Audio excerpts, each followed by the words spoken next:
Hello, ladies and gentlemen.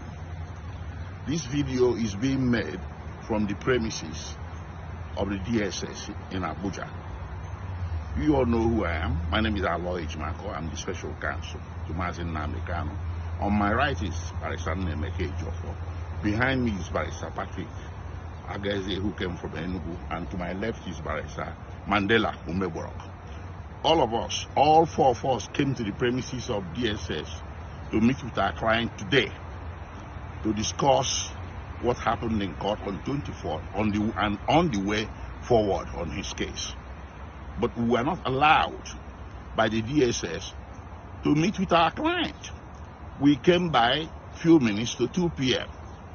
Until now that I'm speaking to you, which is some minutes to 5 p.m., we have not been allowed to meet with our client.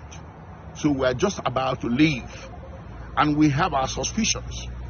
Our suspicion, which is credible, is that the DSS and the federal government of Nigeria, they are not happy that our client requested the judge handling this matter to withdraw from handling the case. If not this reason, what other reason could explain this unconstitutional behavior of preventing lawyers from meeting with their clients who is under trial? So we need the world to know that this thing furthers what the government of the day or the DSS has been doing that actually complicated the trial of this case, that culminated in our client being frustrated and losing confidence in the judge who was handling this case, and which resulted on 24th September in our client requesting the judge to withdraw.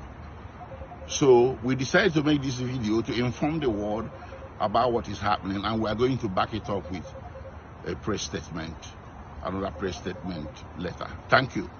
Thank you. Thank you.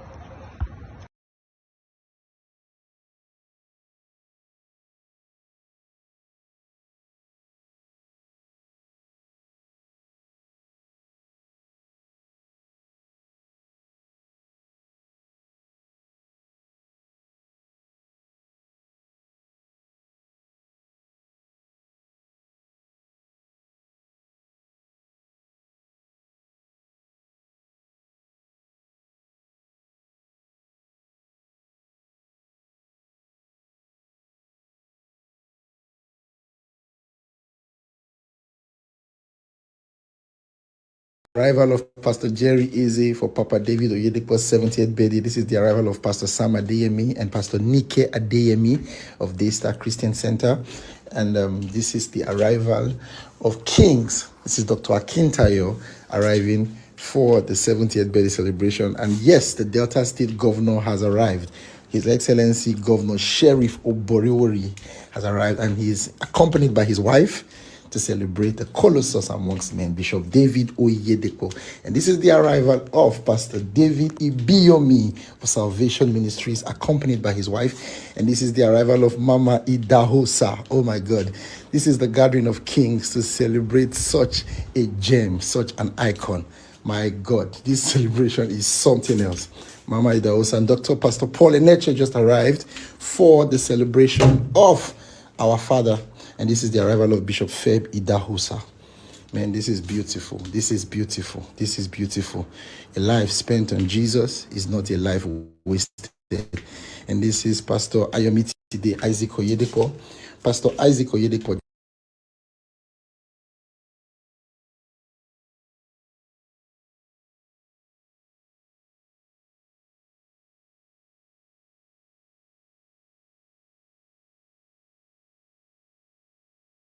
just arrived too for the birthday. Wow, this is really beautiful. See Pastor Isaac Oyedepo and Mama Faith. Yes, Mama Faith Oyedepo just arrived, and Papa is here in company of Mama Faith Oyedepo and his senior pastors, Bishop David Abioye. Wow, this is beautiful to watch. This is beautiful to watch. Papa has arrived. Papa is here, ladies and gentlemen, accompanied by Mama and his senior pastors. This was wonderful to watch. We're celebrating a rare gem, an icon, a ministerial legend. This is Bishop Abioye and Bishop Thomas Aremu. Wow. Wow, wow. This is the gathering of kings. The governor of Lagos State, His Excellency Governor Sanwo-Olu, has arrived for the celebration of my father. And this is His Excellency former President Olusegun Obasanjo arriving for the birthday celebration of our daddy at 70. This is wonderful to behold. This is wonderful to behold. A life spent on Jesus is not wasted. This is wonderful to behold, ladies and gentlemen. And this is Pastor Leke Adeboye arriving. This is Pastor Leke Adeboye and Mama Fulu, the wife of Pastor Enoch Adeboye. Wow, this is Pastor Matthew Ashimolowo arriving. My God, this is the gathering of kings. Too many great names in one gathering. This is beautiful to watch. This is beautiful to watch. That was the city choir ministering there, and then you'll be seeing former president giving a speech also. Oh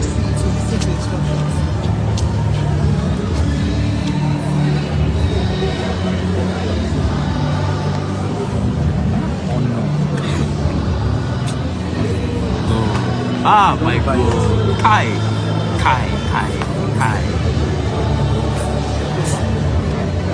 Oh my God. Today, we are all witnesses to the heart-wrenching situation in Gaza and other Palestinian territories. We cannot discuss war and peace, conflicts and resolution, or humanitarian imperatives today without reflecting on the Israeli-Palestinian conflict that has been raging since 7th August last year. Of course, the conflict predates this period and has been simmering for a better part of half a century.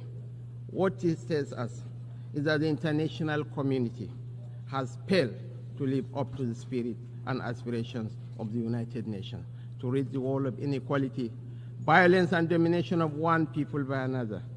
Justice is antithetical to revenge. Freedom is an inalienable right and a natural entitlement that cannot be denied to any people. The Palestinian people deserve their independence. They deserve to have a home of their own in territories already recognized by this very assembly and by international law, which is being routinely ignored. Nigeria continues to urge efforts to bring back on track the two-state solution that offers the prospect for a new beginning for the region. Nigeria reaffirms to supporting United Nations peacekeeping operations. We recognize the need for Africa to build strong and professional armies to meet the multiple challenges we face. Consequently, we reiterate the call for international support to operationalize the African standby force, in addition to the provision of requisite support and resources to ensure the upgrade, take-up, and effectiveness. Today, I want to tell you a truth nobody has ever told you. There is nothing my wife and children will do that some of you will not complain about. I know it. Do I care? I don't. As my VP Shettima would say, I don't give a hoot. My son, Sheyi, donated 500 million naira to the flood victims in Maiduguri. That happened days after my wife donated the same amount. Instead of thanking me, you grumble, wondering where my wife and son got so much money. If a child of the Jagaban is 30 years old and is not a billionaire, I will do a DNA test to be sure he is really my child. What is 500 million naira? How can a 29-year-old son of Abubakar Malami, the former Attorney General of Nigeria, own billions of naira assets in Abuja and Kebbi, and my sons wouldn't be richer than him? Come on, that is not possible. The children of a snake must be long. No be so? During the campaign, my wife said she borrowed 2 million naira from Shettima's wife. Don't let that confuse you. During the campaign, my hands were shaking and my voice was trembling. No be so? They were part of the plan to confuse enemies of progress.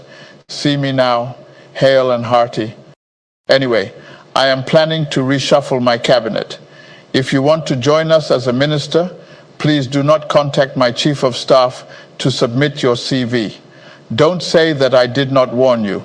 If you have something valuable to offer the nation, send your CV to VeryDarkMan, Nigeria's #1 investigative journalist, for vetting. I know people who are hoping to see me fail as president, so they would say that the Yoruba failed. Iro, it won't happen. I am bringing new blood and instant prosperity to Nigeria. Until next time, I am the Jagaban. May God bless the Federal Republic of Nigeria, where might is right and woe to the weak. I've told you the story before. I was visiting a friend of mine, and they asked me to stay for dinner. I agreed because the wife is a very good cook, particularly when it comes to chicken. She's a specialist. And so we were at the dining table. Himself, myself, the wife, a young man, and then 4 ladies. The woman gave me one fat leg of a chicken. I finished it quickly. And then she asked me, do you want more? I said, if you don't mind. So she gave me another one. And I went to work on that one. And as I was going, the way I was going to finish that one too.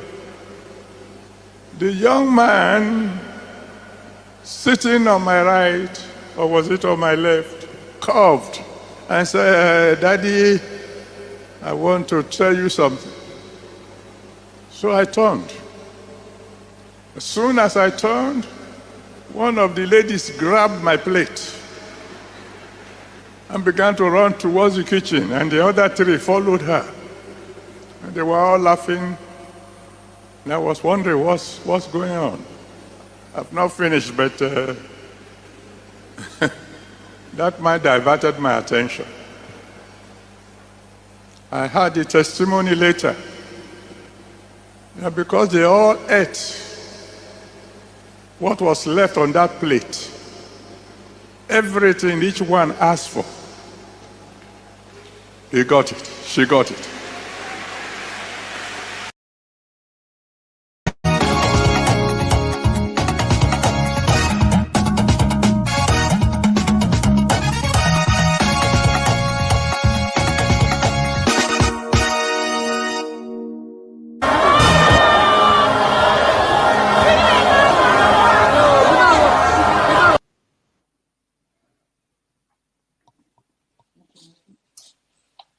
No, this rally make my blood pressure go up.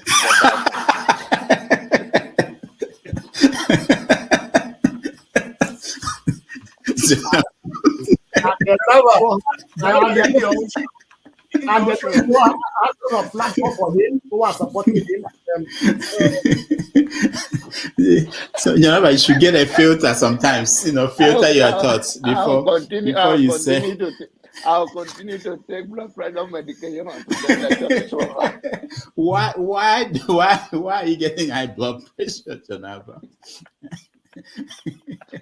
Now, I'm not taking medication for myself. I'm taking it for people like some of you guys that after the January, February something, and then people like Soludo, that is a good spoiler. I thank God for his life. He's working for my godfather. And I am ready to die defending Nigeria in whatever way. When it is God's time for us to go, it is and you took my time to God. You are ready to defend Nigeria. I gave you my time. No, I'm coming. Alexi, hold on. You already started. What I'm saying, defending Nigerians is this. I gave him my time and he's using it to defend No, sorry. I'm sorry. I hope that Nigeria wins. I'm never going to wish any president evil so that I can say I told you so. No, I won't wish them evil. I hope. You see, I'm not praying. There's no point. I can't pray for Nigeria to be fine. I only hope that Nigeria wins and Nigerians win. Because if you choose a dodgy doctor who has a dodgy record, who has, all sort of accusations leveled against him, to say this doctor, we think he's done this, or this doctor, this surgeon, yes, he's a senior surgeon, he's the most whatever surgeon, but there are a lot of accusations leveled against him. If you choose him to operate on you, and you tell me to pray for you that it doesn't kill you surgery, what's the point? I can't pray. You might make it, you might not make it. My prayer won't change anything. So I hope Nigeria and Nigerians win during Tinubu's 4 years. Thank you. Thank you, sure. Don't forget, that state is now an oil producing state. So they now have derivation, if you are not aware. So if you want to speak for anybody, please do not defend a Kalata like a Yabelo. Please do not. Okay, let me respond to him. One second. Do not defend a Kalata like a Yabelo. Do not. All right, thank you, Mohammed. The people of that state. Can I respond to him? No. Then go to hell. Rudolph, go to hell. All right.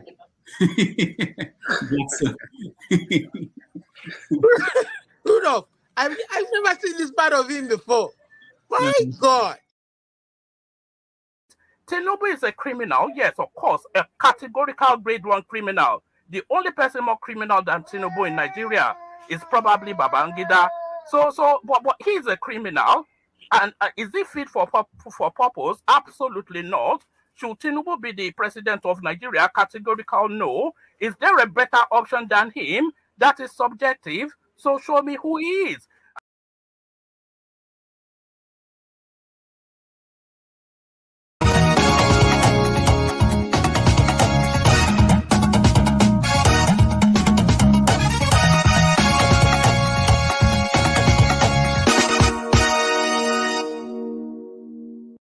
All right. Hello, everyone. Welcome. It's Saturday, September the 28th, 2024. My name is Rudolph Okonkwo. This is another episode of Have Your Say 247. We appreciate all of you, those who have joined us. This is a wonderful day in New York City. I hope it's wonderful wherever in the world you are joining us. We have a lot going on around the world. The Middle East is on fire, and Nigeria is preparing to celebrate the Independence Day, 64th Independence Day. And the question is, are we going to see more protests or more promises? We have Bishop David Oyedepo turned 70. Yesterday, there was a big party for him, and all the who is who in the Nigerian Pentecostal church showed up for that event. So we want to talk about that. As they get old, the church leaders, what is going to happen with the next generation of leaders who are going to manage the affairs of these churches. Also, the Bobrisky incident is getting more interesting. You all read about VeryDarkMan's, Nigeria's #1 investigative reporter. Who wrote this crap? Investigative reporter exposed the fact that Bobrisky didn't actually spend 6 months in prison. So we are going to talk about the fallout from that. A lot of people are in trouble as a result of that story. And there's this question about what the Very Dark Man is doing, whether it's journalism or not. So we talk about that. And then we also have the fallout from the Edo State election is still ongoing. Meanwhile, in places like Anambra State, they are having local government election today. We want to know what's going on there and what does that mean for the concept of states conducting local government elections, because it's not just Anambra State. It happened last week in Kwara, in several other states. Quite interesting if you compare what the states are doing with what INEC did at the federal and the state level. So we're going to talk about that. Of course, the vice president spoke at the United Nations. He called on the international community to cancel our debts. Forgive us, please, again. And also called for a state of, for the Palestinians, end to the war and the state of Palestine. So we're going to talk about that. And from Nnamdi Kanu, we also understand this week that the judge left.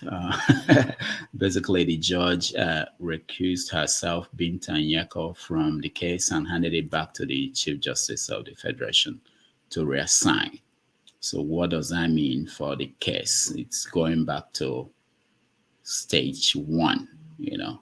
So we talk about all these things and others as we have our say for Saturday, September 28, 2024.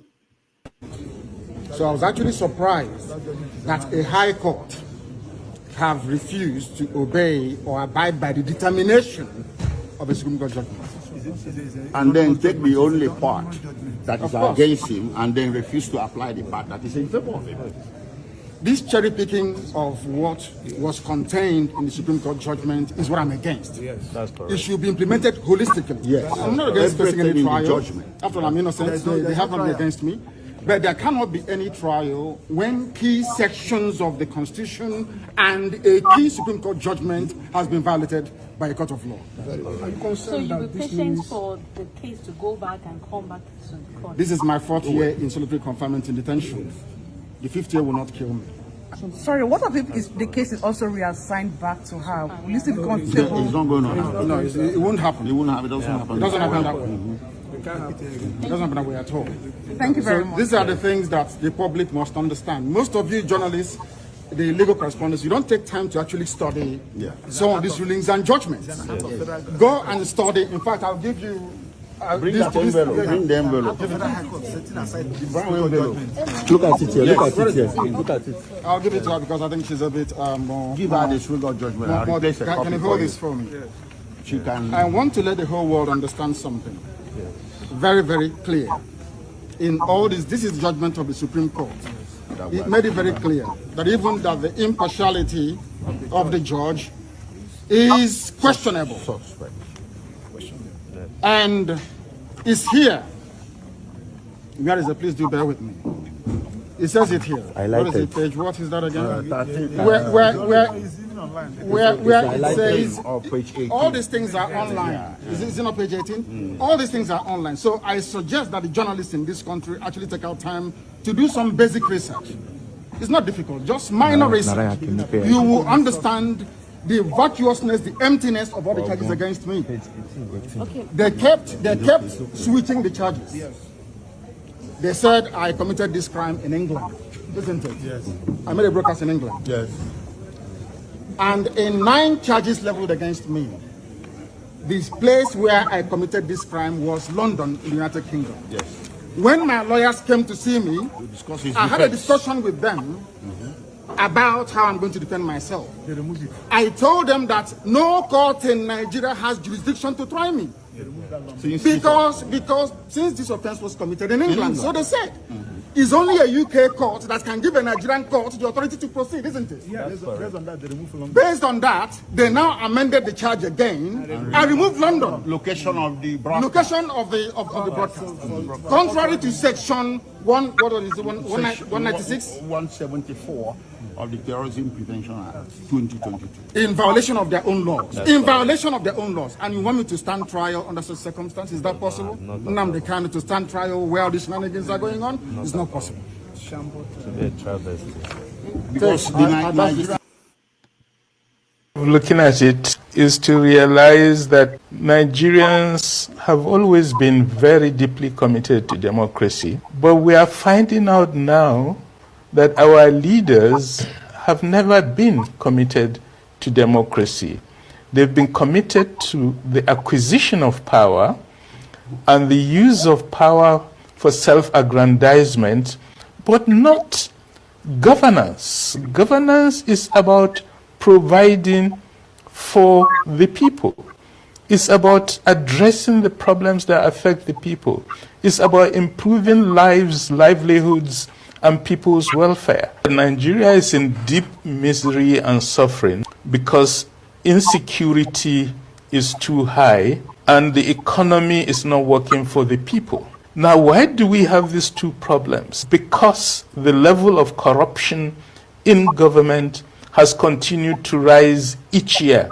And because corruption is rising, there's no way you can guarantee security for two reasons. One is you can't do procurements that enable the government to do its work because the resources are filtered away. The second thing is that Nigerian citizens are also watching. The picture they see of those in government are people who are stealing the wealth of the nation. And then they ask themselves one question: how come they are able to steal the wealth of the country and we can't?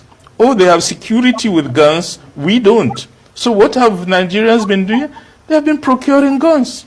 When the leadership does not live up to the expectation of the people, people learn lessons. And lessons can be positive, lessons can be negative. Because the corruption is so high, Nigerians are also learning very terrible lessons of what they will do, which is the ideology of self-help.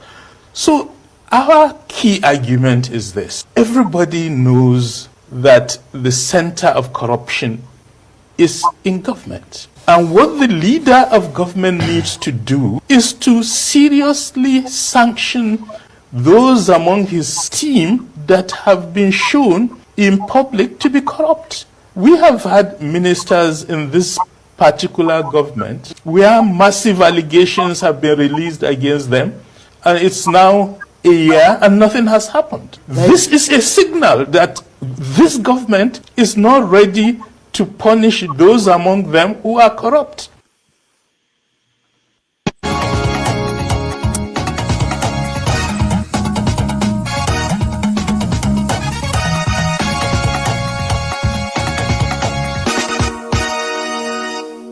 All right, let's begin our conversation and bring in our guests who are already in the studio. If you want to join us, please turn on your camera so that we can bring you up.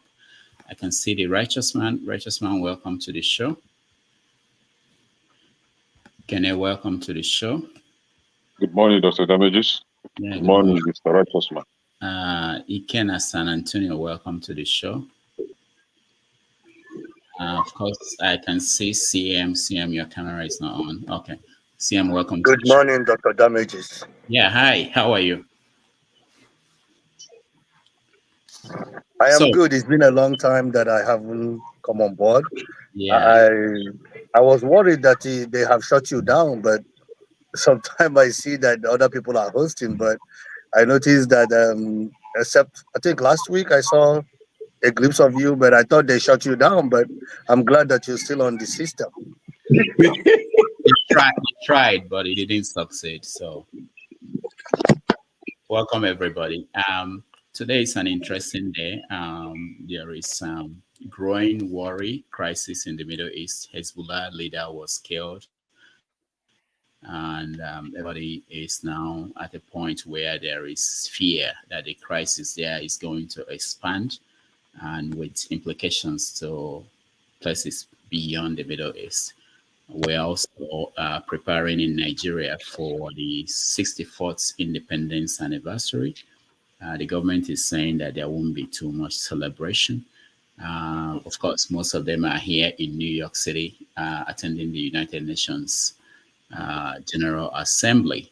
And we will touch on that, what happened there, and what is going to happen in Nigeria on Tuesday. We also, Tuesday you have the Sowore group promising that they will demonstrate, protest, fearless in October. I think that's the word they are using. So all these are things we are going to touch on, but let me first go around and just find out if there is something big that I'm missing. KJ. Thank you, Dr. Damages. You have captured all that I probably want to discuss. Yeah, for now, that's very interesting. Ready for you. Thank you, sir. All right, thank you. Righteous Man. Dr. Damages, good evening from here, and all the panelists. The only thing that is left, maybe it has not been brought to your knowledge, is the collapse of the national grid or what. We don't have light now, and it is very difficult to get fuel, gasoline. You know, the area where I'm living, we are buying it at the rate of 1,300 naira, and to power generator is just difficult. You know, to get your set charge and our system is very difficult. So it's just like that. We're back to square one again upon the increment of the pump price of PMS is still not yet available, and that's just the story. All right, thank you, Reckless Man. Akene? Yes, I think you have a lot to discuss today, but I think there's one other issue that, though it has been ongoing for a long time, but I don't think we've really discussed it on this platform, which was about Lady Army that was discharged after being allegedly molested by her superiors. So I would want us to really talk about this because it's very painful. All right. Yeah, I have the video of that woman's interview.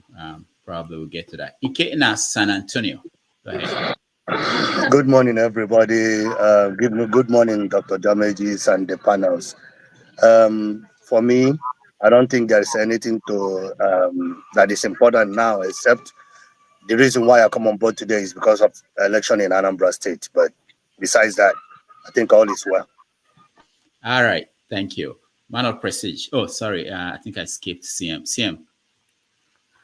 Okay. Well, what is the time now? Well, we say good evening, everybody from the UK. Good evening, Rudolph. Well, I wanted to say that Anambra election, there has been an update. APGA is sweeping the polls from Nnobi to Ogbaru down to Agwata, everywhere. No bagger. APGA, because Anambra is APGA land. Anambra is APGA. APGA is Anambra. No way for APC. Not at all. They didn't even field their candidate. 326 wards, no councillor, 21 local government, no chairmanship candidate. So just in case somebody will now tell me Anambra will take over governorship next year because they couldn't get a candidate for chairmanship in 21 local government, not only, and then 326 words, nobody. So that is the news today, and it's reassuring. What about Labour? CM. Well, Labour, P2B will hold ground in Agoleria. So, I think we have to concede that to Labour, but APGA will sweep from Nnobi down to the rest of Idemili, whether they like it or not. Actually, Labour cannot win Anyocha because Anyocha is APGA. APGA. So when it comes to presidency, so that when it comes to presidency next year, nobody should put something on nothing and they expect it to stand just in case. Thank you. All right, we will get to that hopefully. Man of Prestige, welcome to the show. Yeah, thank you very much. Good morning out here in California. Good evening, Dr. Rudolph Okonkwo in the Eastern Standard Time, and the CM in London, I believe is good evening. The same thing with Nigerian time. I think we have pretty much covered everything, except I don't think that make any sense. What Dangote said about other refinery being built in Africa, particularly the Ghana, that they proposed it to be about 300 barrels per day. So Dangote said that's not going to happen. He said, it's not possible for them to build that. South Africa has proposed building a big refinery almost about a decade ago, and nothing has taken place. So he was just talking about the intricate in building a refinery of that magnitude. It's not easy to accomplish. So he doesn't foresee any other person in Africa challenging him. He's like the dominant. I mean, he came out and said that. Anyway. Thank you, a man of Prestige. Mr. James. Yeah, thank you. I have nothing to add. Hello, can you hear me? Yeah, we can hear you. You said you don't have anything to add. Thank you, James. Thank you. All right, let's go to AFO. Hi, Doctor. My name is Afolabi Afolabi? I'm Afolayan. Afolayan, okay. Yeah, I'm joining you from New Jersey. Okay. Yeah. Are you driving? Yes, I want to find a place to park. Okay, please. When you do that, we'll bring you back. Thank you. All right. The flagship. Good afternoon, Rudolph. Thank you for having me on the show, and good afternoon to everyone. I don't have anything to add to it. I think we're pretty much good. All right. So let's start with, I think the best place to start is what will happen on Tuesday, which is when Nigeria will turn 64 years as a nation, independent nation. The question that we always ask during this event is, are we independent? Do we have anything to celebrate? The government already said we are going to, not to throw a big party, not like David Oyedepo did yesterday. We want to take it easy. But beyond that, there will be people who will try to protest, like the Sowore group. And there will be people who make promises. You find the president who will speak, most likely who will say, I can feel your pain and things will get better. Just give me time. I'm trying to clear the mess that has been accumulating. This is a summary of the speech that has been there for a long time. We are fighting corruption, which is not different from what all the other presidents they've been saying during this period. So, but for you, KJ, I want to frame this question now so that we move the conversation forward, different from what we know they will say. What do you want the president to do? Like a radical speech, different from what we typically see, that will give Nigerians a different sense of where we are as a nation. Should he tell the truth and say, look, we are messed up, we don't know what we're doing? Or should he, what do you expect him to do? Okay, thank you very much, Dr. Rudolph, for that question. Thank you, every other member of the panel who's from the Righteous Man, Kene, Ike, CM, Man of Prestige, Mr. James, and the flagship. Now, here is what I would say. Just saying Nigeria is messed up and it's not good enough, because we have heard that many times. Remember that Babangida once said he doesn't even know how the country is going because everything has been scattered. He was expecting the country to have collapsed since, but somehow, one way or the other, they were still going.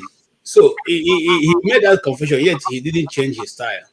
And many other governments have said that made that same statement that they've not changed. Many of them also have said we don't even know how the petrol is still running, because everything should have stopped by now, but it's still going on. So what I think he should do that would maybe get the Nigerian people to probably give him a second chance is to say, look, going forward, my entourage is going to be 8 people, unless, of course, you have a part to play. In other clients, what people who countries do not have money, as they are coming to the New York now, they will look for experts like you who have been living in the country, who know the language of contracts, who understand the nitty-gritty of negotiation at this level. They use them as point people. They stand in and negotiate with the ambassador. That's why you have an ambassador in a country. You have a mini office already running as Nigeria. You don't need to import everybody to come, even those who do not understand the language, because you know very well in America that language we use in Nigeria is totally different from the language that the Americans speak. Words have different meaning here, okay, as it is down in Nigeria. So you look for experts and use those experts who are everywhere in the world to negotiate with you, to go to those meetings with you, to tell you, Oga, this one they're telling you, this is the meaning of this thing they're telling you.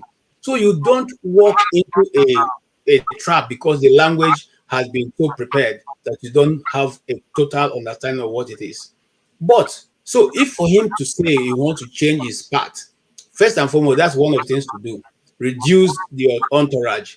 Go and put that plane in a commercial district. But if you want to retain the plane that you so like, sell the rest of the ones that are the presidential fleet.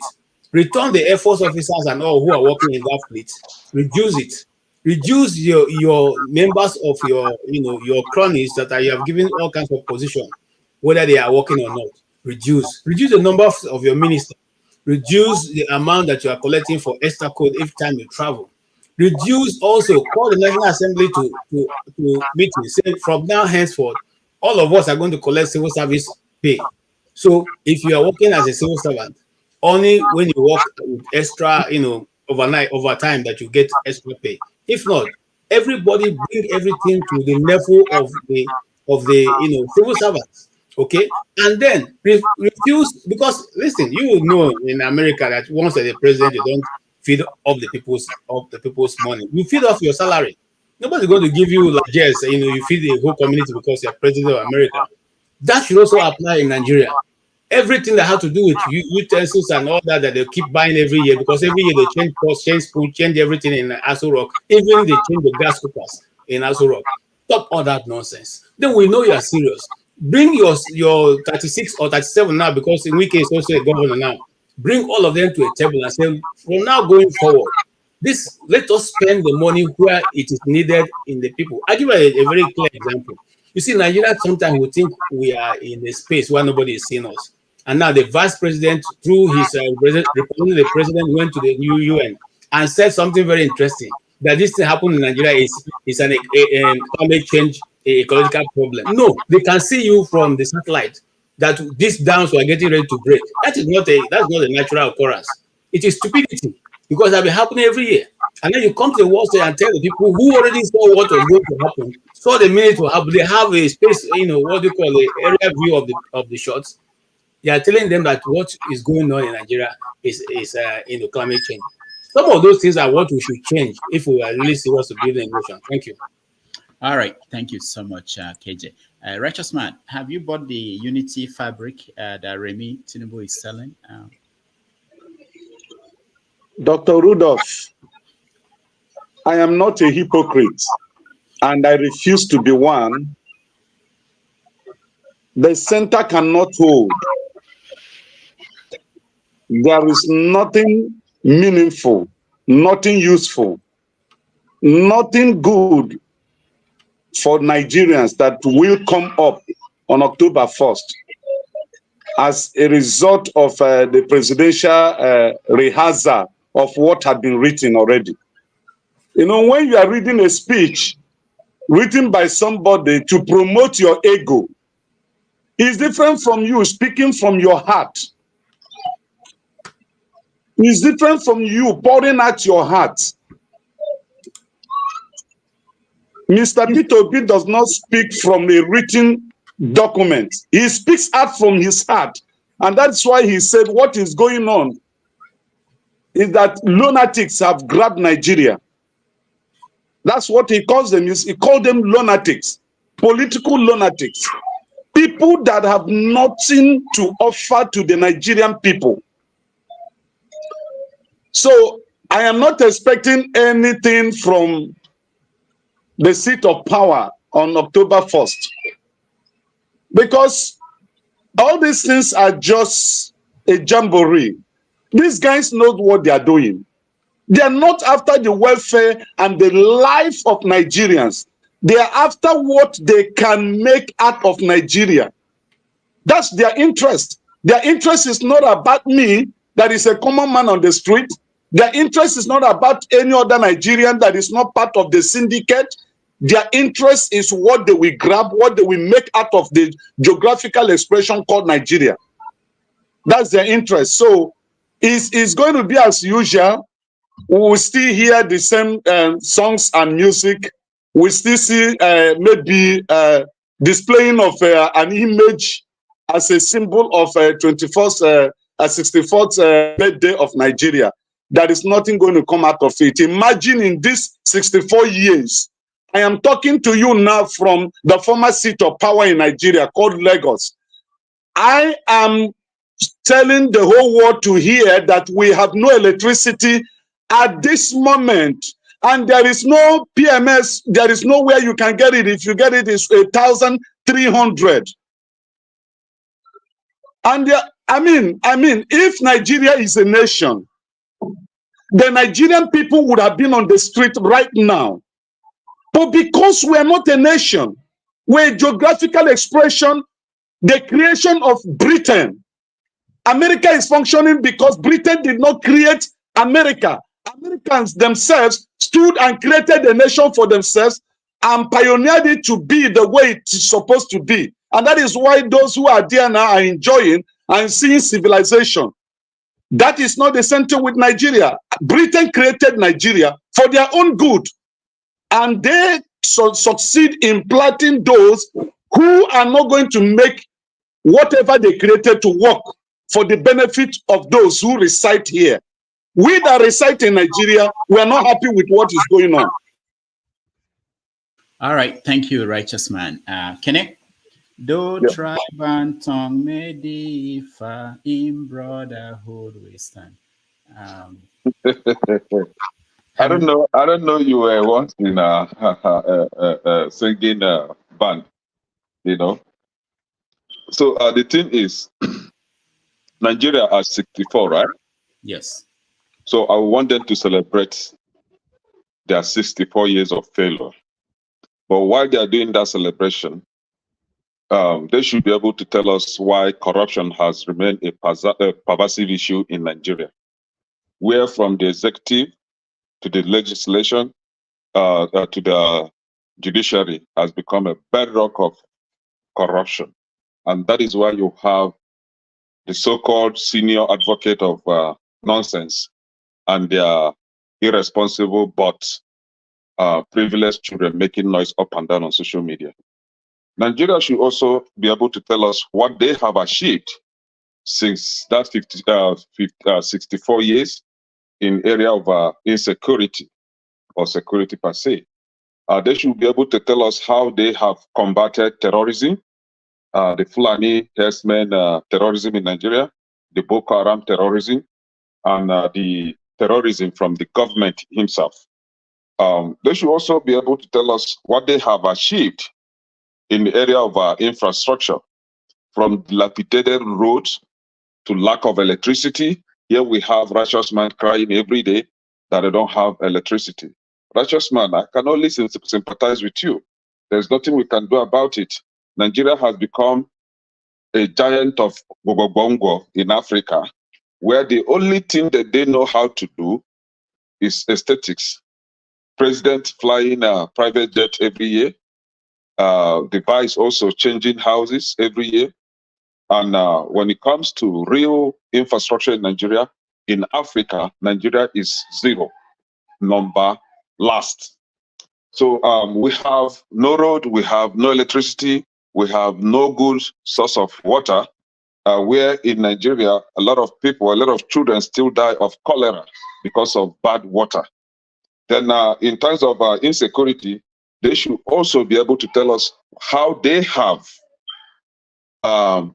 defeated nepotism, where you have a president, the only people that are capable of steering that government are his family, his friends, and relatives, where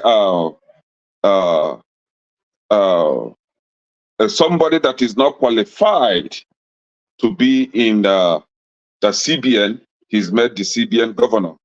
Someone that has no qualification whatever to be the minister of power is handed over the power sector. So the inequality is just something that has eaten deep into the fabric of that country. Nepotism especially, and paddy me, show me who you know kind of business in Nigeria. So at 64, Nigeria is a total failure. Nigeria, instead of showing us what they have progressed on, I think is more of a retrogressive achievement. So Nigeria, to me, is a failure. All right. Thank you so much. Ikena San Antonio, what is your view on Nigeria? Yeah, thank you, Dr. Jackery Damages. So I want to start from local, then I go to the center. For Anambra State, where I come from, the local government election is going on today. Unfortunately, everybody that Soludo appointed will win today. Guarantee none of them will lose election today. It's a trend. If you are the governor of the state, everybody in your state that will win the election will be in your party. So That election was predicted the day they announced it. It was predicted that everybody that he put on transition state will win. So it's unfortunate somebody like Soludo, who called himself an educator, a professor, have really, really failed in the Anambra. Failed us so bad that a non-entity, somebody who doesn't have education, could have done better. And as educated and somebody who have traveled out globally, understand the concept of governance. If you don't vote for, if your local government does not vote for Soludo, you will not get anything allocated for your local government because Soludo will hold it hostage. And he said that. Then if we go to center, unfortunately, I don't know what, even people that are in this panel, somebody saying, giving what they should do. I don't know what you expect for somebody. The president of Nigeria does not have any reason to be in that seat. The only reason why he's in that seat is to grab as much as he can grab. Everybody that are in the Senate and in the House, they want to grab, including the people that was voted by the Labour Party people. Everybody keep on giving excuse, especially the people. I'm gonna center on the people that was elected by Labour Party. They give excuse. There's nothing I can do. There's nothing I can do. Well, if Nigeria is a place where governance matter, they would have done what happened in America when Obama was the president. The little people are forgetting what they call that caucus. They started giving Obama headache for 8 years. They made Obama's life a living hell. But unfortunately, Nigeria, you cannot put Nigeria democracy or anything that is normal. Nigeria is 100% a failed state. Then I will go to the people of Nigeria. The people of Nigeria, unfortunately, they were busy watching Big Boys Niger or Big whatever Niger, 1xBet, all those rubbish things. They focus on those things. But when I look at people say, oh, my child cannot go and demonstrate because they will kill him. Then I ask them question. The life that your child who went to college, who went to university, come out for the last 5 years, end up driving keke, is it a life? So if you call that a life, unfortunately, you don't understand the concept of life. Righteous Man says that people in America are enjoying. I think, I'm sorry to tell you, we're not enjoying. We sit over here and work so hard to earn a living. But unfortunately, people that are living in Nigeria think that we are enjoying. We are working for every single dollar that you get paid. You work twice to make that dollar. So don't say that. We are stuck here because Nigeria is a failed state. Our people fail us. And because our people fail us, we contribute billions of Africans and Nigeria as a whole contribute a lot of money towards American economy. Because why are we here? My brother, I would have gone home a long time if Nigeria was a better. If P2B won this election, I would have been in Nigeria now. But unfortunately, we keep on blaming. Nigeria is in the state of, my grandmother said, no mekwata. You cannot fix Nigeria. Because if you try, they will take your life. Thank you. All right, thank you. I like the fact that you corrected Righteous Man about this concept that people abroad are enjoying. It's very common in Nigeria. But there is nowhere that people are not struggling. So it's important. Along the same line, I just want to correct again. I've been told by my lawyers to make sure that I let it known to people, even though I've said it before, that Rudolph is not a doctor. The doctor we have is Dr. Damages, but people mix it up. But they said I should make sure that I make it clear. Otherwise, I may have to explain later. CM, welcome. Okay. Thank you, Rudolph.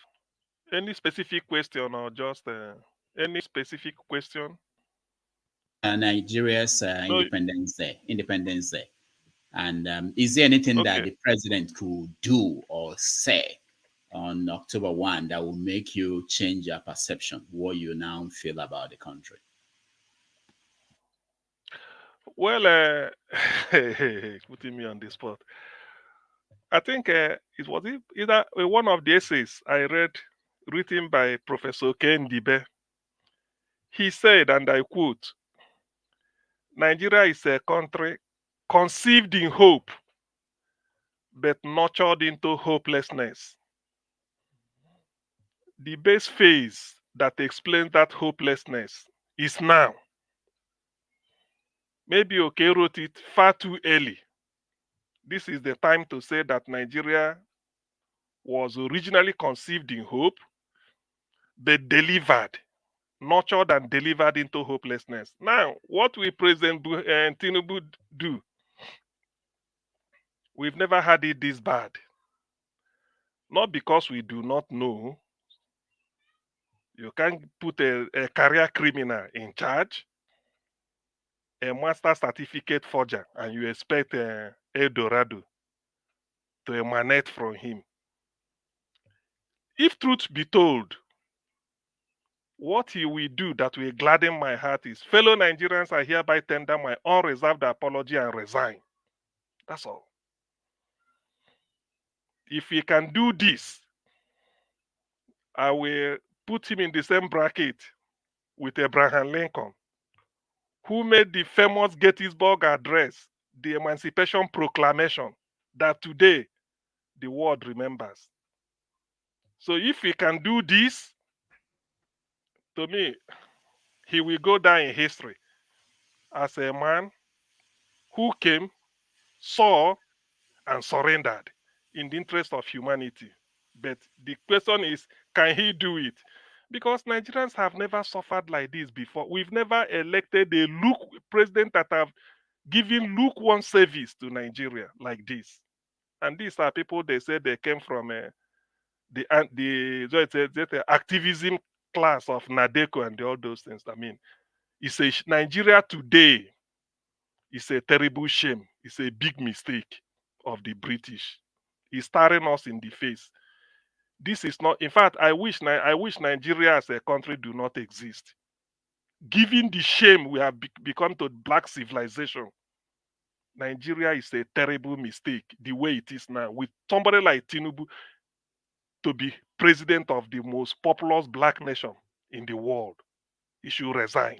That is the greatest honor he can do to not just us, but to humanity. Let him just tender immediately and resign and go into oblivion. It's as simple as that. Thank you.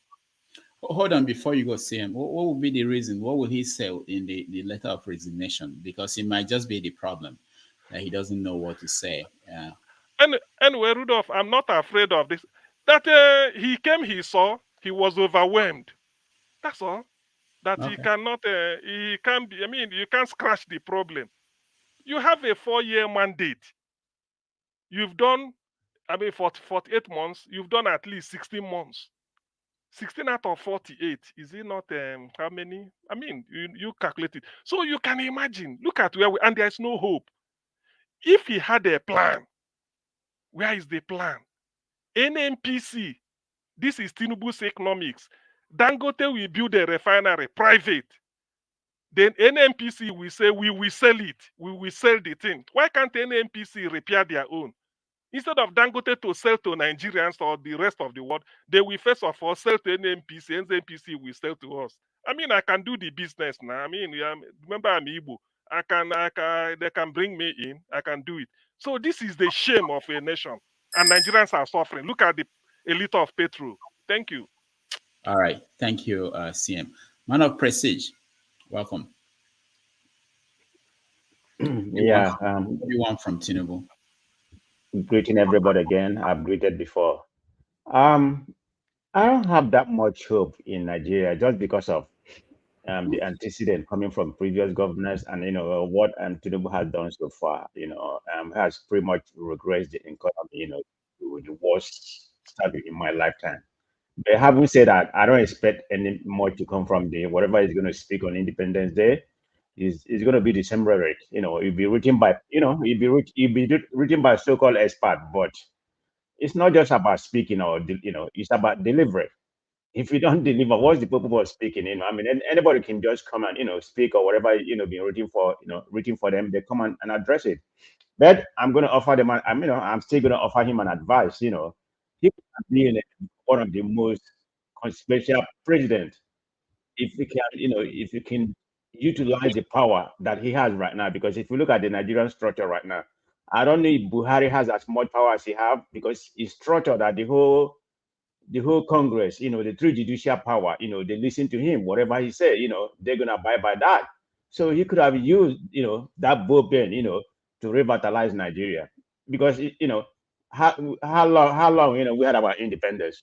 If you look at the Western world, initially they used the black labor, to improve their economy.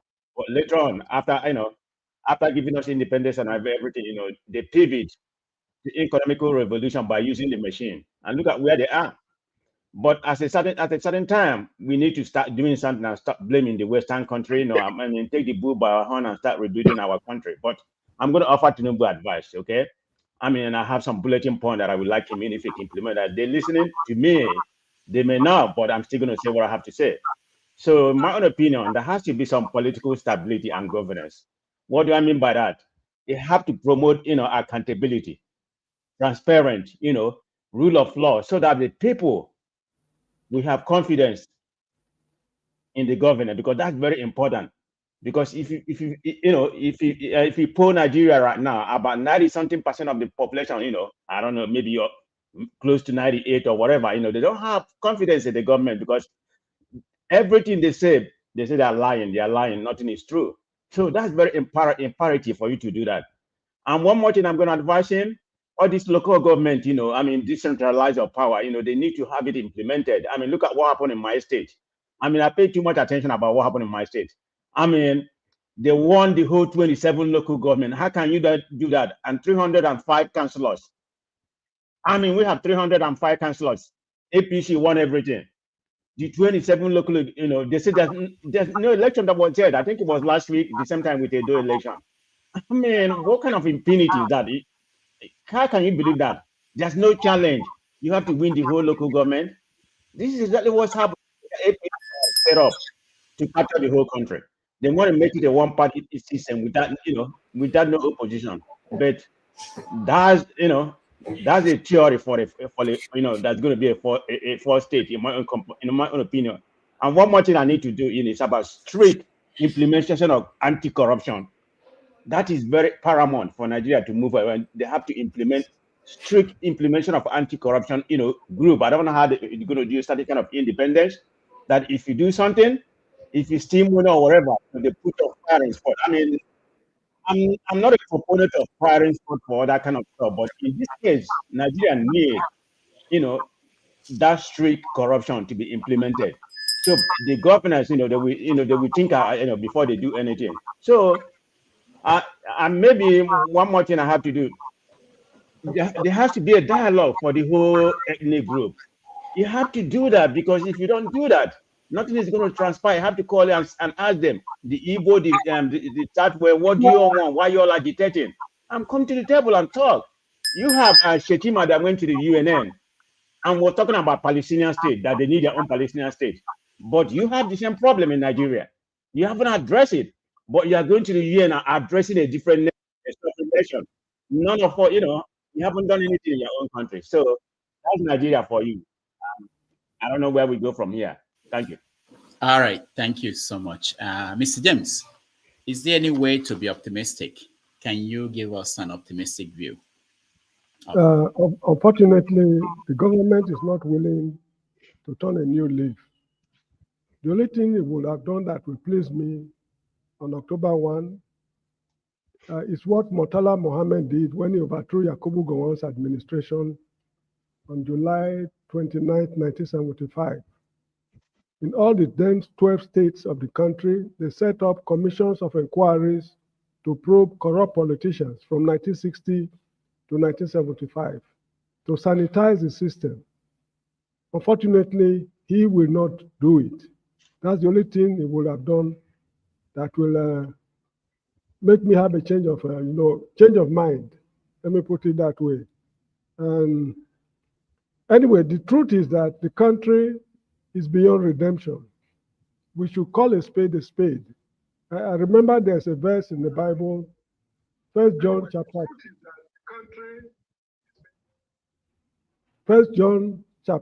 2, verse 17. 1 John chapter 2, verse 17. It says the world is passing away, and so are its desires. But he that does the will of God remains forever. The country is passing away, Nigeria is passing away, and the desires of Nigeria. Those who prepare for the future will live forever in the new republics. So that's all I have to say. Thank you very much. All right, Mr. James, thank you so much. The flagship.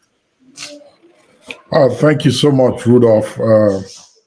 I think I would take the same position as CM if there were to be a dreamland.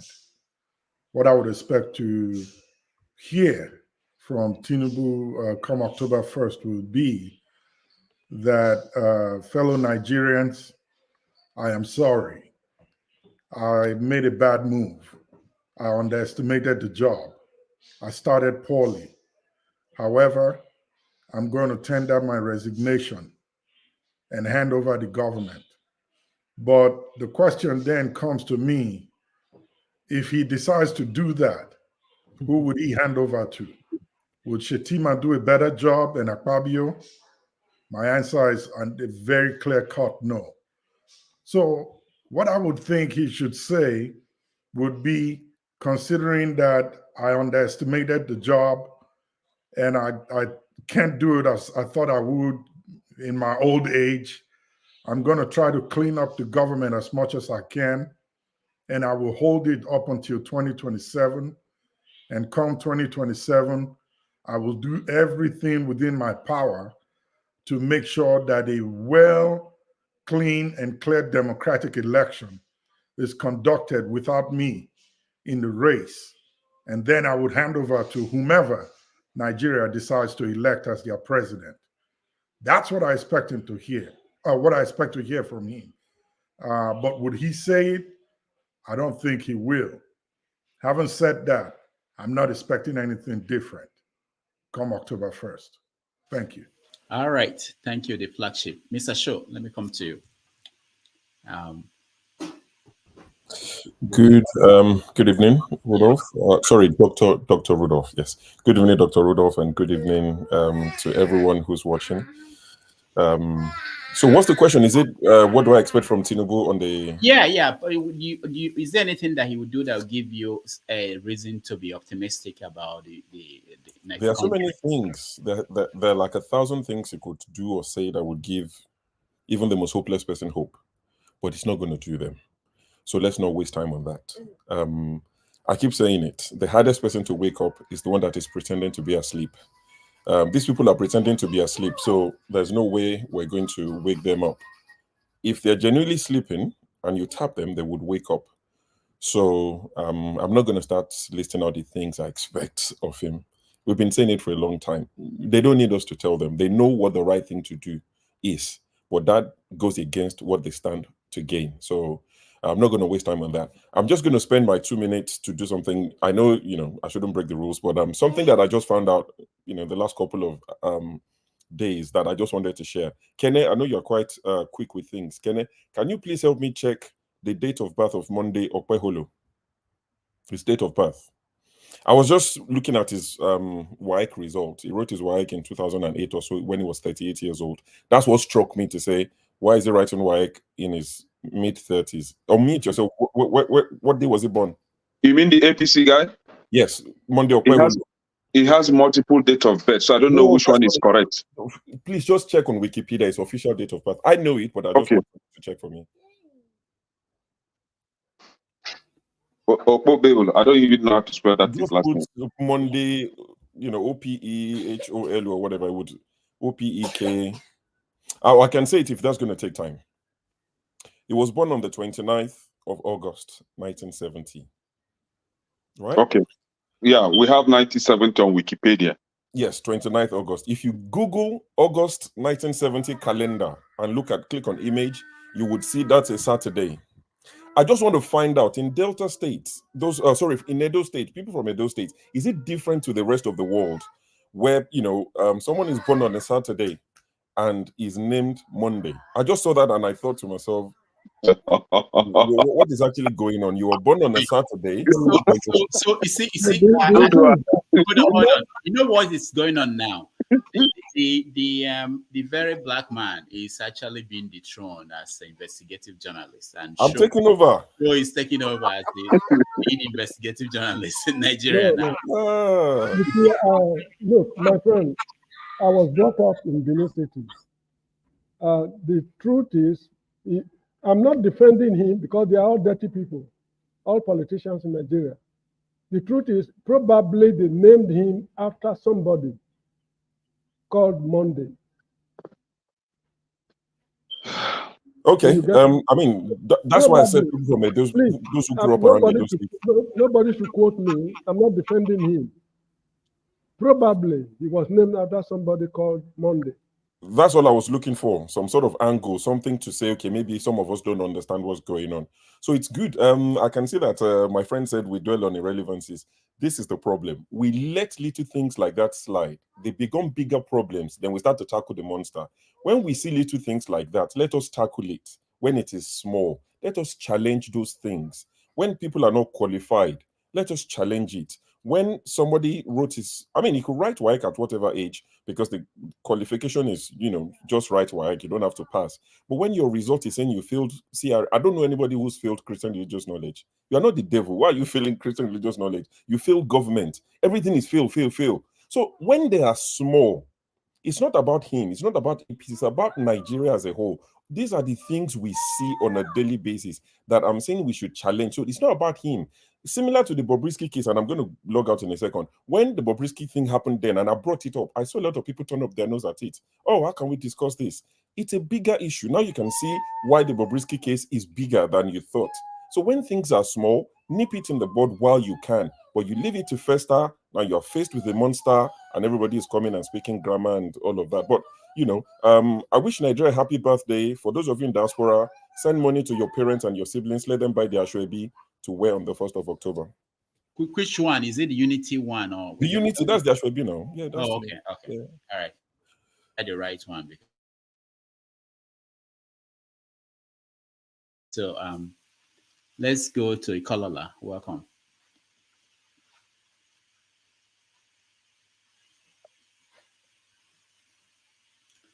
Ikolola, can you hear me?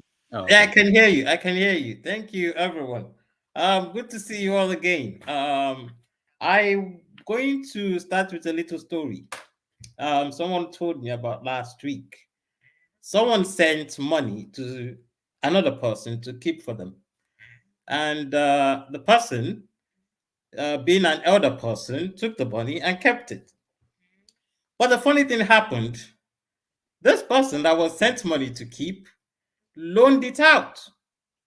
So when the person that actually sent the money said, "Where's my money?" He said he loaned it out. So now the person that sent the money said, "Look, I want my money. I don't care what you did. I just want it back." So this person that was telling me the story said, "Why would this person that sent the money be so callous?" You see, it is how we think. It is how we think. We add emotion to everything. So I made it so simple. I said, "You cannot give out what you don't have." I said, "Give me a pen." He said, "I don't have a pen." I said, "Because true, you don't have a pen, so that is why you're not giving it to me. Why would someone loan out money that is not theirs?" So I will tell you what I think Tinubu can't do, not what I'm very sure that he cannot do, or he doesn't have in his heart to do, and never has in his mind to do. I would love Tinubu to tell the people of Nigeria that the looting is going to continue, the hardship is going to continue, the economic downturn is going to continue. So they should brace themselves because he's got 4 more years or 3 more years to go. And if by any chance that 27 comes, that he's going to do all he can to rig himself in against their will. So they should be ready to do whatever they can to make sure it doesn't happen, because that is what is going to happen, So maybe Nigerians will come to their senses and then realize that they are at war, that they are being slaves. Because I cannot understand how a people in the last Edo election could see what is going on and still go and vote. I mean, you should be able to say, look, APC got not one single vote. So I'm not that well, I don't have that wishful thought to come and sit here and say, oh, what a man doesn't have, he cannot give. What is not in a man's agenda, he cannot give. What doesn't make a man, he cannot give. So if you come here and say whatever good things you have to say, it's not going to happen because it is not the generic formation of the man. I don't know how we will understand it. So I don't see the difference of some people on this panel with the people in Edo State that voted APC. I don't see the difference. They're just wishing for something that would never happen. All right, thank you. Let me go to Alaba. Alaba, you're next. Good morning, fellow Nigerians and fellow panelists. Today I will be speaking on behalf of my veritable president, President Tinubu, and I address you as a president of the Nigerian country. 64 years ago, our forefathers grabbed this company from the British. And since then, we have gone through a lot of things as the Nigerians. We have gone through a civil war, we have gone through military rule, and we have gone through a change of outfit that we call democracy, whereby the military simply changed Agbada. I personally want to apologize to all of you, particularly the obedient, for the charade that we call an election last year. I want to promise you that immediately I will be putting a motion before the Senate to have the Constitution amended. Immediately, INEC will be dissolved, EFCC will be dissolved, a new organization will be established that will properly look into all the abnormalities that is happening in this country. I will make sure that all those who have stolen money from this country will be thoroughly looked into and they will be put to trial. I want to remind them that it's either they would either pay with money or with blood. And I want to make it clear, we do not spend blood in this country. So everything they have taken, we would attempt to take back. Now, on going forward, I want to sympathize with many Nigerians who are suffering and are going through heavy losses. I will call the labor union immediately to my office and offer them 200,000 as base salaries. I would make efforts to reduce the impact of bribery and corruption in this country. I will try to make my people happy. I will try to do all these things and also ensure that our election going forward, we would adopt the option A4, whereby votes will be counted in the open. The people will line up. All this paper thing is giving too much room for political shenanigans. This country belongs to all of us all, even though most of us own second passports, and our children are studying happily abroad. I would establish that every local government in this country has a media house and also a private media house so that people's voices will come up to be heard. There are several things to do to save this country, but it is important that because I started as a drug dealer does not mean I would not want to leave a legacy of the best president that ever lived in this country. Nnamdi Kanu will be released immediately, and so many others who have been in prison unjustly. The right to protest will be fully enthroned. I would appoint Sowore into my cabinet if he wants to serve, and if he refuses, I will make the offer straight away to Obi. Nigerians of great intelligence will be invited to this government, irrespective of their party affiliation. I will reduce the number of political parties that exist in this country to 3 or 4. Thereby, we can focus on issues. Also, constitution will be amended so that an independent candidate can emerge. There are several things we can do to save this country. I would appease the Igbos in all areas and angles and let them know they are part of this country. My time is up now for this independence celebration, but I assure you I intend to live as the best president that this country ever had. Thank you all very much. All right, thank you, Laba. That was a nice attempt at speaking for Tinubu. The what you missed is if Tinubu should say something like that, the first reaction will be if you mention the name of Sowore, Sowore will say, "I don't want anything from you. You're a thief." A lot of people will come out and say, "You have not talked about what you did." If you remember in Nigerian history, Yar'Adua was the only president that got in there and said, "Look, the process that brought me into this office is faulty." So for Tinubu to even begin to make any speech and promise anything, he has acknowledged that the process that brought him there it was terrible, or that with the role he played in the whole. You can't be calling people and saying that you're going to try criminals if you are part of the gang. What will happen if you should? They know these things you are talking about. All these things we are talking about, you think they don't know? They know all these things. And one of the reasons why they will not do this, why someone like Tinubu cannot do that, anybody really, is that the moment you start talking, somebody who knew what you did, was with you when you were doing that, we come out and say, "How can you try me when I was with you? We were together. We did this." That's why they don't do these things, we think. It's not that they don't know. All right, let's welcome Mama Echo. Mama Echo, welcome to the show. Uwese. That is thank you in Benin language. Alaba, did you enter my sweetheart's mind to be reading that speech to us? You know, say Tinubu na my sweetheart now because he get wetin he belong to my children. Because if like say you just enter his heart, begin they read to us, we didn't go read tomorrow. But if like say na inside dream, now go read such speech. All right, what are we talking about? What will be your question, Turkey? So, what will you say to Tinubu if you had the opportunity to change the perception of Nigerians as we mark our 64th Independence Day? Rudolph, my apologies. Can you put me in the backstage? I'll be back in 5 minutes. All right. All right, thank you. I will say to him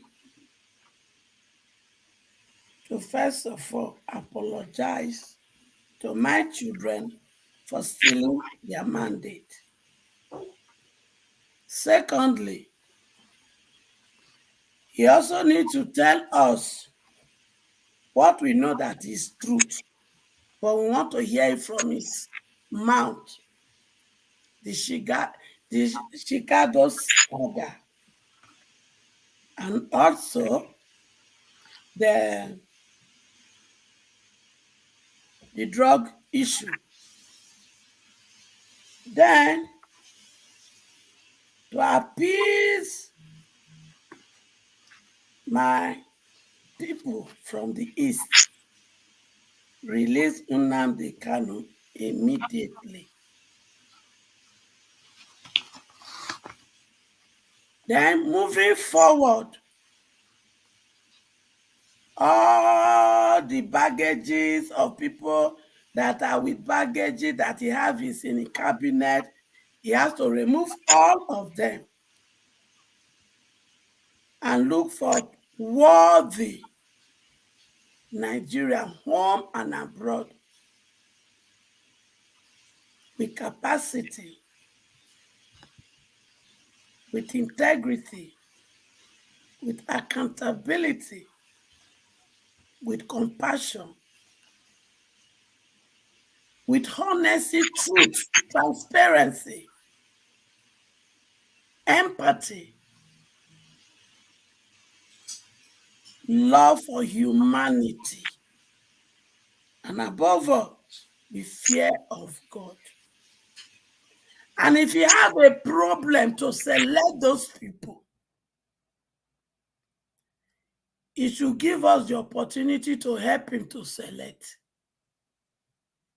Because we'll take them through what proper interview process.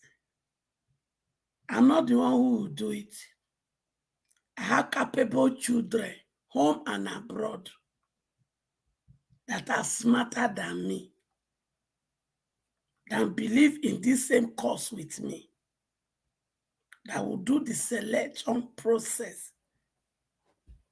They will hand them over to him. But he must tell us, he must assure us that he will give them a free hand to carry their assignment without fear of anybody and without the interference of his office, without the interference of his Remi Tinubu, without interference of his son Sheyi, and without interference of Iya Loja, his daughter. So this will be what I will tell him. Thank you. All right. Thank you, Mama Icho. Did I miss anybody? I'm not sure. Everybody spoke on this. All right. I want us to move on to the next topic, which is Nnamdi Kanu. I wanted that to be handled before we talk about Bishop David Oyedepo. Nnamdi Kanu went to court this week and made several submissions in court. Let's listen to him speak here.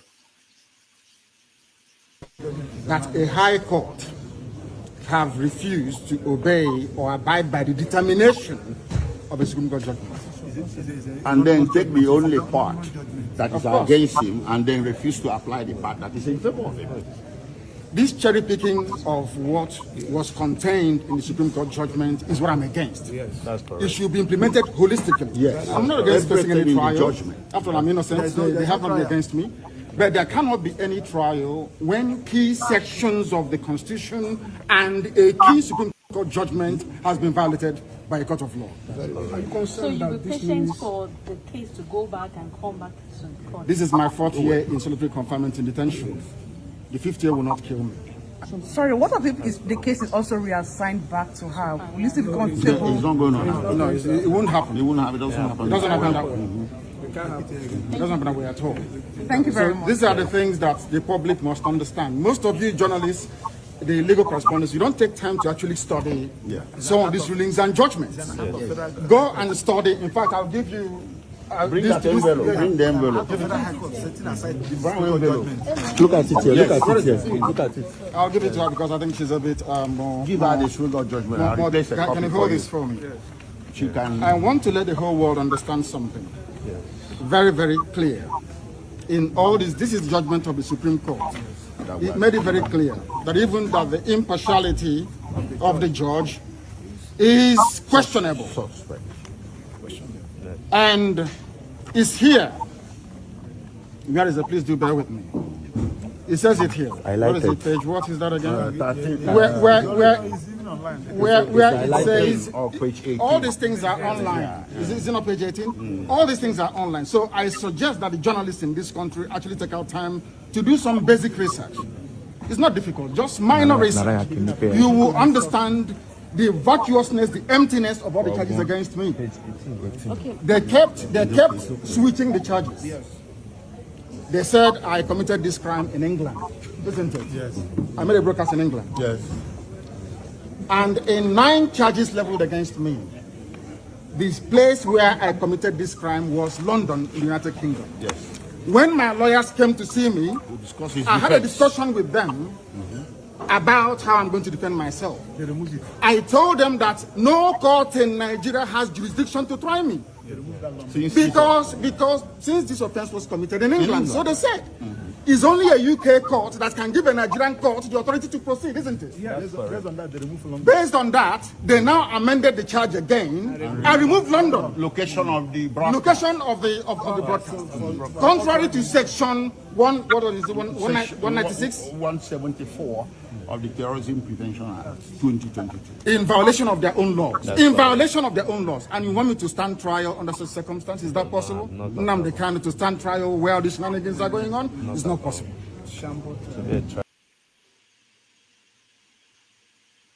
Gentlemen, this video is being made from the premises of the DSS in Abuja.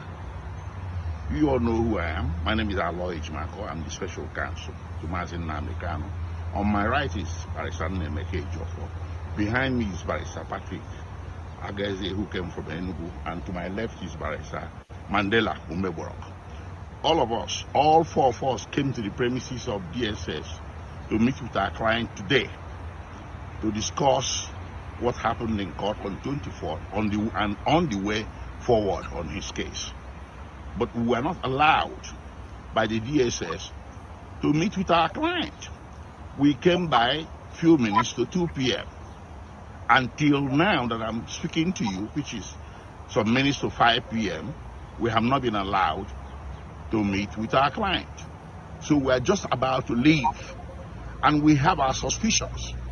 Our suspicion, which is credible, is that the DSS and the federal government of Nigeria, they are not happy that our client requested the judge handling this matter to withdraw from handling the case.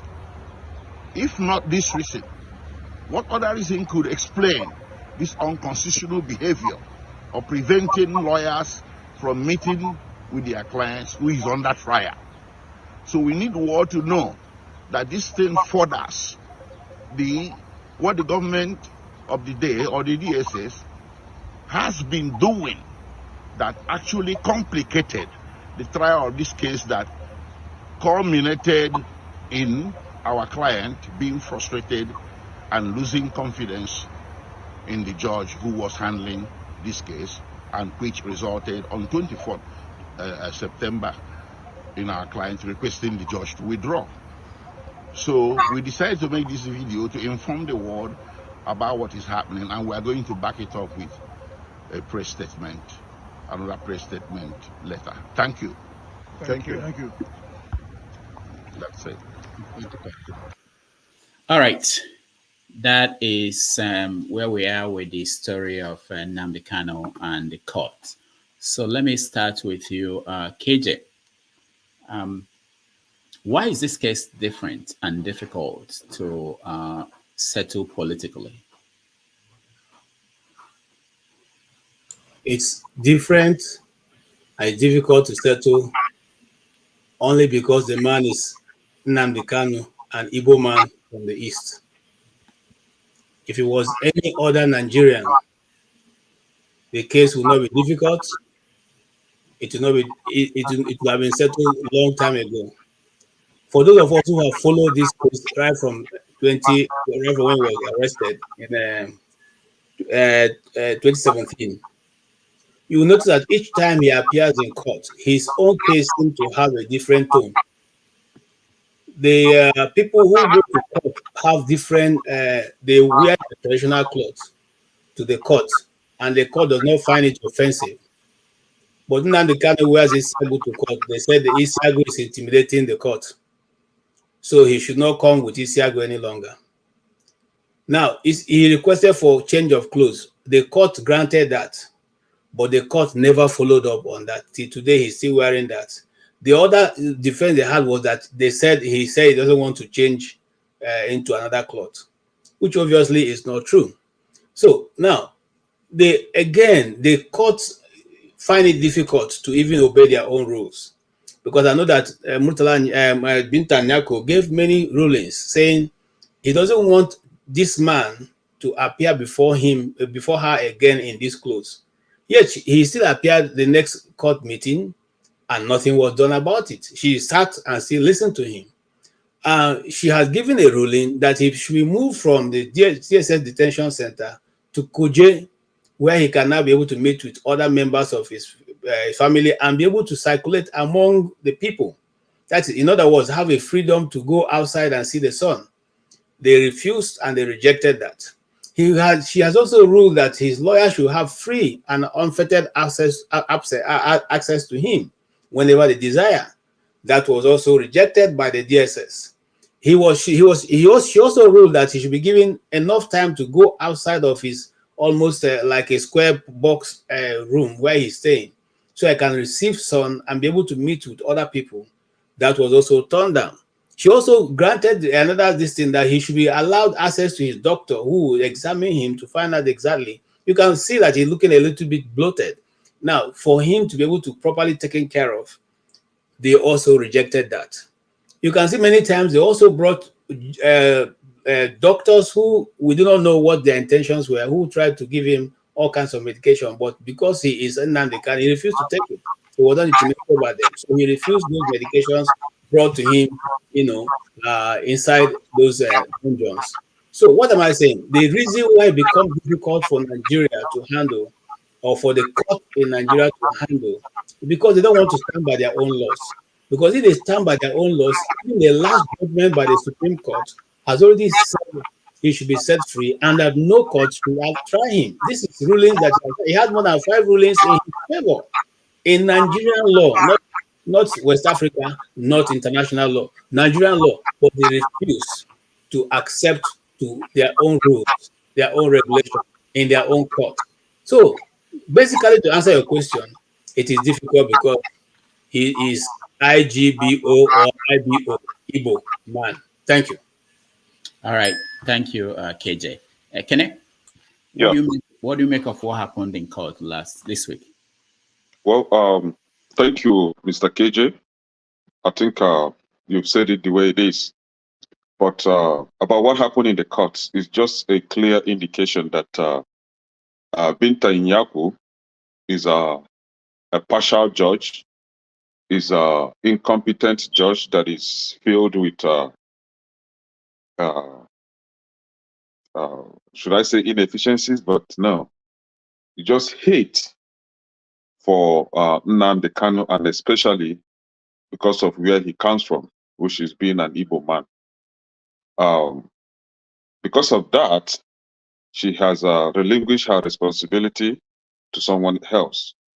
Because, in a system where justice is one-sided, you tend to have people like Binta Nyako in the Supreme Court, or have them as judges. In the same vein where you see people like the wife of Wike and some disgraceful senior advocates parading themselves as saints. And when they are being exposed, you see their irresponsible children jumping up and down in defense of their father's criminal activities. So in Nigeria, you have a lot of people that were accused of being they were accused of treasonable offenses. These people were released. The likes of Sunday Igboho, the likes of Asaru Dokuboden, what's the other person? Even the Boko Haram terrorists, they were all released.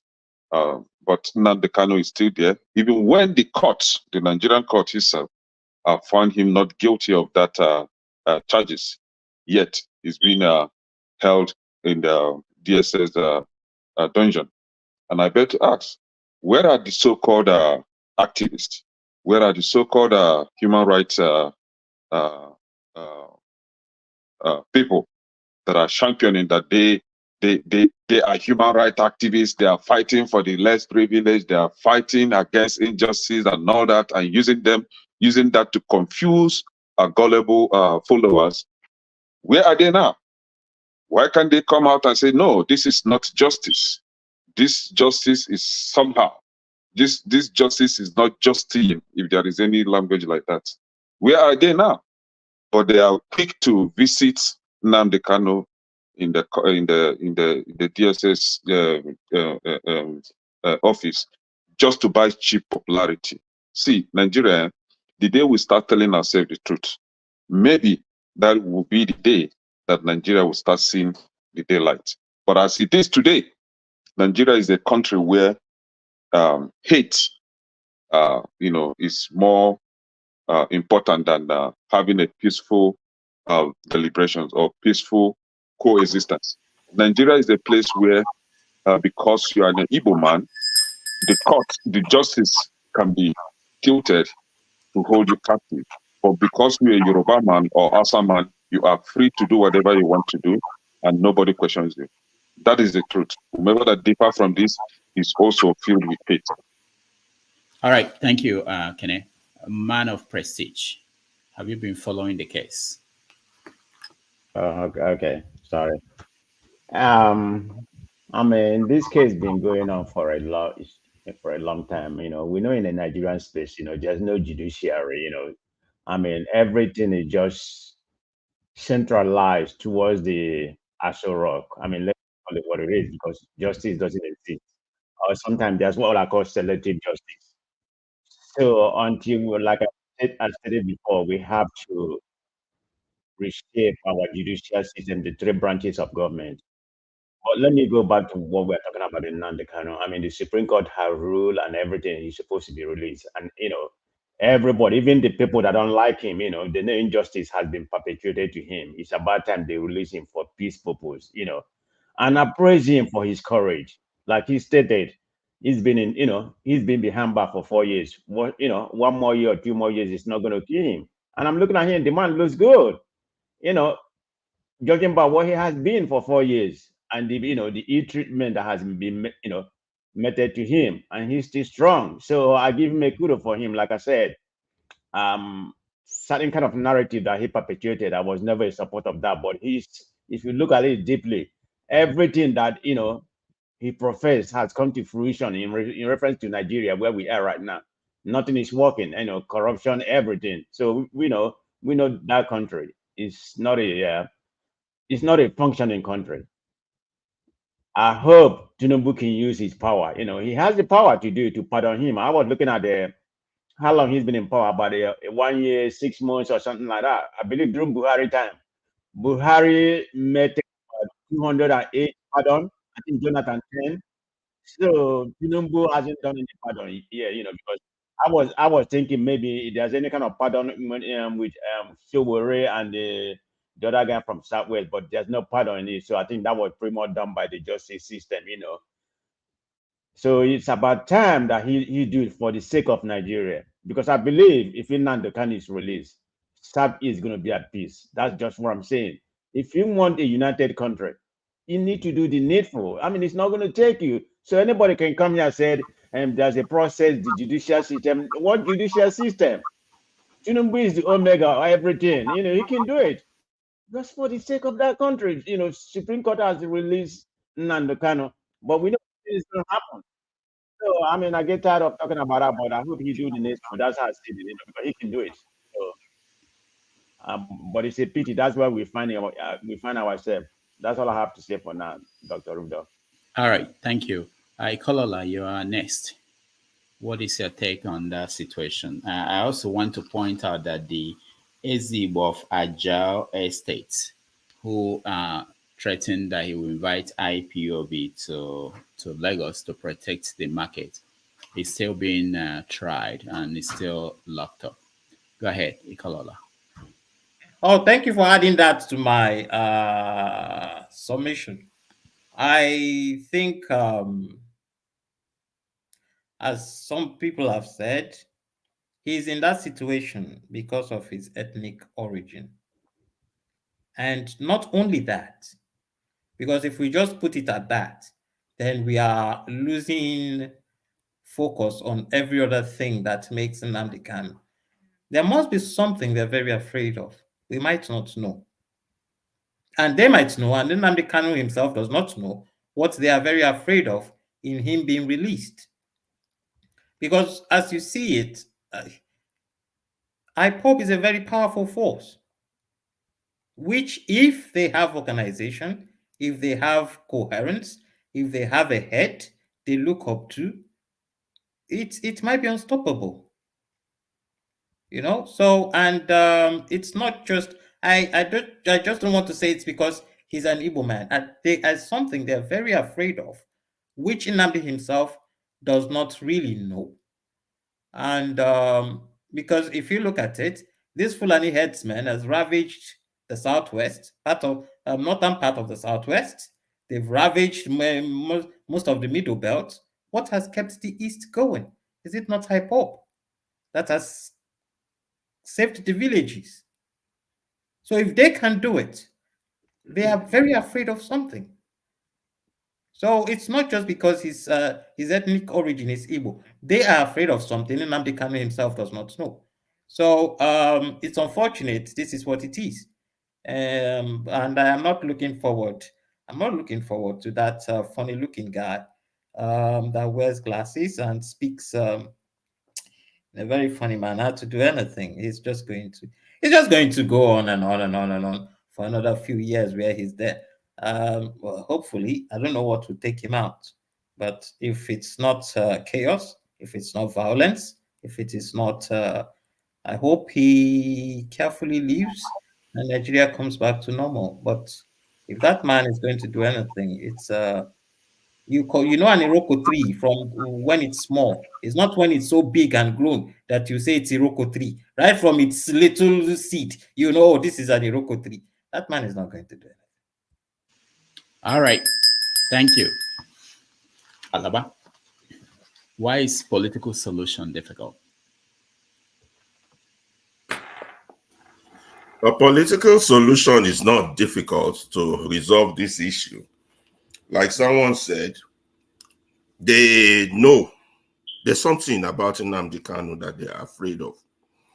But the issue of Nnamdi Kanu, although very tragic and real, is that this is the reign of injustice.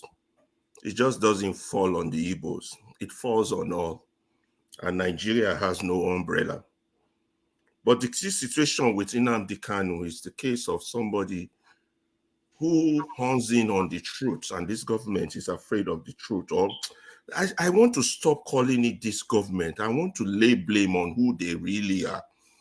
This elite, this what was the word that a politician used? This political criminals or talk. I think was it Obi who used it. You see, Nigeria has no judiciary. All these senior advocates of nonsense, all these elitism of we are big men, we know the law. I better pass my neighbor. I know more than my neighbor. I'm a big man. I live in Ikoyi. I live in Banana Island. I wear the white man wig. All this colo mentality that borders on our elites. Dele Faron said, don't even call them elite. We have no elites. We have boy who thinks that they are elites with all their millions and private jets. You understand? All these journalists, all these pastors, all these elites. The problem lies there because where the rule of law doesn't exist, that's a jungle. And where Nigeria is now, it has no judiciary, it has no rule of law. It has no court system. Anybody that says it's going to court is going there to waste his or her time. These things doesn't exist. Let's call a spade a spade. You see, all these foolish elites now who are destroying everything, who cannot maintain basic rule of law. I mean, basic rule of law. The man has been released by a court. Follow your own rule as bad as those rules are. You can't even do that. It shows you how the reign of injustice is going to swipe Nigeria away into oblivion. Now, this big manism is the real danger, the real monster. And the destruction that is coming ahead, for those who have vision, they can see it. And that's why we come here every day to talk to possibly, hopefully avert the imminent danger. And we talk without fear or favor. And we have no regard for anybody who gets hurt by our speeches. Yes, there's an Igbo aspect to this Nnamdi Kanu thing. But the reign of injustice fall on all. The Igbo aspect is the fact that his fellow Igbo brothers are not talking. The governors, the politicians, those that are part of the criminal gang, that is the only Igbo aspect to this. It's not because Nigeria is so unjust to the Igbo. Nigeria is unjust, yes, I agree, but the reign of injustice falls on all. That's why Nnamdi Kanu's case is special. Because that man has a hold on the truth against them. And they are afraid. These satanic, devilish people that call themselves elites, educated lawyers with wig of the white man on their head, are afraid of this man. And that is where the problem lies. The only Igbo angle is the failure of his Igbo brothers. The likes of that idiot Igbo that is in Lagos and all the governors in the East that are not standing up to this man, on behalf of this man, as their kingsmen. Those are the problem. That's the only Igbo angle to it. Other than that, the reign of injustice falls on all. And those who think that injustice anywhere is a thing they can shed an eye away from, they need to learn that injustice anywhere is a threat to peace everywhere. And that imminent thing is coming. But the only Igbo angle is that the fact that his own Igbo kings are quiet or afraid, are diplomatic. We have Igbo journalists. Why are they not doing thorough investigation, talking? I still thank that man they call Black Dark something for bringing out what our journalists should be doing instead of cowarding to injustice. Thank you all very much. All right. CM, you're next.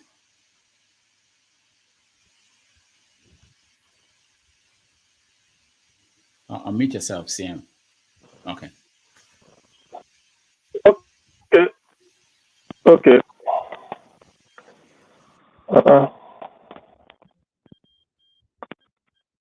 Have I not? Are you? Yeah, you can go ahead. We can hear you.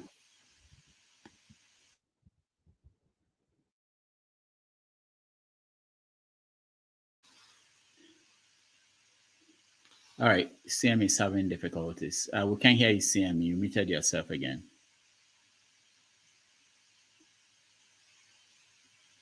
All right, so CM, try again. Otherwise, we'll go ahead. You keep muting yourself. Just leave it unmuted, and then you can talk. All right, let's go to Mama Echo. We'll come back to you, CM. Mama Echo. All right. Greetings to the panelists and everyone in the comment section and our viewers.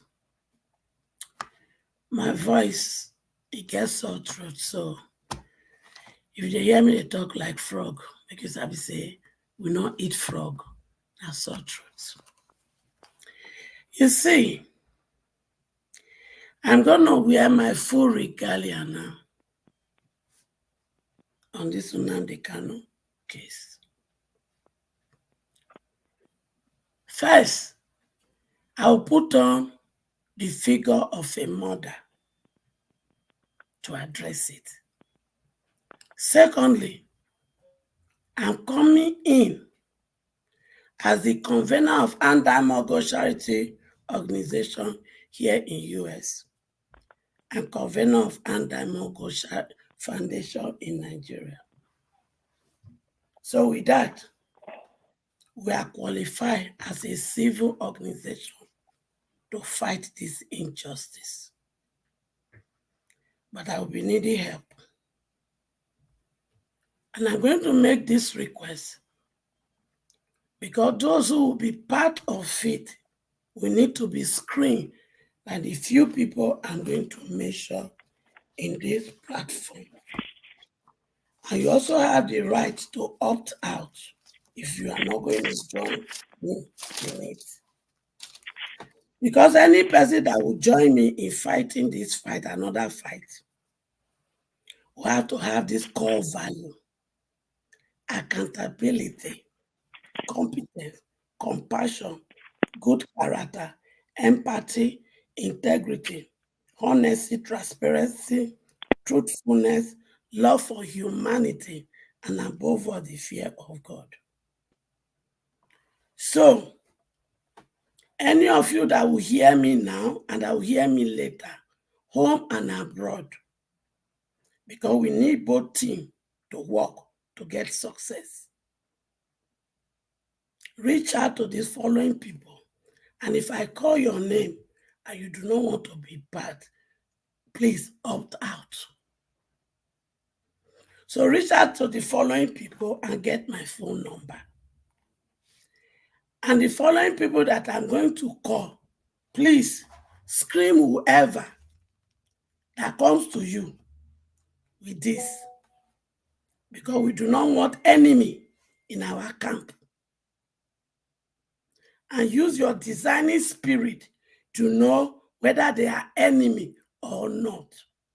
Because every impunity that has been done to my children will be addressed one after the other. All of our impunity, I put them inside cooler. Especially the one wanna do during election. So we won't stand with my Peking.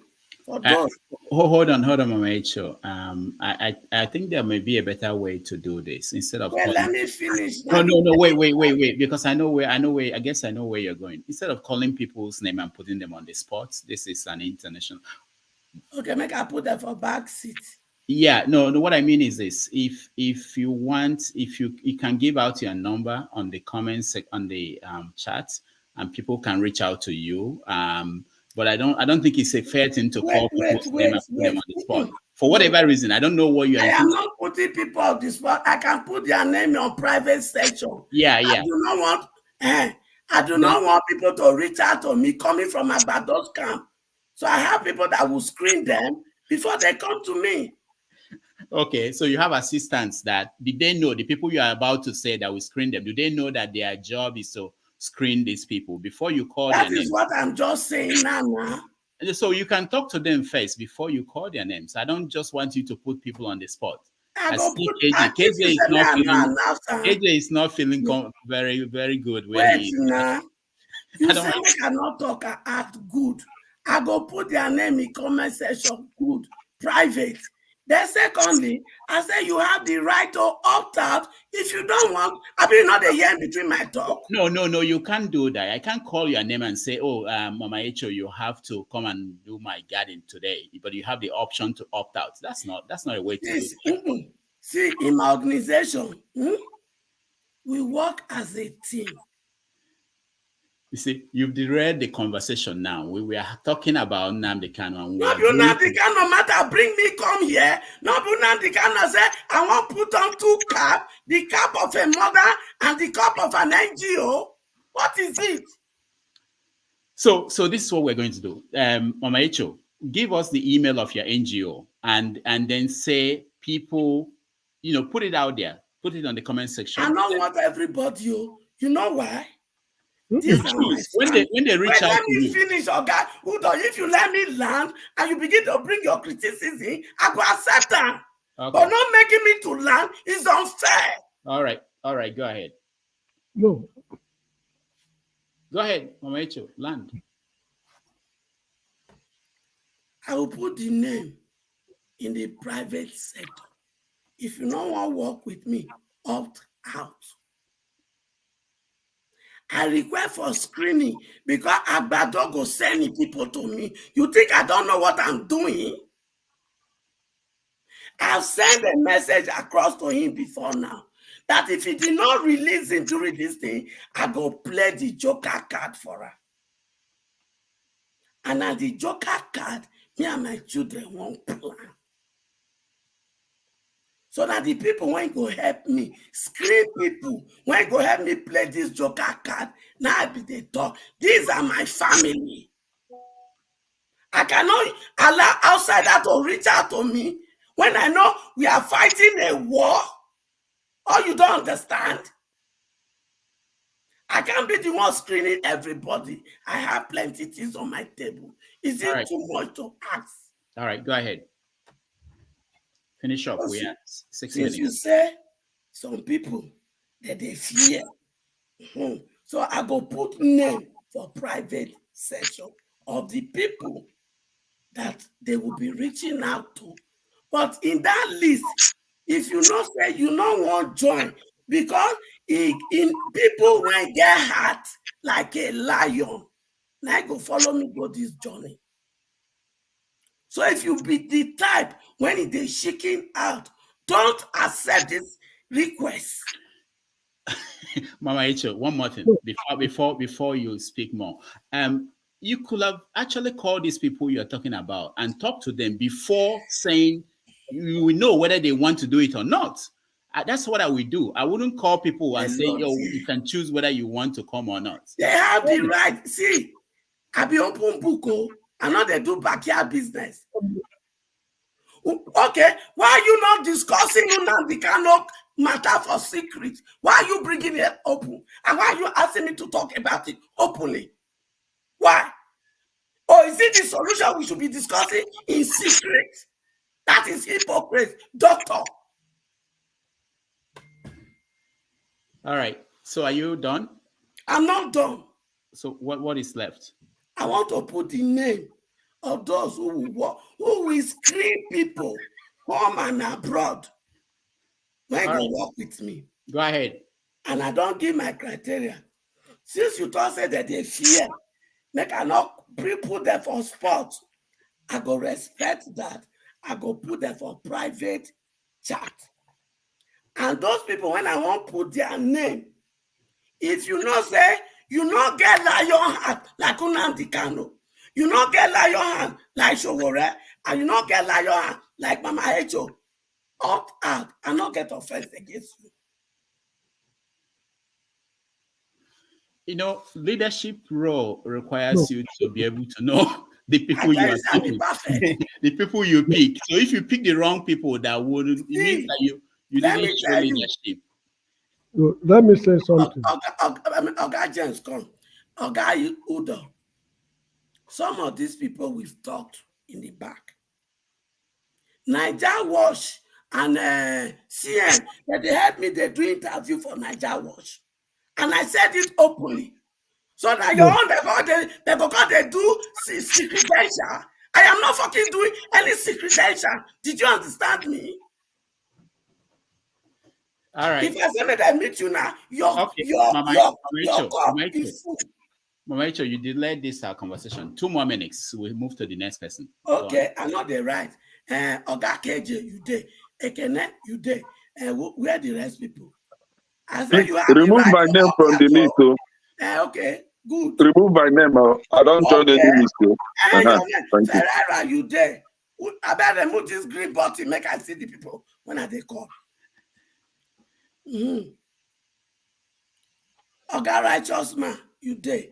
See, we don't already they work, so I include you for this list. Olumide never come. So I go call you later. Now all these people who do not they call you because your plate is full. So these are the people that will be helping me. You they pray. I know you now. So because I want to round up, I they go meet area father for worship media. Me I go yarn.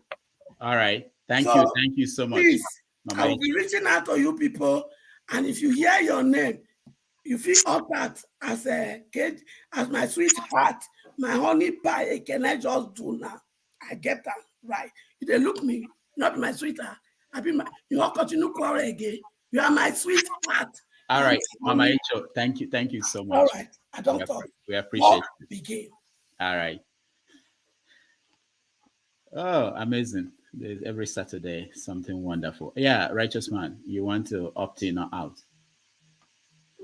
Dr. Damages. Yes. I'm using torchlight in order to see a glimpse of the screen, because of the gross darkness we're in. Please, let me try to use a minute to correct the impression based on your interpretation and the man who spoke before.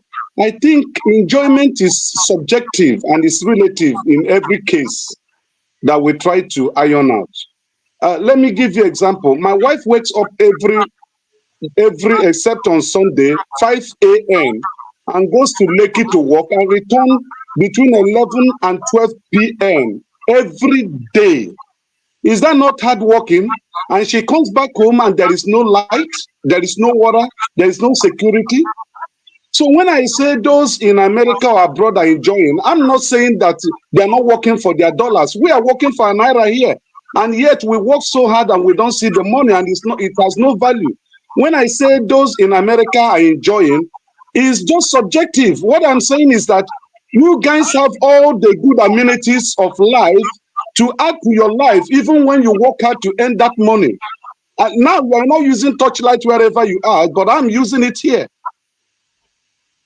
All right, thank you. All that we are saying, we push back by saying, let us be the ones that will define whether we're enjoying or not. It's not you, because you don't know everything that we are going through. That's all. All right. Who didn't speak on this? I think Ike just joined us. Who else did not speak on Nnamdi Kanu before we change subjects? Ike. James, did you speak? Did you speak? Mr. James? No? Okay, go ahead. No, I've not.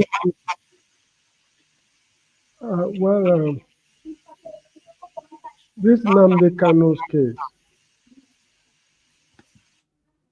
is anyway.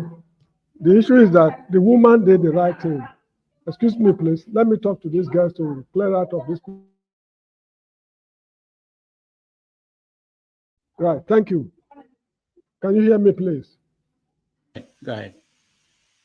Yeah, thank you. The judge or magistrate, I don't know what they call her, she did the right thing by recusing herself from the case. One thing is certain, she's acting on instructions from above. She has no personal misunderstanding with Nnamdi Kanu. So if she's playing games, it means she's acting on instructions from abroad. And we should also look at it from the perspective of the corruption that has consumed the judiciary in Nigeria. Nigerian judicial service is homogeneously corrupt from the very top to the bottom. There's no doubt about that. So you cannot expect her to go against an established order that is entrenched in corruption homogeneously. That is the problem the woman has been going through. It is likely, I'm just guessing, it is likely she has been facing some threats because this is a very, very sensitive case. So that is one way of looking at it. Another way of looking at it is, I remember what happened during the Civil War. When Odumegwu Ojukwu declared Biafra, Kingsley Ozumba Mbadiwe was not in the country. Michael Okpara was not in the country. Francis Akano Ibiam was not in the country. Zeke, of all people, was not in the country. Dennis Osadebe was not in the country. One of the reasons why they left is that they don't want Ojukwu to be the leader of the Igbos. So they were against him. And when East Central State was created, an Igbo man, of course, was the governor. That is Ukpabi Asika. It means that he has been piling with them. So this division has been there in Igbo land. What's his name? Sunday Igboho committed exactly the same offense Nnamdi Kanu committed. But the Yorubas are all united in handling this matter. I have not seen any prominent Yoruba man who is against Sunday Igboho or who has spoken publicly against what Sunday Igboho has been doing. But when you go to the East, it's a different ball game altogether. So they should put themselves, they should solve their internal problems. There's no region in this country that is immune to problems. I remember when Ken Saro-Wiwa was executed, the Igbo said nothing at all. Yet they want us to believe that Rivers people are part of Igbos. But when the man was killed, nobody said anything.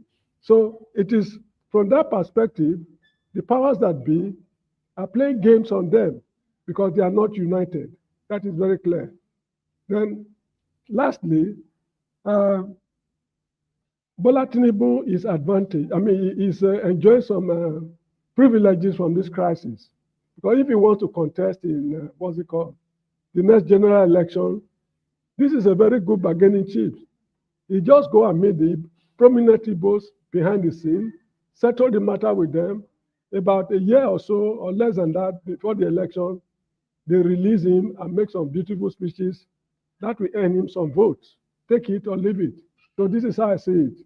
So for this guy to be released, the Igbo leaders of thought, they need to come together, resolve their differences. I know they have no kings among them, but they have their own international society. There's a way they relate with each other. It's a very complex system. That's how they relate with each other. So they should use that mechanism to see what they can do to pull this guy out of the predicament he's grappling with. So this is how I see it. Nobody will fight this war for them. It is they who should fight it because other parts of the country, when they run into problems, they, the Igbos, hardly come to their rescue. If I'm mistaken, somebody should correct me. So that is how I see it. Thank you so much. All right. Thank you, Mr. James. Ike, Ernest. Good afternoon, Dr. Damages. You can hear me? Yes. Good afternoon, everybody in the panel. This afternoon from my place. Thank God we meet again today. Dr. Damages, what is on the plate today? I wasn't following from the beginning. I'm working, so. All right. At this point, we are discussing the case of Nnamdi Kanu that has gone back to the Chief Justice to reassign it to another judge. Okay.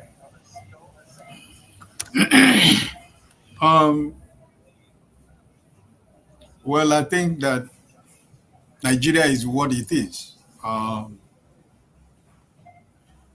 Kanu is not supposed to still be in prison.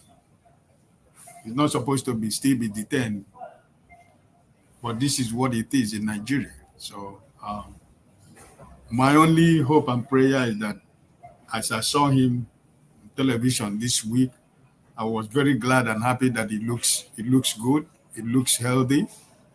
That's my concern, his health. Because if most of the time what we read or what we see online, his health is deteriorating, and a lot of stories that have been said. But when I saw him this week, I was glad that he looks good, and I hope that the government of Nigeria should not allow anything to happen to Nnamdi Kanu in the prison. It will not be good for anybody. So I think that they should do what is right and let him go. If you're talking about national reconciliation, if you're talking about unity in Nigeria, the process of for us to be able to obtain that unity, we have to start from the beginning. Most people who are in the same position within Nnamdi Kanu, they have been released for a very long time ago. And I don't see the reason why that issue should be there. But like I said here last, maybe when you were not here, I think there was a time they brought the issue of Nnamdi Kanu. I am saying it here in this platform. And I believe that every honest Igbo man should agree with me what I want to say now. The holding of Nnamdi Kanu in prison today is orchestrated by the governors of Eastern Nigeria. The whole governors of Eastern Nigeria are holding Nnamdi Kanu in prison for their political gain, for their selfish political gain. Because they know the day this young man comes out and make a statement, their political career will end forever. So they are using him as a political pawn for themselves. This is my conviction. So I believe that the people that are sabotaging this young man to be free, part of our people are part of the problem.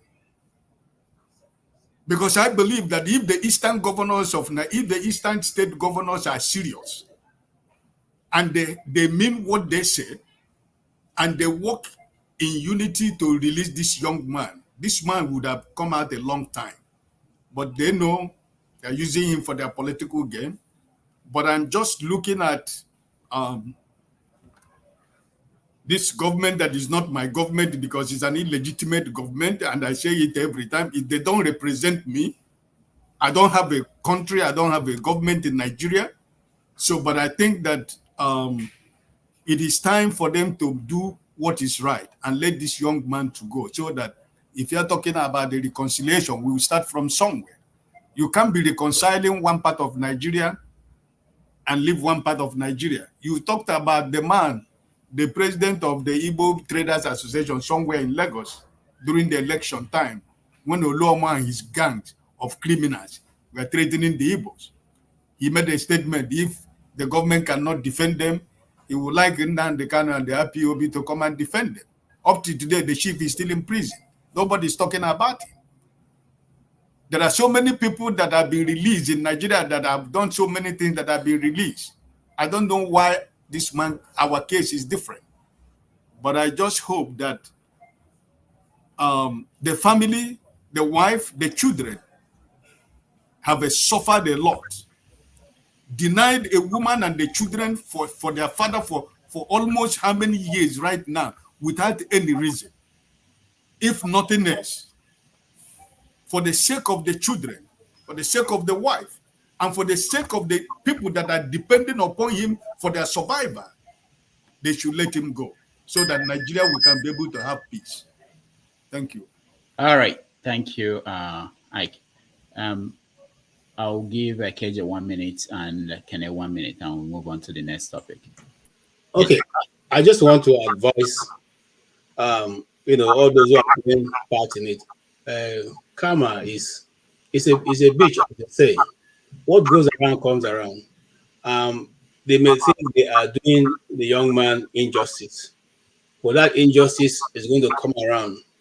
And some of them, if not in this time, because what any evil done to man by man must be avenged, if not by God, then by man. And it's going to be avenged in this season, either for true rightly to them or to their cronies in time to come. So what am I going to say? A lot of us, we have the number 6 in the government who have sworn that Abia State will be APC come 2027. He's not saying his subjects because Nnamdi Kanu is from his constituents. He's from Bende, which is my local government. Nnamdi Kanu is from Umuahia, which is almost like less than 30 minutes drive.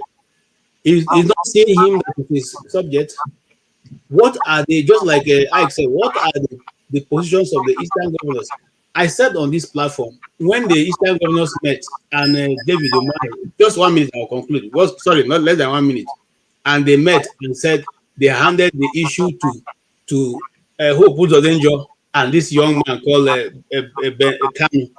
I knew that nothing was going to come out of it because these are the people who don't want him out in the first place. And then the other man who has also gone to be with the Lord now, who were the people who said they are organizing the Igbos to bring him out. Okay?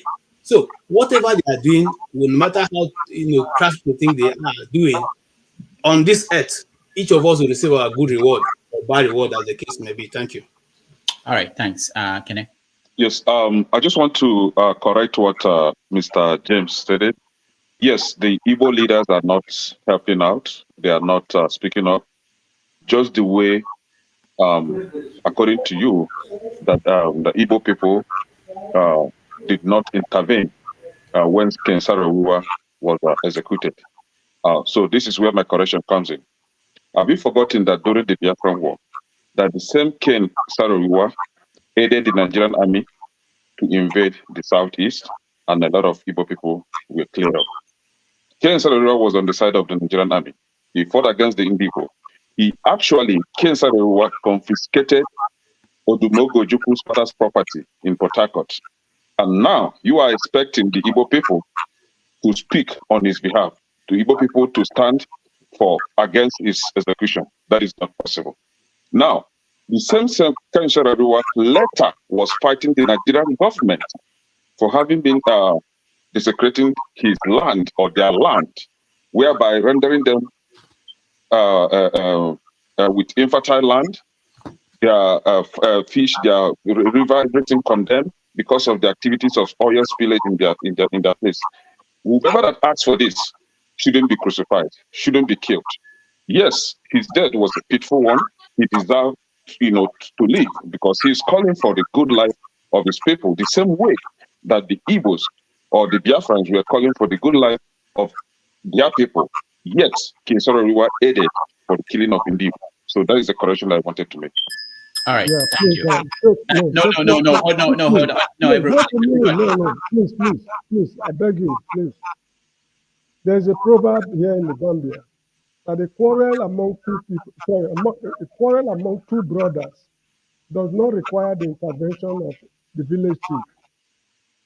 If Ken Saro-Wiwa offended the Igbos, it is not the non-Igbos who should discipline him. It is the Igbos who should discipline him. This is the point I want you to understand. Thank you.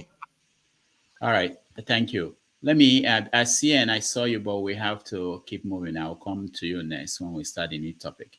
Let me just say that tomorrow on 90 Minutes Africa, we are going to have Dr. Franklin Obunweze. Most of you know him.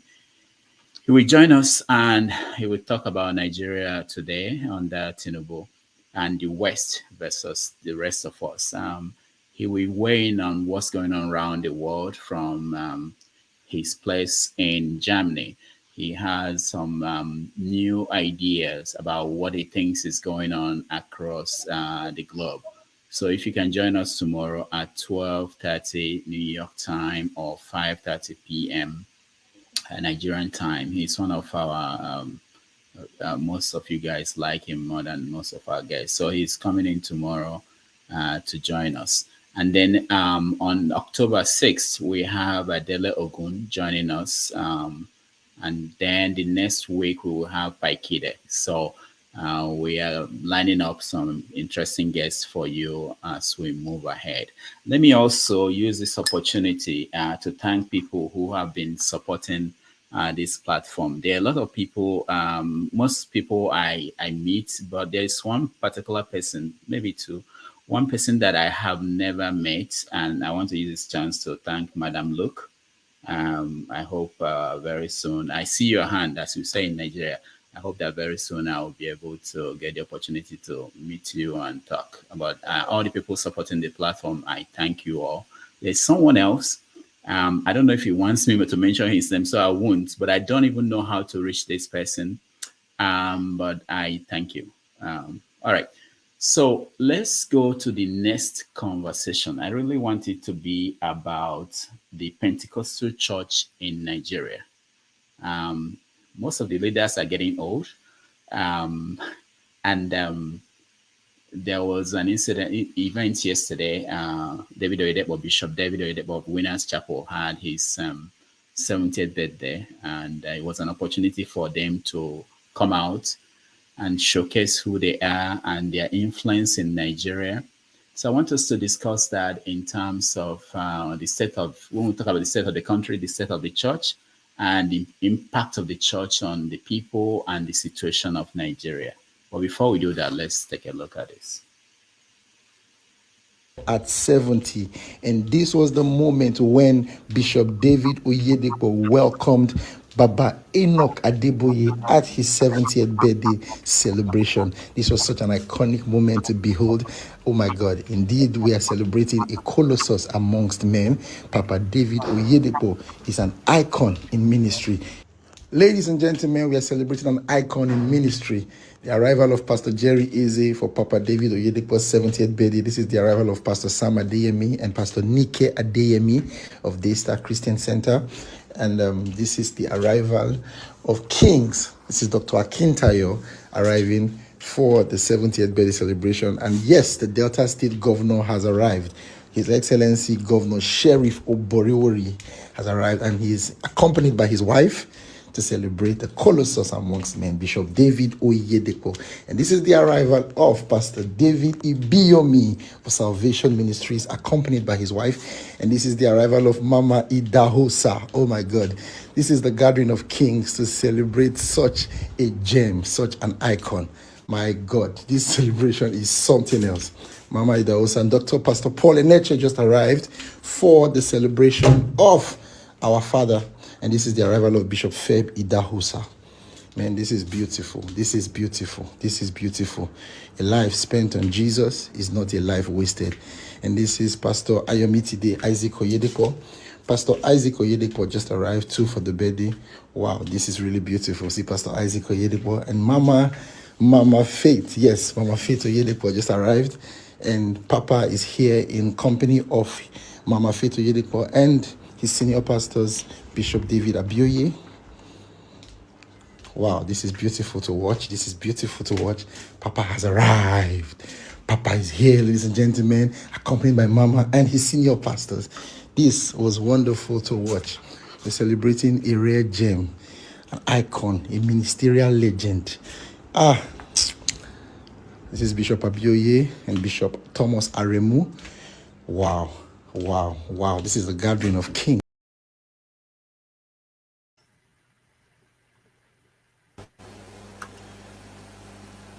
I was visiting a friend of mine,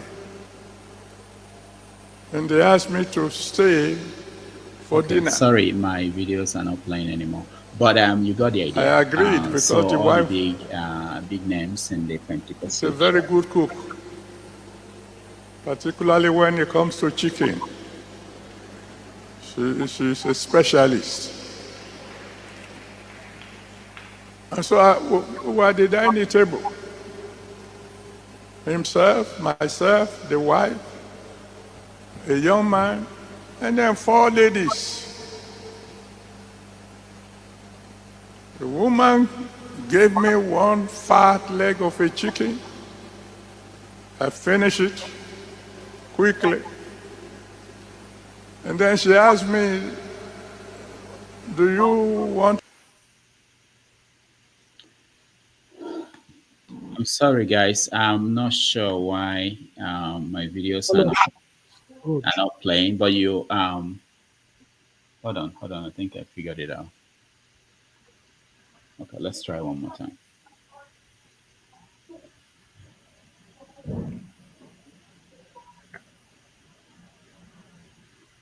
Okay, so we can start the conversation. If you don't mind. If something is technically okay. So she gave me another one. And I went to work on that one. And as I was going, the way I was going to finish that one too. The young man sitting on my right, or was it on my left, coughed and said, Daddy, I want to tell you something. So I turned. As soon as I turned, one of the ladies grabbed my plate and began to run towards the kitchen, and the other 3 followed her. And they were all laughing, and I was wondering what's going on. I've not finished, but that might diverted my attention. I had the testimony later. Because they all ate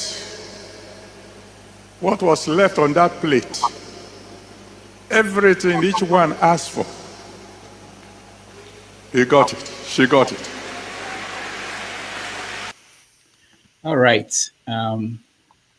For those of us who are unbelievers or people who their faith are very small, I don't know if I'm a place where Pastor Adeboye is and he's about to finish eating food, how many people will rush for the plate? And why wouldn't he, in Tinsel Apart, there was this part of passage where people were eating, and then at a point, the fufu was going down, and when it got down, they looked and they saw another person they didn't know was sitting across from them. Why don't he prepare a big meal like that and start eating, and then at a point you just walk away, and then Nigerians will eat? Anyway, KJ, the Pentecostal church in Nigeria. Oh, let me start with CN because he joined us and he didn't weigh in on all the other things we started. So let's start with CN. So welcome to the show. Yes, good afternoon. Yeah, it's nice to see you. And you too as well. And I'm also extending my greetings to my co-panelists. And it's quite it's a good day, and we're discussing on, issues of our country, Nigeria. Though it's quite unfortunate that we've not got a country yet. I think we may have one in future. We may be threatening to getting one, as every now and then we just come around, ponder over issues and think of a way forward. And be that as it may, and we are now talking on the Pentecostal churches in Nigeria. You've all seen it, and we know that churches are supposed to have an impact in Nigeria, but it's quite unfortunate. What that religion is meant, to provide to every other given country is not obtainable in our own country called Nigeria. Our churches are supposed, they are multifaceted. They influence society, both politically and economically. But in our own country, the pastors are, their position is tantamount to that of the corrupt politicians we have in Nigeria. You get it? Churches in Nigeria are supposed to play a very crucial role in our community. By what did they do? Developing, providing some social services that, particularly those that the government unable to reach out to the community. The churches are the ones that provide all this, like education, healthcare, and some welfare programs. And that is what churches are meant to be. These are the certain impacts they are supposed to provide to the society. But look at now, we are watching them celebrating like celebrities. Is it the right thing? Is that is the pictures we are looking at? Is that what we should be looking at? The present day Nigerian youth that are supposed to take their country, they have been indoctrinated. They only teach them how to look up to heaven in everything. And I wonder what they are looking up to heaven for. God has given us everything. And whatever you are asking God that you think God has not provided, it is the churches that have, wired everybody just to look like dummies. Instead of these churches helping the government, to reach out to where the government was not able to get to. What they do, they even do worse than the present day government. The churches could also provide jobs, to these youths that are not doing anything. And this is what churches are supposed to be doing. But I just want us to know that all these are just for business sake. The one in Nigeria is just for business. It's not for whatever it takes. Thank you. All right, thank you, CN. KJ, when I come to you, I want you to look at it a bit differently. So among the gifts that the man of God received were 2 Rolls Royce. People easily pointed at that, but one of his children, quote unquote children, gave like 1 billion naira so that he could use it to feed 50,000 people at the Canaan land, something where the headquarters is. So is it the one that got a job from Verify that didn't complete? Sorry, say it again. Is it what? Is it the one that got the job contract from Verify that didn't complete? No, not his. No, not. You're talking about Adeboye. No. Okay, Adeboye. Oyedepo. No, it's not the real biological child, but someone who is a member of the church gave out 1 billion to him to use it to feed church members. I just said that to point out that the church, despite our normal criticism, the church also they do good things. Sort of. Go ahead. Oh yes, I agree with you. I once had the opportunity of doing church, what churches do in Nigeria. I had the opportunity of doing that documentary. I was in about 8 churches.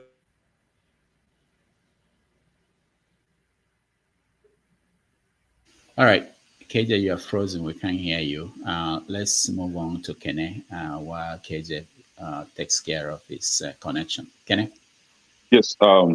For those that are Christians, I'm a Christian as well. But my kind of Christianity is 50-50 with traditional belief. So just so you know, whatever I say, I'm not particularly against Christianity. I'm a Christian myself.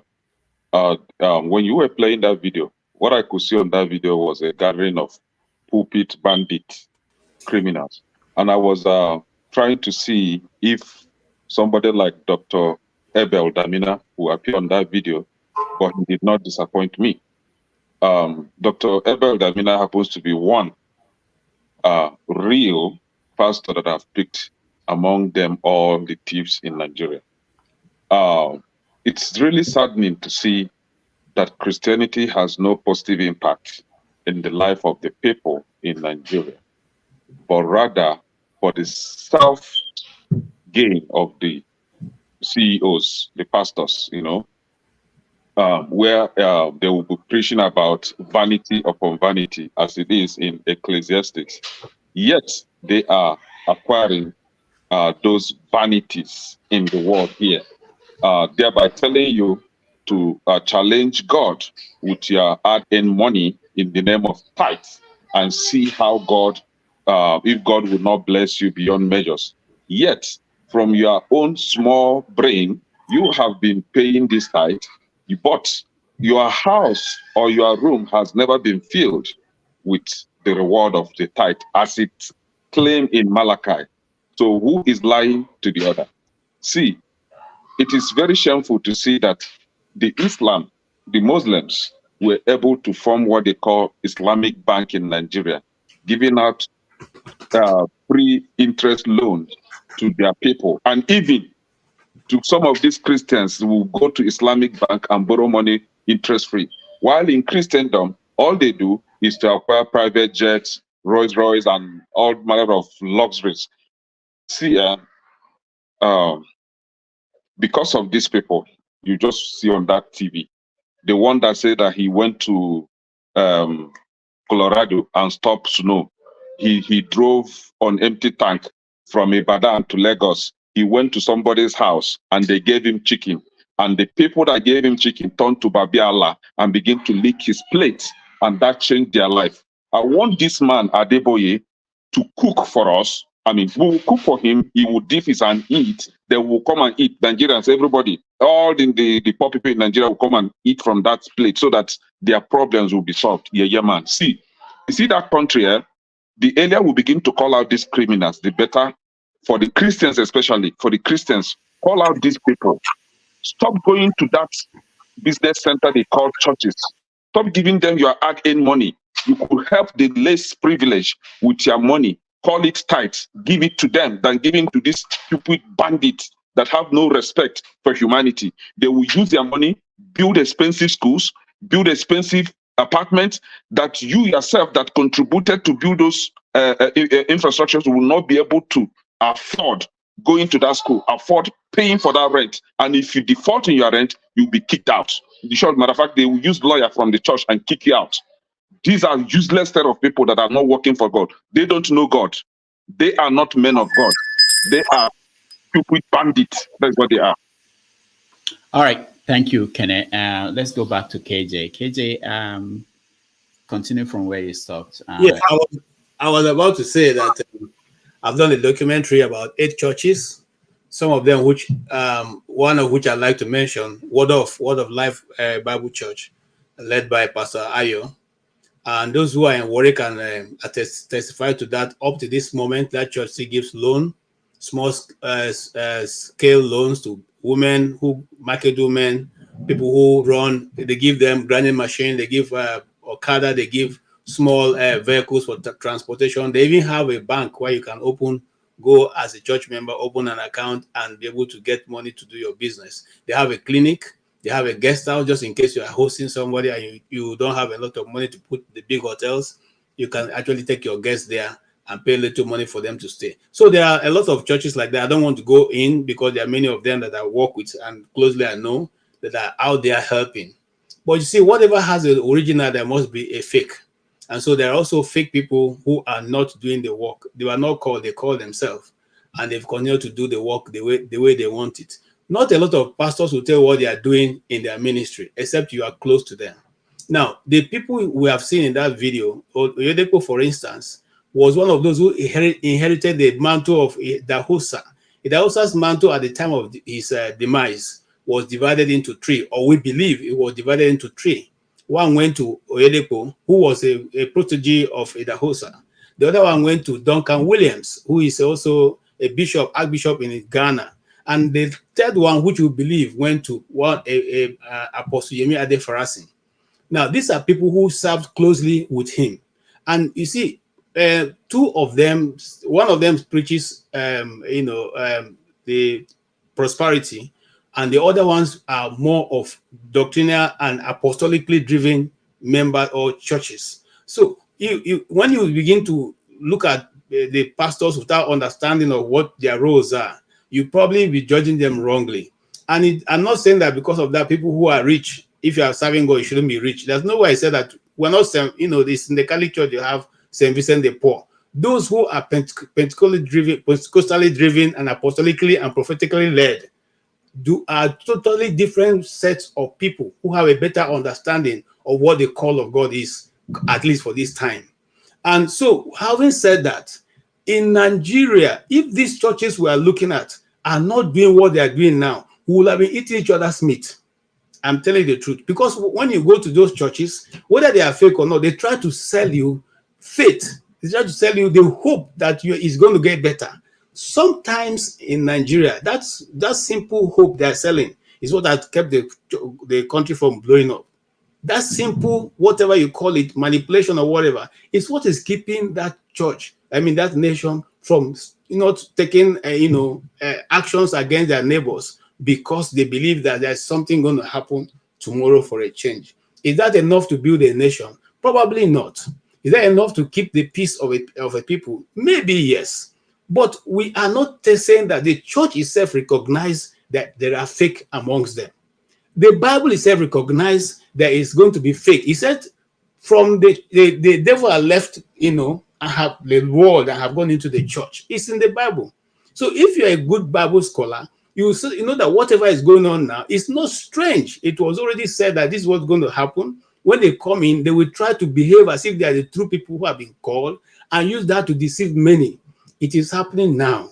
There are even pastors who are doing watch. Okay, let me round up. So what I'm simply saying is that we are not looking at those who are fake, because for every original that will be fake, we're looking at those who have been called and who are able to do certain things to try to help the society of Nigeria. And I'm saying that if the church is not doing the little they are doing, irrespective of all the fake, irrespective of those who are, collecting people's money and sitting on it, there are still those who are meeting the need of people around their communities. Thank you.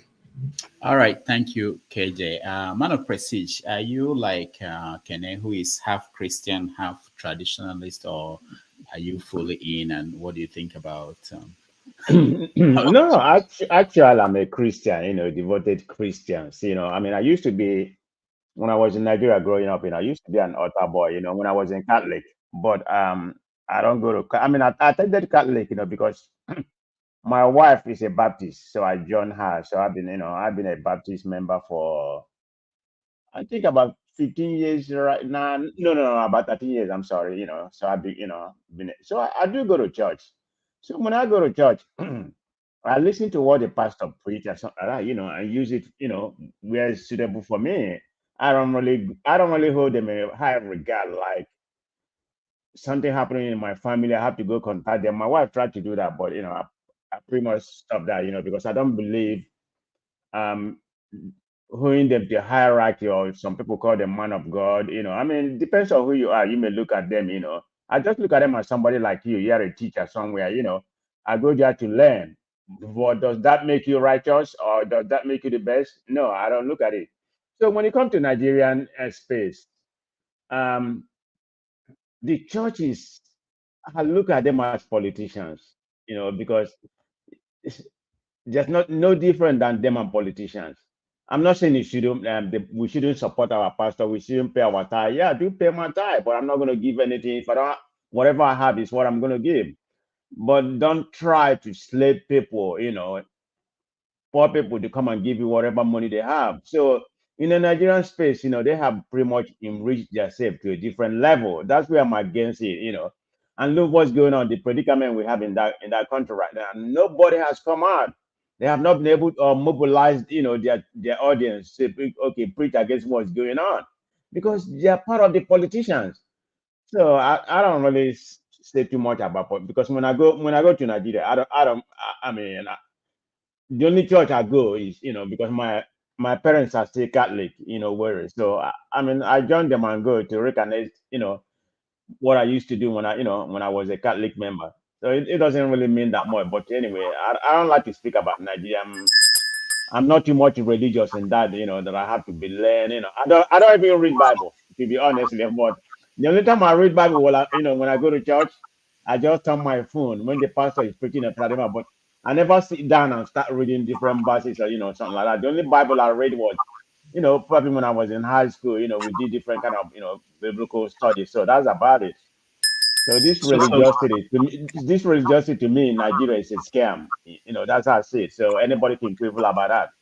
So you're just like Trump. You carry the Bible for picture purposes. All right. No, I've been no. I don't want to respond. That's okay. I know I'm looking for trouble. That's okay. Yeah. But no, I'm not like Trump. Trump, Trump is a scam man. So forget about all this all this mega like Kenneth supporting him. I don't know where KJ stands, but I'm that's your preference, okay? All right, thank you, man of Yeah, prestige. thanks. Ikolola, there's something that KJ said, that without the church giving people hope, that the insecurity, all the crime that we think is going on now in Nigeria will be a lot more. What is your take on the Pentecostal church and their role in the country? Thank you very much. I had when KJ said that, and I said to myself, I don't normally go against KJ, but I think he gave me a chance today. So I'm definitely going to go against KJ on that. You know, I was born a Christian, so but in my early years, I read the whole book of Genesis, and I questioned myself, how can this be true? What is really true about this book, this part of the book that makes sense? You know, I mean, it was all wars, it was all fights, and then you say that God is a God of peace, is a God of love. Then what is the contradiction in this and that? But I got to a point where it said, man, know thyself. That was the truth I took out of it. Man, know thyself. So I started questioning a lot of things. So I see KJ as one of those people who have really lost their roots and hold everything Christianity to be all right. Okay, so man, know thyself. In 1597, this got me questioning a lot of things. In 1597, between 1597 and 1560, no, in 1600, in Japan, what is happening in Nigeria now happened. What they did was to massacre most of the Pentecostal leaders, because these people were gradually taking away the culture of Japan. And they know that if you don't know your roots, you cannot grow. You cannot grow. This men bring you different. I mean, we have a way of taking care of our own in terms of medicine, in terms of culture, in terms of language. These people have thrown it all to the bin. If you don't come to their church and speak good English, if you don't come to their church and say, oh, Jesus, and this is what KJ is selling to us here, faith. Where does it lead you? So you die in your house in faith. Is that what you're selling to us? Rather than face your problems and tackle it, you are saying, oh, God will do it. That's nonsense. Absolute nonsense. All right. Thank you, Ikolola. So I think, please, let me finish, Doctor. This is my last submission. So I don't think we can ever follow the path of Japan and get rid of these people. It's impossible now. But our people have to start understanding that they are being sold false message, false hope. And unfortunately, people like KJ, who have been carried away by that wind, would always support it and try to use some little positivity. You know, it's like something is 90% and 1% is doing well. And then you want to use that 1% to blank the whole 99. Come on. I mean, think differently, KJ, please. Thank All you. right. And good with everyone. Thank you. Alaba, KJ, I'll give you the chance. Don't worry, at the end you will respond. Just keep taking notes like one of Prestige. We saw that he takes notes. Yeah, Ikola, did you take Ikola out? No, I didn't. He left. Oh, I was about to attack him for attacking KJ. That's my job. Okay, Nobody takes my Alaba, job. hold on. Let me frame the question for you. I saw Idahosa during the parade of all these men of God. I don't know which Idahosa. I'm guessing connected to the old Idahosa Benson. And you know that Prophet TB Joshua, we stopped hearing about a lot about the church he left behind. So there's always this issue of succession after the people we know, the people that started the churches, when they die. They've not been able to deal with that, just like most businesses in Africa or in Nigeria, if you want to narrow it down. The question of after the founder is gone, what happens, which goes to talk about issue of structure they put in place. So I want to look at it from that perspective. And then the issue of it comes up and they say to us, you are not a member of the church. Why do you care about who succeeds and about whether the preacher or the is accountable, whether the preacher should retire? Because we see what Adeboye, he's been saying recently, his preaching sometimes goes way off. I don't know, some people who listen to him, what they think, but take it from there. Okay, yeah, I will take it from there. That's very, very good. Thank you, Rudolph. The Nigerian problem is a spiritual problem. Dr. Rubo, sorry to interrupt. Can you put me at the back? Okay. Yeah, the Nigerian problem is a spiritual problem, says the man of dog. Same spelling, I just rearranged the word, man of dog. Okay, the thing they are selling, somebody said, is what has given us hope. Another contradiction from my man KJ, but let's leave that. First of all, those who sell the truth should not be selling the truth. The truth should be free. But whatever it is those pastors are selling is what has kept us in bondage.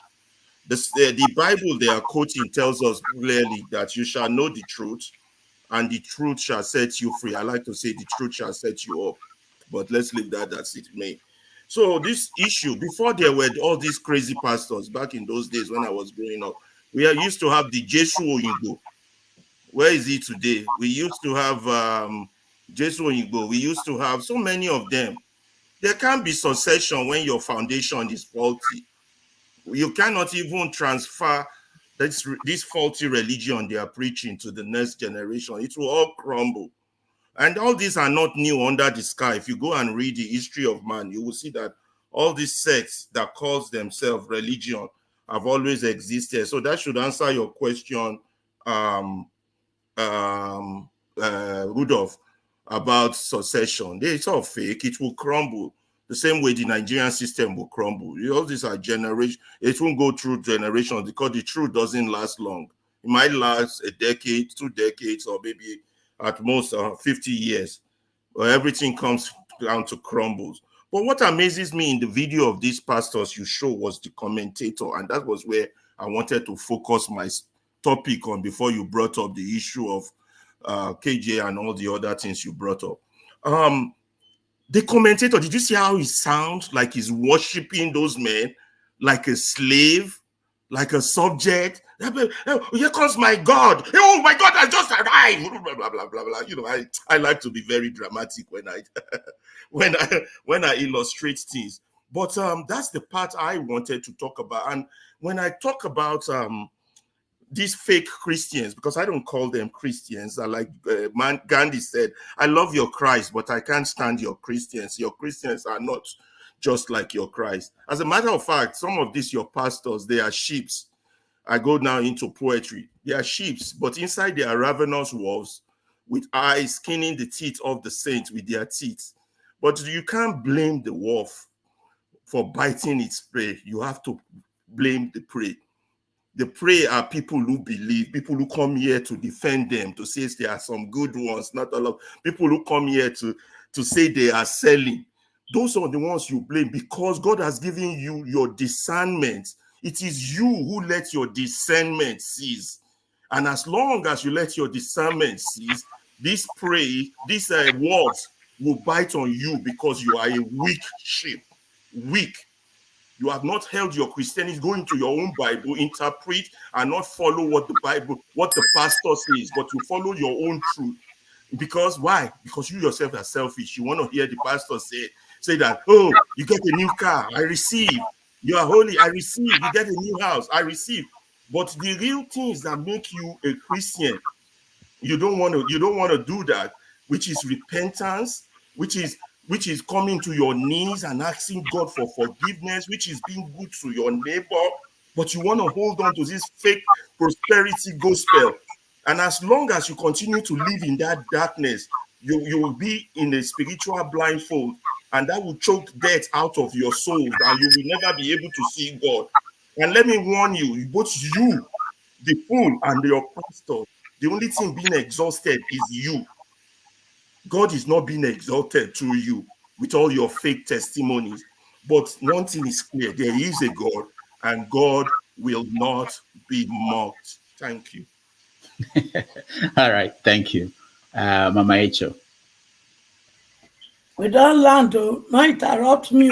Just let me flow finish. Hold on, before I interrupt you, I'm giving everybody 4 minutes. So I know. once it's So time, for that minute, not interrupt me. Una do well, To my children who are angry with me that I'm fighting pastors, touch not anointed. I want to tell you people some things I know. I am not fighting the pastors that God called.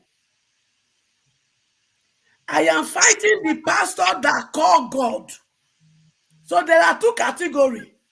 The one that God called and the one that called God. And 99% of African Western world pastor now then call God. Because one of my team members, he just walked out on me because he said, if you work with organization, I want to talk about the pastor because the Bible said, touch not my nothing and do my. Who say? Me, I get anointing. The Bible make me to understand that all of us are created in the image of God. All of us.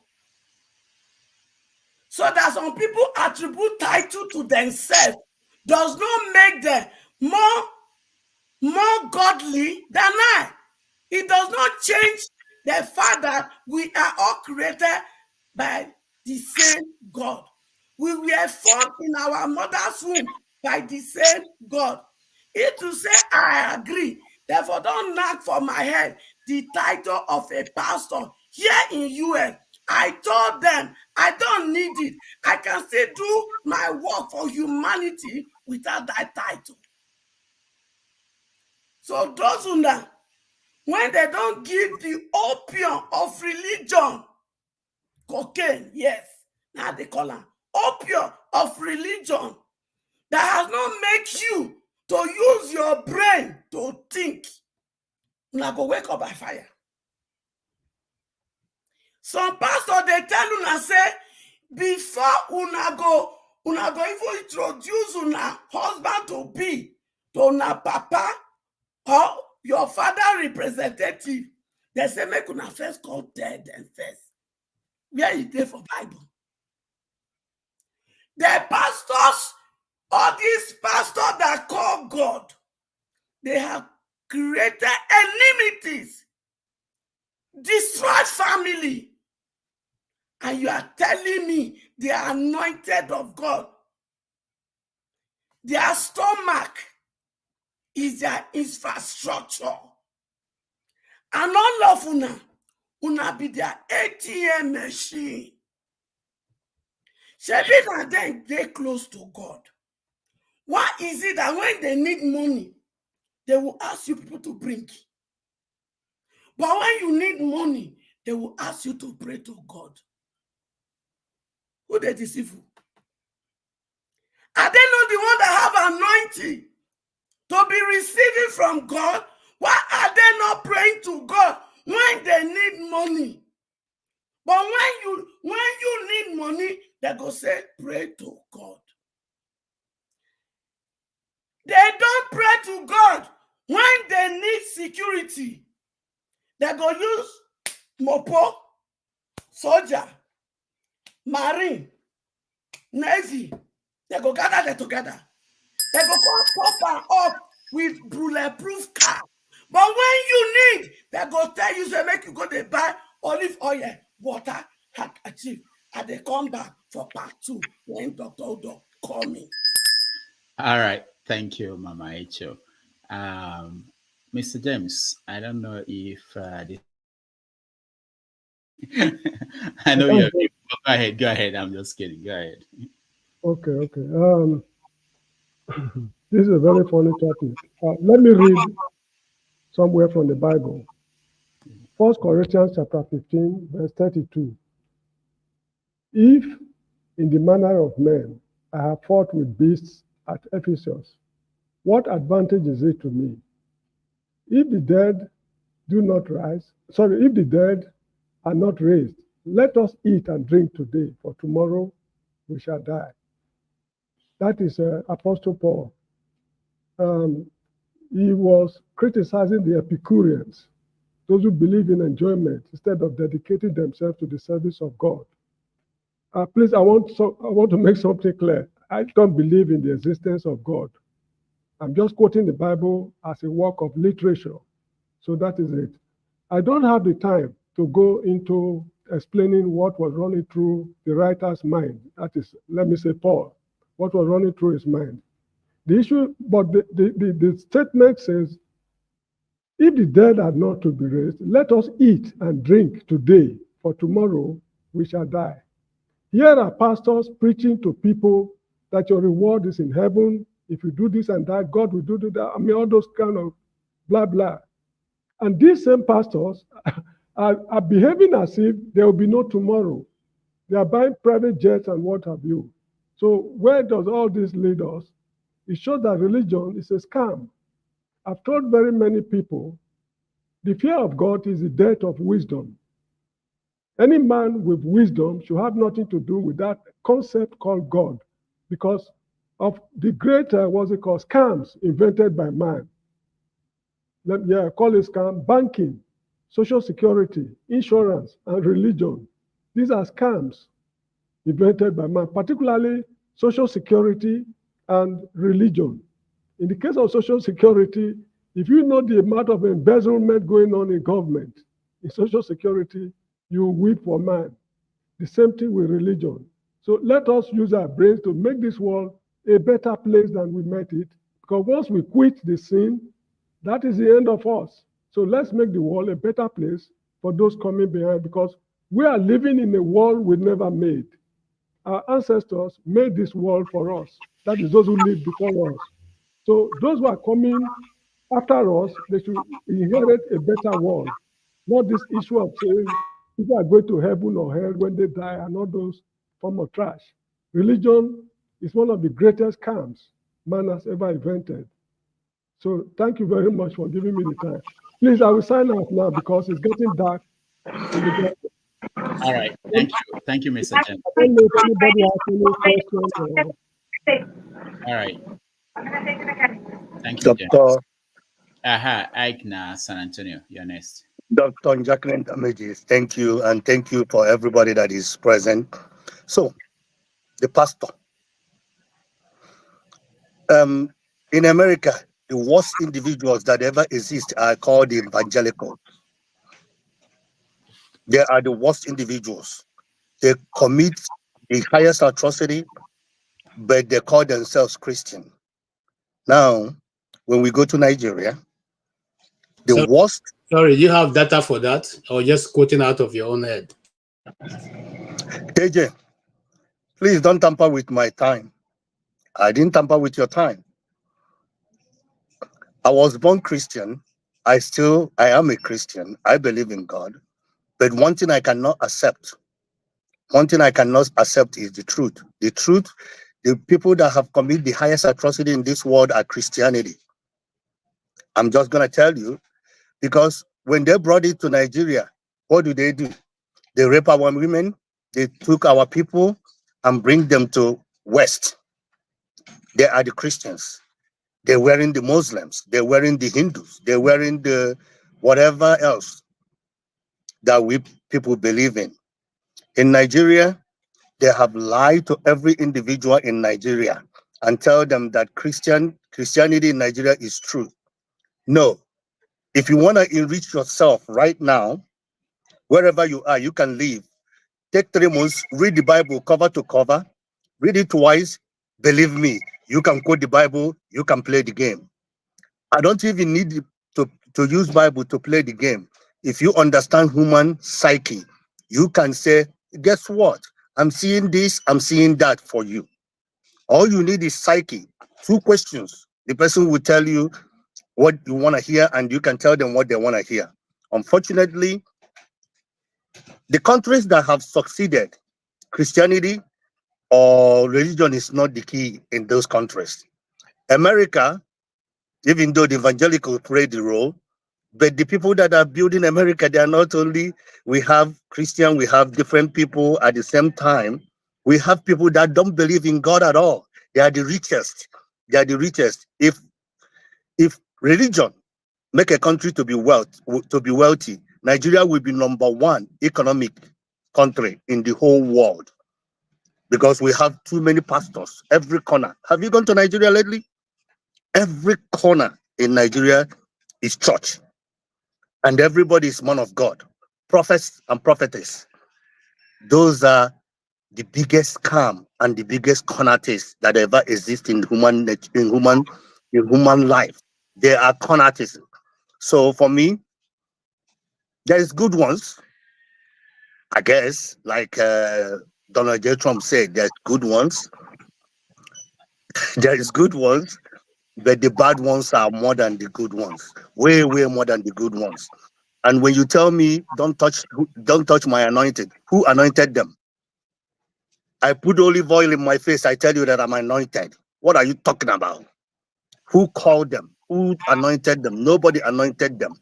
They anointed themselves, and they're scamming people. Do you know that these people, their wives respect them more than they respect their husband? They kneel down for them. They don't even respect their husband, but they respect these people. Cook for these people. Give them everything. You build a church. You build a school. Your child cannot go to that school. You do everything for them. Unfortunately, to me, is the highest con artist and the highest scam ever step on the planet. And anybody can scam it. If you read the Bible, all you need is 3 months, back and forth, 3 months, back and forth, twice. You can memorize the whole Bible. Thank you for my submission. Dr. Jacqueline Damages, keep up the good work. Don't let them intimidate you, bro. And by the way, cashew, not nobi. All right. All right. Thank you so much. Let's go to Pansat. Pansat, just to narrow it down so that we don't go on a tangent. My HO talked about how people who are called. How do you know the ones who are called and the ones who are not called?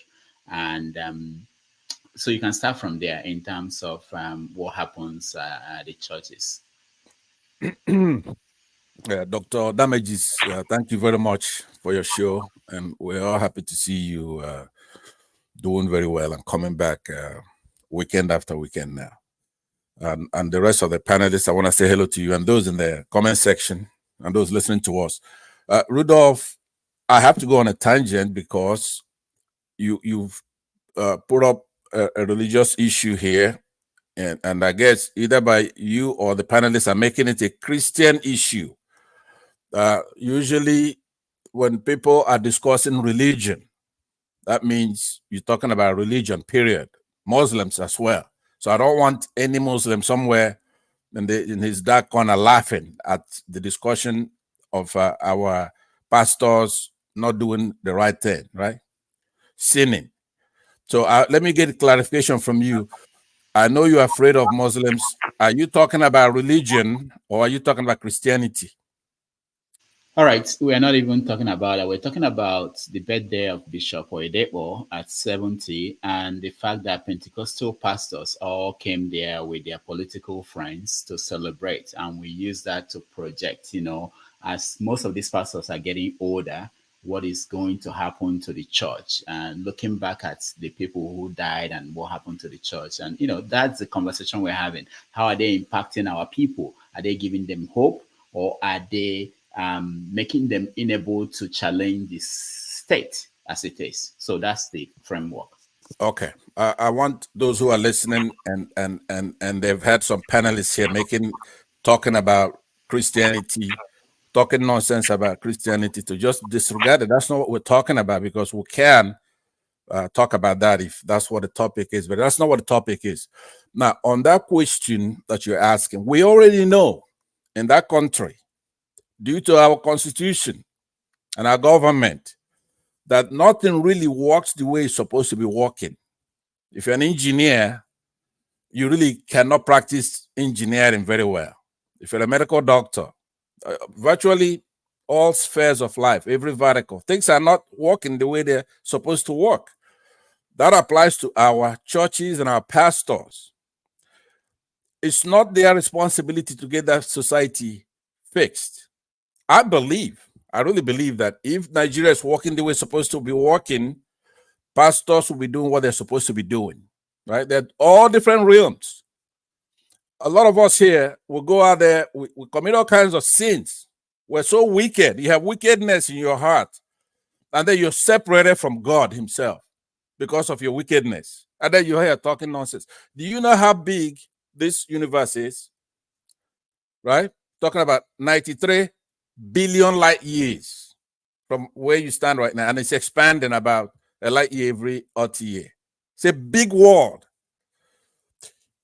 I want you to understand that when you're discussing religion, albeit in this little aspect that we're talking about it, some are using apologetics, right? Some of us, like KJ here, who is the last person you want defending the Lord, because he's going to be wussy about it and weakling, nervous about this defending the Lord amongst unbelievers, right? Rudolph being one of the biggest unbelievers we have here. He doesn't want to go directly, right? You see as I'm coming in here, James ran away. What's the other guy? From San Diego, man of prestige. They're running. Why? Because I'm bringing the light here, right? I'm trying to tell you that you have apologetics, which is to put us on the defensive. What are we defending against? We have a lot of problem in that country. What the pastors are doing is not one of them, right? We have to get things right in the country so that people can then function the way they're supposed to function, right? You cannot sit here and disrespecting our pastors. Have you been to church? Test this thing out. Go to church tomorrow. Take your bath. Get up in the morning. Go to, say, 8 o'clock service. Well, you don't want to hear that. You don't want to go to church. No, your time is up. That's not it has okay. Well, let me land now. What I'm saying is that you go and let that, maybe the choir will start singing first, even before you hear the pastor talk, because a church is not an activity where a pastor just come and talks. There are a lot of people in the churches. It's an institution where the Holy Spirit is there, no matter how sinful that pastor is. Now, I gotta be honest with you. I've visited a lot of churches. I've never seen a bad one. You're not supposed to do as they do, supposed to do as they say. You go in there and listen to that choir sing a few hymns for you, and see if you're not filled with the Spirit. Now, Rudolph, I haven't even started talking. No, your time is up. We have to move on to someone else. I appreciate you. Thank you so much, Pansa. So before I continue on the line, let me go back to KJ, because by the time he gets the opportunity to respond, he may forget what was thrown at him. KJ, I give you 2 minutes. Thank you so much. If I have not even forgotten what I'm supposed to have responded, but here is a situation I find funny.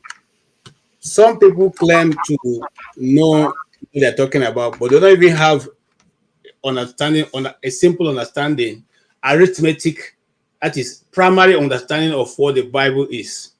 As an Igbo person whose name is taken after God's name, I have a better understanding of what I never attribute my Christianity to what the West brought.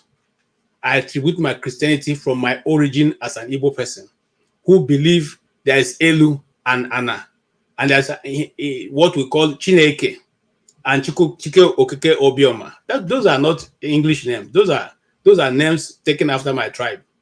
Unless you are telling me that the Igbos do not date back to the beginning, then we can now say, well, maybe those names were given by the white man. So that pushes aside the issue that this Christianity is something brought from the, of course, that means you don't even know your history, because the oldest Bible is from Ethiopia. It's not written in England. The oldest Bible in the world is Ethiopian Bible.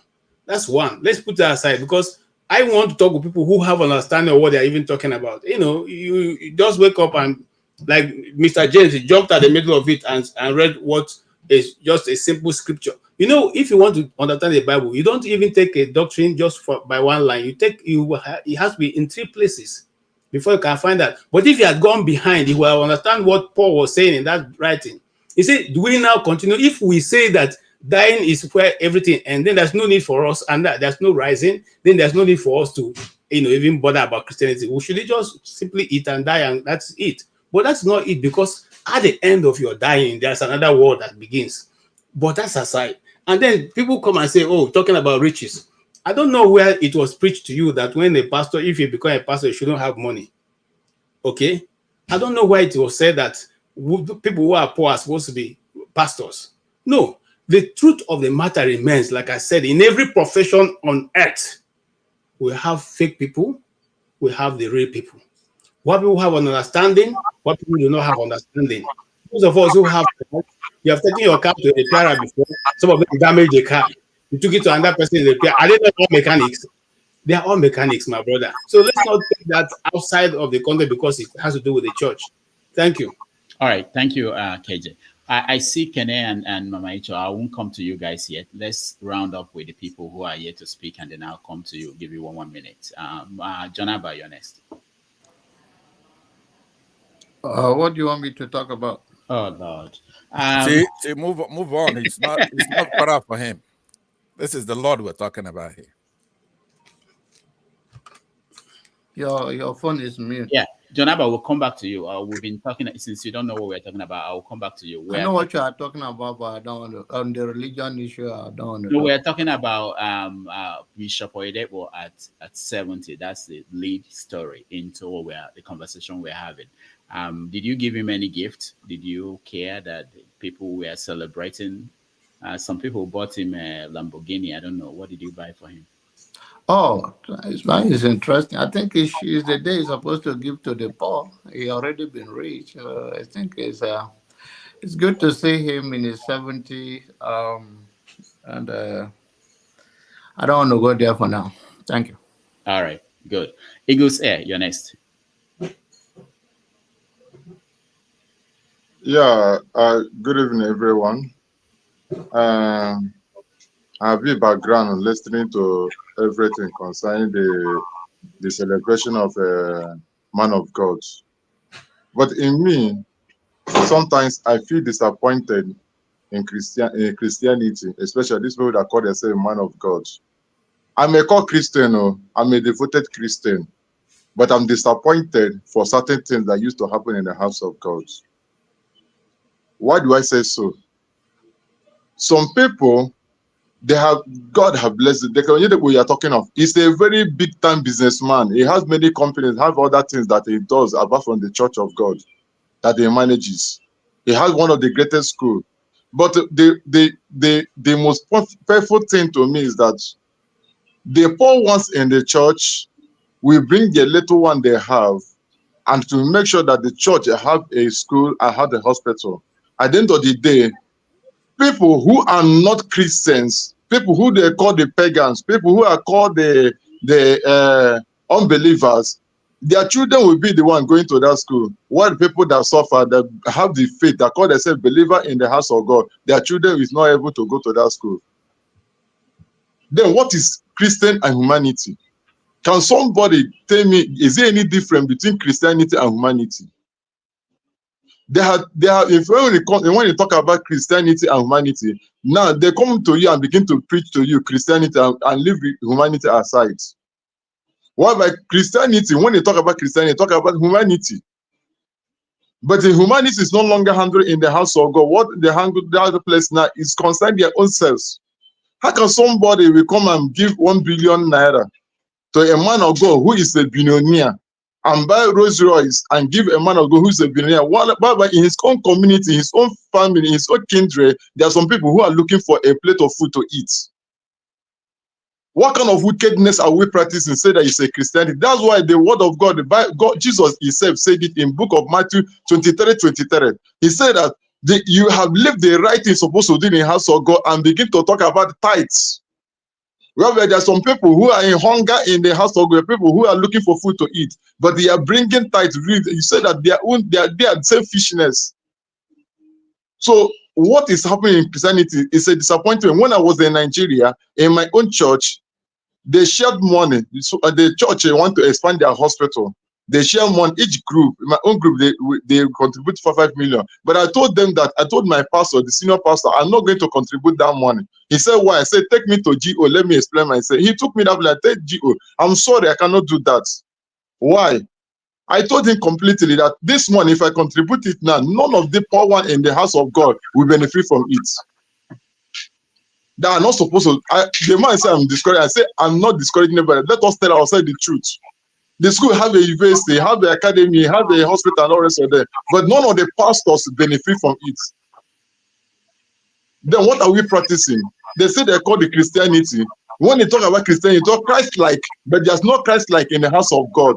What they have disappointed. See, sorry, I'm disappointed.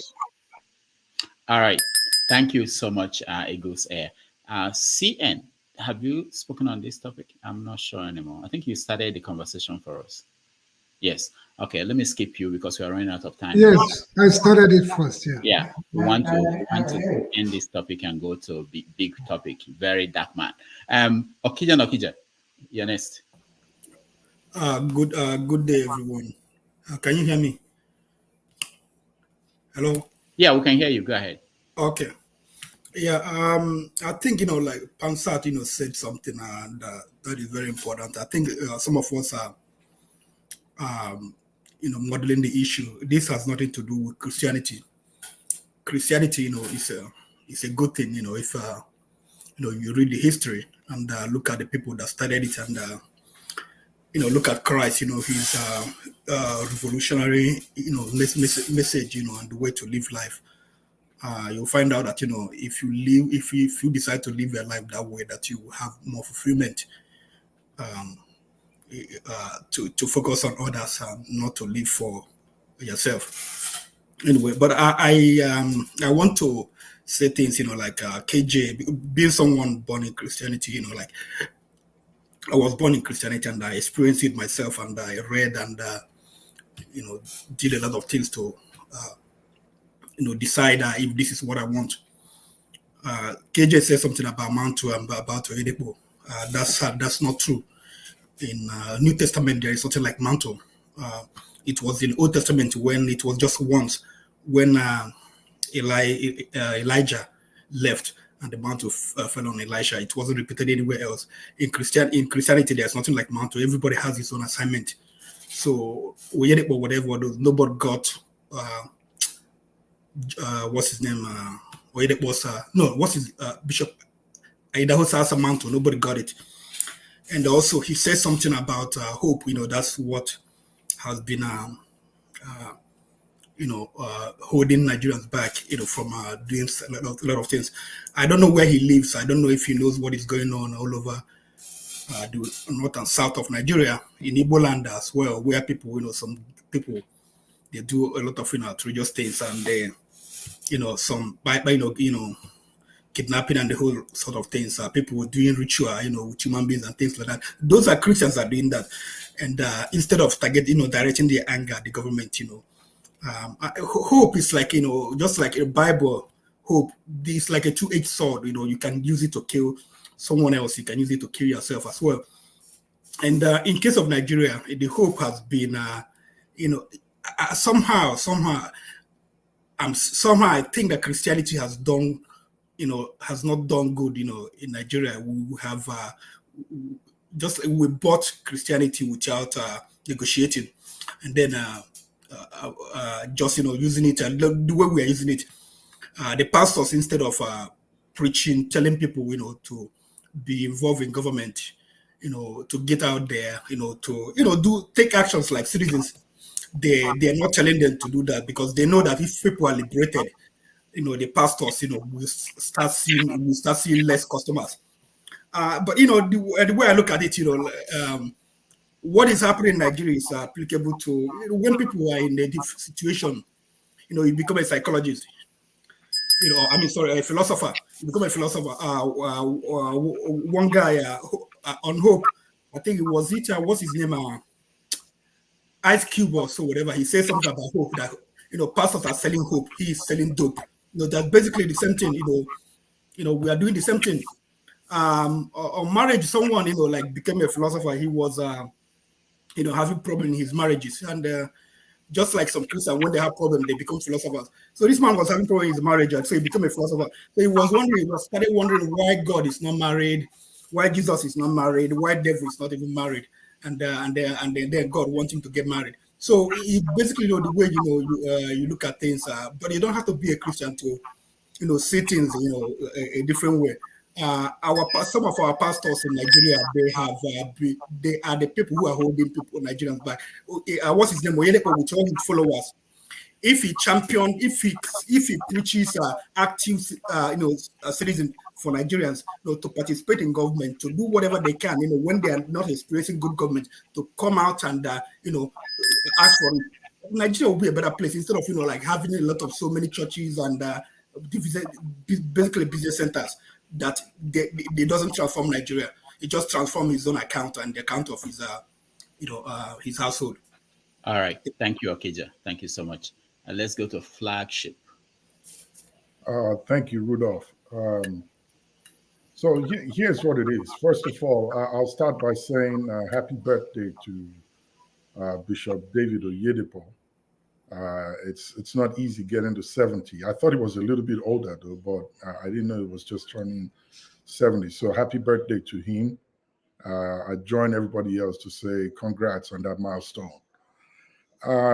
There are two books I would like to mention here and also recommend. The first one is The Bad Pope by E.R. Chamberlain. I think it was written in 1969, I believe. I read that book. I've read it twice. Now, the first time was way back in the early 90s, and then recently again. And the second book is the 48 Laws of Power. I think that book is also as old as it could be. Now, if you read these two books, you will understand the model that this modern day Pentecostal church is operating in. And maybe you would have a little bit of peace of mind and not worry too much about what they are doing. I'm not surprised that for everything that's going on in the modern day church. I'm not surprised. None of it surprises me. It is expected. If you read the Bible very well, I'm a Christian. I'm a believer. Actually, I'd rather say I'm a believer of the gospel of Christ. If you've read the Bible very well, all the Gospels, for the few that they've allowed us to see, you will find out that the modern day church is the opposite of what Christ represents. It's not teaching what Jesus taught. It's not following what Jesus practiced, nor what Jesus asked us to practice, what he wants us to do. To ourselves as Christians or believers of his gospel, and to those that are non-believers of his gospel. It's unfortunate that salvation has been hijacked, and there is a business component to it now. And unfortunately, the business component is the loudest in what is being taught within the four walls of what we call churches today. So, in reference to the question you asked, Rudolph, what happens when they leave? Of course, it goes to their biological son if they do not have a trustee. If they have a trustee, there is someone in line that's going to take it. However, the church is set up in two ways. There is the church part of it, and there is the business part of it. And if you look into many of these big-time mainstream churches, you would find out that there is the ministry that is owned by the head of that church. And then there's the church part of it where the board of trustees rules over. So when they go, the business part of it goes to the family. The church part of it can go to the family, or on the other hand, can be handed over to whomever has been chosen and next in line by the Board of Trustees to take over. So salvation is being marketed today. The best thing I could say is for everyone, study the Bible and get yourself well taught and approved. What these people are teaching and preaching today is not what Christ says and what Christ recommends from us or expects from us. Unfortunately, Christianity is a business today. Thank you. All right, thank you. I'll say a few things, not for us to have conversation, Flagship or anybody else, but just to think about it. While you were speaking, you said for the few that they allowed us to see. So you are talking about probably some people kept some parts of the Bible or some Bible parts that they didn't allow us to see. I wonder if I'm a part of an organization and they're keeping some things from me and I will be advocating anyway, but that's something to think about. And people have said, wait. That's why I don't want us to. I just want to. Conversation. Dr. Damages, don't go there. Just don't go there. I'm going to expose you. Yes, don't go there. No. But he said it that some parts that they allowed us. Listen, go read those two books I talked about. Okay. And the other part that we have as Bible today, it's not all that there is. Just to let you know. Okay, all right. So the other part that people mention here is that people should read the Bible themselves and make their own decisions, and with the assumption that people can read. You know, you are talking about a country like Nigeria where I don't think that 5% of people can read and comprehend what's in the Bible even, and you are giving them that responsibility to now read and know and be able to challenge what these preachers who are trained to, anyway, but I don't want, let's round it up so that we can go to other things, but we'll come back to this. It's never ending, the conversation about the church and the Bible. Eccentric cast. Yeah. Welcome to the show. Thank you, Dr. Damages. Yeah. Go ahead. All right. Well, the only thing I'm going to have to say is religion is the opium of the masses. That's a fact. And Christianity, Islam, all these other religions, they all serve purposes. They have like positive effects on people's like mental and of course physical health as well. For instance, there was a survey that was done. People that are Christians, religious people actually live longer than non-religious people. That's one of the positives, I guess, of religion. Religious people live longer, and of course, religious people are the most unhealthy when you compare them with the non-religious people, but they live longer, right? And so the idea of like hope, Christianity selling hope, that's a fact. It sells hope, and hope is good, especially in a country like Nigeria where there is no hope. The political classes, messed up the whole system, the economic system. People rely on religion, and in the community that religion brings, like Christianity, right? The community aspect of it cannot be overemphasized, right? It has positive effects. People meet people, people that are in a social setting do well mentally and physically. They do well in terms of their health as well. And you can verify this for yourself. You can go do your research on this. Religious people live longer, unfortunately. I don't know if it's unfortunate, but they live longer, right? It has its positives. Of course, it has its negatives, right? And I have an example here where in my, my grandparents' countryside, my grandpa countryside, right? It wasn't my, there was a guy, right? He came from the United States of America. He did what they call crusade. He brought it to the village, right? He did a crusade, and he brought cinema. Right, I was very young, and I still remember some of the events. He played a religious Christian movie about a guy that was driving a bike, died in an accident, and went to hell, and all that stuff. I understood the psychology of it all as I grew up. But one of the remarkable things that happened, that I actually use it as to criticize Christianity and what it does to nature, right? Was where he did the crusade, right? A lot of people came, everyone in the community came, in the village, in the hamlet, different hamlets came over there. There was a tree there, one of the oldest trees in that community. This tree, it's like it's like a gathering spot for the elders when they pass judgments, you know, when they deliberate on the community matters, right? They stay around that tree. So while they were doing their crusade at night, a snake fell down from the tree. When the snake fell down from a tree and they killed the snake, and everyone there believed that it was the work of the devil, right? And then they cut the tree down the next day, right? You know, when I grew up, you know, I started looking at the whole situation. I was like, well, the snake was sleeping on the tree. The tree is like a refuge for a lot of animal life, right? It's a gigantic tree. A lot of birds live there, snakes live there, all that stuff. So the noise probably made the snake to fall, and so everyone's superstitious belief led to them cutting down the tree. So that's the effect that religion, Christianity has on the physical environment. And I've seen pictures of bishops cutting down trees, believing that it was for, you know, for voodoo. Right? And let me round up this point. So in Igbo, right, we have Ani, right? Ani is a goddess, right?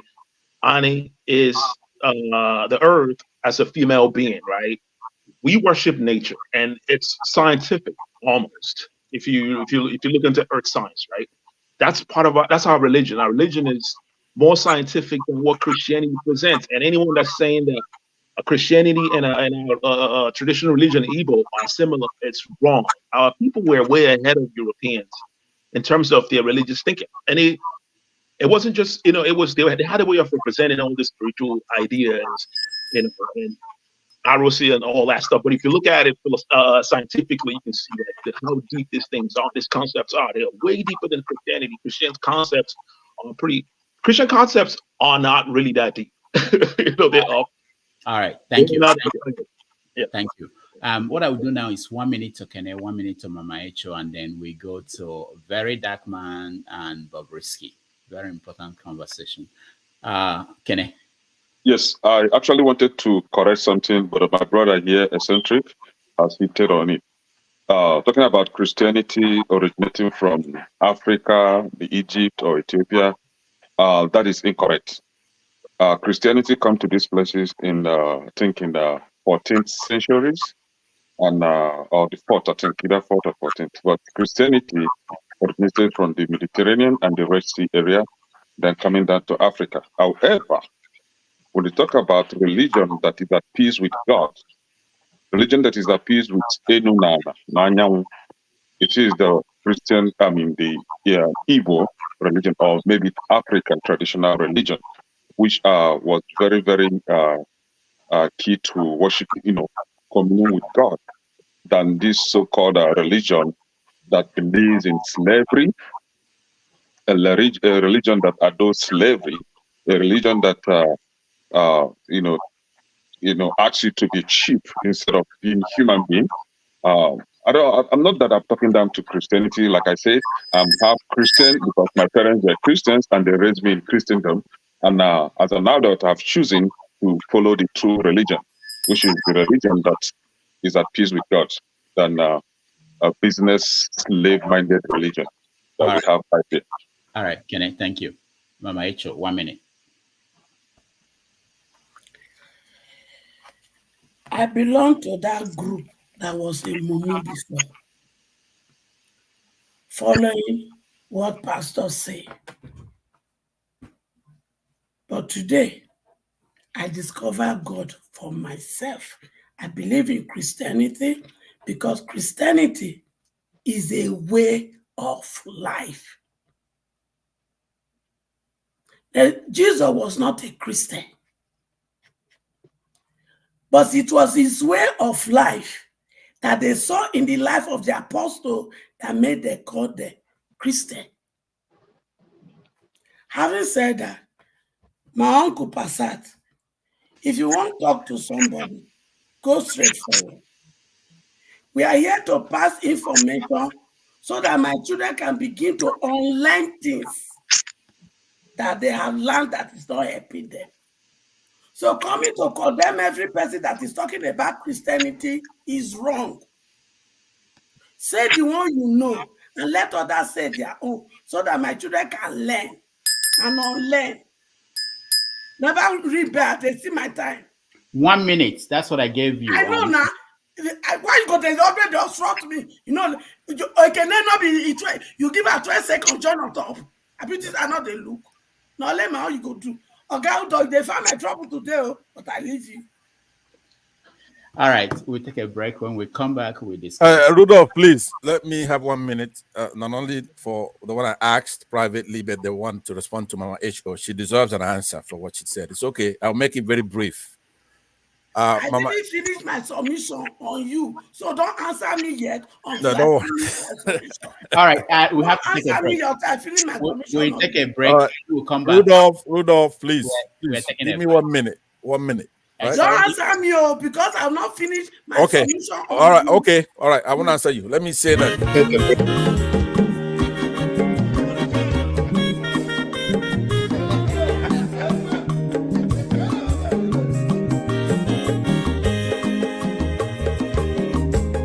When your mazolo bio, akwa mazolo bio, Max, if you bunye go kwanu mo no fube nazo olaga ni piazugo, ulaga do ni piazugo, akwa wilo chio biko rapuzo, kona bazia. Onyo mazoro because abamba wazara dasari ibya unyane gana mo ulaga dori biazigo mo ulaga dori biazigo abamba wilo chira bigora buzoro ona wazia. Mazi welcome up. Odoguna kwerezineka. Onyoma nigadelemo. Mazi ni mazi ngame. Ibu go with melody.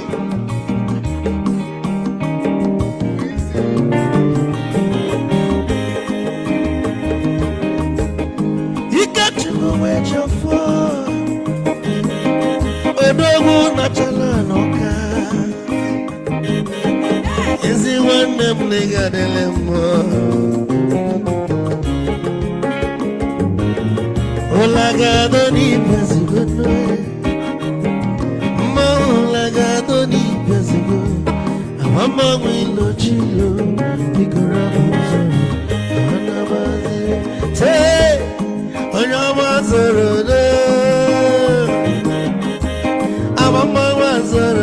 Sorry,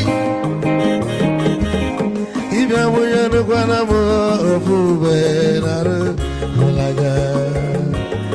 Mulaga doni piazugo, Nazaboy. Mulaga doni piazugo. Amama wilo chilo, biko rapuzoro, anabazi. Odogu kenano mikechofo. Ama kwa mnika kugogia. Waligwe kwelo. Ikechomo bele bege. Hey, you want?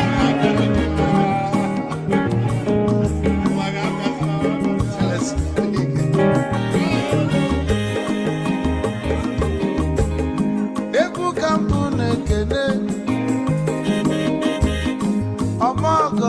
So chukwe mekalumo ike chukwu negaje esi nwanne mekene ịlapụl ife niile na-eme wee bịa ka gosili na anyị na gị bụ nwanne wisdom ga-adị ka nye gị maịkị ka ogobanya bụ egwu isili maxi ọ bụ na-etiri egwu a malụkwa malụ n'imego m ife ọjọọ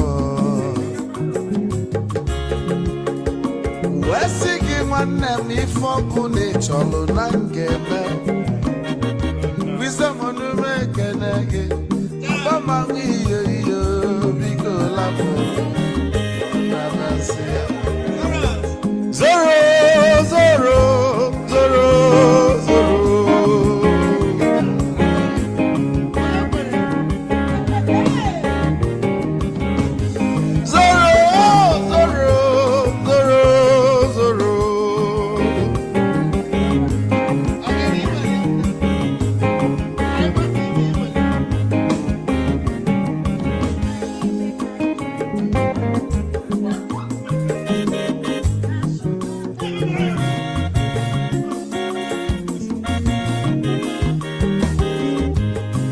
duru joy na bugwa Hausa Sokoto ujembe mwilo anu solo nwe ma n'ọfịa n'ara onye nwụrụ zuru ike.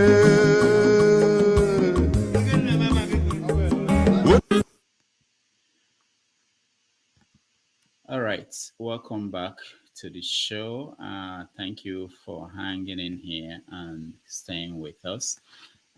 We are going to move a little in a different direction, and that is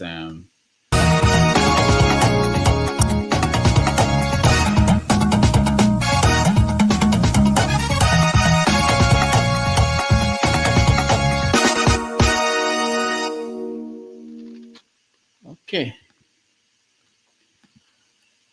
So there was an interesting story that came up this week. I believe it started this week, and that was Bobrisky. It may look like a serious story for most people, but the implications are a lot. One of them is really about who is a journalist in Nigeria, what is defamation of character, what is the place of corruption in the judicial and the system, including the one that is of interest, the prison system in Nigeria. We've had in the past that people go to prison and they actually don't go there. This is the first case where there are evidence out there that something like that actually happened. They're struggling to give us a reason why it happened. So we could have that conversation, and but I will be also handing it over to forefathers to lead in that conversation. Tomorrow, like I said, for those who just joined, we have Dr. Franklin Obunweze joining us to discuss the state of the world, because as we speak, I've been busy here. I've not paid attention to the news. But as we speak, the world is really on edge with the situation in the Middle East. It may be likely that it's going to expand and go beyond there. So we have to talk about that. He will give us an insight into that. Also, he has good insight into Nigeria that he wants to share with us. So he will join us tomorrow at 12:30 p.m.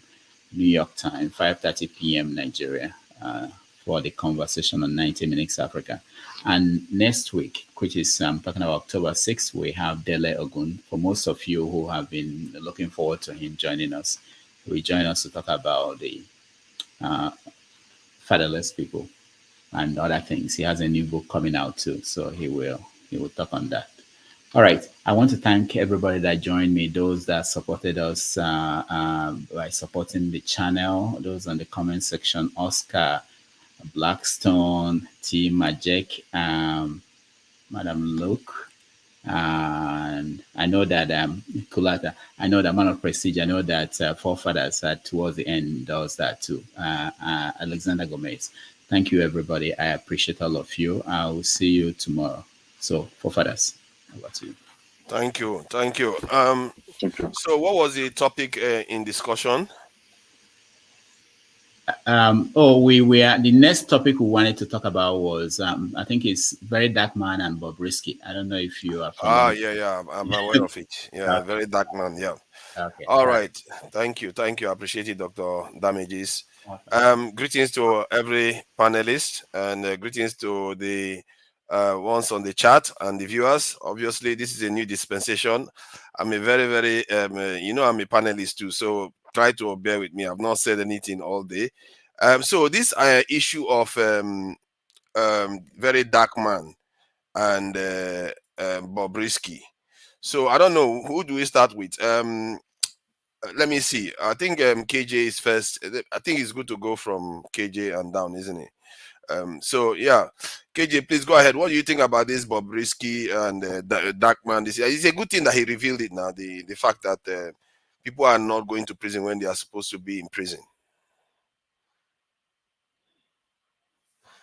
I'm going to talk a bit on the Nigerian prison situation. It's not a new thing to some of us who have lived in Nigeria that prisoners sometimes are not in the prison. Okay, they are actually supposed to be in the prison, but some with a very good arrangement, some of them don't spend their days in the prison, but rather in a confined home. That is not a secret. All the people, government officials know that. They know that. So when this kind of things reveal and it look as if it's a very dark man that's bringing it to the fore, we begin to just laugh. You know, not be today. Not be today. Water enter coconut. You know, so this has been going on for years in Nigeria. Those who have the resources, okay, are able to bring their people. The former chief of, the NSA guy, maybe for prison in wife get belle, born Pekin, they do naming ceremony. Why didn't they talk about that one? You know, so but on the issue of the very dark man and the issue of Bobrisky, I want to say also that, well, he is a journalist, yes, thank God, but he didn't practice what's supposed to be. Since he got the information that was going on, he should have cross-checked with the other person who is also involved in the story instead of just blowing it out and hear their own perspective, so you can have a balanced news that you're putting out. But then haven't not asked from the other party and you went, to the press, as the case may be, it's an infringement on the right of the other individual as a right to respond, and for which you can face consequence for that. And I don't think that journalism has come to the point where just to display 2 6-pack, 9-bit journalism. I don't think so. I don't want to take a personal swipe at him, but I'm thinking that Nigerian journalism has gone beyond the point that we are trying to use the very dark man now to portray.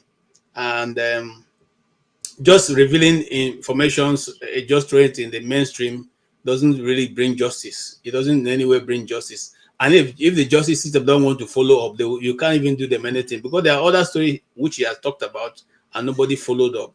If that is how the journalism work, then what's his name? The ordinary president Ahmed should have the biggest platform in Nigeria, because I've been revealing a lot of things which we have not actually talked about. So I think to just round up, I'm not totally thinking that anything is new which I revealed, which we don't know before. It has always been there. And I don't want to call them names of people I know who are major people who were in the prisons and will not stay in the prison confinement, but rather they are in the guest house, enjoying their life, watching TV and reading newspaper. Thank you.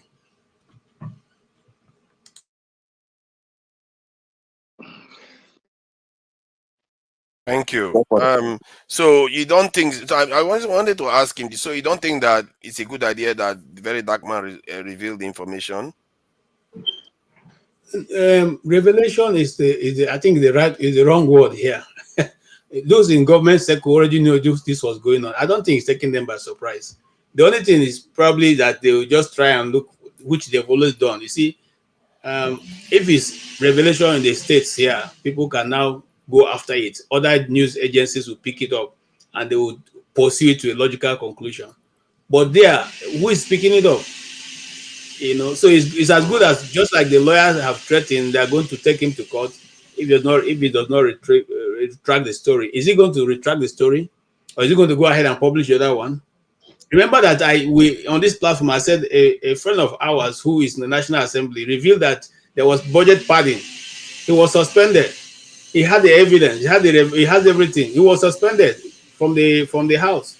Since that time, he has not found his feet. In fact, he had to go and do a PhD just to while away his time, why he wasn't allowed to participate in the governance of Nigeria. The revelation is when he had to do someone when no gets ground.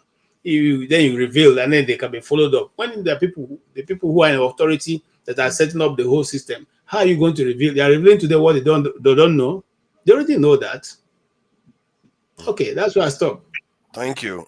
Kenny, so what do you think? How do you see this development?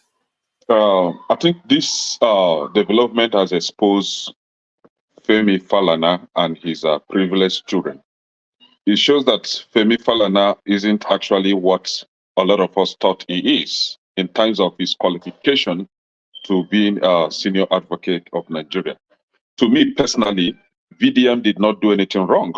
VDM did not accuse Femi Falana of any involvement with Bobrisky. He rather played an audio, recorded audio that was sent to him by someone where Femi Falana and his children's name were mentioned for getting involved in a crime, something that is supposed to be illegal in that country.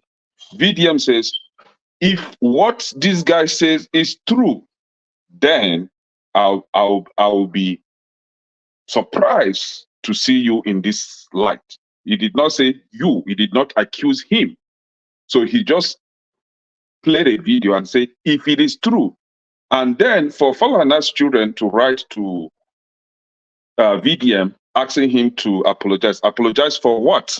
This is the kind of intimidation that all these people use against Nigerians to close their mouths, to subdue them, and to threaten them. And that is why they keep perpetrating evil in that country. VDM rightly exposed the bad deals that has been going on behind closed doors. And these same people will come out, oh, senior advocate of Nigeria, and we'll be referencing them. See, if Nigeria is a country that knows what rule of law is, the likes of Bobrisky shouldn't be in the street, because Nigeria has a law against LGBTQ, which Bobrisky is guilty of. Bobrisky, when he was charged to court, he admitted with his own mouth that he is a male. Now you are charged to court, you are sentenced to prison. What the law expected is that Bobrisky should be sentenced to prison where other prisoners are. However, he was taken to a private lodge. And one former director of prisons and rehabilitation missions was on Arise Note spewing rubbish that why he was taken to private lodge was because they were confused. They don't know if he's a man or a woman. They don't know if he should be paired with male prisoners. He will be busted. I don't want to mention. So these are the kind of clowns that we make leaders, forgetting that the law stated that you are either male or female in Nigeria. And Bobrisky admitted that he's a male in the court. So he should be paired with his fellow male prisoners. No secret cow when it comes to the law. But in Nigeria, some people are above the law because they are in their higher authority or they have money. And VDM, being a God sent in that country to exposing this evil. Me personally, what VDM did was correct and right. If Fabi Falana and his privileged children, that their mates that went to law school, some of them are doing recharge card business, some of them are doing call center business, but because their father is a son, he's now using them to collect money from people, going deal. Look at Fars making deals of 10 million for his father, idiot. Because see that country, the earlier we start telling ourselves the truth, the better for us. Thank you. Thank you. I think I agree with you by and large about this matter. Sorry, Ferrari, because we are coming to you after Okija, eccentricas. Okay. Okija, please go ahead. What do you think about the Bobrisky, lodge business? I don't know what I hear that it was a transaction, but I don't think Files, he was involved in a transaction to give Bobrisky the apartment or the flat or whatever, to take him to a flat. I think they were talking about something different. They were talking about pardon. Yes, pardon or whatever. That was what his involvement, their involvement in the if you know Okija, just one word. There's a law in Nigeria called that is actually tilted as innuendos. You may not say it, but the matter that you inferred to it means that you have said it indirectly, and you can be taken to court on that. Yes, and that innuendo, Fars the bad man, or the bad boy, admitted that he indeed spoke with Bobrisky while Bobrisky was in prison. Now, that has nullified whatever innuendos that they are claiming. Okay, It's the case Yeah, that the well, BDM well, fight against anyway, them. it's my time. You know, but even if he spoke with him while he was in prison, he didn't know where he was. So I don't. So I don't want people to, you know, bring a fuss into Bobrisky and the apartment issue. You know, if you want to talk about, you know, the other deal that was being done, and I don't think, you know, that one was consummated. The deal was consummated. So, but anyway, basically, you know, what do you expect in, you know, from you know, a country like Nigeria where you don't have a prison where, you know, people can just go to place where the, you know, the highest security prison in Abuja and free terrorists, you know, where prisons have been invaded. People don't go to court. If a criminal is going to court, his gang members will, you know, will stand on the road and you know, shoot at policemen, and they run away and they free their gang members. So it's Nigeria is just a crime scene. It's just, you know, basically, you know, what is obtainable. So I wasn't surprised that this thing happened. And there was, you know, like a big man I know in Anambra. He went to prison. And what he did, he had a freedom in the prison. He was in prison for sure, but he came. There was no water. He dug a borehole in the prison. He dug borehole, you know, in the prison, and he renovated the prison. And you know, they had big screen TV. He brought a satellite dish into the prison. And he had his phone, and they were bringing in, you know, different women, you know, to him, you know, like, yeah, whatever he demanded, they brought for him. So that's a country that doesn't work. So we are here just I don't know why some people are saying that saying, you know, VDM journalism. I don't know the history of journalism, but I know that there was, you know, in the olden time when people started exposing secret, that there was not like, you know, all these people went to school, you know, to be journalists so that they can expose secret. People, it was citizens that started, you know, writing things, printing things, and then doing investigation, giving tips to people, you know, who had a printing press, and all this, you know, all of a sudden, you know, journalism evolved, and so decided that, you know, people have to go to school now to become a journalist or whatever. But I mean, everyone is a journalist, you know, even if you're passing across information, you're a journalist. So I think, you know, in this age and time, because of the way Nigeria is, we need more of people like VDM to come out there and give us, you know, like, because so now people trust him, so they you know, they're able to, like, you know, call him, you know, because they believe that, you know, he's someone that they can trust, unlike a lot of journalists. Because there are some people, you know, you give this thing, you know, they will bury it, or they will contact Bobrisky and say, oh, I have this on you, and they'll give, you know, collect the money and, you know, die the matter. But this guy, people like him, people like David Hundeyin, you know, people trust them. They know that, you know, if they give, you know, something to them, and if they verify that that's, you know, authentic, that they will bring it to the public. So I like, you know, VDM. I have some issues with him, but I like him. He doesn't need to be a journalist, you know, to give us, you know, whatever comes to him. Yeah. Yeah.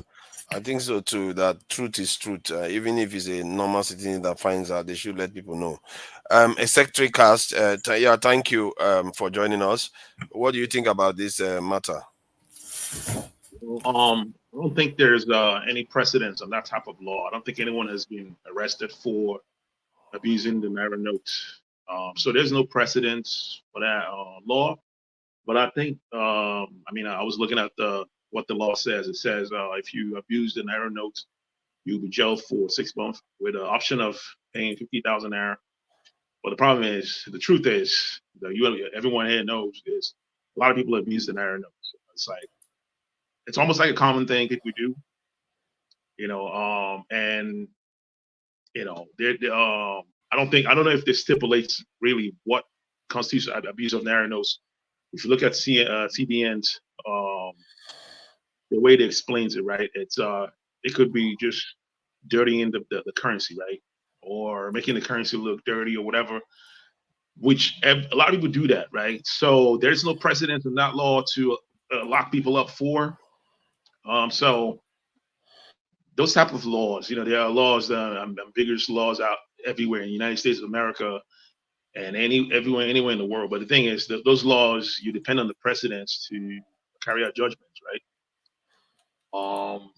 Personally, I don't want anybody to get locked up.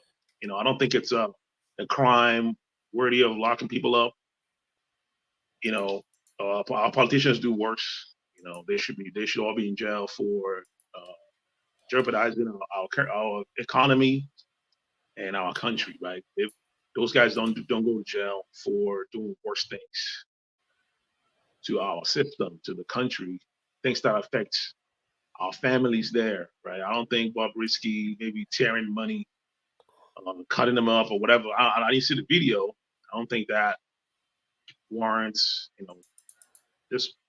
I don't know, this much publicity and the push to put them in jail and all that. But don't you think that if the law has been spelled out and the number sentence and you're supposed to be in jail for is not being done, those are obscure laws, right? So those type of laws, they cherry pick when to actually prosecute those laws. They cherry pick them because they're not I don't know how to categorize them. They're not like the top laws, to pursue, right? Those type of laws, yeah, like I said, there's no precedence, right? And we're not gonna say that Bobrisky was the first person to ever do that to our currency.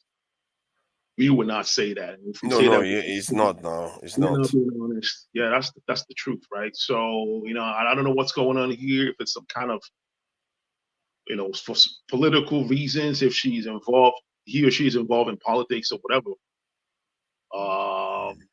It's not a non-issue. That's what I was trying to say. It's a non-issue. There's no precedent. I think 50,000 option can be given. If someone breaks the real law, the law should kick in and deal with the person. I think this is just cherry picking the law. And it sounds kind of like a witch hunt. I don't know. I don't know what the Bobrisky person did. I think they've jailed some other person for it before. I think a musician or something, or one other main lady has gone to jail because of this. Did you also know that if you spray money, how Igbo people, our people spray money like it's a tradition, that also it's against that same law. That same law that you quoted. Yeah. So in that case, every politician that sprays money when they go out to show off that they're rich should be locked up for that. So that's the thing. That's the problem with it. Why are we focusing on this instance here? Does it have something to do with her identity, his or her identity as a transgender woman? Does it have something to do with that? I think so. It might be because the transgender people are kind of like a minority. I understand societies always like to pick on the minorities. I think they're trying to set an example here.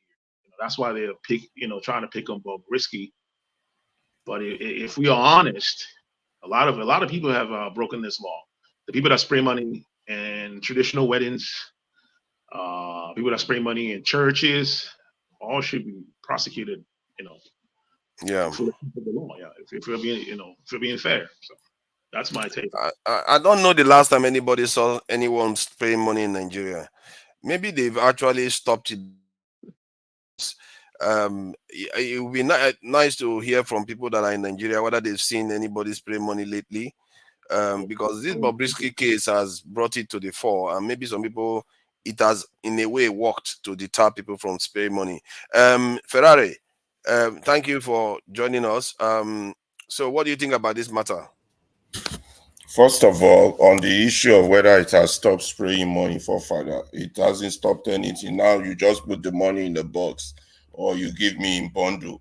So it hasn't stopped spraying. So let us stop deluding ourselves. This issue is about five things. One, it's about Nigeria being a crime scene. It's about the system of government that we practice, which is big manism. Three, it's about journalism failing to be the light in the darkness. And I love that man's name, Very Dark Man. It's synonymous with that country, very dark country. Thirdly, it's about the truth. And fifth, it's about selective enrichment that Nigerians love to practice. Sorry, Ferrari. when you use dark as a derogatory term, it's kind of racist somehow because we are referred as dark people because of our skin color. No, dark is not. Don't go there. I'm not even going to engage that. That's not what dark is. Dark in this case, as there is no light, there is darkness. As we see righteous man in darkness in Nigeria without electricity. That's what I'm talking about. Let's not. Okay. Now, dark, very dark country. It's a crime scene. Let's start with that. You see, the issue of Bobrisky going to jail, a lot of people, is an injustice that was done to Bobrisky. I said it a while ago. But a lot of people who wants to claim that they are Christians or they are MAGA or they are anti-gay will push, oh, let him go to jail. He's trying to be a man. Will make all that crazy noise, but forgetting that injustice to one is injustice to one. Let's leave that as it may. But what VeryDarkMan has done right now is to bring out the contradiction that is that country. You understand? The contradiction of our system, which is big manism. How the big get away with murder. They should have a movie on that. How the big men get away with murder. How the big men in Nigeria get away with crime, get away with abuse. So when I come here and I argue that the Nigerian system is like apartheid, but apartheid that is not based on color, but based on class, on the big man against the poor man, people will want to disturb me. You understand? Everybody already knows that in Nigeria, you can be sentenced to jail and you can have somebody represent you in jail. Those who are acting surprised on this thing are fooling themselves. Nigeria is so corrupt, so gone. If they sent me to jail now, I can pay somebody money to go represent me in jail. That's how bad Nigeria is.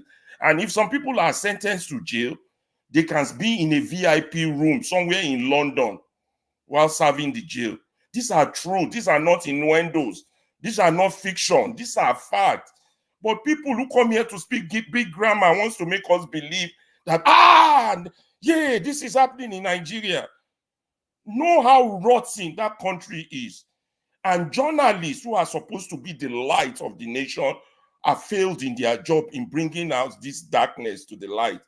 But thank God, time is catching up with all of them. This age of technology is catching up with the darkness in Nigeria. And that is what will expose all of them. And this is what the internet is doing for us. This is what the internet is putting journalists to shame. Particularly journalists who carry tripod and are always afraid they will kill me, they will do that. The internet, the new technology age we are in, is changing things around. Forefather, remember I used to argue that maybe to change Nigeria would take 100 years. But with this new technology and everything, we might not have to wait that long. It might just be 10 years or 20 years. That is if it changed. Although the country in itself geographically might not change, it's the minds that we are trying to change, which is the mind of Nigerians that we need to change. So that country is rotting and gone. Imagine prison officers collecting money to remove charges from people. Imagine them putting someone else in a VIP room. These are crimes against the country. But people here are discussing the trivialities of the VeryDarkMan issue, which is is Big Fat sleeping with Bobrisky. That's not the issue. Is Falana a good man? Falana has never been a good man. Those are not the issue. The issue is the big crimes and treason that is being exposed. That's what we should be talking about. How gone that country is, not all this tripod journalism we want to talk about. And it's good the internet is there. That's why a lot of people need to use their medium for this type of operations to change that country, to let Nigerians see how dark their minds are, their country is, how gone, how rotten, how disgusting it is. Thank Not you. to be defending it as how innuendo. And one man said this, they're going to sue him. They're going to let them go sue. The truth is always going to be the truth. And I'm not here to argue people's religious perspective or sexual orientation. It doesn't interest me. My interest is for Nigeria to be good, for light to come into that darkness, for that crime scene to be broken, for the real criminals, not the criminals they are arresting. the real criminals to be locked up. That's what's important. Thank you, Ferrari.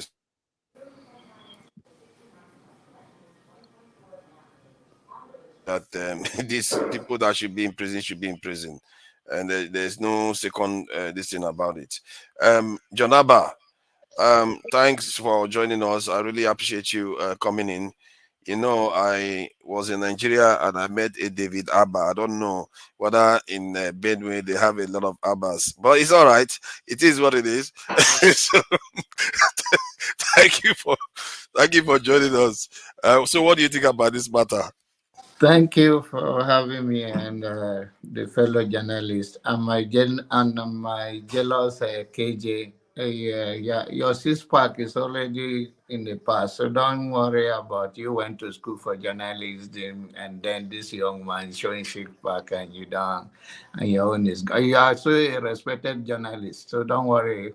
But the only thing is that everybody's supposed to support that young man for his brave, and these are how Nigeria is going to change. And the change is that when people hide information from you and from the public, they are trying to cover up. But the more people know, the more people become ashamed of what they do. So it's a good exposure to our system, and I wish we all can have a little of that guy in our life. We will have a better Nigerian by now. He's brave. Whatever that is working for him, I think I'll pray for my forefathers to be protecting him all the days of his life. We come to what he exposed about Bobrisky. It's not, to me, Bobrisky is just a selective justice about how Nigerian system work. I think she should be free as any other person. I'm not interested of what he does or what he do not do. A lot of things happen in Nigeria that's way worse than whether they use that as his spray money or not. Then they should arrest the president first. He's been spraying money all his life. So that's not a big deal to me. And it's still happening to today. Even in America here, there was a time the Nigerian people took them to court in Brooklyn, New York, because the FBI was coming and hiding and exposing, and they say, no, this is our culture. And they won the case. But in Nigeria, they use anything they want to use against people the way they choose to. And they stop it. Until today in America right now, every weekend you can find where Nigerian wedding is going on and people spray dollars. We're not even talking about the value Cherekambia money that they have there right now. So I don't know why that's a big deal. But Bobrisky, the issue that he's not in the prison. When I was in prison many years ago, there's a guy that they go to his house. He flies to Kanu all the time, every weekend, and they take him to the club. And he come back to the prison. He's a good friend of mine. I mean, we are not there for the same case.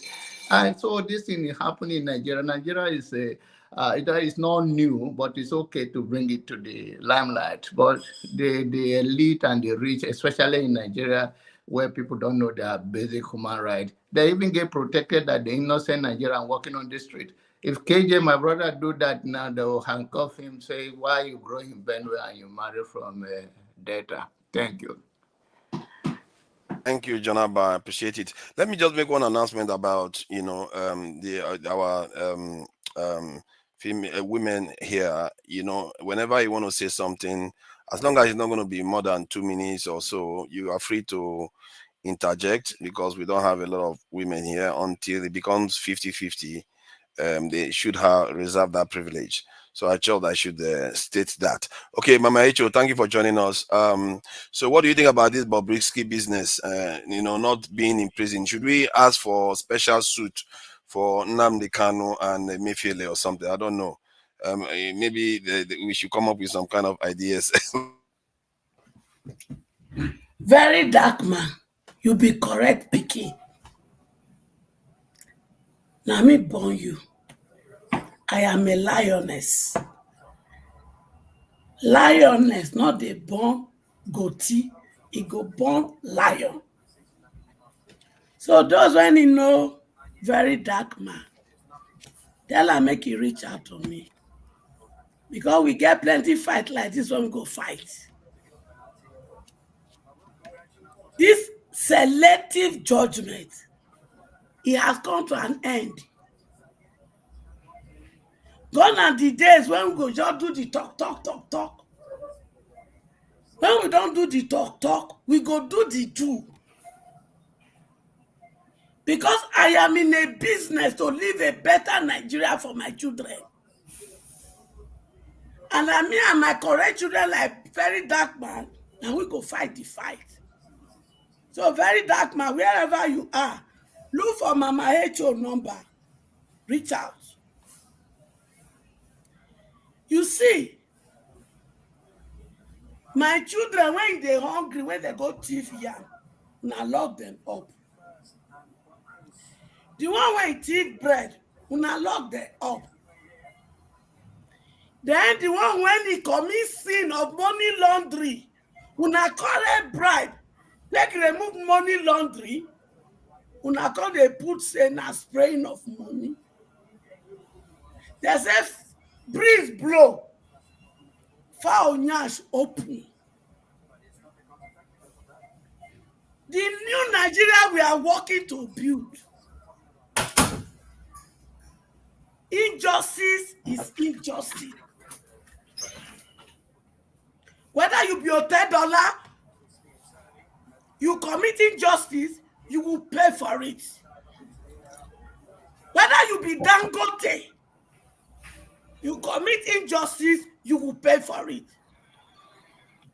And if you come be my picking when they for worry, when they run street, if they catch you, you go pay. What time? You see this nonsense one that they do. With the comfort now, neatly.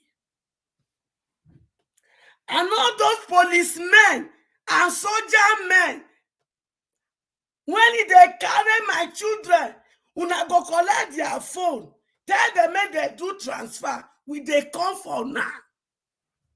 Many of una, that rubbish one that they do to my children, 90 pass. Because a lot of you, we will make sure we strip you of your uniform. You will be dismissed without benefit. Since una say, my children not go fulfill destiny. They say, pikin when not allowing mama sleep, into not go sleep. Bad government and the oppressors that says my children will not fulfill destiny. Una not go sleep, close eye again. Mama HO with her children, they are coming to change you, home and abroad. So children of looters, all the children of corrupt politicians, corrupt businessmen, one of these son of Oba of Benin, now na resi place, Irolekpa, we go disgrace una papa, Oba of Benin no go let una stay. Una go rockety kata, go to Nigeria, one and spoil. All of una when they collect contract for government to repair road, una no go repair. To do supply, una go supply fake one. We they come for now, except una matter not reach Mama HO table. If he reach her, me and my children, we go pursue na kitty kata. Because una tell my children, say they be leaders of tomorrow. It is time we go enthrone them into their leadership position. So therefore, what be that in name? Interior Minister, I praised you yesterday. Your work never finished. Who is that fucking godfather? When he say make Bobrisky not serve in prison term, you go arrest him. You go thanks in your punishment 100 times and times we don't give Bobrisky because he's a criminal. Now he does for Nigeria. Bobrisky, it is better you begin to dress like man because you don't tell us for cause you are a man. So this your useless dressing. When you take destroy my children, when they teach on our life with that, you go stop her. If not, the next place when they carry and go and do the region, you see we are gonna pack my children together like sardine, make una put Bobrisky among them. If we not see Bobrisky among those children of mine, one are put for prison like sardine, then the case never start. Now they hear me? Now they say now part. We go to part 10 of this matter. So all the godfather must be brought to book. Akpabio, your matter dey cooler, make I tell you. Because I remember when you tell us off your mic. You see that matter? We go bring her out. I come from Niger Delta. I be correct Uroboke. You dey hear me? My place they give oil to Nigeria. I suppose to they collect check, especially when I can't be physically challenged. When I supposed to they pay me and my other counterpart, I supposed to they issue check into our account every day. But no, when I can't begin to collect oil where. When I not even get oil for that place. When I can't they collect our oil where. All of una when we collect oil where, we go come take her from una hand. Una they hear me? All of una when be big man, una rich without no industry. When we say now looting. But what they and their children when they abroad. All the money when your papa, your mama thief from us. Una go vomit there. This abroad not go cut me out now. Because of all will go back to Nigeria and repair her. The one wanna bury for ground, we sabi where it dey. All of now when do CBN with dollar, with pounds and euro for inside Nigeria. There, we sabi all of now. We dey commot, we go collect everything. You see all those my children wanna put for street. Growing up, that is where it pains me. Growing up, not only mad person. 9 days street for Nigeria.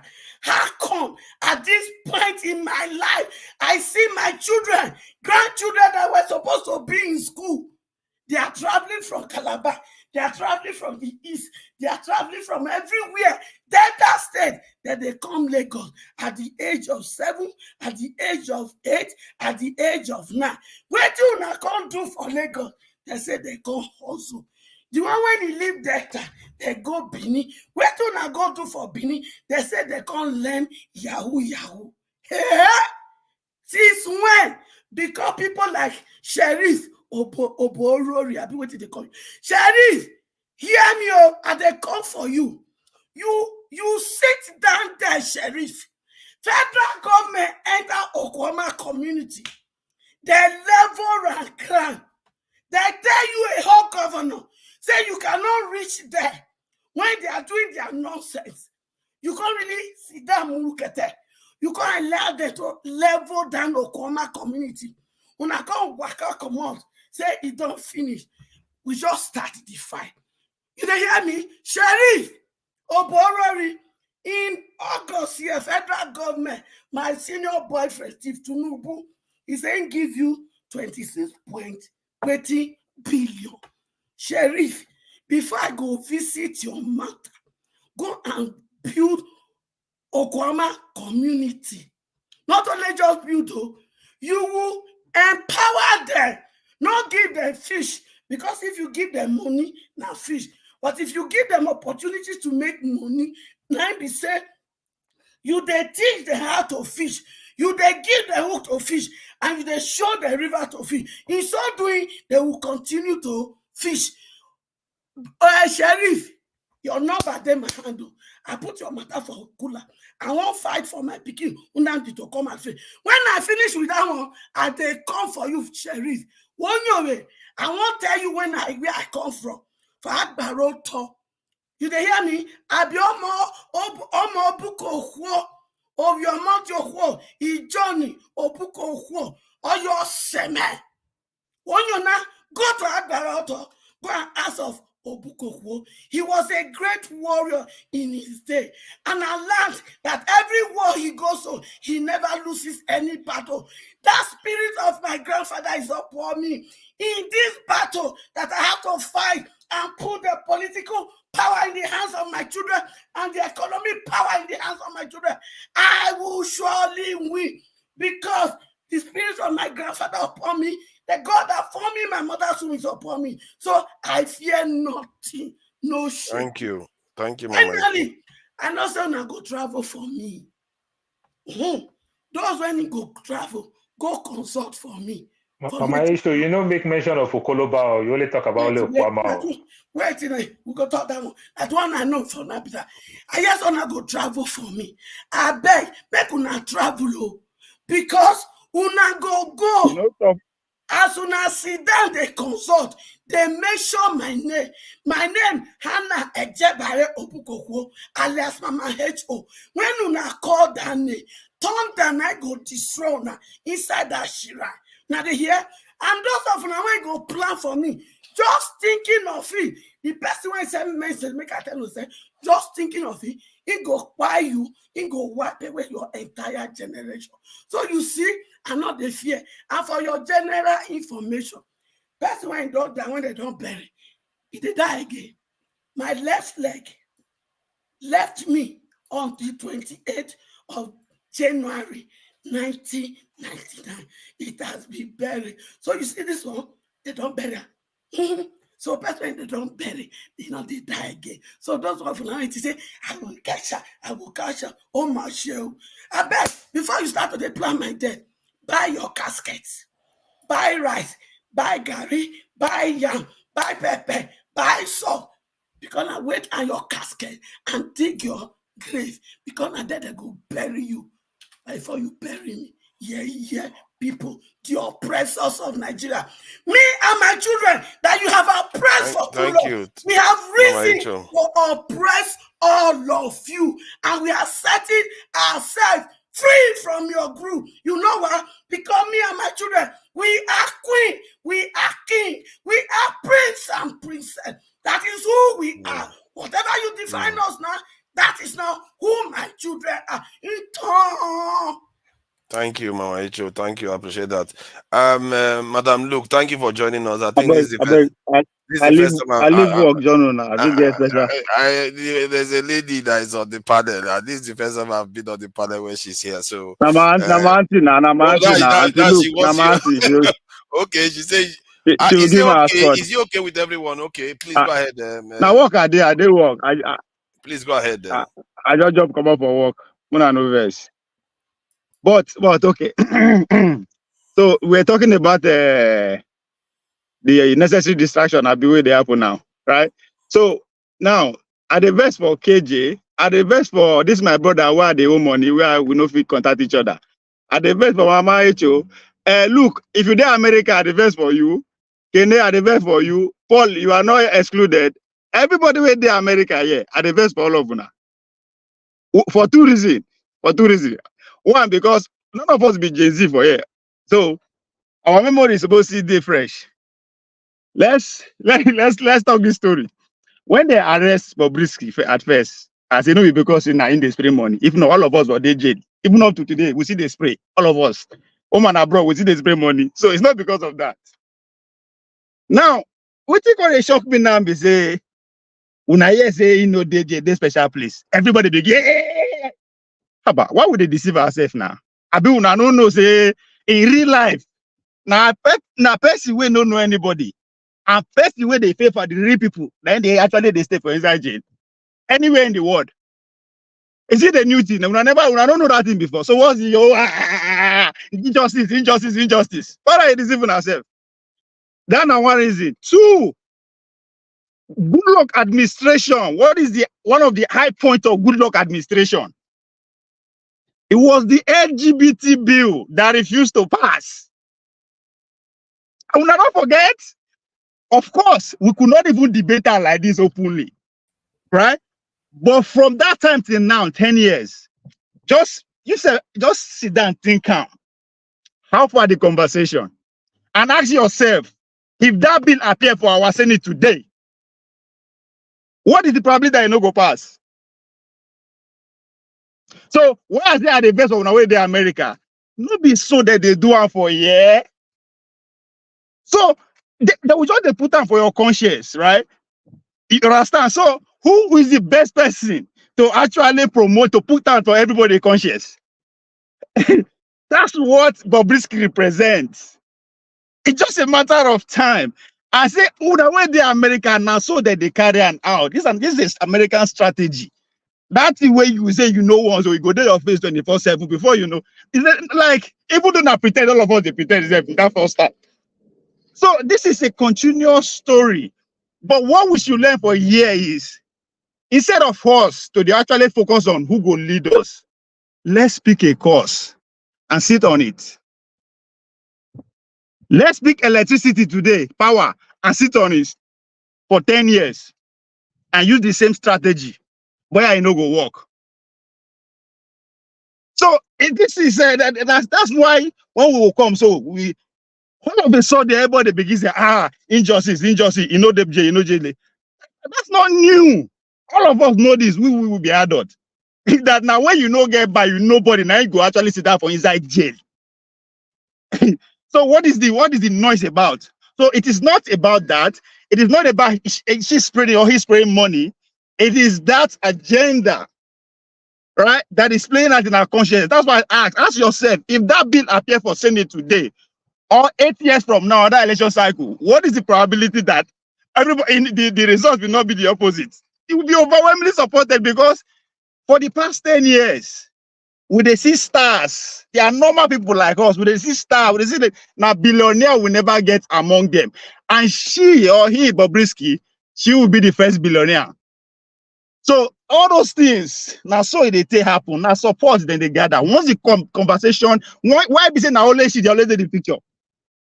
What now only she did Nigeria? Now only she be celebrating. Now only, so those are the questions, those little things that we don't pay attention to, right? So we too, as a people, forget the leader. Let's form a cause, right? And shove it in their face every day. They do, you understand? It's now we learn from every situation, every scenario. So that's what I'm seeing.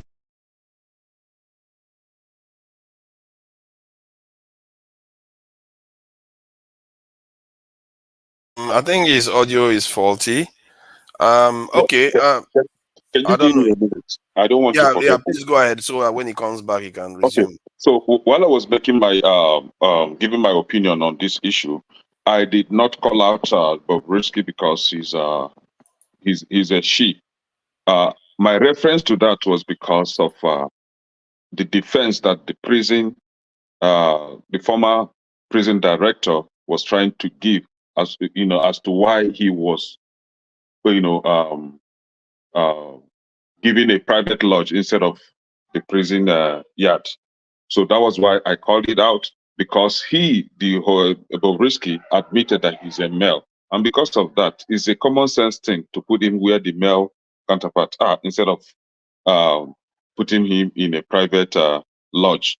And again, Bobrisky isn't the only person that was arrested. He wasn't arrested because he's a she. He was arrested because of naira mutilation. Now, we had a lot of Nigerians have been arrested, just that they are not celebrities. So we didn't hear about them. It's on the low key. But if you just search now, you see a lot of names. And one that was also popular was Cubana chief priest. He was arrested at some time, but money talks, and he wasn't sentenced to jail. He paid himself out. So unfortunately, Bobrisky couldn't pay himself out. However, he paid himself out of going to jail and giving him a private lodge. So that was the correction that I was about to make. And Alaba, I hope you got this, sir. Thank you. Thank you. Madam Luke, thank you for joining us. What do you think about this Bobrisky business? Thank you. Hello, my lovely Dr. Damage's family. I greet you all. I don't have much to say. I would only start by saying, wherever you are, Bobrisky, I praise you. I admire you. I totally adore you for one reason. I have never seen any woman who tried to be a man and looked so damn good. You hear me, sister, brother, sister? Each time I look at you, you're always on point. You're always put together. I am just so in awe of you because you have chosen to be who you want to be. And I'm that free-spirited person. I don't do religion. I don't give a rat's ass what anybody, Bible or Quran or whatever says. I'm a very free free-spirited human being.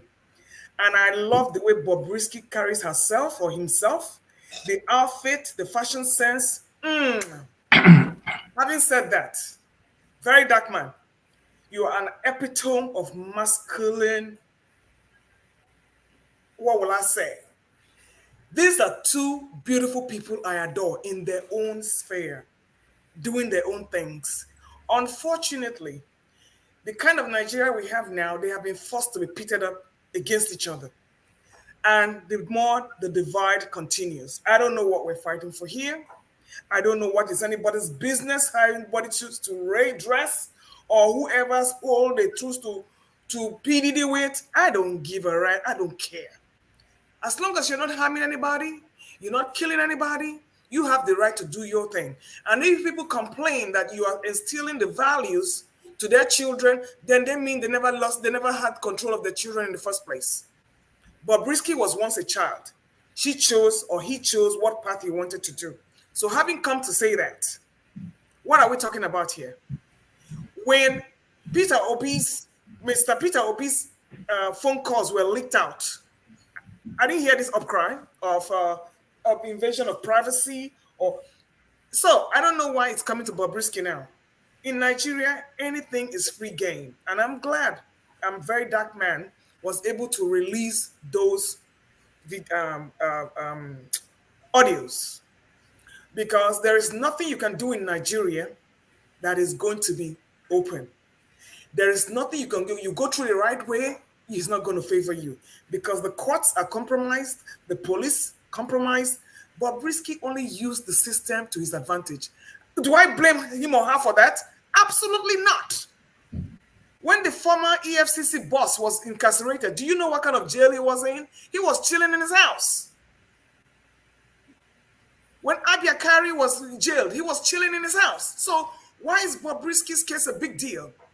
My dear Bobrisky, if you got the money, buy whatever justice you can, because that is the country you live in, and I do not fault you for it.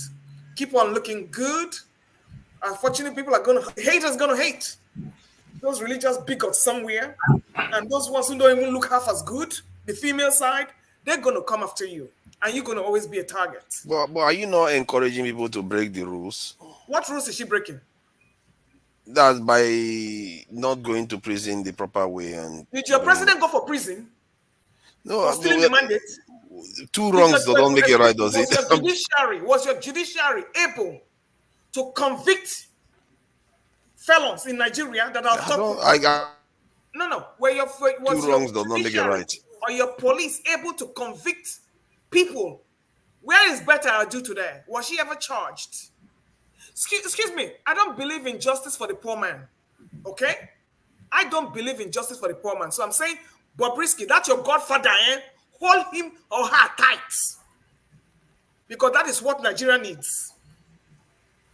Who know man and who know woman. That is why I don't care about Nigerian topics. You think I care about Nigeria? Like I said, when I picked up the American passport, I knew that Nigeria was never going to be my home. And I only came into this topic because it had to do with Bobrisky. Your church, your politicians have no bearing in my life. I only came in here to discuss Bobrisky and the Very Dark Man, because that's the area of Nigeria I choose to discuss. Why they should not be fighting each other? Yes, sir. Okay. No, I'm not. I'm just waiting to. Hold on. Wait. I raised my hand up first. Sure. This is based on your topic, right? So, is it not my turn? There's a is it not my turn? It's righteous man. Sorry. My listening was delayed. I want to leave. Righteous man will not like it too. Somebody behind. It's my turn. Oh, it's my turn. And if you're not going to answer questions, let me round up. Okay, let me give him a few seconds to answer this question. If you want to answer a question, it's not a question. It's there was a news that just came out. The House of Representatives summoned the EFCC chairman and the prison controller general over this Bobrisky issue. So why is it a big deal? Like they're making it a big deal. This is a smoke screen. There ain't nothing happening. Okay, it's a smoke screen. Yeah, why is it a big deal? Why is the House of Representatives getting involved in something so minute? You know, because somebody top there has been touched. Somebody top there has been touched. So they want to do a quick smoke screen and everything's going down shortly. So stay tuned. That's the way it rolls in Nigeria. After 2 weeks now, you're not going to hear a biz. You'll be focusing on Boko Haram. It's a shame. It's a shame. That's what I'm telling you. That's what I'm telling you. Why is anybody blaming Bobrisky? This has been going on. Is it because Bobrisky is doing it? No, Madam Luke, I don't think. Yeah, Madam Luke, I don't think. Personally, I don't blame Bobrisky. My taxation is on Femi Falana. My taxation is on Femi Falana trying to flex his muscle against VDM's exposure of his involvement in corruption. In Nigeria, when you are touched, it is not going to happen. Okay, Madam. It is not. That is fine. That is fine. The battle continues. We will follow it to the end. That good. That's what I'm saying. Please wait for my joker card. We will follow it to the end. Please do. What I'm saying. My begin, very dark man. He will not suffer for exposing the That truth. is very true. I All I'm saying. when I play my joker card, una go sabi. That's good. All I'm saying is may the better. He can never be Nigeria as before. It's not May going the to stronger happen. hand win. May the stronger hand win is all I'm saying. There is He's a very another dark stronger man. hand win that will go after them. Very Dark Man and Bobrisky have been going at it for a very long time. It's a personal When vendetta. are we going to start? Hold on. And Very Dark Man is coming from an area where Bobrisky. Can I say so? Is it my turn? No. Yeah, it's his turn next, but it's your turn next. Let them just finish the exchange. 1 minute. Forefathers. 1 minute. Sorry, righteous man, it's your turn. Thank you for 1 being minute, patient. please. I'm going to come to 1 you. minute, please. Very Dark Man and Bobrisky have been going at it forever. Either because of the petty rivalry because they don't see how a man can look so good in Nigeria as a woman and get away with it. So a lot of men are really, really upset about it. A lot of women are really, really upset about it. But you know what? In this life, you do whatever. Madam Luke, it's not true. Madam Luke, is not true. See, I am not after their petty fight. I am after the injustice. And okay, Madam Echo. Is Bobrisky not going through injustice too? Righteous man, don't worry. Your turn is going. You know they are ladies. Now let them have their Is say. Bobrisky not going through injustice too? Start somewhere. What He is was that supposed to be charged for money laundering, and there is bribing that stopped it. Why should we cover that up? You need to stop there and go all the way to the top. You can't start with Bobrisky. Go there. No. Okay. I think we are seeing this from different points of view. Let's go to righteous man. This interior minister. Oh my God, but we will continue with Nnamdi Kanu and the case continue. I go tell me say, may we continue to una not see the country when I put for ground for my children. Baba Echo, okay, let's go to righteous man. Righteous man, thank you for your patience. Check comment section. Ekene, hold on. Please. You are looking for further. Sorry. For further, there's a you post link. People are waiting to join. Okay, let me post link. If your Mr. Can I talk? Is your screen full? You have a full screen? No. Okay, because people are waiting to come in. You can put me on the backstage if you want to. No, Madam Luke, I just want to address some issues that you raised, okay? Yeah. Can I talk for further? Yeah. Yes, of course. Go ahead. Yeah. It's your turn. In Imo State, between 1976 and the early 80s, there was this man called Area Scatter. If you were born then and you lived in the East, between 1976 to early 80s, there was a man just like Bobrisky called Area Scatter. And he comes to the market. He was just like a woman, so beautiful, let me not say handsome. And The people did not see anything evil. They saw it as a means of entertainment. Okay? He was not given any negative name. I mean, any Igbo man that grew up between 70s and early 80s will tell you about area scatter. He's from Imo State. Olu precise. Okay. He ties two wrappers, you know, makeup, wear. In fact, in the market, people will gather, he will dance Okorobo, you know, he will dance, people will spray him money. Nobody insinuated anything evil or saw him as somebody that is in the negative aspect of life. So I don't know why people are making something out of Bobrisky. This is a life he has chosen to live. He's not harming anybody by his appearance, by his look. He's not a criminal. He has not looted Nigeria. He has not committed any ritual thing that, you know, claim the life of any individual. I don't see the reason why Bobrisky should become a topic. And let's be honest, the she is damn gorgeous. Now, wow, this kind of, is that where we are now? Madam Luke, Madam Luke, hold on. Madam Luke. It's a bit cook and it's a bit do. Oh, wow, this is where we are now. Madam Luke, how you take no sense at the issue on ground is not Bobrisky dressing. The issue on ground is money laundering that is being hidden and bribed. And then those are the issue. Let us not forget the issue. Yeah. Let us not forget the issue. Yeah, okay, the issue is money laundering. Money laundering. Who was involved in it? Is it Bobrisky? Match break there. Mama Echo, remember, it's his turn. No. Where are you matching break now? I'm responding to Madam Luke. It's not the issue of dressing. It's his turn. Okay, but I know. It is not the issue of dressing. It is the issue of money laundering. It is the issue of there was no issue about money laundering. The issue right now is also not about money laundering. So they already threw the money laundering case out. I beg, man, let righteous man talk. It is not dressing that is the issue. So, Mr. Righteous Man, Mama Echo is freezing the issue. Focus on the issue. Okay, Mama Echo. I was addressing what Madam Luke said. Madam Her submissions. Luke is getting attention from the main issue. Madam Luke, you are deviating our attention from the main issue. No, but it's that point of view. It's that point of view, Mama Echo. The main issue is Mama Echo. The main issue is not addressing. My children. Mama Echo. Wait.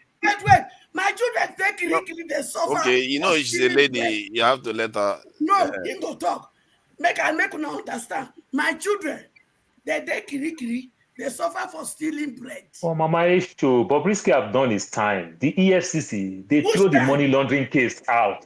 If they throw the money laundering case out, they brought the case and they throw it out. No, if you want to talk about the law, if they throw the case out, we'll still follow the case like that. Blow you for nose. They're not throwing. Mama Echo, take it easy now. What is this now, Mama Echo? Take it easy. Mama Echo, I don't go come Colorado. I know they come Colorado anytime soon. I sympathize with you, but let's let the panel flow now. Let's let the panel flow. You know, a lot of people are waiting. Mama Echo, yeah, I'm waiting tirelessly. Righteous man, please go ahead. Honestly, I don't know what to say again, though.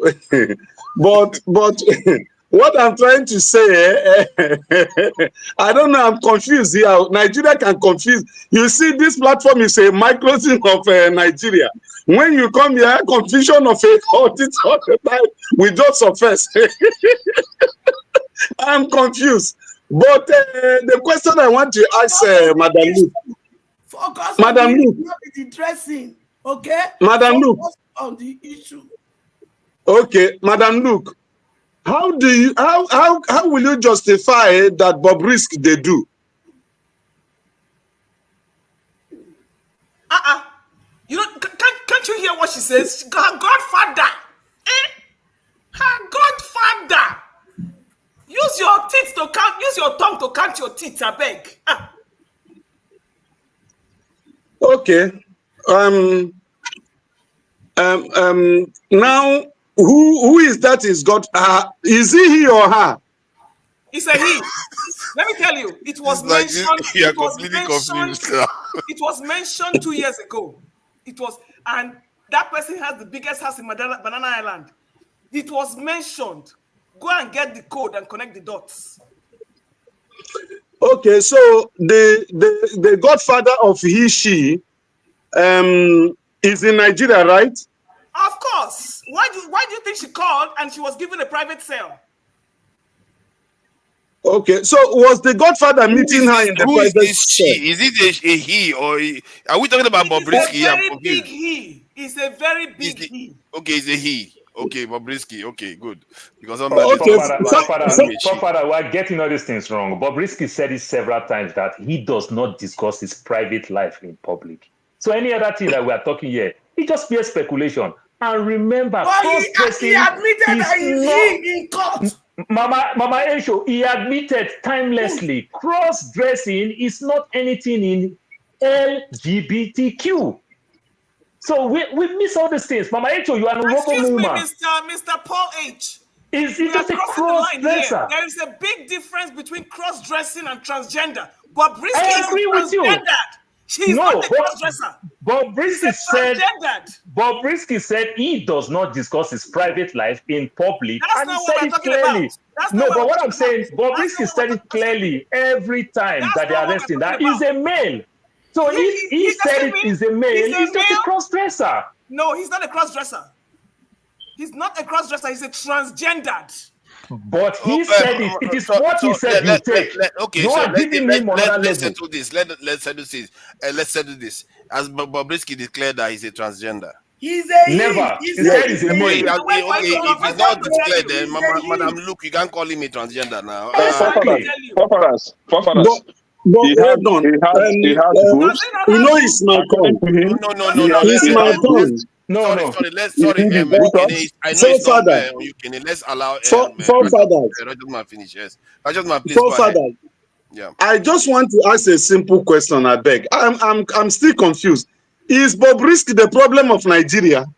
No. Yes, he's part of the problem of Nigeria. He's part of the problem of Nigeria. And I tell you, all of us now the problem of Nigeria. All of us for Nigeria because Righteous man. Righteous man, please say your own so that it will get to me, please. Answers, don't bother. Righteous man, please. Righteous man, you are not a moderator. Please just say your own. Don't ask question. You're slowing us back. Don't say your piece. Don't bother asking. Just say your piece, please. Oh, Diego. Yeah, man. Forefather, where I am so much concerned this night because my head is aching me here with all that I've been hearing. Honestly, the two madams we have on the platform today, honestly, everybody, in fact, we have to go and take paracetamol this night. So, Fubara, the governor of Rivers State, he has his boys have decamped to APP, and they are conducting their local government election next month. So I was thinking that it could have been part of the topic we are going to trash out, the future of Fubara in Nigerian politics, whether Wike have finally lost the battle. You know, before I began to hear Bobrisky and Hishi and the Godfather, and for me that is in Nigeria, Bobrisky is not my problem. There is no electricity now. I am in band A, and yet we have no lights. Band A. The glimpse of light you are seeing in my house is we just went to buy black market petrol this evening. For me to be part of this program, I joined it before, and my phone, my system shut down because it was not on charge. No electricity to charge it. I had to send my gear to go and hustle for fuel, and we bought a liter this night at 1,500. You know, for me to be part of this program, that shows you the love I have for this country, and that shows how I cherish this platform. But when we come to this platform and make Bobrisky as the topic of the day, my head get confused because that is not my problem. If Bobrisky let him sleep in the mansion. If he likes, let him be paid 1 billion. It's not my business. No, righteous man. The issue is about. It was only one of the topics of the day. Yeah, it was not the topic of the day. and it's not necessarily about Bobrisky himself. It's about the fact that when people are sentenced, they don't necessarily serve their sentence in prison, or they give them lodges and stuff like that, and that is but it had been happening in Nigeria. It was. Are you not of it today? Now let me tell you. Let me give you this gist. That this lady I came in contact with about some years back. I just came back from Germany. Then I now encountered her. Her husband had issues. He was living in Thailand. And he was deported to Nigeria. When he got here, do you know from the prison where he was attending clubs and having chill time with good friends. So one of the pictures he sent to the wife saw Gulda, one of these beer, this thing by the side, and was, who are you carrying on your lap and with Gulda bottle? What's going on? Where are you? I thought that you were detained. You say, I know that they normally find a way to have a chill time, a good time. That's about 20-something years ago or thereabout. So it's not a new thing. It's not a new thing. It's not a new thing. It is only the poor in Nigeria that goes to prison. The rich in Nigeria does not.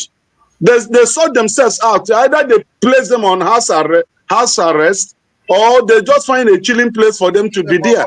Just like Madam Luke said. The point is that it's not official. It is breaking the law to do that. So is there any crime that is official in Nigeria?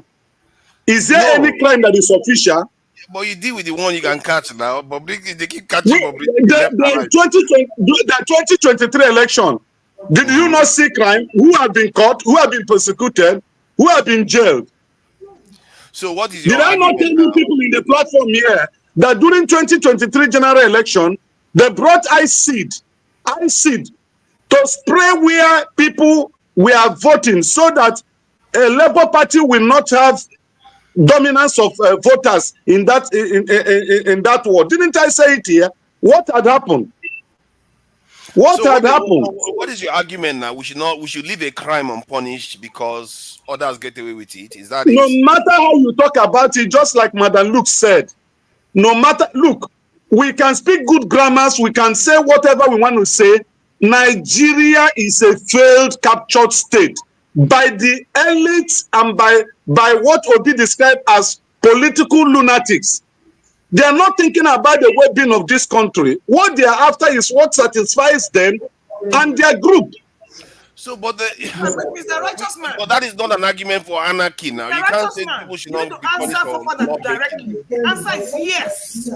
Oh my, anarchists. No, because that is what they have set the tone for, and that nobody should be getting away with it. If you want to live a lawless life, then let everybody go to lawless life. But Madam, look, we have to be careful because when things get lawless, the real victims are women and children. What do you mean when things get lawless? Things are already lawless. So if you think this is bad, it will get worse. I want you small, Mr. Righteous Man. You want me to tell you the truth? Una when it be men, now fair me and my children. Period. Thank you. Accepted. God gives us you people to take care of, to protect. Una jolo for body. The big day they should keep my children up and down. Now let it do and sabi they do with that. He said, make una protect. Father, what's going on? I'm trying to read you know, righteous man, your submission is going to be over soon. Because you keep throwing it back to them. I think I'm going to get out of here, I think it's my turn now. If you people say, leave me alone. I think it's my turn. We're going to get to you. Mama Echo, righteous man, just if you want to round up 30 seconds so that Paul can speak. Okay, it looks like righteous man is done.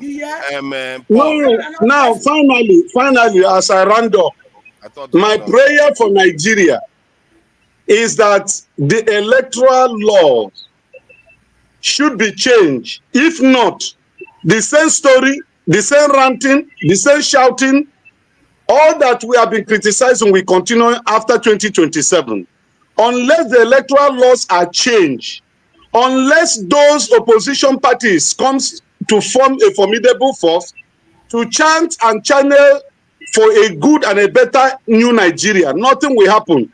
The old folks will still have their way. The same story, the same crying, we will continue to cry even after 2027. That is where I'm rounding up. So dwelling on the criminality and crimes in Nigeria, it has no end, and it cannot end today because we are discussing it here. Simple. Thank you. Thank you. Thank you, righteous one. Paul, thank you for joining us, Paul. So, yeah, what do you think about this matter? Yeah, thank you. This is a very heated topic. I can see it from the perspective of the ladies and the like. But let's just even look at these things very well. I remember EFCC tried when Jonathan had good relationship back then with Ibori. Jonathan have good relationship with Obasanjo. You understand? So when he had good relationship with Obasanjo said, do me a favor, arrest Ibori. It's kind of hard for Jonathan to do that. Somewhere along the line, then they started losing relationship. So Jonathan Ibori was arrested. Ibori was arrested in the north. You understand? I can't remember the state. If I go online, I'll see the state. Ibori bought super silent generator. They're charging him on the case in Delta State that he stole money. They arrest him in the north. They judge the case in the north. He was in the prison in the north. Ibori buys super silent generator, put everything there. Even when Ibori was leaving, the DPO and everybody, they asked him, oh, guy, go carry everything, go. Ibori was chilling, enjoying himself. Now, I testify. He was in Kaduna. Correct, thank you. People were trooping to go and visit him there. And I know people who went to visit him there on a daily basis. Wow. So this is James Onanefe Ibori that was end up arrested, caught in Dubai and arrested. They extradited him to the UK. Now, I say another one again. Former managing director of Oshonifa, Cecilia Ebru, who happened to be my sister. Yeah. You understand? Also had this case with former CBN governor, Lamido Sanusi, and the trial and everything. They did play bargain and everything. She forfeit 192 billion naira. They sent that to a prison, the Ikoyi prison, and everything. Cecilia Ebru did not spend one day there. But because Cecilia Ebru, as at then, she don't have the backing of the government, she still try everything possible because they also make reference of other people that do the same thing. So they fought. They put Cecilia Ebru in a 5-star hospital. Cecilia Ebru, they only sentenced her for 6 months in prison. The whole 6 months, Cecilia Ebru was in prison, in hospital in Victoria Island for the whole 6 months. That's how she did that time and everything. My brother, if we cannot use the big name to make as a reference case, you understand? And you want us to start with the small one and everything. Already, the system has been compromised. You understand? You, forefather, you live in the UK, you saw David Beckham. You understand? Driving ticket and everything. They know some of these people that when you drive, if you get all this speed ticket and everything, you have the money to pay. So your driver's license will be losing strength. You understand? When you have the money to pay, they revoke your driver's license. Just imagine as a young guy, you want to drive that sports car. You want to do like Nigeria to go pay one driver to be driving you your nice sports car and you want everybody to see you on that steering. So which means it's not only about the ticket. They even put another thing that your license going to lose strength where they will revoke your license from you. You understand? Because they know that you have this money to pay. They did that with Celeste Babayaro when he was in Chelsea. You understand? These are the type of things you do. But in our own case, where you see every big man, you understand, they go scot-free, but every day they put these young people, EFCC will post them, police will do crime fighter, they will post them, while the case is still on and everything. We cannot use that method to grow as a people. Then I go back to this Bobrisky on the other side of it. When people talk about this Bobrisky, my fellow Christians people or the other Muslim side, they want to demonize it because of what Bobrisky do. See, when this gay thing started coming, the gay to the lesbian, homosexual, to this one that they call LGBTQ, Bobrisky is just a cross-dresser. It's not part of it. That's why every time that they arrest him, twice now they've arrested him, he identifies himself as a male. You understand? If he identifies himself as a male, let us take him as a male. Maybe behind the scene, he's doing so many funny things, which maybe some of us maybe also do, some of us will do, but because of they've not caught us, who appear different. Some people dress very corporate as a man, but they do the other side. Some women do the same thing. They dress very well as a woman, they do the other side. You understand? But Bobrisky identifies himself time without number. We're just not comfortable. If I want to fight my big auntie, call Mama Echo, I'm an Urobo boy, mother, father. As an Urobo woman, you don't even see Urobo woman armpits. You can't. You understand? That's like you have seen a nakedness. Our culture, talk less of seeing cleavage, talk less of seeing everything. You understand? My brother is changing naturally as human being. We started by walking naked. The thing that they call culture, we give it to ourselves. You understand? And we grow with it. Some other person will fight it. My forefather cannot take all your glory when it comes to culture. Today, I'm also a father. I'm also a man. You understand? We can tweak it a little bit here and there.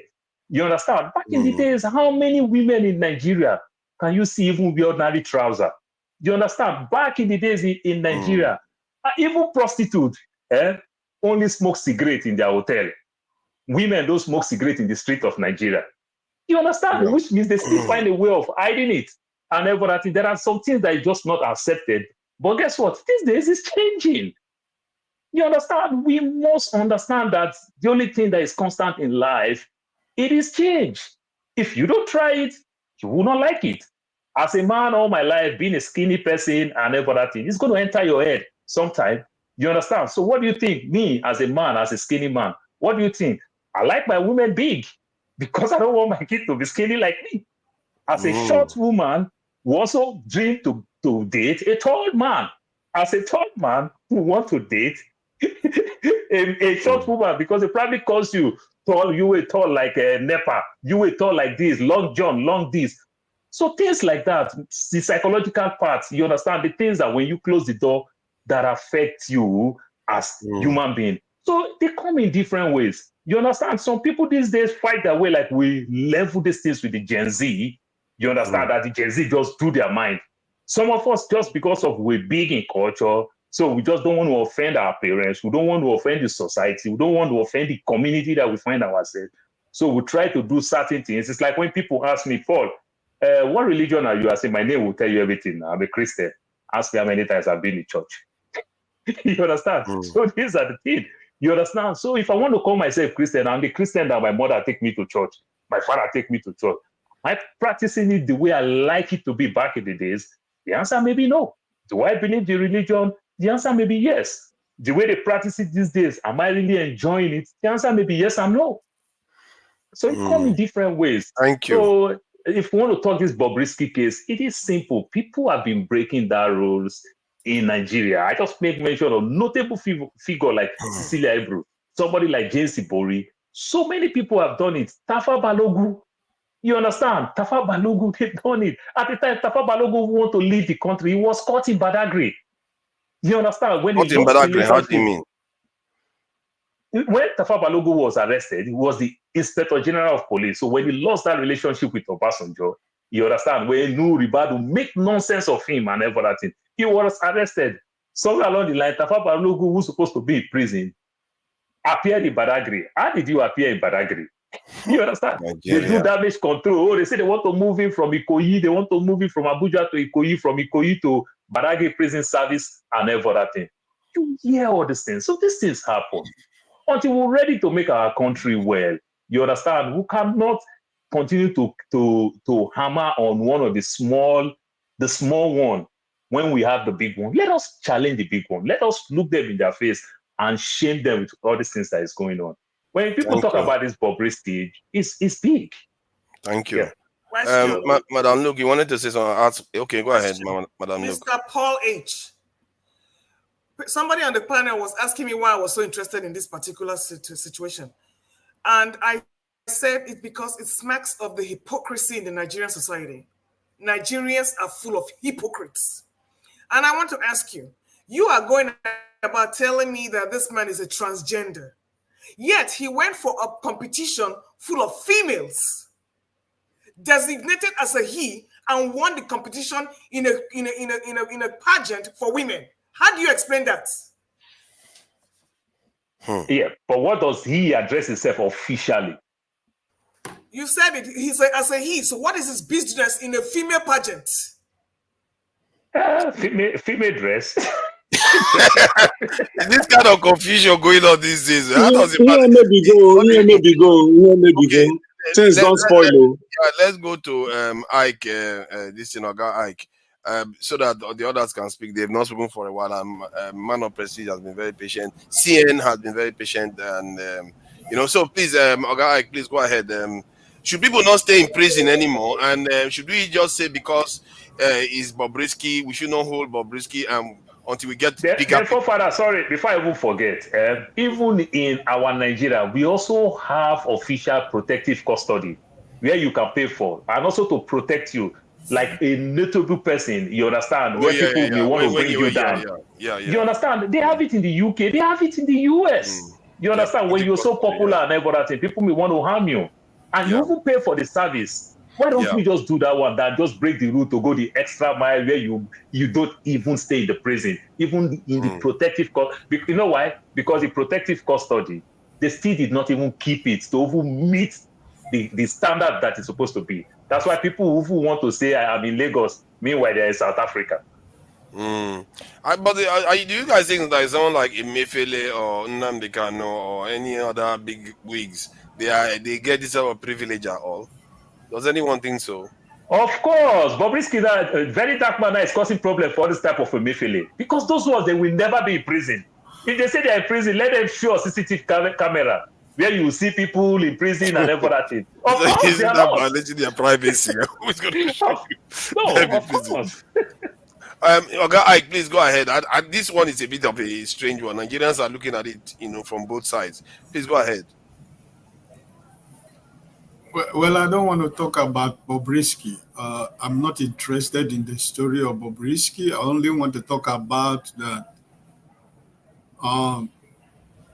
the lawlessness in Nigeria and the breaking of the laws in Nigeria. The question is for everybody, how many people that are in prison today really committed an offense to be in prison?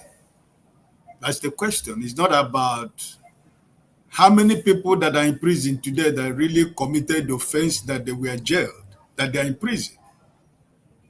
That's the question. That's where we have to start. It's not about, I don't want to talk about something that doesn't have cannot add any value to any of us here talking, right? But the most important thing is that if you want to make a reformation, if you want to make a transformation, you have to start from where it has been rotten already. Because even before your eyes, policeman, two people who goes to the police in Nigeria to make a complaint, the other person pays one. They will take the other person and put the person in prison and release the other person. It's a common thing in Nigeria. So it's not about it's the decay. The decay of the system is not because of what happened now. It has been with us generations up to today. So what is so strange or so what is so surprising about people, they are in prison, they are not in prison? It's normal. This is Nigeria for you, right? You are counting about big men. It doesn't even need big man.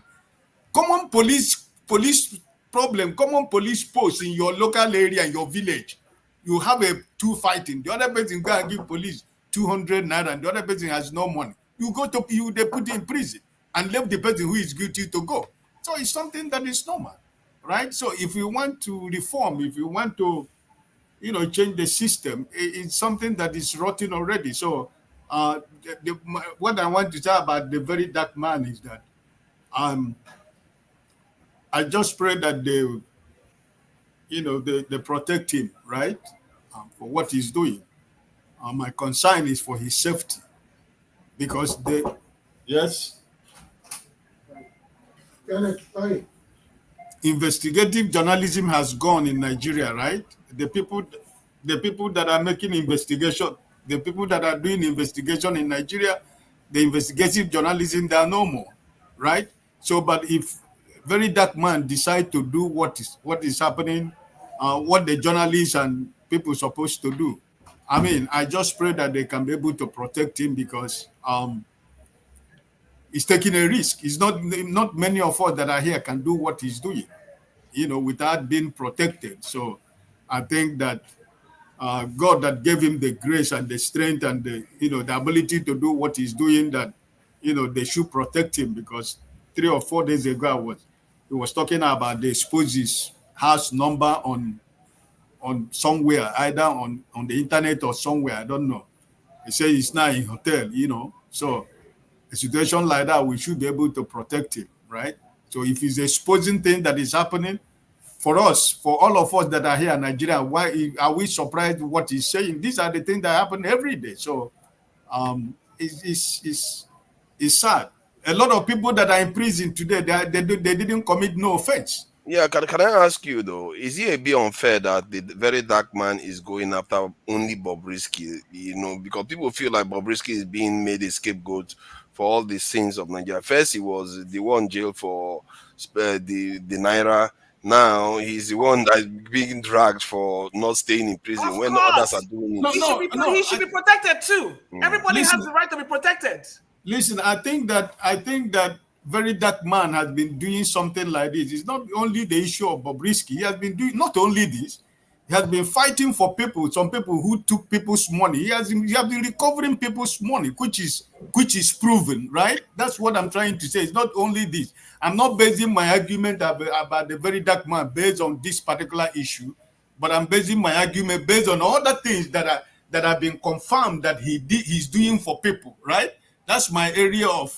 I'm saying that they should protect him. I don't want anybody to be used as a scapegoat.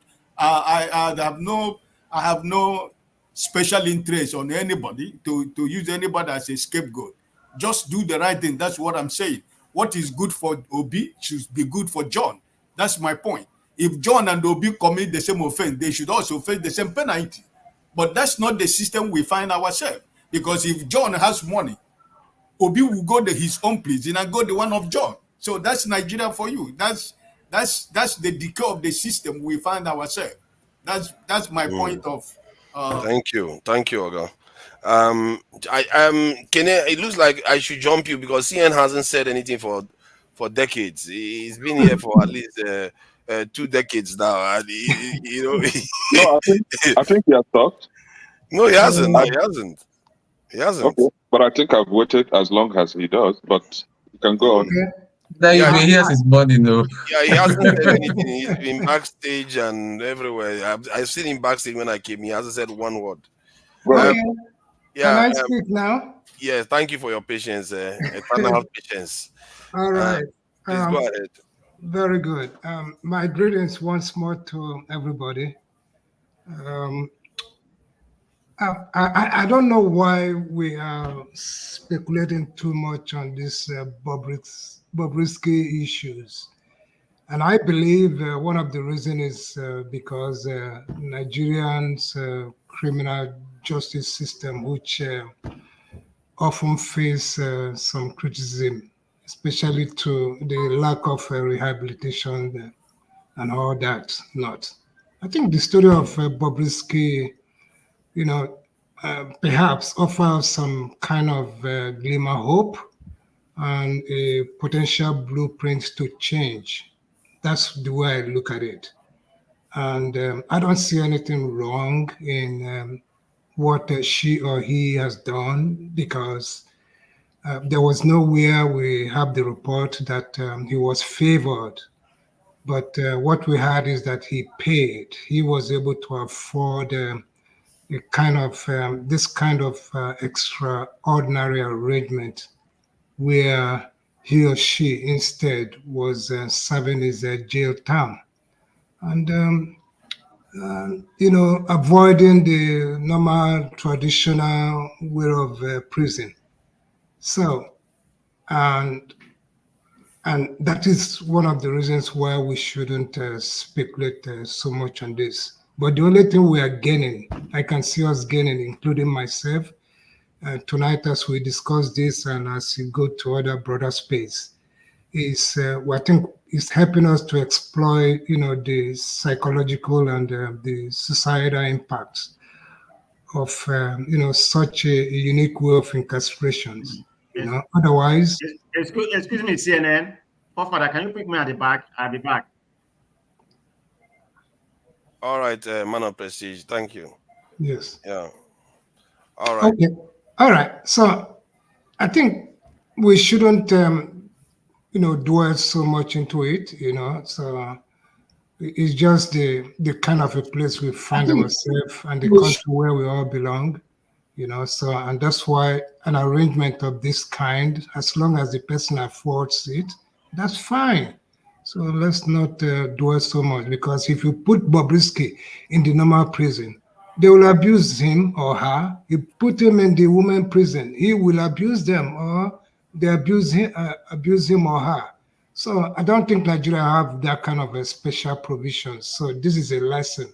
Perhaps in future they might find more people that is in his or exact form, so that they can get a better provision to make people like this to serve their jail Well, time. isn't it the problem though that whenever in a case where somebody has committed a wrongful act, we just find a way to excuse it somehow, and when we know it's against the law, and if we are not following the law, is that not the recipe for a lawless state that we are having? We are saying that our leaders are making everything lawless, and we are also contributing to it to an extent because the leaders are doing it. Is that not a little bit?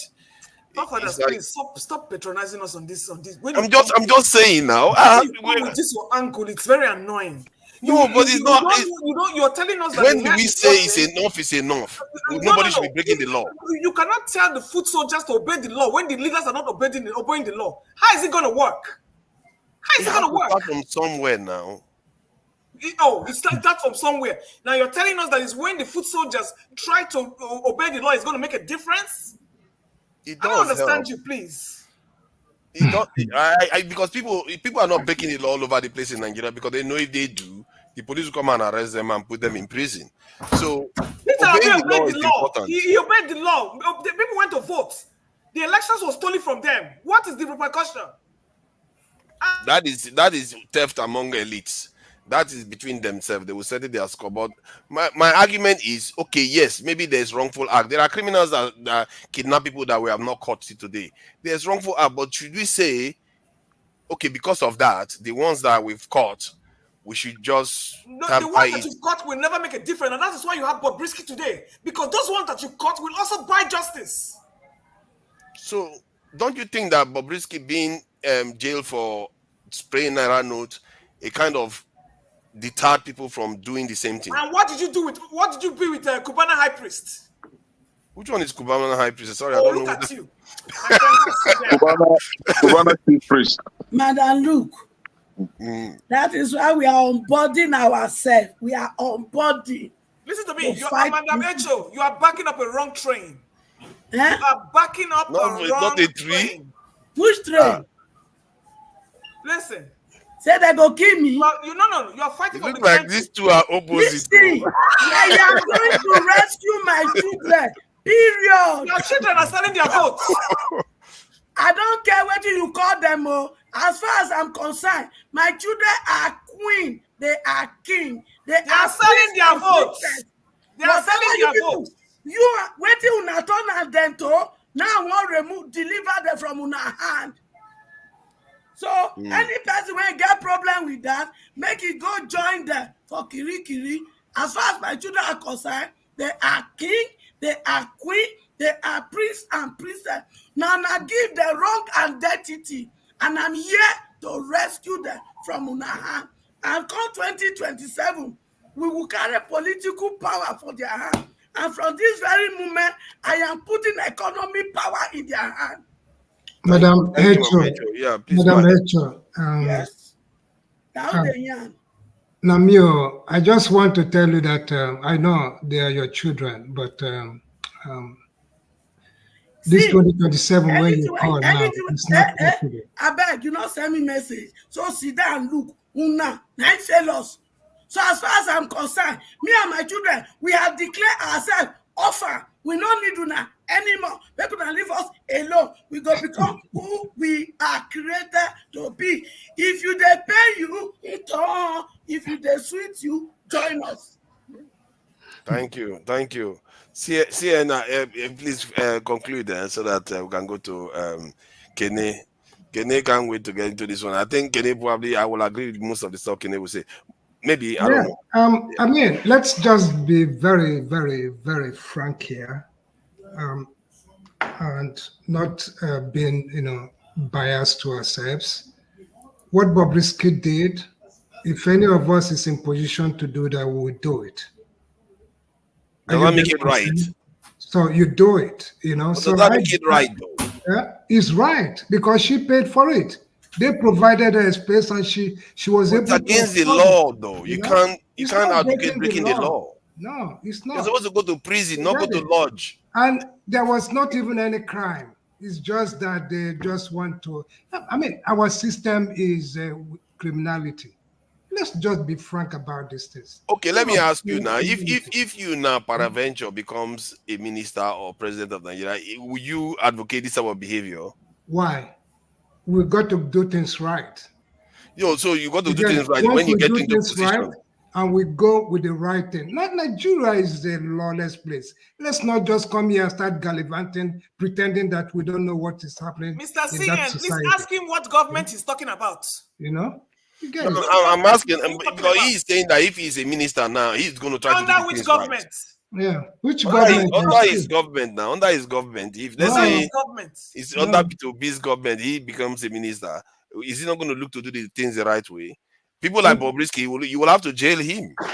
But today you are saying that what he's doing is okay. So what changed? Once the head of the fish is rotten, the whole body is rotten. So you cannot be part of a government that is rotten, because you will be rotten too. I think we have to be consistent. Nigeria, our forefather, I bet you, the moderator, say you go to Nigeria now and maybe they harass you, they hold you. You go pay money, whatever it takes, to make sure that they don't take you to where they want to take you to. All the pound sterling, the dollar you return with, you use it to free yourself. It's the same thing that this guy has done. Thank God that I agree with you, but when you get caught breaking the law, you shouldn't get away with it. That's the point. I think there's a line there. Naira spend money for party and all this and that. Where is it defined in your law? When was it implemented? I mean, let's be. The law that they headed for was naira mutilation, right? Mm-hmm. Mutilation of the naira, of the currency. That was what it was headed for. Look, sometimes, where's the law? Let's remove emotion. Look, keep it brief so that Kene can go. Okay, no, Kene was here before me. Kene fired and over. I don't like to see my senior brothers waiting. Go ahead, I will go after you. Kene is being so generous these days. He's being so generous. Wait, I thought Mr. Ike has spoken and he's still in front of me. Okay, why? I'll be very brief. Look, I think we are leaving the issue now, discussing about unnecessary stuff. One riffraff in one corner. The truth is, most of us here, 99% of us here, are always against corruption. Especially when it comes to the government, I mean the politicians, be the one perpetrating the corrupt act. We're always against them. We're always on their neck. But why is it that when it comes to us, we tend to support corruption? This is the same thing that we are fighting against. But when we caught doing it, we tend to give excuses because the leaders are doing it. So it is okay for us to do it. Exactly. Somebody asked a question. If I got caught in Nigeria doing, I don't know why I should be getting caught, but as far as I know, I try to stay out of anything that is illegal. But if Nigerian police caught me well, I'm innocent, I'm not giving you shishi. If they caught me when I engage myself in corruption, I shouldn't even have the guts to even talk about corruption. I shouldn't even have the merit to even discuss about, to go against corruption. But the fact remains that Bobrisky and VDM has been having issues. They are always against each other. VDM has been exposing corruption. Bobrisky isn't the first person, but because of the issue, the private personal issue that they've been having, VDM always look for a way to get Bobrisky in trouble. Yeah, and in this case, somebody reported Bobrisky to VDM, and it was an opportunity for VDM to get Bobrisky in trouble. But while getting Bobrisky in trouble, he tend to expose a lot of corruption going on in the prison system, corruption going on with the court system, and maybe allegedly implicating Femi Falana. I don't know, but the truth remains that the Nigerian prisons should explain why VDM was jailed, why Ijele was jailed, why a lot of Nigerian youth went to jail, but Bobrisky was given a private room. That is corruption there, and we must condemn that. The Nigerian court should explain why some charges against Bobrisky were dropped. No, sorry, sorry. It's not the court's fault. It's EFCC fault for that one. Okay, EFCC. Yes, EFCC. But I don't think can EFCC drop it without the court involvement? I don't know. Yes, they can, because it's investigation. Okay. So EFCC should explain. So you're correct. So I was wrong. So EFCC should explain why those charges were dropped. So this is the problem here. A matter of corruption. Which EFCC? Which EFCC? The one with your backyard. DSS, whatever they call themselves. The one in your backyard. You understand? They should explain that. So a lot of people, a lot of Nigerians have been caught for naira mutilation. They went to the same system. They are jailed. They went to prison. So why exonerating Bobrisky? Why is it different from other Nigerian youths? And I know that politicians in Nigeria, they tend to spray money now. They spray money and nothing happened, right? That is fact, and we condemn that here. When the wife of Kogi State governor, the wife of Sokoto State governor recently, yeah, and Kogi State governor, when they were spraying money, we condemn it here. Did they not report her? Did they not report the lady? No, they did report her. Yeah. It was a TikTok video that her friend is a guest, invited guest, uploaded on TikTok. That another innocent boy just saw the TikTok video and reposted it and arrested the boy. So but the person that posted the video initially is still and some of us condemn that act on this platform. So we shouldn't be selecting and choosing what to condemn, provided it is against the rule, provided it is against the law. We should always condemn it. I know, according to what's her name, Madam Luke, that Bobrisky is beautiful or beautiful. I don't know how to say that. But there are more gorgeous men in Nigeria than Bobrisky. Bobrisky was what's come close to him, you see the rubbish Marco face. There are more men with curves and female features than Bobrisky. Bobrisky is the small boy now when it comes to them. But those ones are silent. They don't make noise like Bobrisky. I don't know why he's making noise up and down. It makes him money now. The fame is also profitable for him. I think his Tone. Welcome, Tone. Thank you for joining us. Been a while. This matter of Bobrisky is getting a little bit stale, but we're gonna go through it a little bit because I'm quite. I think we all know this is happening, and my take. I align with what Kenny said. I align with more with what Mama Ejo said, but I also understand why others are saying, why is it that they are just going after only the poor while the rich is getting away with everything? So yeah, Tone, please go ahead. Okay. Without wasting much time, hello everybody, good evening, good afternoon, good morning, wherever you are. I'm not going to talk much about Bobrisky because it's not my cup of tea. It's worthless. Whether he's a cross-dresser or whether he's gay. And by the way, let's just be clear about one thing: being gay in Nigeria is an offense. You cannot be gay. You cannot be. Let's just get that fact. So we should stop celebrating nonsense. In the Federal Republic of Nigeria, it does. But then again, I will go from where we started, because people will say now obedience. They have started crying again and all that. When this man was allowed to steal the mandate, we were all crying, not because we hated him, that he was a Yoruba man, or we don't like his face or anything. We knew that he was going to open a portal of all sorts of evil. I mean, since Tinubu came in, all sorts of issues. It's like every week, it's one thing or the other. Why are we surprised? All sorts of illegality has been happening.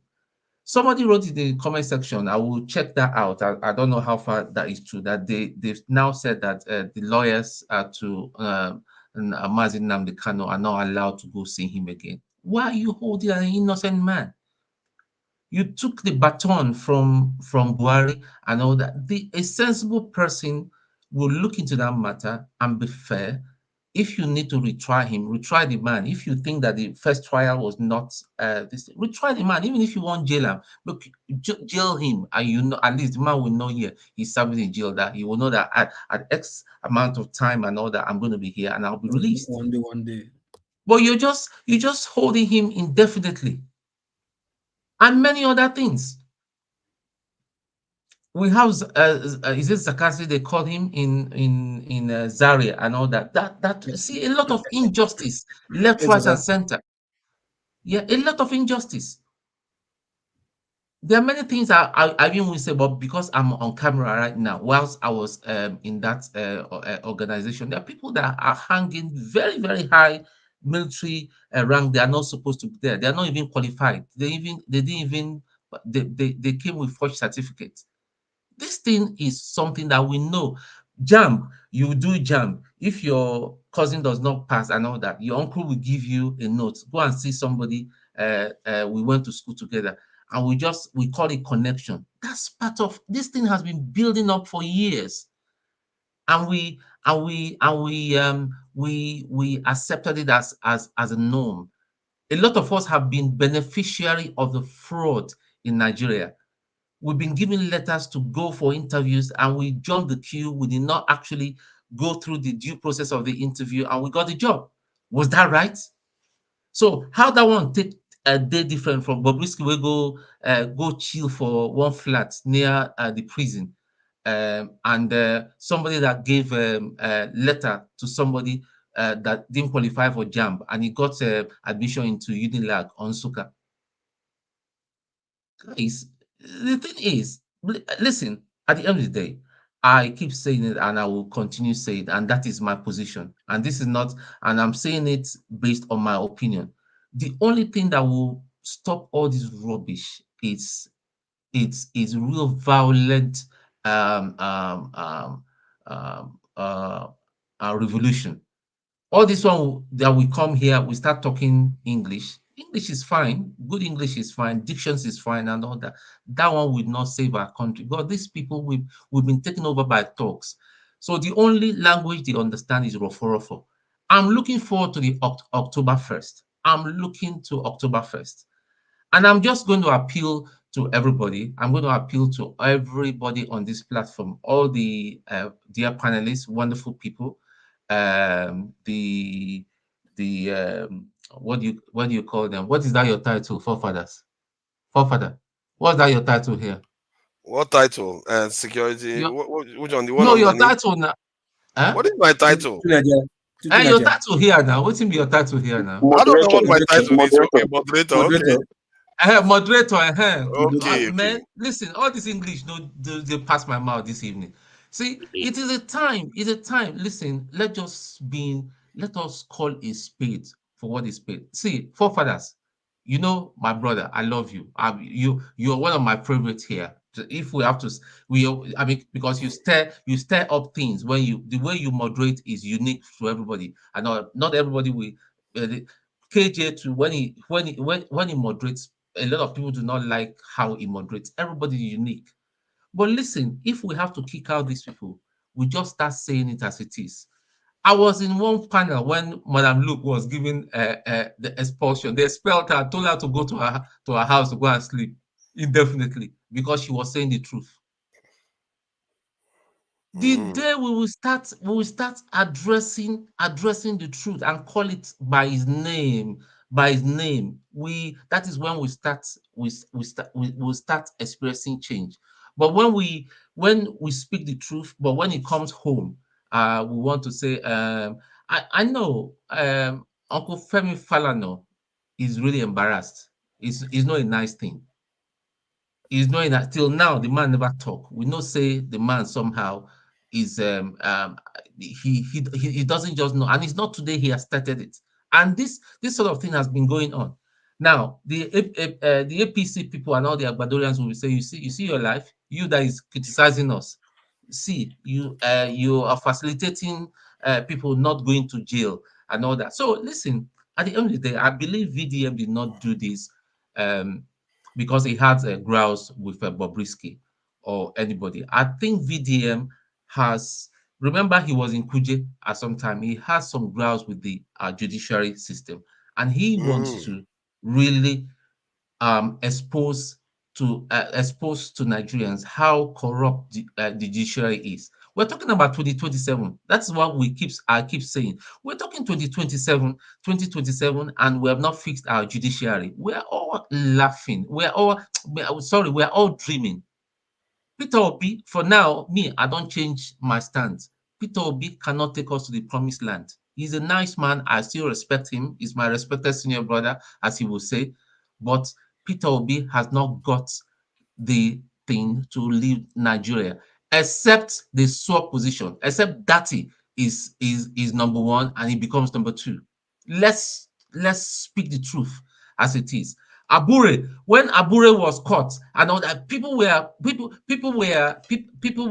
supporting him and all that. Madam Luke spoke up. She was shouted down on a certain platform. And so few other people, and I was part of it and all that. We said, listen, this man, there's something on about it. Look, so what they shot in everything. What happened? They always shot you down. What I'm trying to say to you, look, P, what I was trying to say is that when you speak the truth, you don't have more. The truth had no gets plenty party. The truth don't have plenty party. So I am all I'm just saying is that for this platform, and why this platform is unique in the first place is because the truth is being sounded out. Let us keep saying the truth. I don't care who's or is it Ox or be God or whatever. I don't confuse me because English. Yeah. Until we say the truth and we are ready to go down and even die if we have to die. Listen, revolution is a very serious word. It's not a casual word. It is very, very serious word, people. Our country is in a mess. We need to wrestle our country from the... Look at Imo State, a great state like Imo State. I've been taken over by Uzodinma and his criminals and APC. It's such a shame. They say they want to come now. This idiot what was his name? He's saying that they are going to use the same template in my state, in Anambra State. We're waiting for them. Let me ask this thing about this Falana thing, because that might be lasting damage, because Falana has been seen as quite a kind of icon of fighting for justice, something. So is there like concrete evidence that he was involved in kind of getting Bobrisky not to spend time in actual prison? It's not involved. Which kind of question Father they ask? You not listen to the tape? Okay, wait. I didn't listen. I'm not. Okay, look. I don't know. I will ask. And maybe a lot of viewers don't know. This chap, what's his name? The leader of the Free Nation Church, the SDJ. What do you call him? You guys know who I'm talking about. He used to be a DJ. Okay, that guy that is. Daddy Freeze. He actually interviewed, during the interview, I got to understand that the second part, which he wants to release, is even more damning. He interviewed the guy, Bobrisky, because do you know Bobrisky called that guy on video? The guy recorded. He called the guy now when he was in that flat. He called him on video. That's the damning part of it, and that was where he mentioned Falana and all them places. So if video, and it say, worked him for make up him. the video, huh? And it worked for the guy on video. Oh, on the okay. Radio guard. That the idiot boy. Radio guard. It worked for the guy. So the thing is, yeah. So no matter how we look at this thing, it is bad. It is very, very embarrassing. You see, if I were Falana's son and daughter that is now threatening VDM has said, he has come out to say that he respects Uncle Falana. That is not about Uncle Falana. But unfortunately, Uncle Falana is involved and all that. He's just trying to expose the corruption in the system. We are all involved. We have been involved in one way or the other. It is now sobering time. It's not here for us. Even sometimes when we come here, we are bashing at each other, we're insulting each other. It is sad. Even us in the diaspora, it is now that we need to use our voices and start speaking the truth. Speak the truth. Speak the truth. Speak the truth. Be constant about. Let it be so loud and all that. But is this not? See, I think maybe. Okay, just hear me out. Don't think I'm trying to be controversial. Maybe all these things we are complaining about is not necessarily the reasons why our nation is not doing well. Maybe other nations have them, but they also do have other distractions that stop them from focusing on all this because they have bigger problems to deal with. Like an example, if you look at what is going on in the Middle East now, this leader that is the leader of Israel, he was facing probably this in opposition, very unpopular. They could throw him out of office. But he starts another war somewhere. Suddenly he unites the entire country. Everybody's focused. So it tells you, and we don't have those type of gifts in Nigeria. We don't have the gift where leaders distract us. America is facing serious challenges in-house. And basically, I think America probably needs a war to distract the people. Otherwise, whoever comes out of this election, there's going to be a big problem. Exactly, that's what I'm saying. Look at where those soldiers were killed. That matter don't die. Since then, those soldiers, those officers died. The villagers that were killed, that nobody knows the true story. Because if we start exposing, and there's no journalist that is so brave to go there and actually expose, because a lot of big men, a lot of so-called big men will be involved. The whole thing would die. Saraki had some people he employed to go on during election, to rig election, to even go after people. Some of them were so bored in 2018. They went on a robbery and killed about over 15 people. A pregnant woman was amongst them. Recently, the leader, they were just I think it was 2 days ago, they were sentenced to be hanged. The leader speaks English very well, very fluent. He said Saraki that even the car that they went with, Dr. Saraki owns that car. In a sane climate, that guy, Saraki should be in jail right now. He should be in jail. Yeah, okay, that's because interesting. He's accessory to criminality.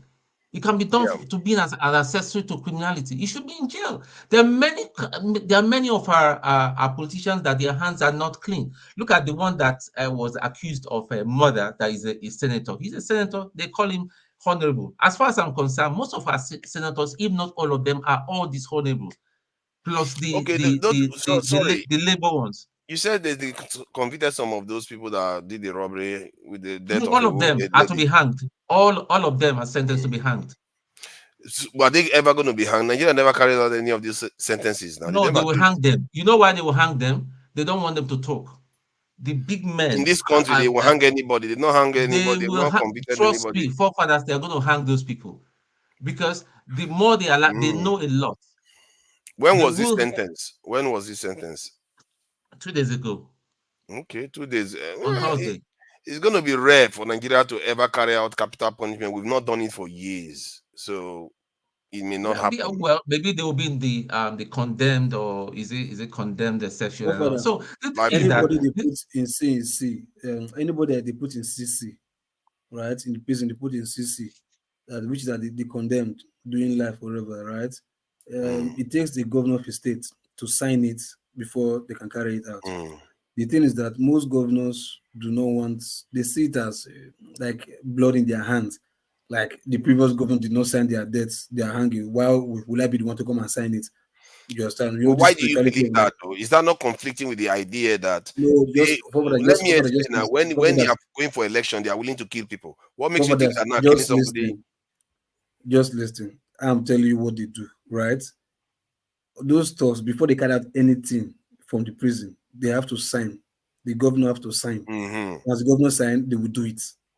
Yes. But the problem is why most of them still live long, even they are condemned to, like, maybe because they don't do firing squad anymore. They do hanging right now. Why most of them are still there? Because no governor want to sign, because it's as if it's the governor that is giving command for them to die. So yes, governors don't want to seem like that. But where you are coming from, because of by the time they ask people to go and kill, they don't really ask people to kill anyway. They only ask people to, harass their opponent, which are not governors but politicians, maybe like senators, House of Rep, whatever, like their opponents. But the governor do not really do that. They can only ask people to harass, but to go and kill for the governor do not do that because they know the implication. So it's easier. You mean for governors don't make people go and cause people to lose their life? They don't really per se. You mean all these election wars that you are seeing? The election war you are saying, look, forefathers, sometimes I'll tell you too, sometimes they are overzealous high service loyalists. Just to like, my chairman, you talk to my chairman here, I'll deal with you today. Somebody ordered people to fire at NSAS protesters. Somebody ordered. No, that one is not. No. That one is different. I'm talking about political whatever. That one is different. You understand? Like I said, most of these things are overzealous policemen, overzealous army, whatever. They just do because opportunity. Okay, Mr. Lokopi, if they're overzealous, is that a consequence for bad behavior? Hold on. See, okay. Now let me tell you something about consequence, right? When it comes to like exposing people, okay. Before you expose me, you might want to like, you don't want to expose me, self. Are you sure you don't have skeleton in your own cupboard to be exposed to? So by so doing, all of us will just shield the bad behavior. You understand? Because by exposing you, I might end up exposing myself. So because of that, they will just lock up the issue. But that is not an excuse for continuous bad behavior.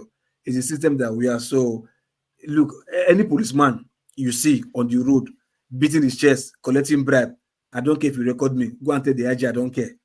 There must be somebody behind you, like, because he knows there's somebody behind him. Until it becomes a national or international disgrace, like those people that were taking money from Itsy Boots all the way in Abuja, then it becomes a problem.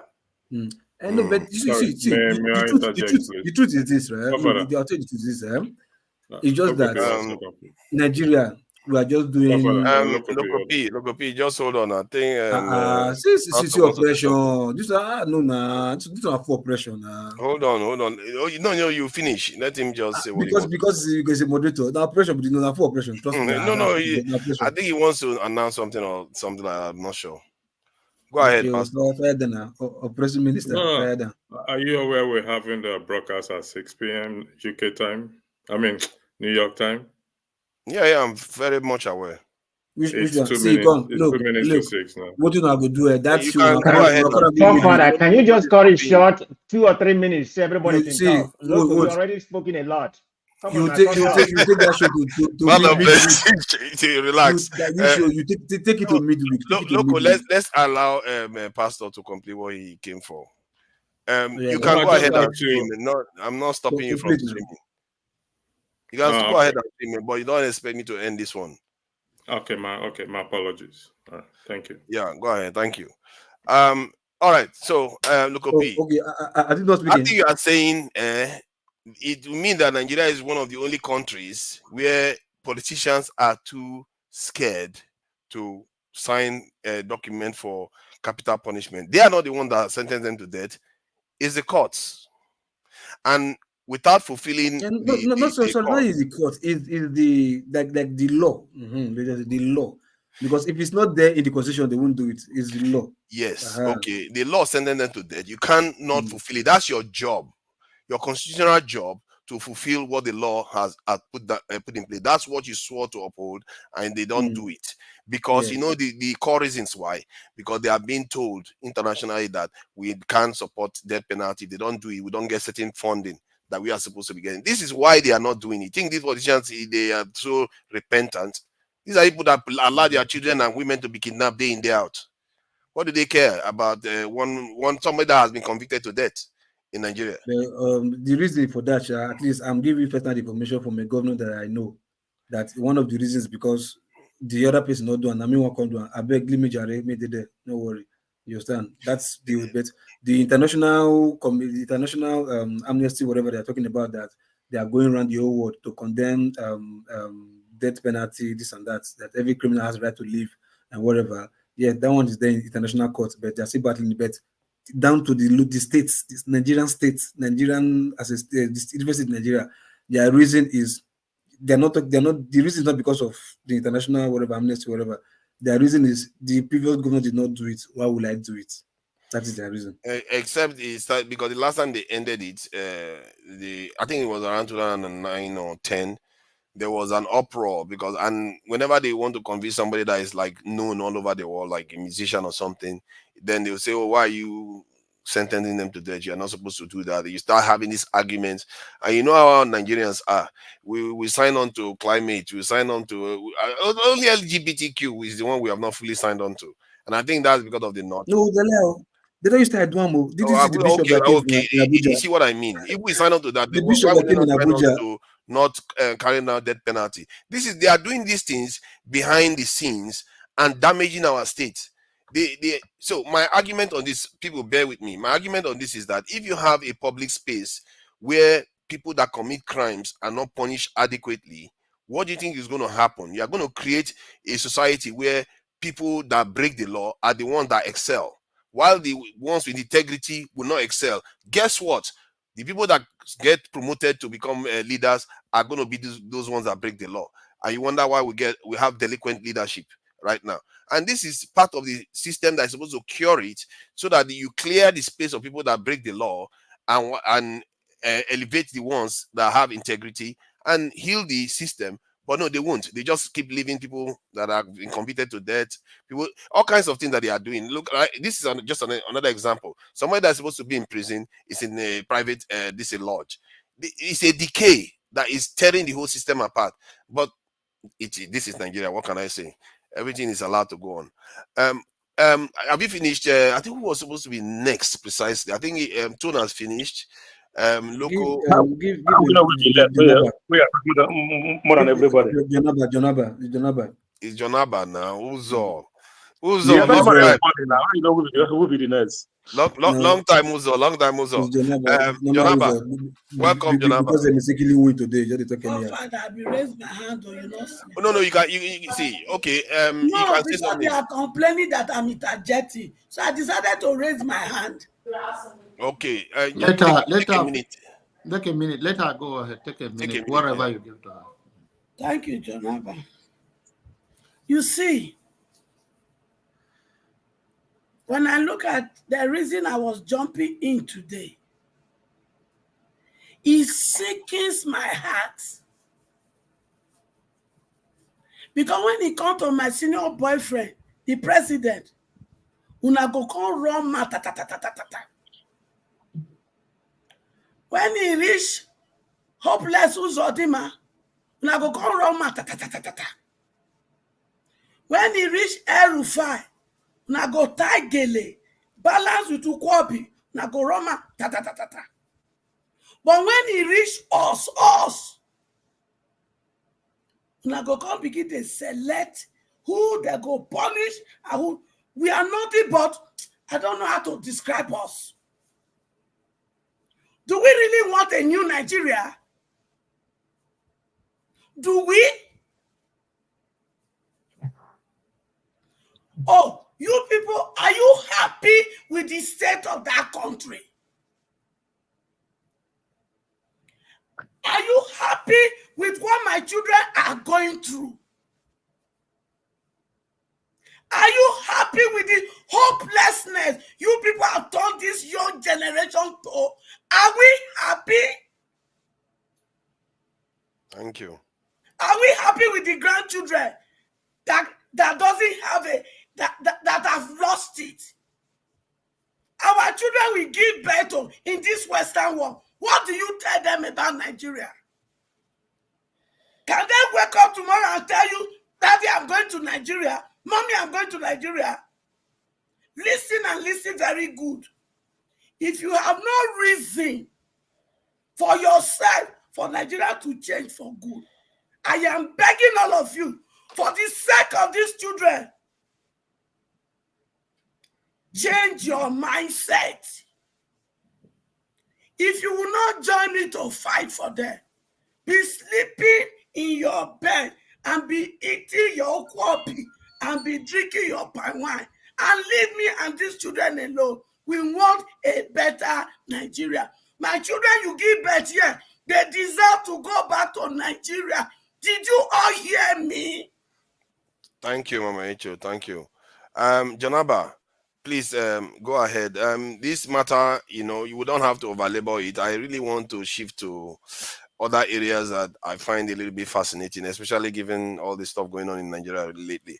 And this protest that is coming in on Monday, there are other aspects I wanted to touch on. I think somebody said something about focusing on one thing. Janaba, please go ahead. You can talk about anything, but you can touch on the Bobrisky stuff too. No, Bobrisky thing, I don't want to get too much into it again. I already talked about it. She or he, I don't know. What do you address? It's confusing. It's really confusing. Okay, I can use this opportunity to start asking a different question then, because there was this idea that somebody asked a question that, does Nigeria lose money if our crude oil, we take it, give Dangote at 50% the price, and Dangote creates this in, gets the petrol and give it to us at 50% the price? Do we lose any money? I don't. Before I can go there, but let me talk about the upcoming protest. Okay. I want to talk. I'll choose to talk about that one briefly. I understand the frustration of so many folks about the Nigerian space and what is going on in Nigeria. I don't think there is the hope is one thing that keeps us going. It's part of life. Wherever you drive it for, to believe that there is a better tomorrow is a good thing. The only thing that I don't trust in Nigerian youth, that they have a clear vision or they understand what it takes to take their country back.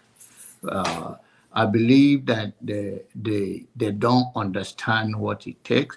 I hope through, and my heart goes to so many of them who are committed to this, and those that sit back at their homes and they think that freedom is free.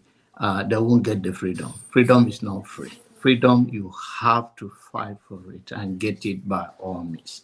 And since they have convinced themselves that it's still a way of election or who wins, who doesn't win, come 2027 and they're behaving like this, they're still going to be bought over by the Nigerian elite, because they have used pain and suffering to control them for years. And sometimes it's easy for us to stay afar and talk into these kind of situations because maybe we have a better, we're in a better place where things are organized.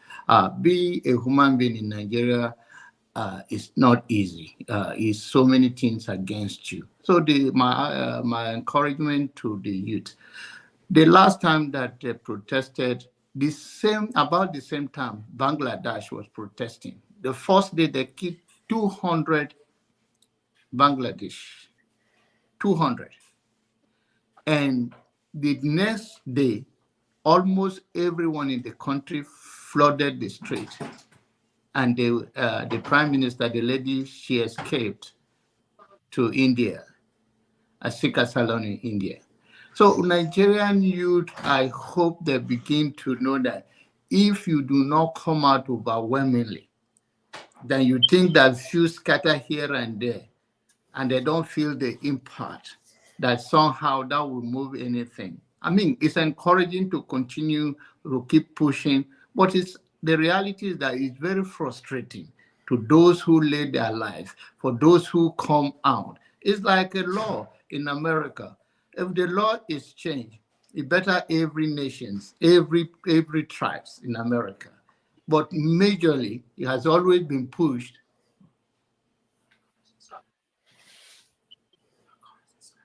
Okay. My God. I think they are coming to take him now. I'll be right back. All right, thank you. I hope you are right back before they take you away before the protest. All right, Uzo. I think he was talking about the protest. I was looking to talk about something else. My issue with the protest lately, the only issue I have with it, protest is good, and they really need to go out there and let this government know what they are doing is bad. Is that they don't have any specific demand other than end bad governance. Why can't you just say, give us security? Why can't you say give us electricity? Why can't you say give us our refineries? End bad governance, how is that specific? NSAS was specific, hence why they got what they asked for. But okay, go ahead, Uzo. Okay, let me start from the protest first. What are they protesting about? When they have time for who want to do the protest? After looking at what happened in Edo State last week, Igbo State election last week, the youth come massively to vote and vote with their conscience, collected money and vote with their conscience. Are they the same you are going to come out for protests? For me, the protest will hold no rain because it's just like it's one-sided protest in a kind. Yes, the tension is right, but the youth are not ready yet, because if they are ready, they could have showed that in Edo election, and the same template according to Ganduje, they're going to use it in Ondo, use it in Anambra State. It's already a platform. It's already a template. You know what template is? They have the federal might, have everything. They can rig anybody and rig whatever they want, because nobody is challenging them. People are highest thing, they open up the central bank and share the money and tell the DSS and the police to look back. Don't arrest anybody. Let it go that way. That's the template. The template is in Edo State. It's shadow of money. And the way Nigeria is now, everybody now is hungry. Anybody give 20,000. According to the person we vote, anybody give 10,000, they're going to vote against their conscience. So protests, we should be protesting hard to secure 2027 election, because if without 2027 election, there's nothing protest can do. Let's protest hard to form a very good, strong party, or join any party that is strong. Give them a very big support, than protesting. End of the day, can't you do both of them? Protest and prepare for the 2027 election. You can do both of them. My issue that who are those that come for protest? Now, if people in Edo State protesting, the youth are protesting, you will what are they protesting against? The bad government who they voted in. See, the rig is start from local governments. Now in Imo State, now no other party can win Imo State. Both state from local governments, yeah, because APC have adjourned the local government to the state. So which other party is coming to win election there? It's not going to be possible. That's let me ask you though. Let me ask you in that Imo State, because there's something I'm beginning to observe. We keep blaming APC for winning elections, but none of us are holding the opposition parties responsible for being so inept. They are the ones dividing themselves. Obaseki is fighting his deputy. Wike is fighting. In short, so the question I want to ask you about Imo, I said have that division too. Does Imo have division? Let me tell you something. I said this thing 3 years ago. 2 years ago. Let me tell you what happened. All right. I said this thing. I'm on a speech. We testify this. I'll tell you this, that the rigging will start from the communities, from the villages. The governor already rigged out both the chief head. Like no chief can tell you no, you take out his staff of office. The PG, President General of the community, he already under the payroll of the governor. So they do whatever the bid from every like it was like this. Every PG, every village head must belong to the APC if you want to get anything from the states. So that's how it is. Well, I so hear what you're that being saying, in place, but I asked a question about the other parties in Imo State. Are the other parties in Imo State, are they divided? No, they're not divided. No matter your votes, no matter the vote you cast, no matter the vote you cast, who is counting it? We are not even looking at it just like this. The electoral commissions, the INEC, who is in charge? That was even like vote. End of the day, who's going to put that? Who's going to put those data? Who's going to put those data? Put everything in that little tablets that we call RF. It's not a tablet, it's a phone. Somebody is somewhere, yeah, you tech doing that. So no matter whatever you do, someone is going to put all those numbers, put everything as it is. The paper sheet is not. They will tell you go to RF. They are uploading everything. Somebody putting data. All right. So somebody putting data in there. So my point is, let's put our energy how to recover the INEC, especially the electoral law, so that it can be dependent. That's my own one. Two, about Bobrisky, I would just say, we just leave that guy alone because of one, here and Very Dark Man, they had their personal grudges. Then Shehu Kuti attached to it because both that Very Dark Man and Shehu Kuti, they spend days in Kuje prison. They spend days in Kirikiri. So they know what it is. And this guy came out, they're not be happy with him. And when they didn't spend, one, they have their own personal grudges. Secondly, our Sam, he's in his business. People forget that this guy's a businessman. He's not free.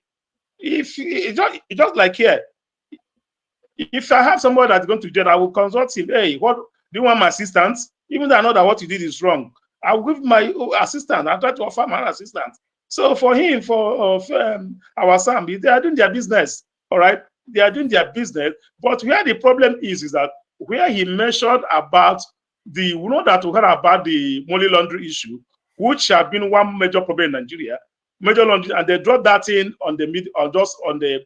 It's not even come to light. They drop it.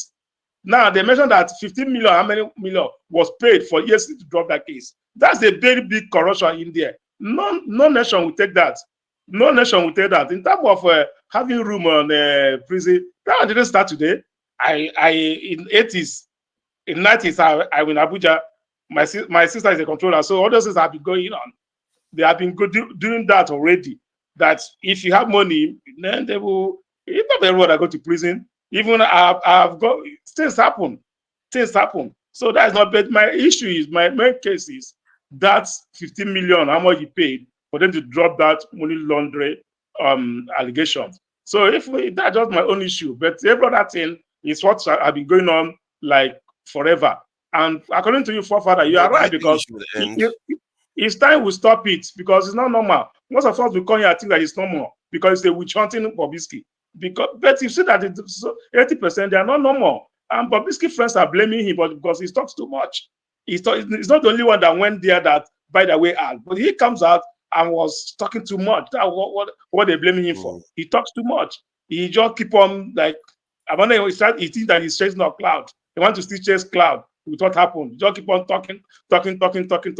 And we also should learn our lesson in this thing also. Not everybody that you call our friends, that they are our friends. Some are your friends. They are not your friends. It's when the trouble comes out, you find out that people that busting the Bobrisky, they are his friends. The people he can tell their secret, his top secret to. There are people that bring him out to this ship.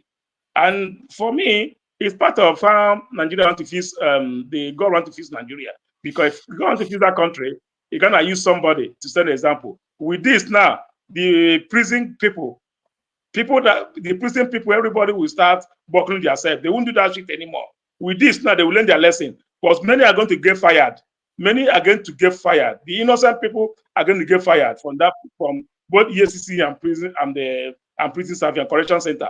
Many people are going to be involved. And this will, if you are doing things next time, they'll be very careful. So the crime of that will reduce a lot. You're going to reduce by at least 60% of that. After this incident, the crime of somebody going to detention, they will tell you, I will give you a parlor, it's going to reduce. We all know that. Let's say that as a benefit of what VeryDarkMan have done, that will reduce. Anyone to do that again, they will lose their back, lose their front, and they will do this. It's not going to be as high as it is right now, because it's very, very high.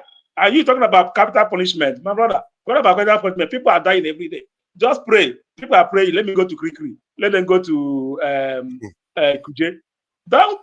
There's a place. It can be in Nigeria. A state can be.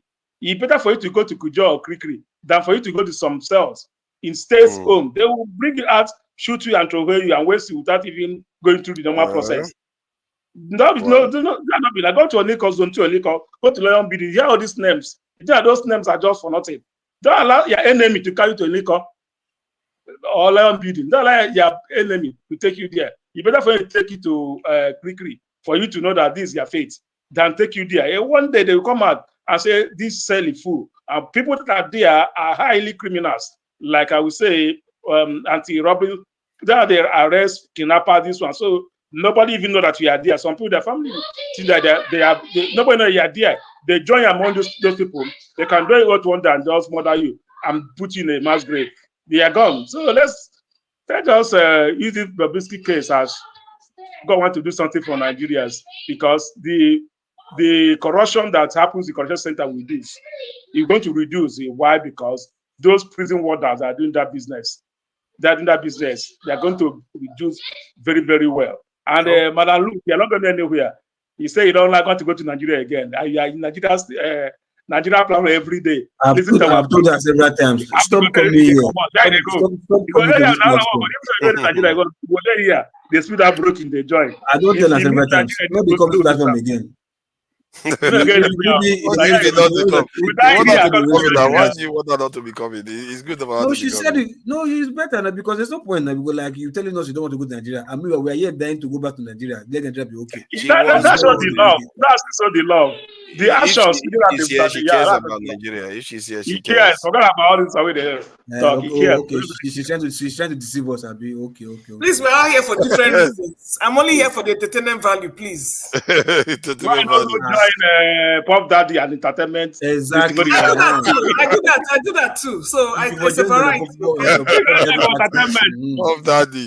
Pop Daddy now is the king of entertainment now. Man of prestige. Bobrisky is the Pop Daddy of Nigeria now. Bobrisky is the Pop Daddy of Nigeria. Man of prestige, long time. Thank you for joining us. You can go on anything you want to talk about, since it looks like it's beginning to open up to the protest. Bobrisky. I'm also thinking about this other thing because I'm maybe curious about why is it that Nigeria is selling crude oil at international market value to Dangote. I don't know why they need to do that, but that's a different thing altogether. Man of prestige, please go ahead. Okay, thank you very much. I'm not going to labor the Bobrisky stuff that much. Everybody know what transpired, about this online feud or the soap opera, like they call it.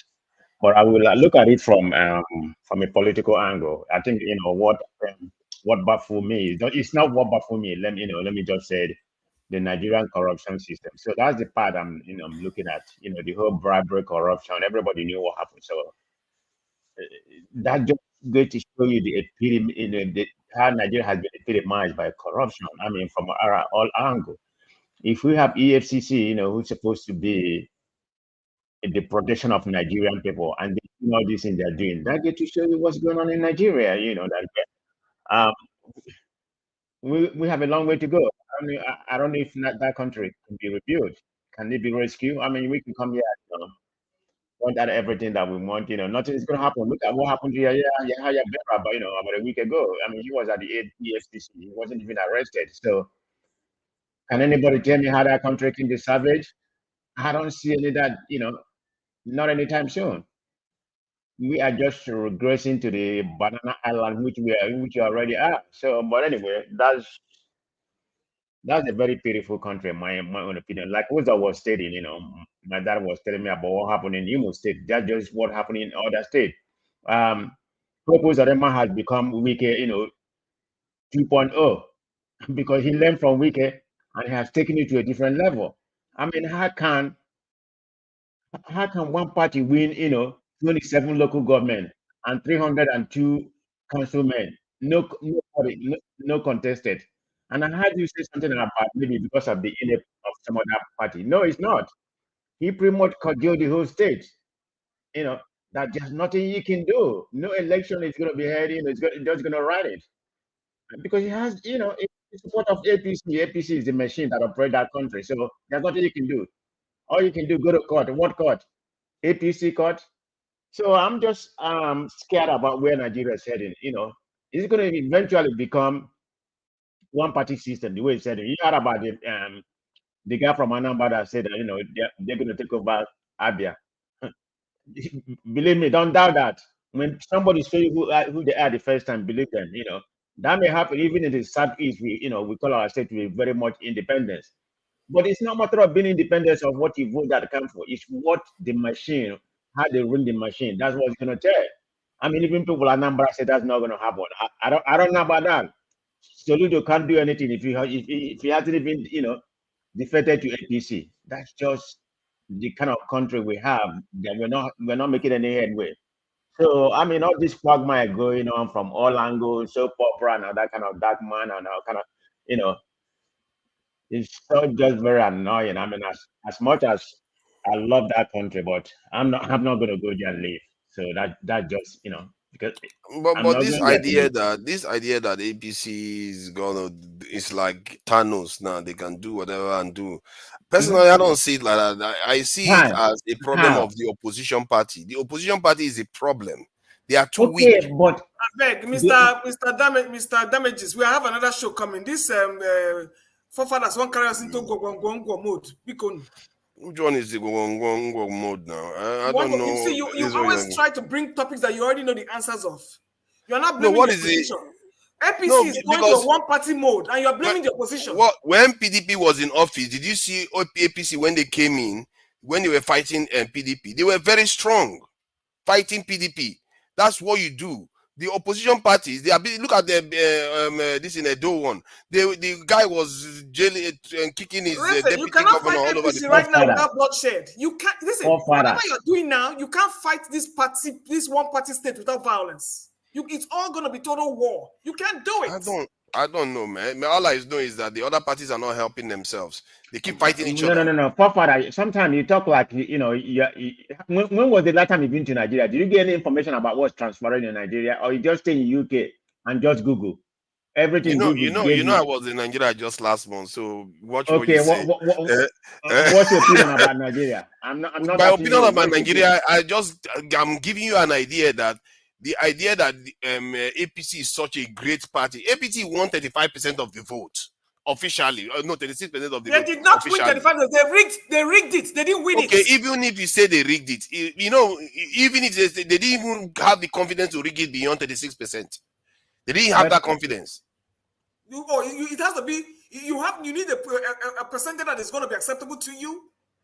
For the rigging. If you have that, you are saying they are very powerful. If they are that powerful, why did they not get 50%? So that they dominate the entire thing. They are powerful because they are violent.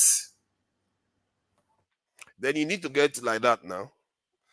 Okay, I think what you are probably missing, people differ from APC to PDP. They are the same thing. We know this disintegration going on with the PDP. They are not united. We can function or some other thing. So APC has mastermind the act of corruption, the art of destabilizing the country for their own benefit. How many months Tinubu been in office? A year and 6 months, right? You probably had just 6 months of governing. The next 2 years is going to be about next election, because a year is not going to be enough for them. They're not going to spend 3 years governing. They're only going to spend 2 years, 6 more months of governing, which they have not done anything. Everything has been a failure. But the next two years is about the next election. You have protesters. You have innocent protesters in jail. You have Nnamdi Kanu in jail. I mean, what are you talking about? My point is that if the opposition party get their act together. Excuse me, the opposition party is not what it is. You need to talk to the Nigerians. It has nothing to do with the opposition party. Okay, if Nigerians form a party, like now you go and form a party, you have to be able to challenge, be united enough to go and challenge them. Because the other parties don't seem to be united. Look at River State now. They broke APC and PDP are basically one thing now in River State. They are creating another party there. Edo State, the PDP that was in office, they were fighting each other. Labour Party, they had this thing, leadership challenge. That is what is weakening. That's in short, they gave them the space to take over. Do you know who is perpetuating the this integration of different party? The APC and PDP, Labour Party. It's APC. I've told you. They are the ones have causing mastermind. it. Okay. If you put it like that, you are saying they are the ones causing it for the. Yes, they have used violence, they've weaponized hunger, so that the country is in a total shutdown. Maybe you are right there, but if you want to take power, you are still in the maybe phase. Maybe. No. I see. I'm not very definite about it, but all I see on the ground is that the other parties are not getting their act together. Many of them, you know what one lawmaker said? If the opposition parties gang up together, they shouldn't be. The government shouldn't be able to pass any law. They just like anyhow. But they are not even organized enough to do that. But forefather, they don't have the impetus to do that. They don't have the impetus to do that. That is the problem. So they are all corrupt then now. We don't have any hope. No, opposition and government are corrupt. Deal with it. That's the problem now. You have to start afresh then. If you are saying P2P is not there, Sowore is not there, there's no hope. Then maybe we should get Madam Luke. Maybe we should get Madam Luke over to Nigeria to go and challenge them. So she will end up with you like Ruth or Koneye or Duneye. Not in your lifetime will this Nigeria be better. We are all going to end someday. We are all going to end someday. We will all die and depart this planet. Nigeria is not going to get better. Don't be sure about that. Don't be too sure about that. Anyway, look. If at you probably get to like 70, 80, 70 years, 90 years, right? Definitely you like, oh, okay. I hope you get to that stage where you like, yeah. And you think that is where I want to go and spend it in Nigeria at 70 or 80. God forbid. No, not why you making it? You know, Nigeria gave you life. You know, don't be saying this is about Nigeria. Nigeria gave us life, but it's giving us death now. So you want me to choose life or death? I choose life. The world gave you death already. You like it or not? It's just what you make of it.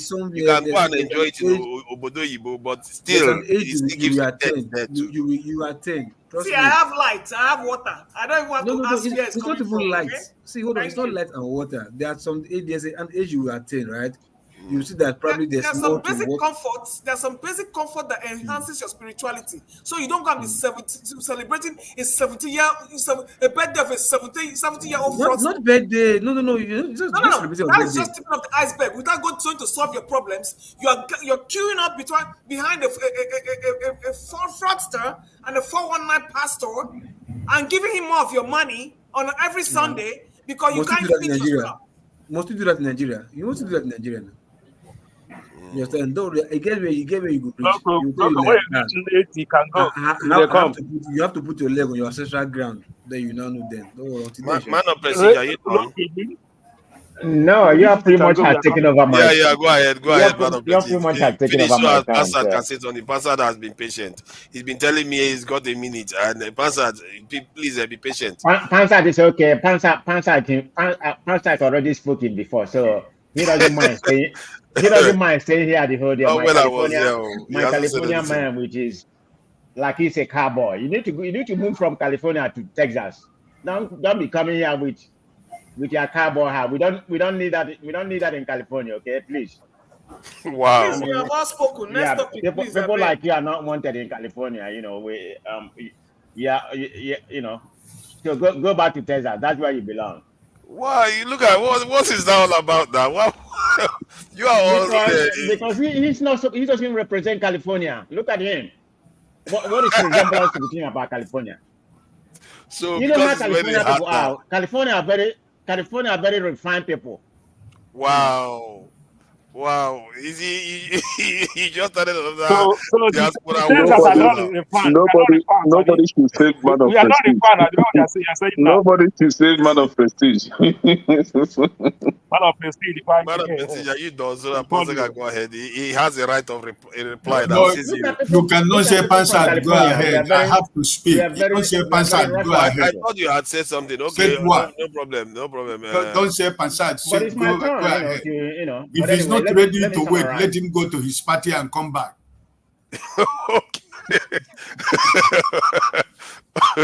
Yeah. To be fair, I think Oga Ike was taken away, was called away. No, Yeah, it was go another ahead. guy that was called away. I'm done. Okay, go ahead. Welcome. Go ahead, Listen, Oga Ike. I want to continue with what Man of Prestige was saying. The local government election, who started it with the governor of Oyo State? PDP win the whole local council, the whole councillor and chairman, right? After that, Delta State, the PDP win the whole chairmanship, the whole council. Enugu State in Kenya yesterday, PDP win everything. Imo State, APC won everything. And today in Anambra State, I am hearing that there is no beaver. It was manual hand. They are using hand to what do you win call everything. it? Huh? To win everything. Count the vote. So this thing is just it is funny. The parking power. Right? It is funny for somebody like Professor Chukwuma Soludo of Anambra State, who is a professor, who is an economist, who has traveled far and wide, who is a man that people are supposed to be respected academically. But look at the politics he's playing in Anambra State. It is sad, You can imagine in the whole of in the whole eastern part of Nigeria, if there is any if there was even any local government election, PDP win the whole of Enugu State, 21 or 27 local government with all the councillors. Imo State, Omuma Magic in Imo State, right? You win everything. Enugu State. So listen, it's funny. This is Nigeria, right? So forefathers were talking about if other parties, why the forefathers know the truth. He knows that the crisis in every political party in Nigeria is engineered and masterminded by APC. He doesn't want to admit that. He knows. will never accept it. Even knows. if He knows very, it's very still well. a weakness of the party itself. You have to prepare for that. It's not forefathers doesn't work. Let me give you a very simple example. Somebody like Aburi of Labour Party, for example. What do you think this man is fighting for? What has he not got through Mr. Peter Obi? What did he not get? They didn't tell him that you are not going to be chairman, but conduct free and fair, all-inclusive election from ward to local government to state to the national. They are not telling you are not going to be contest for chairmanship. No, but conduct free and fair election. But he said no.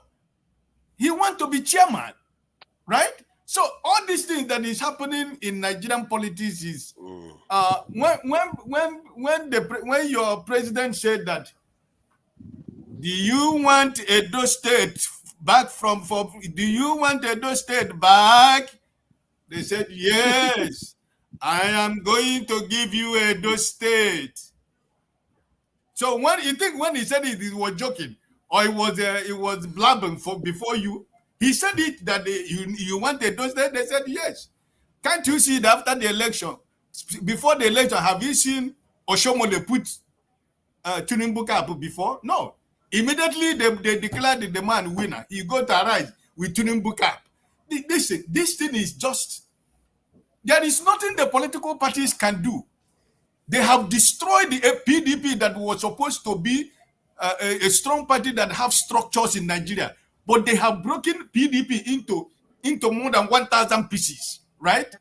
So Labour Party is the only thing they find in Labour Party is to infiltrate Labour Party. Give those hungry people, those hungry executives, give them 10 million, right? And they're telling you, no, Supreme Court of 2001, High Court of 2018, High Court of 2017 said that I am the authentic chairman. This is just the game. because they don't want these oppositions to be a strong political party. Somebody was saying establish a new political party. The day you establish a new political party, the same day all of them will troop into the new political party. So there is no escape, right? There is no running away from it. So the only thing is that Nigerians themselves should be able, people like us and some, few Nigerians should be able to join a political party and start from the scratch, because we know what is going on. We know what is going on, right? So we cannot run away from it. If you say, okay, Peter Obi, for example, go and establish a new political party, the same day that party is registered, the same day those people go back to that place, and the same problem will continue, because APC have decided that Nigeria is going to be one state. That is what is going on. It has nothing to do with the idea of the oppositions don't know what they're doing. No, they know what they're doing. But what are you going to do? They have the yam, they have the knife. If they cut the yam, you eat. If they don't cut the yam, you're not going to eat, right? They have everything. The judiciary, the police, the army, the INEC, they have everything. So what are you going to do? The only thing you have to do is to jackpot like me. You understand what I'm saying? You see the guy on talk. You see the guy on stuff she's saying. That's not the kind of Jackba. My sister is making fun. All of us, after all of us are outside who are talking here. But at the end of the day, we want a better Nigeria, right? Oh, you not see now? You're outside talking about Nigerian politics. All of us that are talking here. The righteous man can come out here from Nigeria. Most Nigerians cannot even dare come out. See, if opposition party they don't have electricity, my sister. Do they have the electricity to go online? Oga Ike, if opposition party cannot defeat a party that halved the Nigerian's economy GDP in 1 year, that depreciated the Nigerian currency by over 100% in 1 year, that increased the price of fuel from 200 to almost 800 to 1,000 naira within a year and a half. If you cannot defeat them, then you are a useless opposition party. Yes, but for further, look at you are it useless. Now. But look at now, they say Edo no be Lagos. You understand? We are saying that Edo no be Lagos, right? But look at what happened in Edo State. Was there election in Edo State? Was there any election conducted in Edo State? It was a merchandise. It was, you bring ice water and I give you ice cream. How much are you going to buy? It was just an open merchandise, right? There was no election. It was who can rig highest, because APC brought federal might. Obaseki saw it 2 weeks ago. He began to cry because he has perfected his rigging, and the APC came with federal might to rig. And when he saw that the federal might and the state government, they cannot rig together, he began to cry all over the place that the APC has come to rig the election. But already PDP themselves have perfected the rigging in Edo State. But because these people came with a federal might, so my brother, is a problem. Is a worm. Is a canker worm in Nigerian politics, right? These people want to make you to succumb. They want to make you to believe whether you want or you don't want. They give you what they want you to take. As they right, well, they want to make you to believe that they are kind of Mr. Ike, there's an election in Edo State. Just that there's a lot of vote buying. People say people voted. Exactly. They went and sold their vote. They rigged against their own party. There was not like natural rigging. They sold their vote.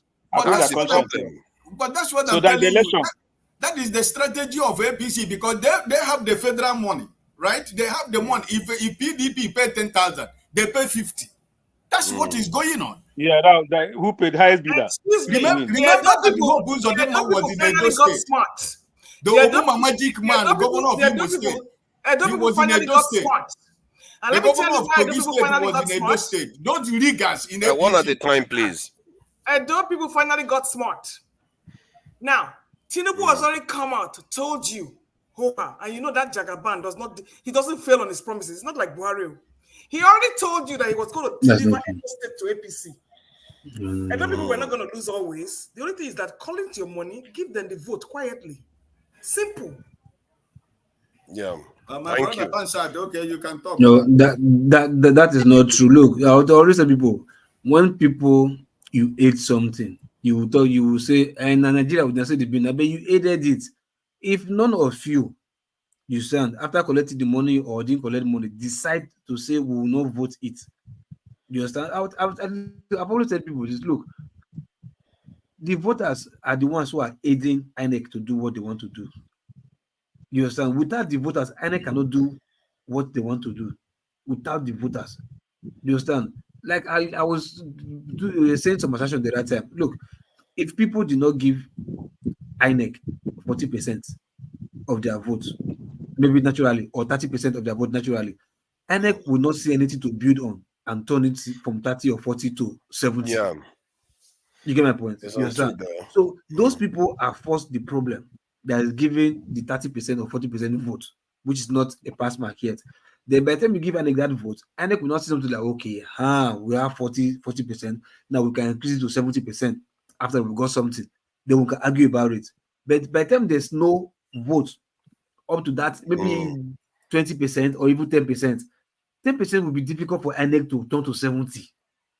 You understand? Because you see this last election, right? They did, right? In Edo State. I was expecting that Labour Party to do that 71, OB, 72, like everybody, because I was even expecting to see videos of the election. Those who saw videos in the president election, videos coming out, everybody, as you get your polling votes, whatever, post it online. Post as they're counting, you are videoing, you are posting it. So those will be difficult to challenge, you understand? But there was no video, there was no like they were saying that they were collecting from what I gather, Edo voters are quite sophisticated and it's very hard to rig. And this is why Madam Luke is saying they bought the vote. It's not like this is I agree. The INEC members of political parties betray their party. Some of them betray their party because they took money from the other party and helped them get the numbers that they want. Because when I saw the results coming in, okay, now look at what happened, right? You said they were collecting at the ward. They now stopped. Everybody said no. Let's take it to the state to go and collect. And the PDP, the PDP and the Labour Party. Okay, let's allow Pansa to say something. They will not stand their ground to say no. We're not living here. Don't ask for his indulgence. Just mute him. You want me to remove your cap? What's wrong with you? For my leave him. Look, Pastor, you've been very patient. I really appreciate it. Please go ahead. Thank you very much. Can you hear me very well? No, loud and clear. We can't hear you. No, we can't hear you. Now, there was a statement Madam Luke made earlier. Obviously, I've enjoyed listening and watching the show today. I have an engagement somewhere to go to. But let me say that what she just said, that Tinubu keeps his word, that's not true. That only obtains in Nigeria. I know that Tinubu tried to force the reversal of the coup in Niger Republic, and he couldn't do it, right? And so many other things. And he settled down, right? There's a lot of things that he said he can do that he cannot do. Now, we have Sowore. This is the main reason why I stood back to talk about that protest, fearless in October, in a few days here. Imagine, look at the posture of Nigerians, especially those in diaspora. And I know it's the same thing the ones back home. Sowore is fighting to do a protest in the country, and that's the only thing that we should begin to pay attention to. We have to take that country back. Now, people like my brother here, Ike, who I agree with politically, but they don't respect people in the United States anymore. I'm here in the United States, $30 trillion economy. Ike is in some island. If it's to jump off and we're going to spend the money, he doesn't want to. He wants to talk and have a lot of conjunction after conjunction, just like a local P. When it's time to finance taking back that our country, how much are they going to contribute? My neighborhood, my street here, we have the same GDP as Ike's island over there, but he doesn't want to hear from me every time. But what have that got to do with anything? What are street? What I'm saying is that got to do with anything. We here in the United States, we're going to have some respect. right? I don't like the way they did YouTube. You come in, a lot of you, like you, forefather, you in the UK, you come in. It's our platform, for crying out loud. This is United States, right? My state here is bigger than the UK, the whole of United Kingdom. But anyway, I have to go. But what I'm trying to say is that we have to take that country back. It's not going to be anything else. I'm against Sowore's approach. It shouldn't be a protest thing. It's a war thing. That's. But the first time I came in here, people say, no, we don't want to talk about war. Tinubu is not like Buhari because he doesn't have a coercive force. He has a cooptive. He can co-opt.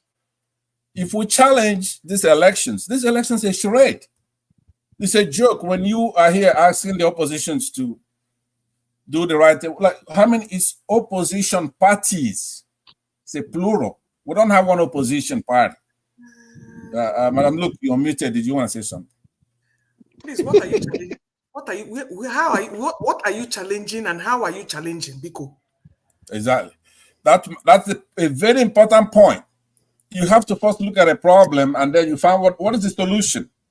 Tinubu did not win the and he's gone in to ruin our country. So the cure is not going to be legal.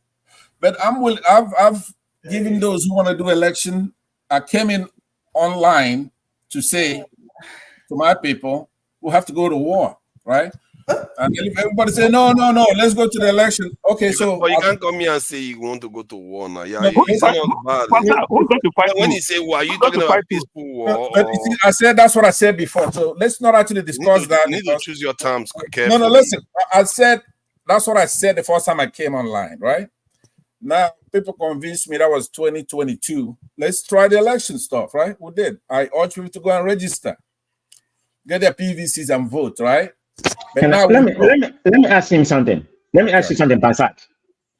You have this mantra you came here to talk about all the time. I'm not against that point, but can you just tell us how you're going to take the country back? I want to know.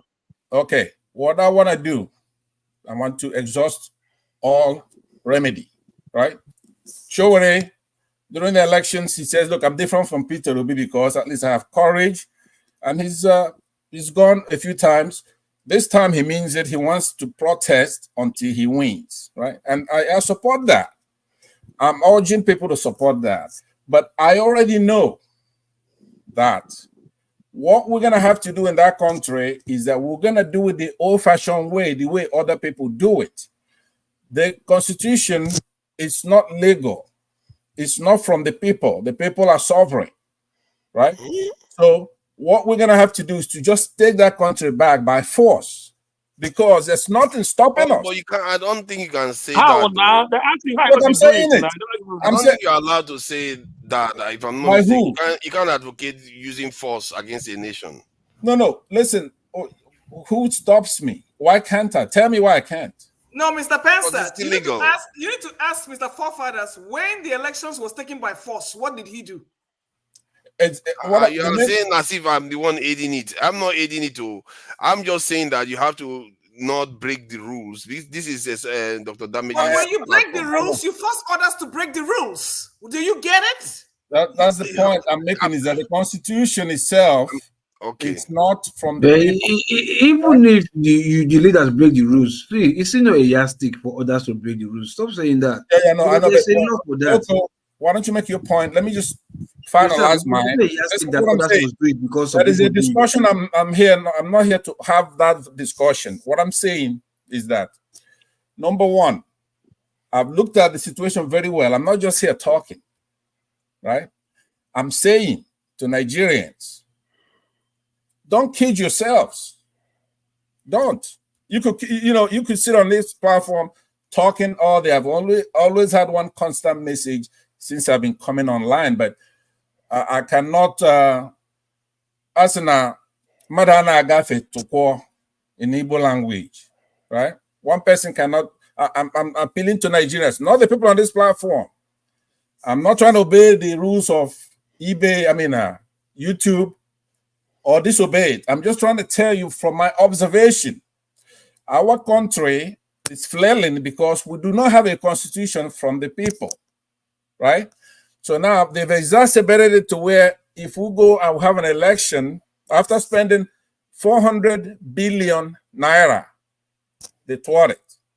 So we here in diaspora, we have to put the United States on notice. We have to put the United Kingdom on notice that this is unacceptable.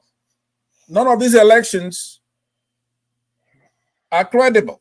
They're not transparent. They're not credible. They're violent, which is not up to international standard. And all the observers can back that up. So what we're not going to do, I know some of you think we're going to do that. We're going to keep talking and letting them take over our country and ruin it. Inflation is at over 30%. So I'm saying to Sowore now, I'm willing to wait a few more days because he wants to do this, and I support it. It's not my way. I don't believe that it's a protest thing. I believe it's something that we have to do by force. Period. There's no intermittent. You could say whatever you want, forefathers. A lot of things you say here, when you are criticizing Nigerian government, it's the same thing. You should be prosecuted for it, according to you or anybody else here. We're saying that the elections are a charade, it's a joke, right? So now, who's gonna bail the cat? Let's give Sowore all the support that we can give him. I wish I was back home. I'll be out there. We'll protest, but at some point, we have to take that country back by force. Now, we could talk about my region. I'm an Igbo man. I'm a Biafran. I'm from the southeast. And Local P, I'm glad you're here today because there's something I want to remind you, right? I know you're from Edo State and you have no respect for Southeasterners, and whenever I'm talking here, you're on your mouth. I want you to know that keep quiet, my friend. Keep quiet. On August 9th, 1967, we came over there and took you over. You're a bloody liar. Let me lie. You're a bloody liar. It was a 24-hour operation by our boys. You're a bloody liar.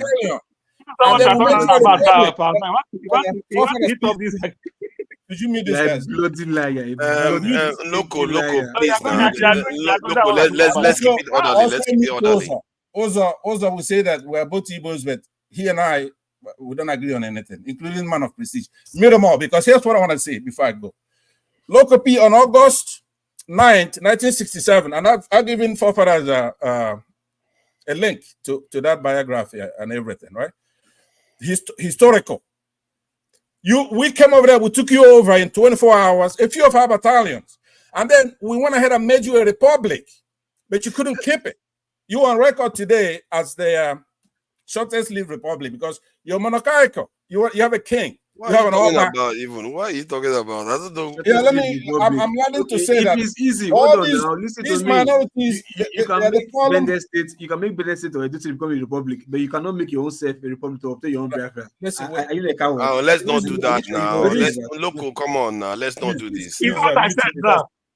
The guy go beat everybody now. We should not go there, please. I'm almost done. I'm not sensitive. But Uzo, he's lying.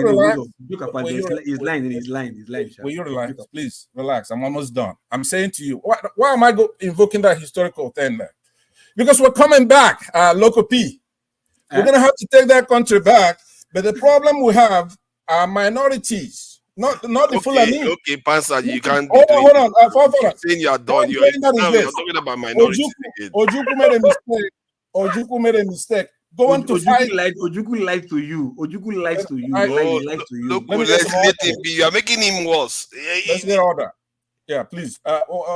Forefathers, what I'm saying is that this time around, it's Ojuku made a mistake. He's going to go fight Fulani somewhere in the north or whatever. Our problem is to cut off their knots with these minorities, especially where that oil is. Take that oil, right? Oh, you want to say something that doesn't belong to you? Hold on. Let me land.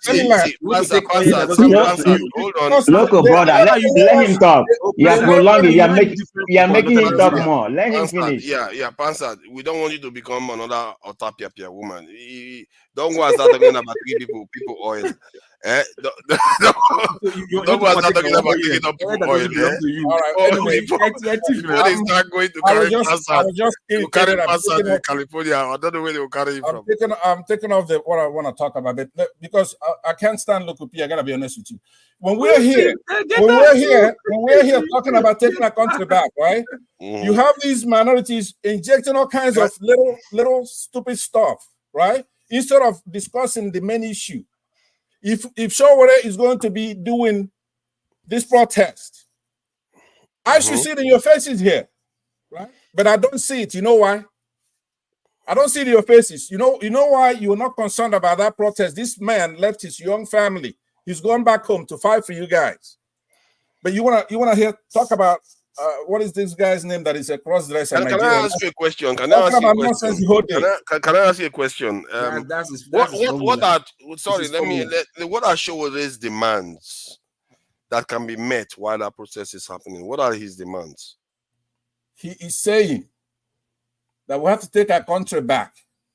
How? He is saying that he's gonna do it until he wins this time. There's no date certain. There's nothing there. You are going to take the country back for what purpose? What is it he wants to do? Listen, the country back. How to take country back? You have not answered that yet. Okay, let me take it back. Let me tell you, from you weren't born yesterday, right? There are certain things that you can wink and you know exactly what taking a country back means. Are you serious? Yeah, I'm very serious. Listen to this. You can't go on the protest that. There is nothing, not one. Okay, give me one virtue about this present administration in Nigeria. Tell me something. I'm not talking about the virtue. I'm talking about you have to hold the people that are claiming to represent you into account, because if you are saying they're going to protest, what are they protesting for? Is it for our refineries? Is it for our steel manufacturing? Is it agriculture, security? What are they protesting for? Electricity? For Bobrisky to be released. You have to demand for something specific. You can't just go there and say, this thing, we want to take the country back. For what purpose? You have the luxury to be sorting those things out. We don't. We're going to take our country back, right? What he says, if you go and look at the list, I've seen the list, and I can actually give you number 1 or 2 in that list. One of them is we need a new constitution. That's one. Wow. Okay, so let me just land that there are others that concern me that are sectional. They want Nnamdi Kanu released, and the last list was number 5. So now, what you have to understand is that this is an illegitimate government. Illegitimate. Not only that, we have inflation at over 40%. That's what they accept. Over 40%. There's nothing they're doing. When you talk about refinery, right? Let me tell you something. We have 5 refineries, modular refineries, and state refineries. They've already destroyed those.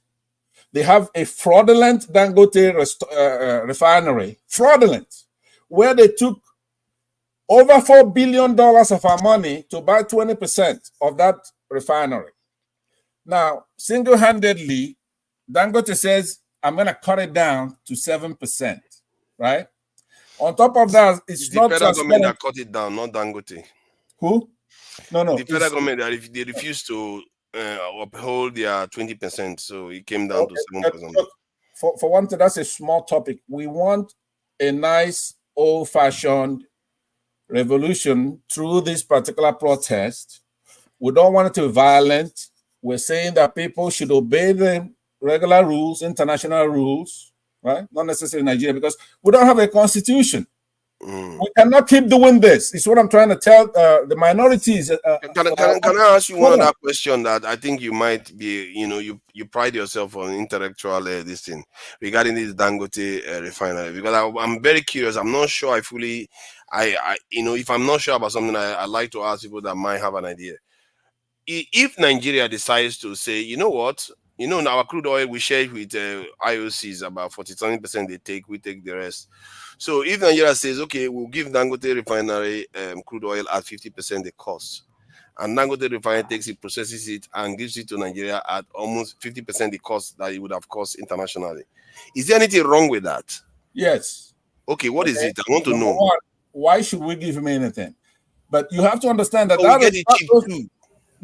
those oil, that the crude oil has already been mortgaged way in advance. Now I want you to pay attention to this, because By the way, this is small talk. I don't even want to get into all that nonsense. And I want to understand whether we are going to lose money if we did that. Yes, one of the worst citizens we have in that country is Dangote. There's nothing he's going to do to advance the country. I want you to get that straight now. You could go historically, you look at cement, you look at anything, he has no value added anything, right?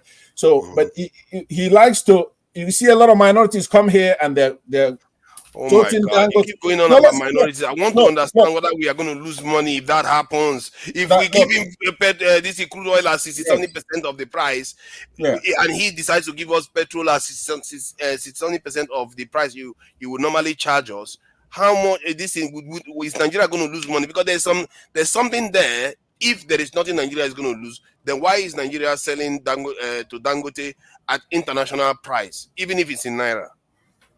The answer, the economic answer that you're seeking for, it's not a political answer, it's an economic answer. It's impossible. There are no free crude. Buhari use those crude to borrow money. So they both opaque, they play. That's never going to happen. Okay? No, can I say something, Pascal? Pastor. Yeah. Now, the reason why they are selling in the dollar price is because, first and foremost, they want to make it a little bit impossible for Dangote to keep up. And then secondly, because they've already said that crude oil is traded in dollars. And so they prefer to sell in dollars to him. But above all, what I want you to understand is this. They have already, the intention behind it is to make sure that the Nigerian people keep believing that the price of crude is so high that there's no reason to bring down the local price. So keep it at the price where it is. We have to measure everything by dollars and make sure that you see it and you're not able to say anything about it. But we all forget that we are told that, you see, why the price was going up, when the international community price is coming down, our own will come down. But it never came down right from the very go. It always you know why? But you have to know why, right? It's a market, demand and supply and all that stuff, right? There are things that are supposed to happen when there's supply. Right? So are you saying that there's more cars in Nigeria than you have in California? Pardon? Are you saying there are more cars in Nigeria than you have in California? Of course not. Then why then are we having more fuel used in Nigeria than they have the one they use in California? Of course not. The point you're looking at it economic terms. We don't have a free market economic thing in Nigeria, right? We have imperialists. You have people who've come down and they've taken the oil from these minorities, right? And they don't know. We went to war from 67 to 70 because of that. How did you end up in that? Hold on. Please, let me give you the nexus, because you know I've come here and I've told you the only problem. From crude oil price, you ended up in the minorities and civil war. I'm gonna give you the nexus, because I'm telling you the biggest problem we have in that country are these minorities. One of you being one of them, forefathers, right? What I'm saying to you is that they came and they took that oil. I seriously want to understand. They have Dangote go down to the south and take every free crude oil already has been given to him. You have to understand. And they gave him $4 billion United States dollars. Do you know what you could do with $4 billion? You could build, you see that refinery he's got there, you could build one in every state with $4 billion. That's how big $4 billion is. $1 billion is a lot of money. He's talking nonsense that he built the refinery with $20 billion. That is a blatant, stupid lie. Do you know how much $20 billion? That's the estimated price. Hold on. You got a bunch of pipes there, right? This oil, now look at the price, the way they have distributed the price in Nigeria. They have Lagos to pay the least because it's close to the refinery, according to him. But what about where he's getting the oil, the crude oil from? Right now, do you know how many shiploads of crude oil they're giving to Dangote? Shiploads. Now, they're not giving it to him for free, though. Look, he hasn't put a dime in that thing. It's our money he's using to buy it. He says he pays $100 million for the land in Lagos. Where's the receipt? Who did you pay? Lagosians have to go to court to try to force them to be transparent. Dangote says he pays $100 million for land. Where is it? my wait, who did he pay to? If he didn't pay land in Lagos, somebody will come out and say he didn't pay. They went to court. It's in litigation. It's in court. When you go to court, there should be discovery. You cannot. It's a public land. The state owns the land. Don't we have Freedom of Information Act in Nigeria? Okay, so you take that up. I'm with Sowore. We're gonna find out when we take our country back. We're gonna go in there and find out what's there. If you are anything like Sowore, no wonder that movement is not going anywhere. What is it? If you're anything like Sowore, no wonder that movement is not going anywhere. No, listen to me. It's like all over the place. Another people speak. Let somebody else speak, because I'm not on a dick measuring contest with anybody who's speaking, right? My brother Pansat, I have a Let's keep it clean. Let's keep it clean. But don't show what it means business this time now. I want you to know that. We're going to take that country back. I have a question for you, my brother Pansat. Yes, sir, go ahead.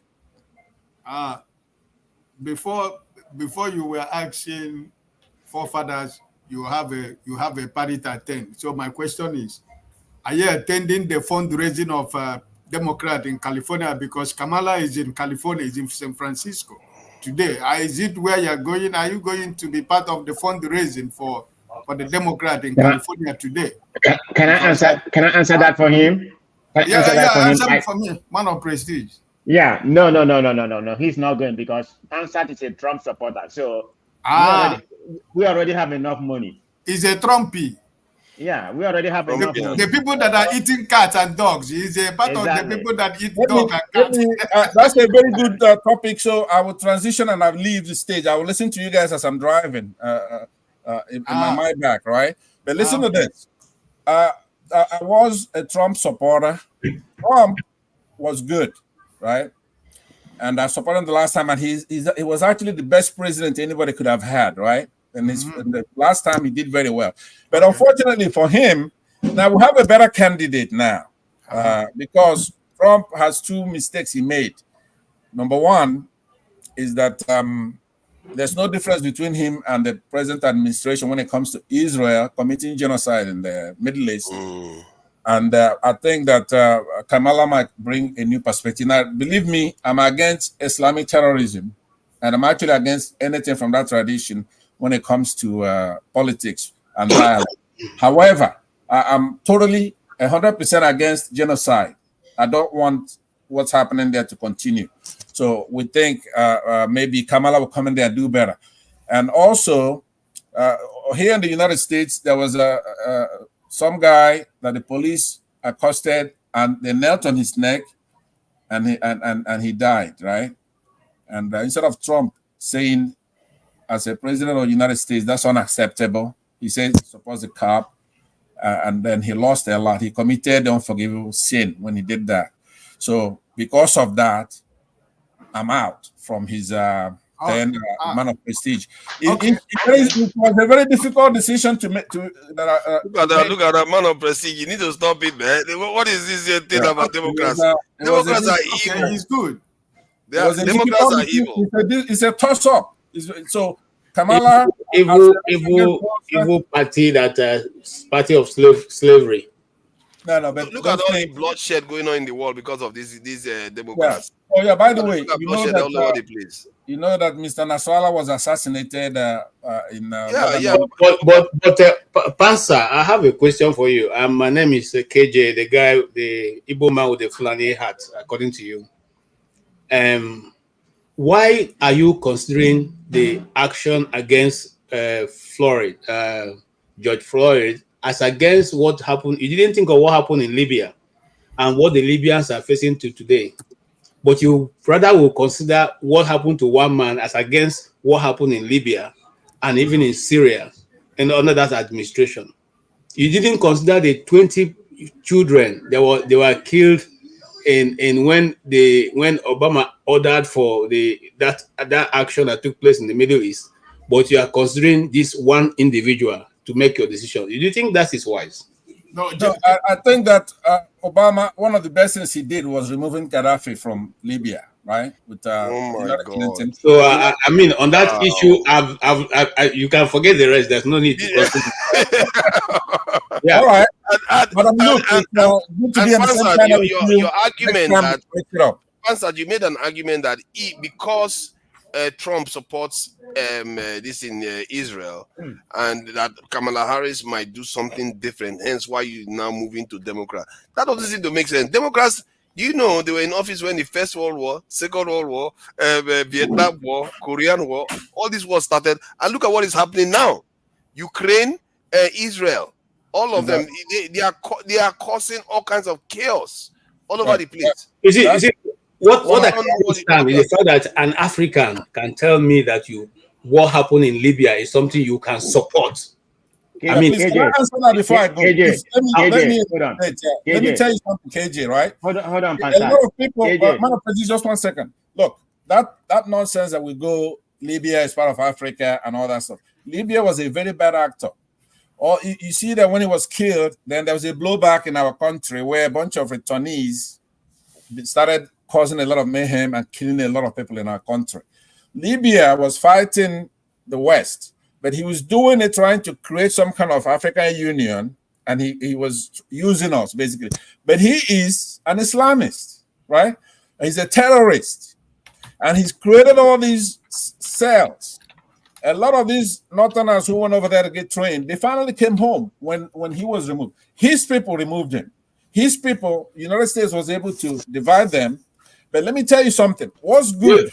Sorry. For Libya is not good. Pansa, I'm a bit surprised. One of the famous saying of Madam Clinton is that we came, we saw, we killed. That's one of the things she used to describe what happened in Libya. And you can say this. Bro, AJ, I don't think you were sophisticated enough to know what the lay I'm talking about. If Libya had succeeded, now you have to understand something. What's good for Islamists, including the ones in our country, northern Nigerians, right? Both the Shia and the Sunnis, but especially the Sunnis, it's not good for us. There's two traditions, right? Me as a Biafran, as a Nigerian, right? If these minorities are listening to us, imagine where would have been today. Right? So, but you growing up in northern Nigeria, it doesn't mean anything to you because you're used to that tradition. But I'm trying to tell you, it's not gonna work. You better go and check it out.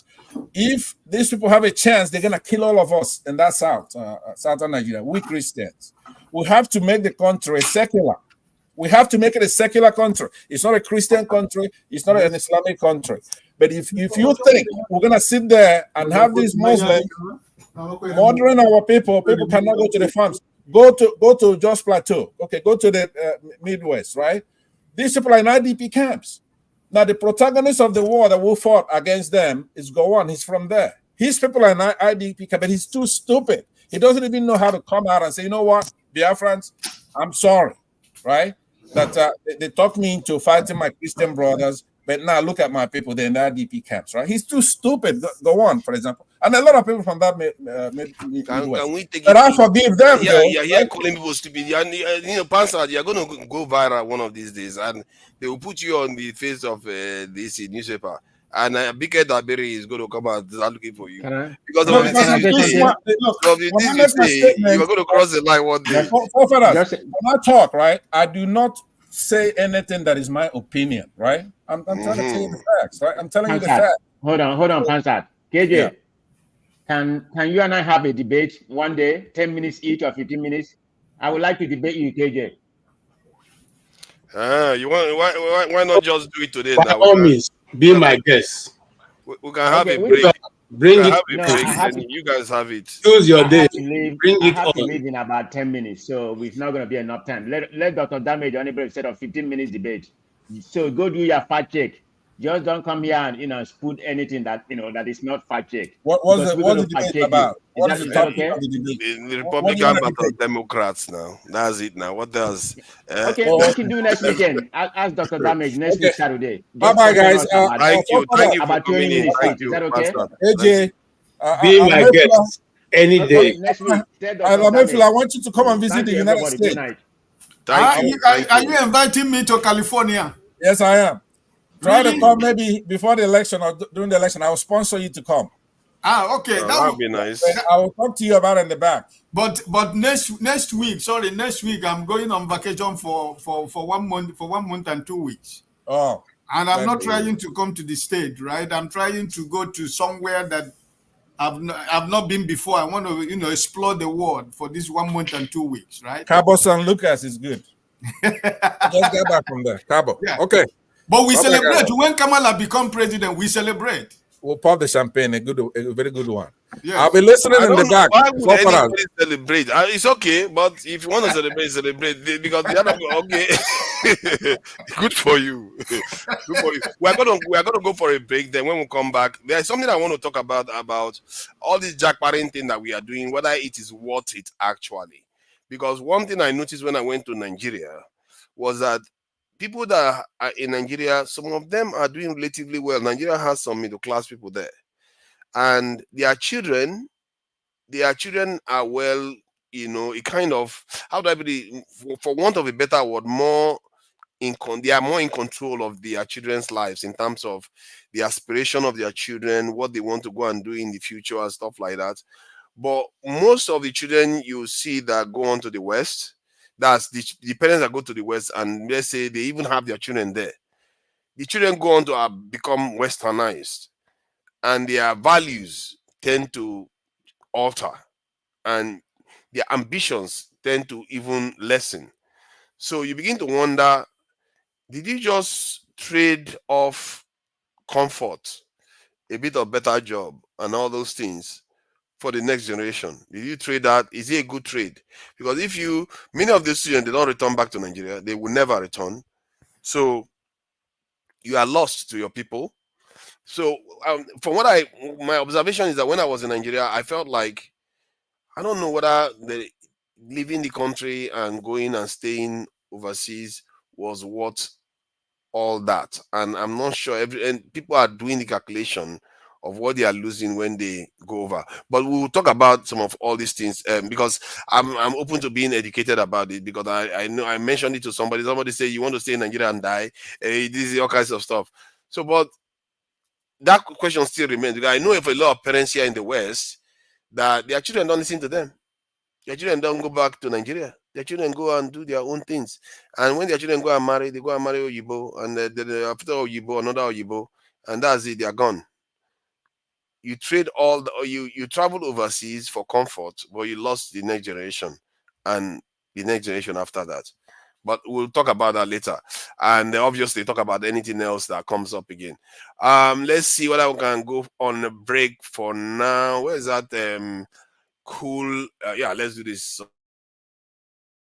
Thank you so much for watching. Thank you. Have you subscribed? Yes, you. Have you subscribed? You. Yeah, before you go, click. It's free. Click. Just that's it. Have you subscribed? You're laughing. Have you subscribed? Have you subscribed? Thank you. Thank you. Thank you. Hey, madam. Thank you so much. I can see you. We have to get to 100,000 subscribers. By the end of the year, how are we going to do that if you don't subscribe? Yes, you. Yes, you're about to click off. Why? Have you subscribed? It's free. If you don't, ask your son, ask your daughter how to. Just one click. Thank you. Thank you. I see you. Aha. Thank you very much. Thank you very much. I'll see you tomorrow.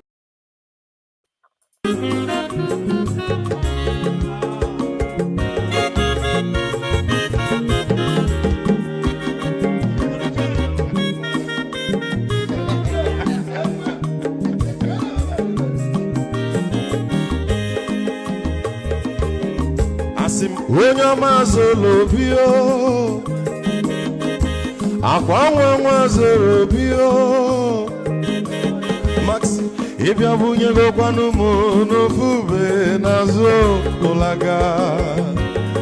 ụlaga n'ịbịa zigo, mmanwụ ụlaga do n'ịbịa zigo, akwa nwa nwilochi o biko rapụ zoro ka ọ nabazi ya. Onye ọma zoro biko, abọmma nwatara ndasari, ịbịa wunye n'ịgwana m ụlagado n'ịbịa zigo, mma ụlagado n'ịbịa zigo, abọmma nwilochilo biko rapụ zoro ọ na-abazi ya. Mazi welcome Odogu no kwere zineka onye ọma na ị ga-adịlị m maazị n'ịbịazi na m ibugo with melody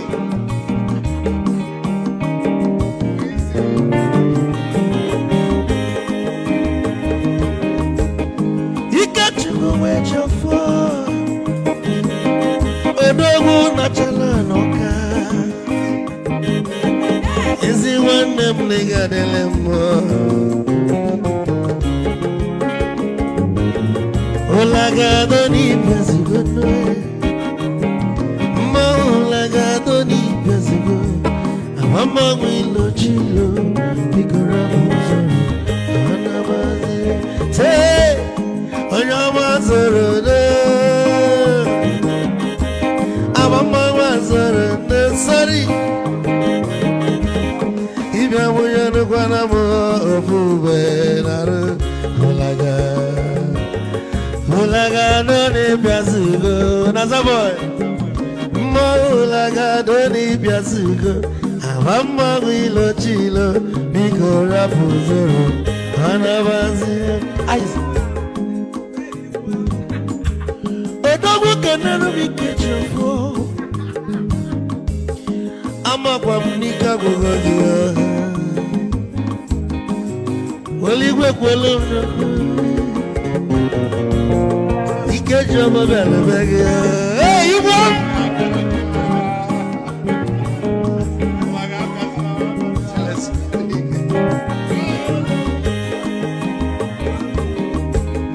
Eku kampune kene Omogo ndị nsọ Chukwu emekalumo ike Chukwu negaji Esi nwanne m ekene ịlapụ ife niile na-eme wee bịa ka gosili na anyị na gị bụ nwanne wisdom ga-adị ka nye gị maịkị ka ogobanya bụ egwu isili maxi ọ bụ na-etiri egwu a malụkwa malụ n'imego m ife ọjọọ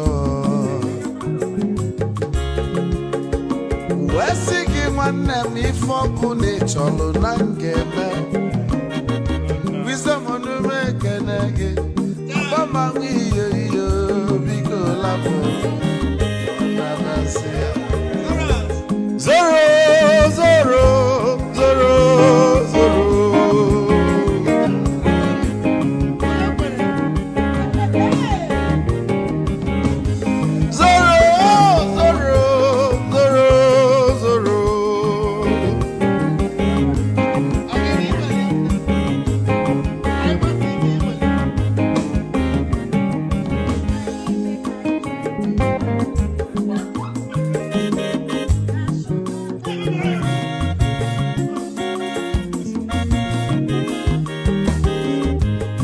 Geduru joy na bugwa Hausa Sokoto Ujembe nwilo Anu solo nwe ma n'ọfịa n'ara Onye nwụrụ zuru ike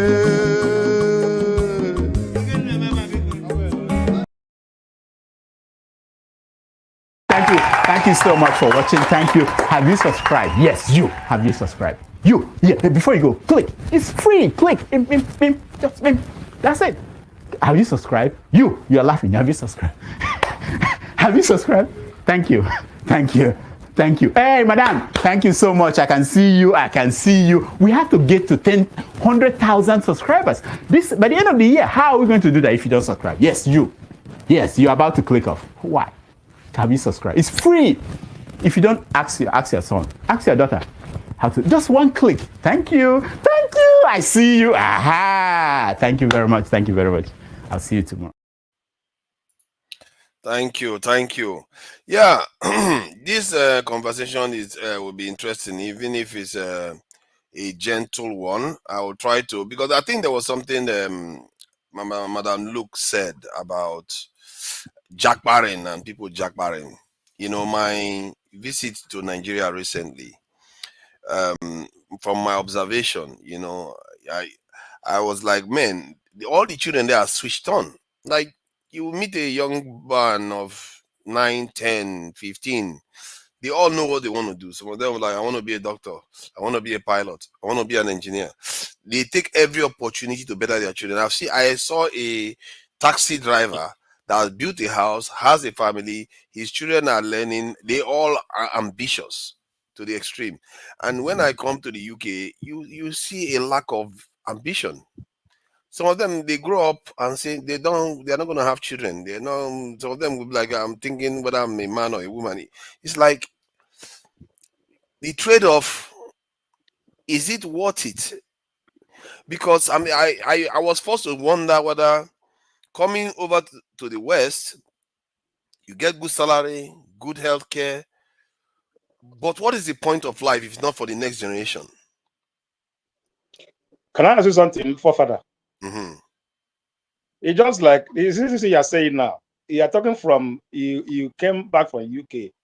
I don't know where you live. I don't know the state you went to. It's just like somebody coming back and you stay in Banana Island and take some survey. People that live in Abacha Estate, Banana Island, Omoyele Estate. All right. You don't go to Ajegule. You don't go to Oshodi. You don't go to go and take survey.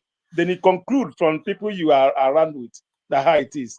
Go to the downstream, the 80% of the population where they are, and get this interview. Not like you went to like those places that they are way to do, like at the middle class. But I use a driver. I use a taxi driver example. You can't use a taxi that just carry a boba or boat that carry one place to judge. Go into the street and take a survey. I know the children. Not in place that people are doing good. Just go to like where you have people. You know, my point. I'll give you an example in Lagos. You don't travel from the state. You go to Lagos, you say you want to change your lifestyle. You stay in Lekki, you stay in a rental hotel, you stay in Abacha Estate, then Banana Island. After you come, you say Nigeria, you come back here. Oh yeah, this thing you say Nigeria is good. Who told you? Who told you I stayed in this thing? I didn't stay in Banana Island. No, I don't think you have people. I don't think you have people. Any Ajebota area. I don't think you have people reason. I believe you have people reason. Those that travel, when they stay on those places, they didn't come down to the mainland, see how people are living. They thought that what they see, that island there, where all the state place, that's how Nigeria is. If you want to go walk through the street, go into the towns, go ask people, you want Japa or no Japa? Then you can conclude this you're saying. See, the reason I have a question for you, forefathers, please. Okay, please go ahead. I have a question for you before you start this topic. Question: yeah. Are you married?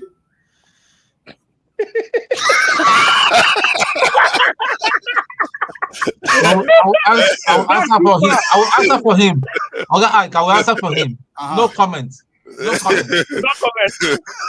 No comments. I don't dare to disclose. You don't need to. Listen, this is the problem. You want to talk about children. I want to ask you. That's why I ask you a simple question: are you married? I'm not trying to make fun. We're trying to discuss something important. Okay, you never born the wife when forefather won't marry. So you're not even asking the right questions. It's not about whether you are married or you're not married.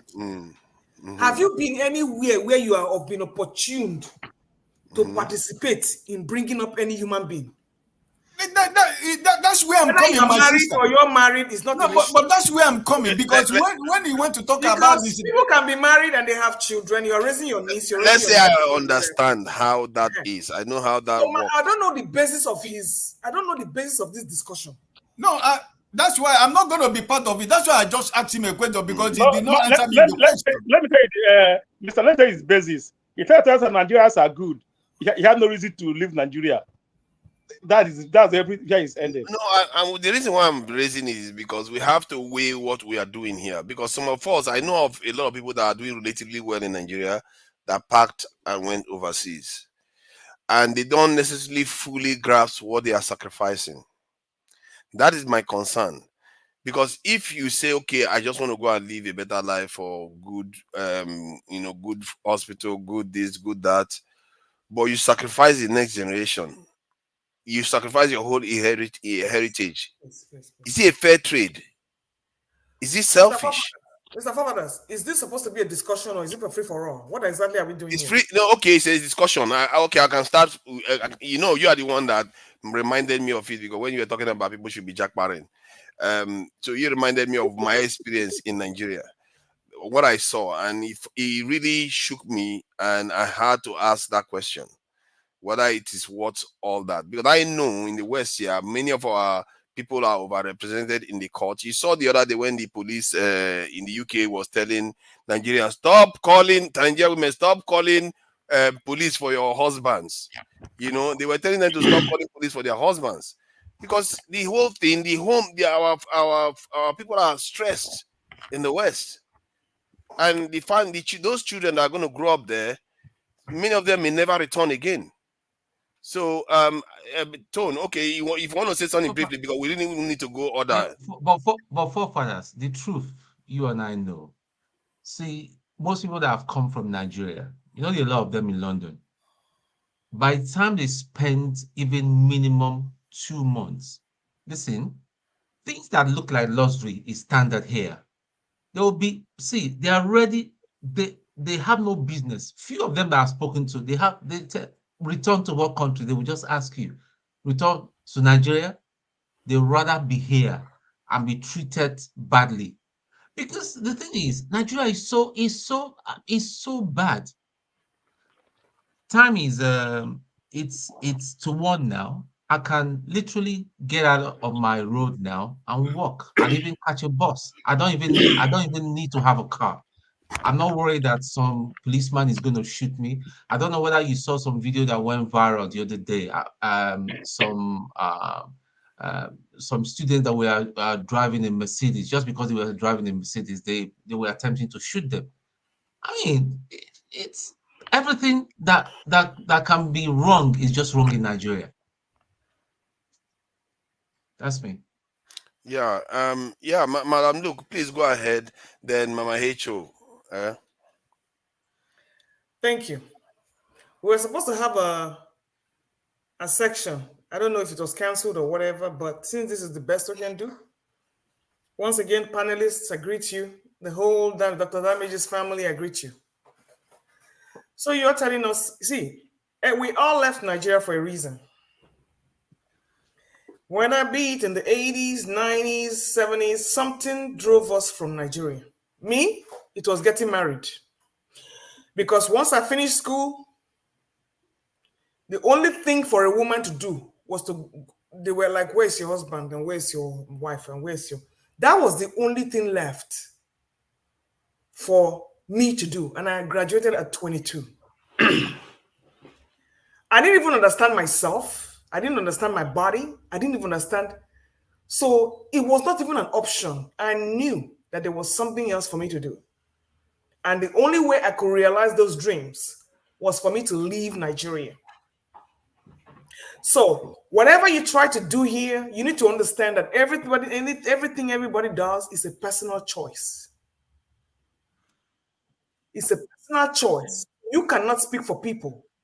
Whether you went to Nigeria and you saw it through your own eyes and whatever, I don't share your views.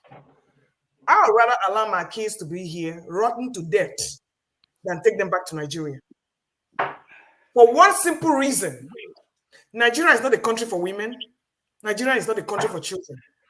Because you don't have men who are supportive, role models to build a home.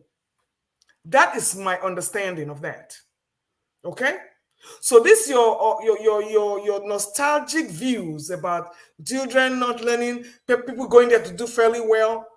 Honey, I'm a professional.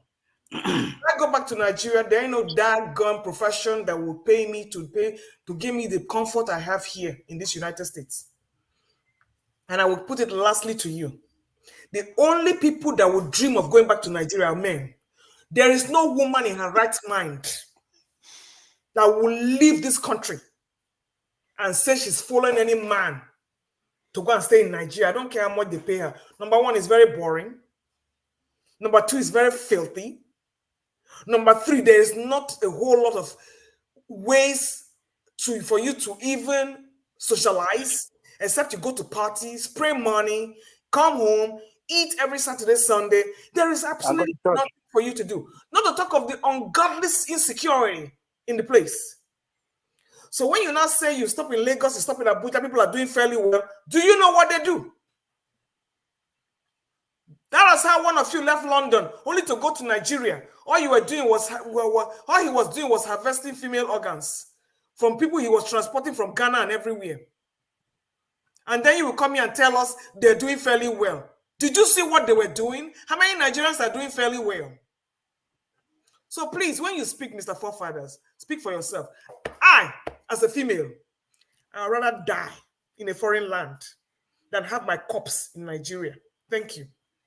Bam, insurance has taken over. Thank you. I wasn't saying that they were doing very well. That's exactly my point. They're not doing very well, but I saw light in the children's eyes that you don't see here anymore. But well, it's okay. You talk to your own children. My children have light in their eyes. So please don't generalize, please. What I consider, okay, fine. It's a kind of light. It's not. I want to refer to it. Sorry. Let's let Mama Echo is our turn, please. Mama Echo, please go ahead. Please, don't interrupt me. If you have your point of objection, wait till I finish. My sister, look, something might have happened and you found this your opinion. I studied social work for a reason.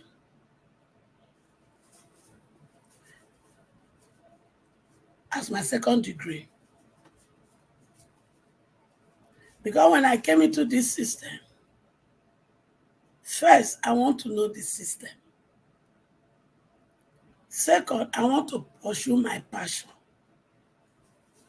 And I know I have passion for humanity. And I wanted to know it. I'm a strong advocate, as you can know. I'm a great counselor. But I wanted to do it in a professional way. I wanted to go for guidance and counseling. But my wonderful uncle, Nigeria uncle, Uncle Gido, Shegu Gido, having heard me, he said social work will be the best. Because it will expose you to all broad of field of knowledge. Science, social, law, it will expose you. So you'll be able to grasp every field and it will help you to practice well. I think that's the best decision I make for myself. Because it exposed me to the system. It exposed me to what happened in the system to a black child.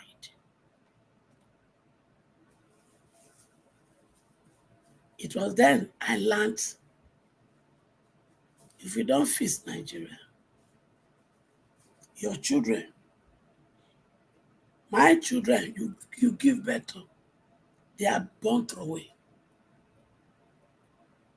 When I now mingle with the African community, African-American community, I realize they dislike us that are immigrants. And I try to find out why. And I found out that first they are envious of us for one reason, that we know our roots. But they have to do DNA tests to trace their roots.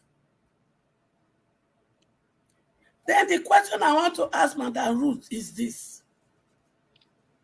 Because your children will go to Nigeria. You will go, you will live long, you will live. Your children will give birth to children and they will give birth to children. A time will come in that generation of yours. They will be like this African American, wanting to trace their root through a DNA. This is applicable to a lot of us. So when we are not getting it right for the reason why we should fix Africa, fix it for these children so that they don't end up in generations to come to start tracing their root through a DNA. If Nigeria was conducive, a lot of African America would have been going there. But Ghana has welcomed them. Thousands of Black Americans, they are relocating, having family in Ghana. And yet, we are proud of ourselves. My children, we are not born for here. I go repair Nigeria for them. They will find their way. We don't know what we have. Our culture, I don't mean the barbaric one, no. I don't mean that. Our culture is the envious of this whitey, the West. Don't you see how they dance like Ogolo when they marry your people? When they go wear those, your native.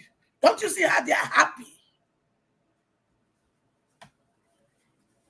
They are working so hard to get our culture from us. They are working so hard to learn our language and speak. That is why in exchange program, 9 months, exchange program between US and Ibadan in Nigeria, 9 months, they will know how to speak Yoruba fluently. They will know how to speak Oriki in Yoruba. They will know how to speak parable in deep Yoruba. They will know how to dance in Yoruba. They will know how to play the talking drum in Yoruba. 9 months. If it has no value, America does not put their money where there is no value. Get that right. So if they are taking time to do this, and we that have it, we are commonizing it. We are trashing it.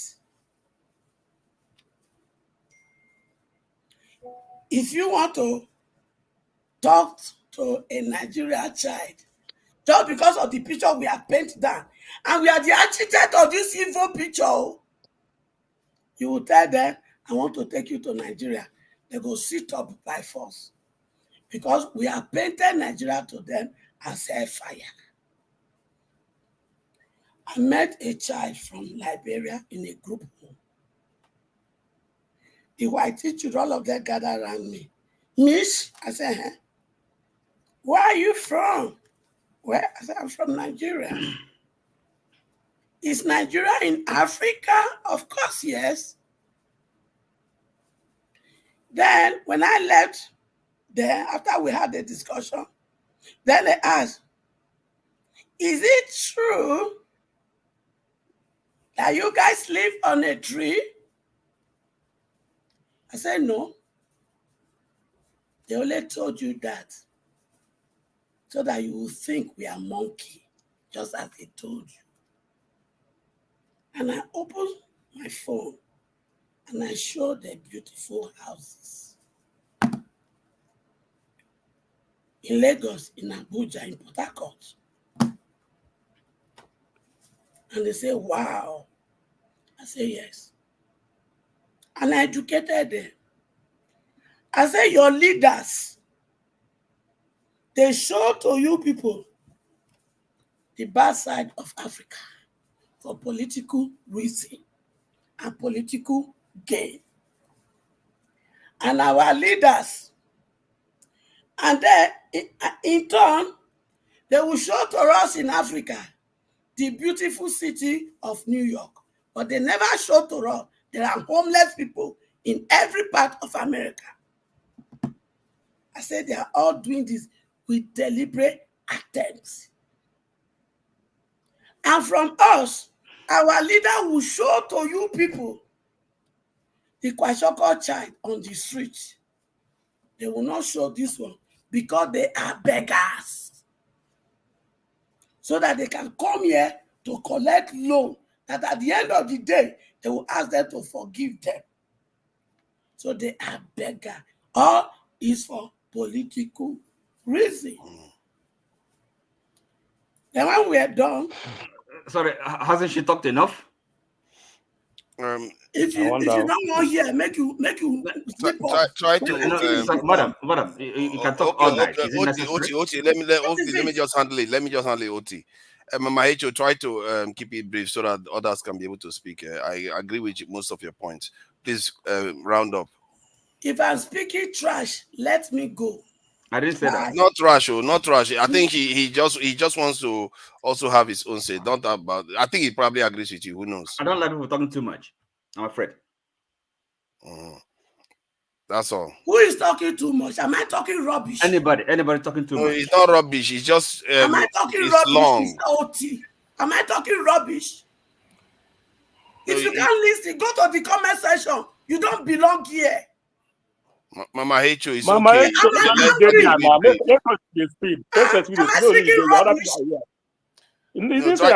it brief now.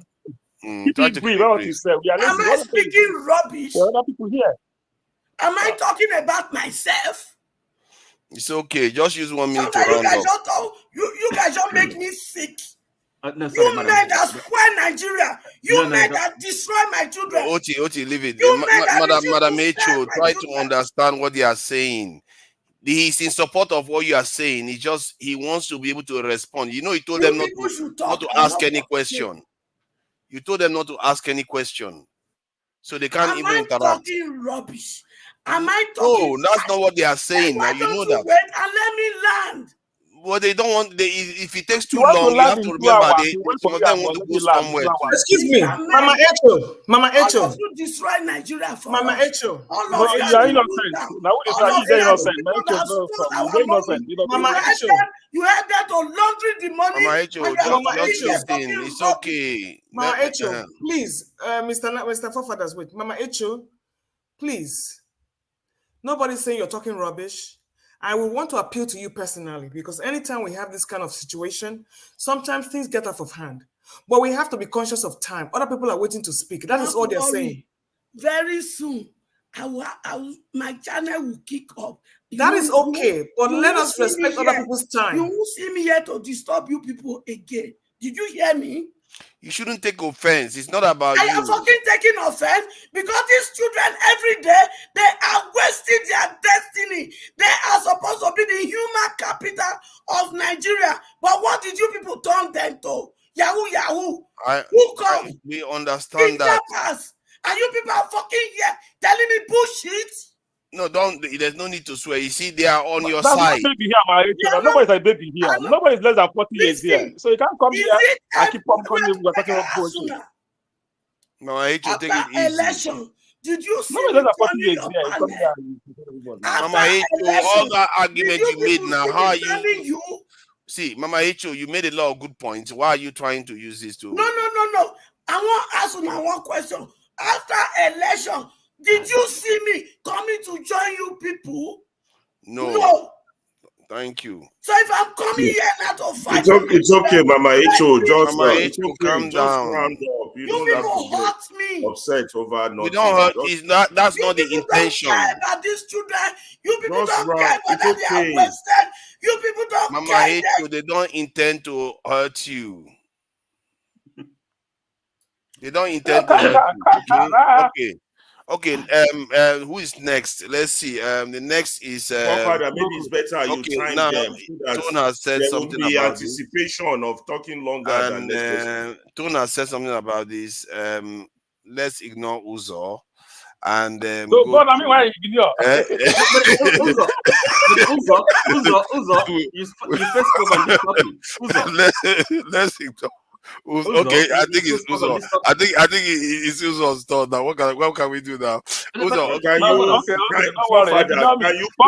No, I didn't buy it. It's a joke. I was just kidding. Listen. Let the elder speak first before we the children go speak. Jonaba is my elder. I can't speak. My elder is here. That's reasonable. Maybe you should time it forefather for everybody. You want us to be timing it? Prevent confusion. 5 minutes. 5 minutes then. Okay. Let's do 5 minutes. Jonaba, you're welcome.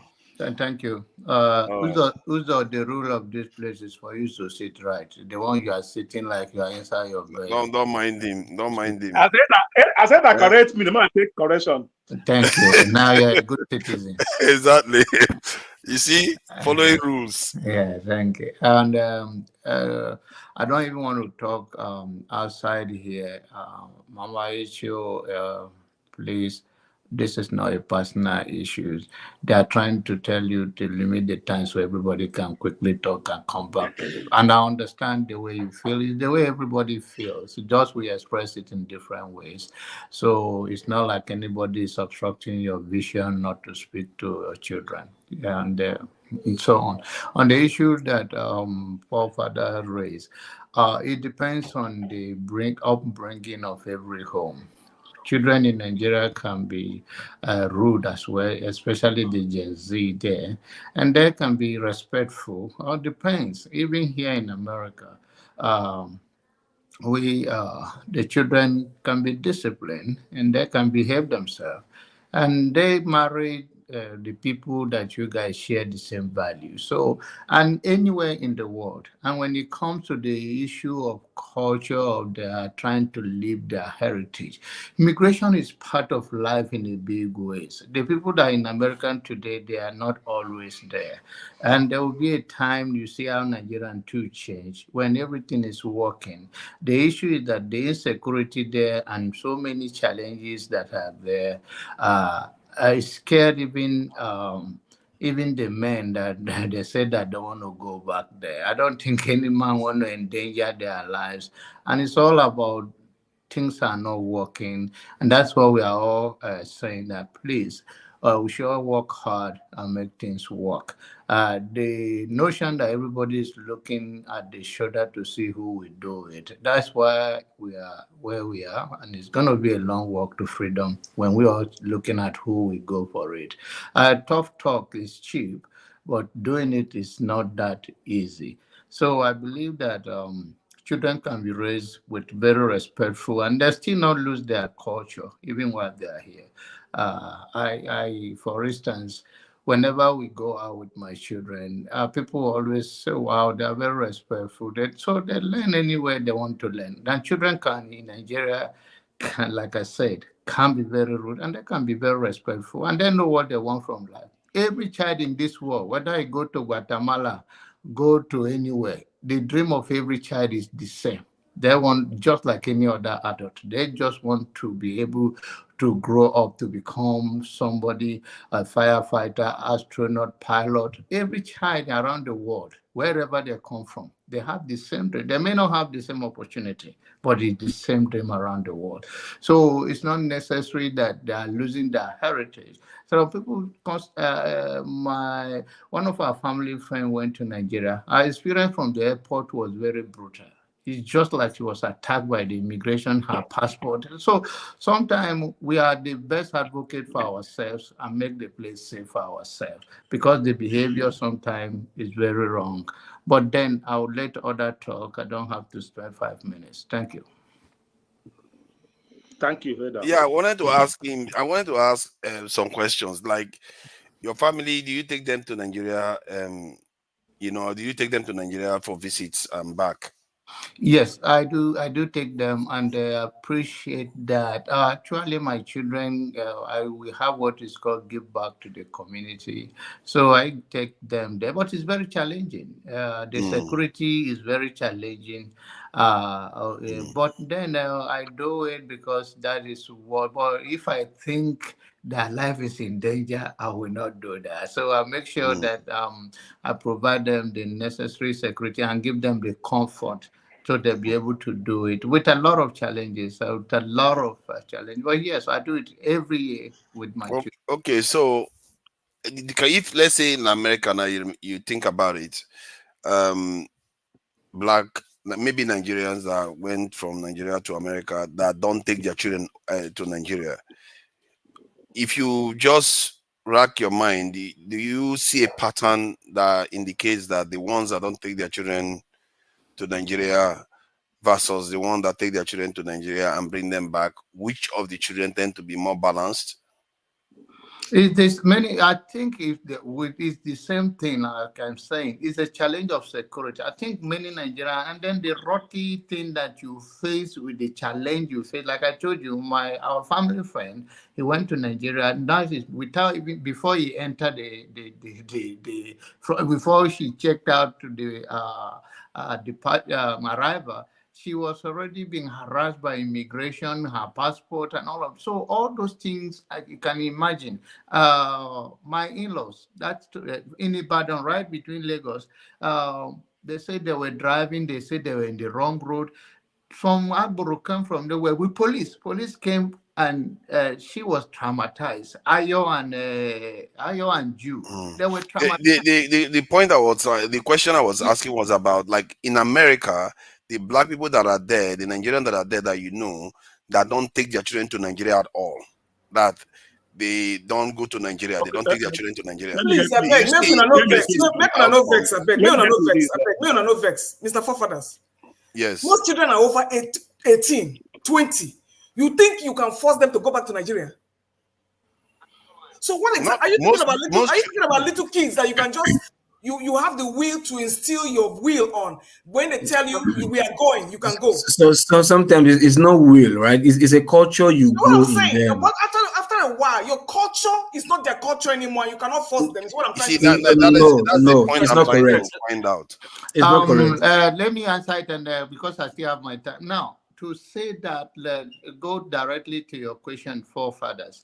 The children, every home is different. You can still be here like you are very close to Africa. It depends on how. My pastor friend, Pastor Kenneth, to put him on the spot, all the children here Igbo. I don't know how he did it. All of them, from the head to the toe. They live here in Dallas. And they don't travel to Nigeria. Once in a while. Okay, then he travels. So I'm talking about the ones that don't travel at all. It's still home. The home is all that he determined, and all of these things going here and all of that. I think when it's a cultural thing and every home is different. If you instill it in the children, make it a priority to them, make it. I'm telling you, they will love it. They will love. My children love going there.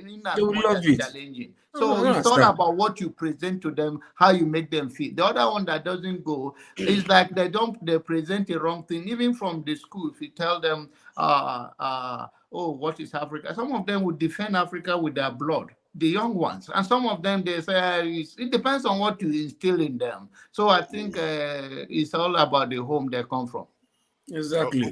The patterns I see here, the outcomes might be the same, but the patterns I see here in the UK, if you look at the parents that have their children travel to Nigeria and back, the children tend to have a kind of extra resilience. And not only Nigeria, even let's say the person is from Morocco or from other countries, the ones that take their children back to their country, especially like if it's in Africa, let me just mute Uzo. If it's in Africa, they tend to have more resilience. They tend to be able to they tend to be more balanced versus the ones that just grew up here. They never send them to Nigeria or send them to any African country where they are from, and they just grew up here. It's not like they don't do well. It's just that their whole focus is on staying here, and they don't want to have anything to do with the other side anymore. And then the question you have to ask yourself is, okay, maybe they are doing well here, but you've also cut them off from their culture now. Now they will just become British, American. America is even more forgiving because they have a lot of black people there. But in Britain or Europe, it's only Igbo they have. You see what I mean? And the culture completely transforms, and you will be the last line of your culture that you've just sent your children over there to go and become foreign. So the point I'm trying to make is that from my observation, the ones that don't travel back are less balanced. From my observation, that's why I'm asking this thing. To be told, I'll tell you this. I think this thing you're saying about, like, if it's prevalent most in probably Nigerians. If you speak to other African nationals, you understand, you'll be surprised like how fast they go home even more than Nigerians because this Nigerian like Abiyibo, spray. You just want to be like them by all means. You understand? What's wrong? You saw what he said. This one is probably in the West. He said he learned resilience in Africa because if you don't take them back, there's something. See, some of them grow up here saying they're not having children, they're not doing this, they're LGBT. What are you going to do? Whatever. You can't do anything. You understand? No, and see, and apart from that one, the truth is right. Look at the youth of these days. Okay, maybe because of the Davidos, the Wizkid, and these young musicians.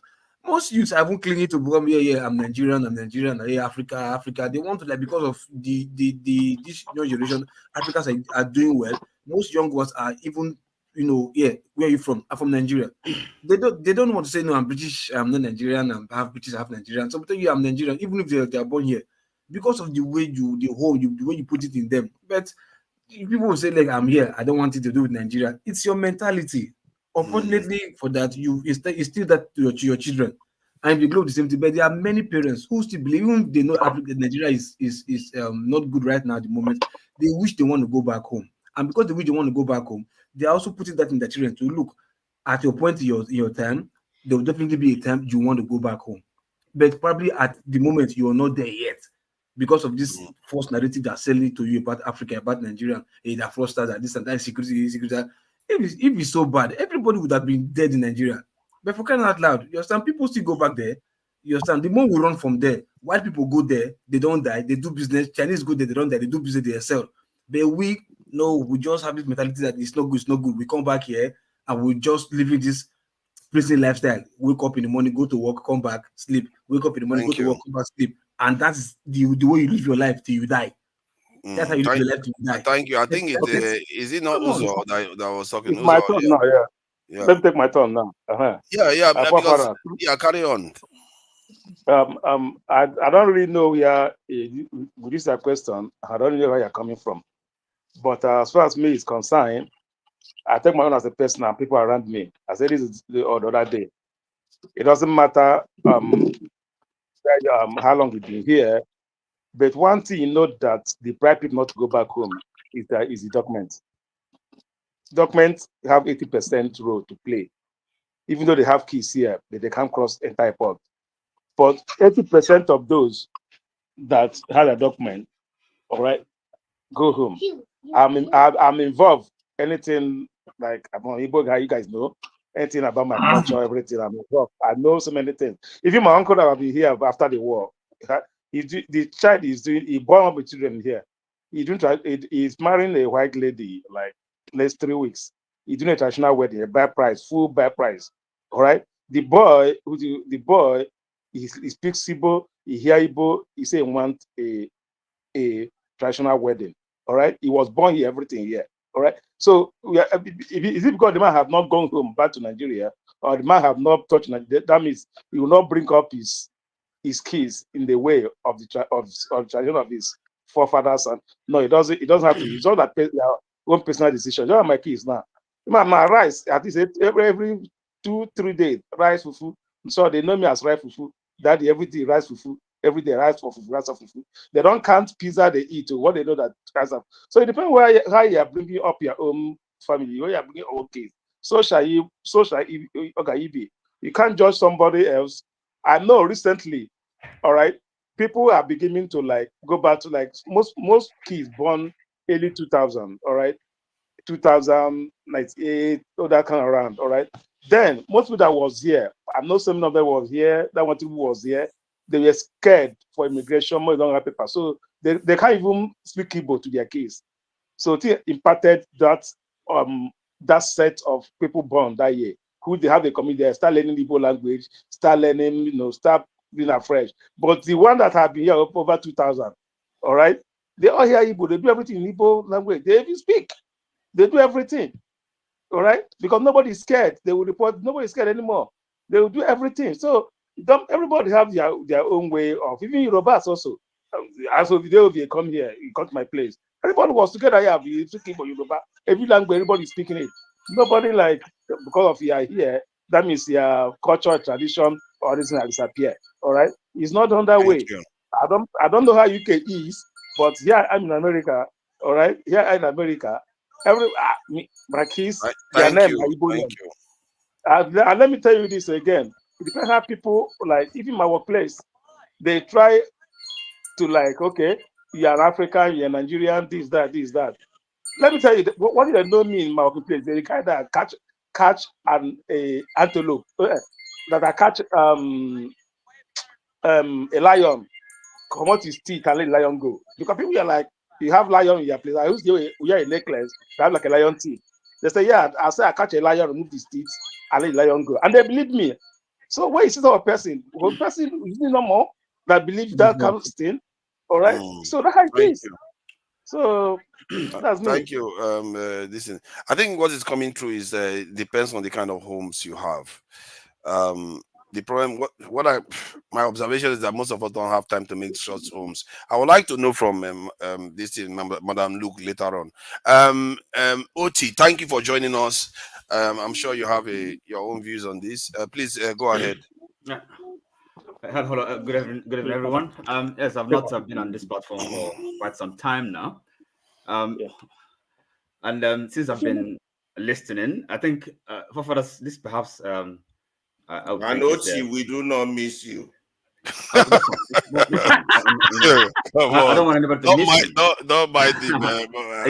You're welcome. I cause trouble. So now the thing is this. This is an important topic, and as far as I'm concerned, for us, perhaps it's the most important topic, since I've been listening to this platform. But it's like people don't really get the general, point, the general sense of what you're asking about. It's not. Someone should not take it personal because it's an important question that pertains to us as a people. Let me maybe direct a few, questions to Madam Luke. Madam Luke, I assume you're an Igbo woman. Am I correct? Wow. I'm asking a question. Okay. Okay, yes, you're Igbo, right? Nope. And I don't know how long you've lived in America. I am half Igbo. Okay. I don't know how long you lived in America. 30 years. Okay, that's fine. And only in America or somewhere else? Yes. Okay, you're half Igbo. No wonder. I can see the confusion. So I can see the confusion. No wonder. Let me. This is wonder. I see the confusion. This is important. So you have children. I have children. A boy and a girl. I don't know. Do you have children yourself, Madam Luke? Oh, is that interview? Personal interview? Why this man is take time? Say your view, my brother. You want black? You guys, you like to put people in a Don't say you guys. Say Oti. Say his name. Either you have children or you don't. I have a reason for asking the question. Oti does not represent you guys, so in fact, just like my parents. It's okay. Don't answer. I will answer because just like my parents did not tell me what to do, I don't tell my children what to do. I'm sorry. But that's not the question. That's not the question, whether you have children or not. Okay. Now, the thing is this. And for me, as I said, this is an important topic, and something most of us cannot really escape or avoid, no matter how hard you try. As a man at my age now, I can tell you I'm taking quite seriously how to go back home. Okay? In Igbo language, there's a saying, is a proverb. Isidi can have a number. As a man, really, you shouldn't be buried in a foreign land. Okay? And now, and you have children. But Mr. Let me ask you this. That's a question. Okay, go on. Question, though, all right. Yes. I have this auntie. I want to just add. I have a auntie that died here. All right. His will, they bring back home. The children said they should bury their mom here. I was buried here. All right. Here they can come and take. So when you die, do you think you have any? Like anything like that to bring him to bring. No, with the Igbo culture, we say bring back home. But there's a time in a man's life that your children will decide what will going to happen. Okay. So let me address that point this way. You see, first of all, you talk about a will. A man's, it's called a last testament. So that really the will of the man, his intention should have been respected by the children. And by the way, the children, they don't have any right really to determine where the father should be buried. So he was born somewhere. And as I said, having children in a foreign land most of us are in difficulty. You may like to deny it or had your, now you have children in a foreign, they don't speak your language. Say, for example, an Igbo man, you have children that bear Igbo names, they can't speak Igbo. Really? You really think those are your children? Do you really? I mean, what have you bequeathed to them? What is your heritage? What forms their identity if they cannot speak your language? So these are the challenges we face. And of course, we know maybe some people do manage it, but for most of us, it's impossible. It's difficult. And it's not a question of taking them on holiday to Nigeria, to Yoruba land, to Igbo land from time to time. They should actually grow up in Igbo land, Yoruba land, and learn the way of life, the culture. Okay, this is important. This is critical. And then this really brings to the fore this whole thing, Japa or whatever. It's a misfortune. I don't think we are. Maybe we might think we are the lucky ones, privileged in some way. Yes, but the whole thing is economic. Minus the economic imperative. Why should we be here? Why should we be living in a foreign land? So this is that is the question. Because I mean, someone is born in the place for a reason, and you ask yourself, why don't Europeans, English, come to Nigeria and live and forget about England, cold, wet England? So we come here, then we think that's progress, that's an improvement. No, it's a misfortune. We should fix our home as a people. You can travel, see the world, and come back home. So for myself, I'm preparing. It doesn't really matter, what shape or what form Nigeria is, because that is my home. I don't have another home. So this is I've lived in Germany, and I'm living in the UK now. But none of these places is my home. It's so simple to understand. And the thing, if you're not really thinking about going home, how do you expect your children to go back home at some point, or even to take maybe you die, they take your corpse back to to wherever, Nigeria? Is that possible? So this forefathers. Mr. Oti, Yes. Oti, have you ever heard of cremation? Have you ever heard of cremation? I have indeed. Yes. And what problem does this Thank you. have? Which one is all this dragging of body back to Nigeria? Oh yes, you have to be buried amongst your people, amongst your forefathers. Yes. You don't see the value in that. I beg your pardon. You don't see the value in that. You don't understand that. I beg your pardon. You Yes. know what? To be a minor in your father's house. Listen. So perhaps we think all this is, because we There is a live reason in why the they West. do all these We are things. civilized. I don't see why, but the look is completely divorced. No, from sorry. this civilization. Life is spiritual. These things are important. You can't just take them, because only men can talk this thing. Okay. Now listen. Other women, maybe I will hear from Mama Echo, because hold on. I need to hear from other women, because Madam, this is ridiculous. yes, I'm a man. Only some men. Only some men. Sorry. You see, Madam. Thank you. This is ridiculous. Oh God. Now, so there's something Madam Luke mentioned. So for the women, I don't know why any man, any husband should care if your wife does not want to go home. Let her stay here, go back home, and then maybe if you need to marry another wife, make more children. Oh, so why not? So let the women stay here if they want to stay here, and then enjoy that power, that freedom, that matriarchy. So what is the problem? So we've got to be realistic. We've got to be practical. You've got to be men. So what are we talking about?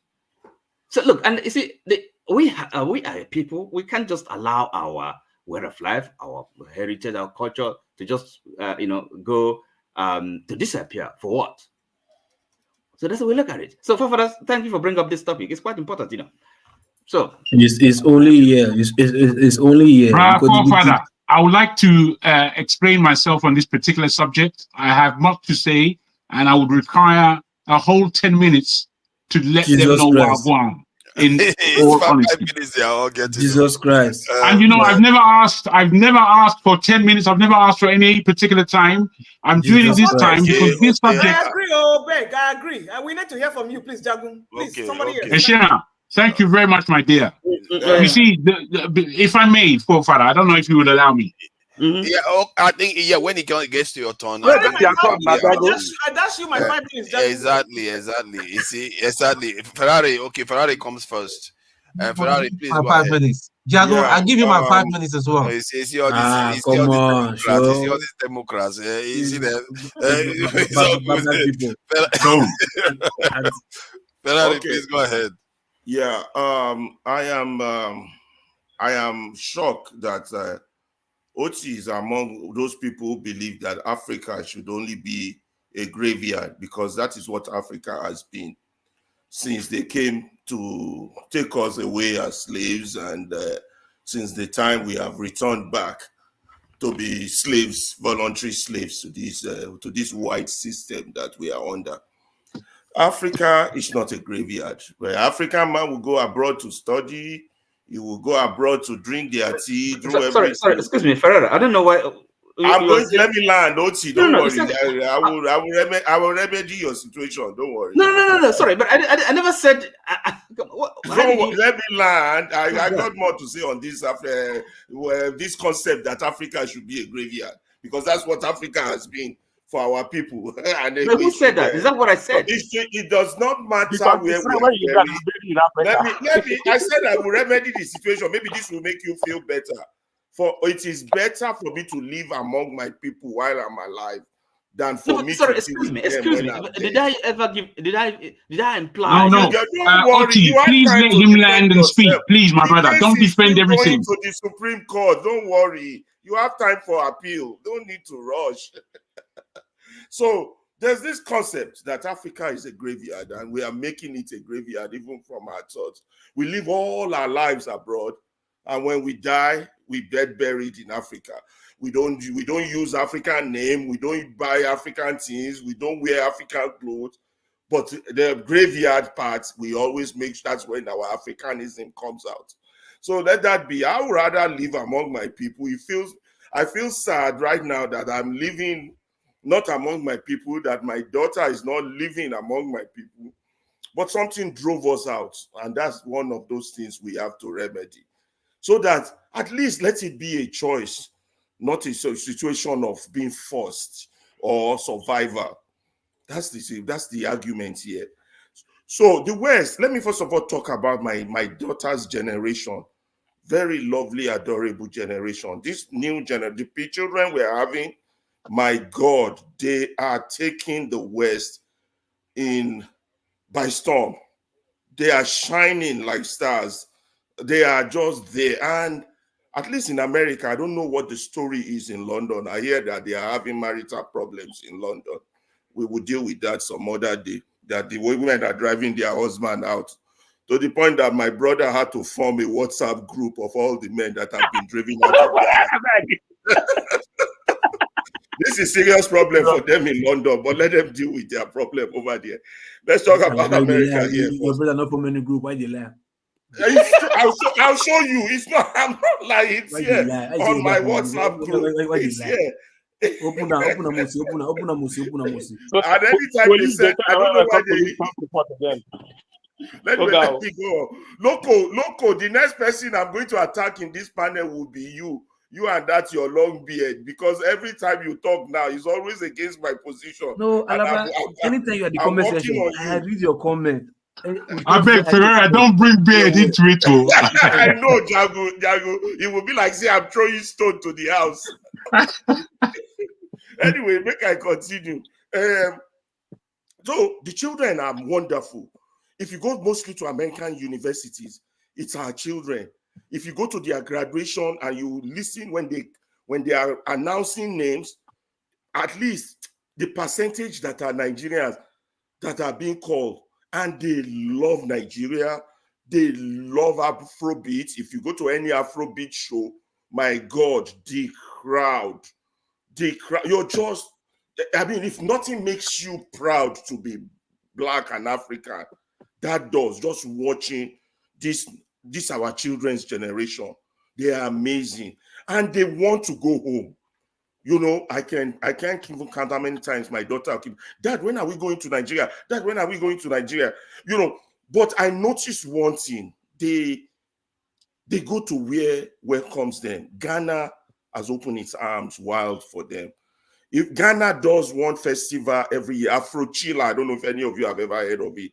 Afrochilla, my God, the number of African Americans, and I'm not even talking of Nigerian descent, African Americans that go for that show is unbelievable. I'm talking thousands.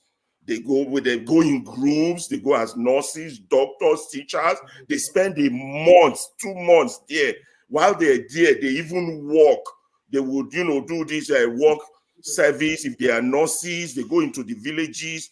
Ghana has so refined it to this extent that they have series of events they even do for them. They even give them an African name, a ritual they process. But when my wife told me she paid $50 to get an African name from Ghana, I was leaving. I said, okay, you could have given me $10. I got thousands of African names to give you. But that's the joke part. But they are trooping down there. Ghana is welcoming them. Ghana is safe. They are not harassed by immigration officers. The police, there is at least maximum amount of security. They do HB and B or AB and B, whatever they call that. They do hotels. That's how a country should be.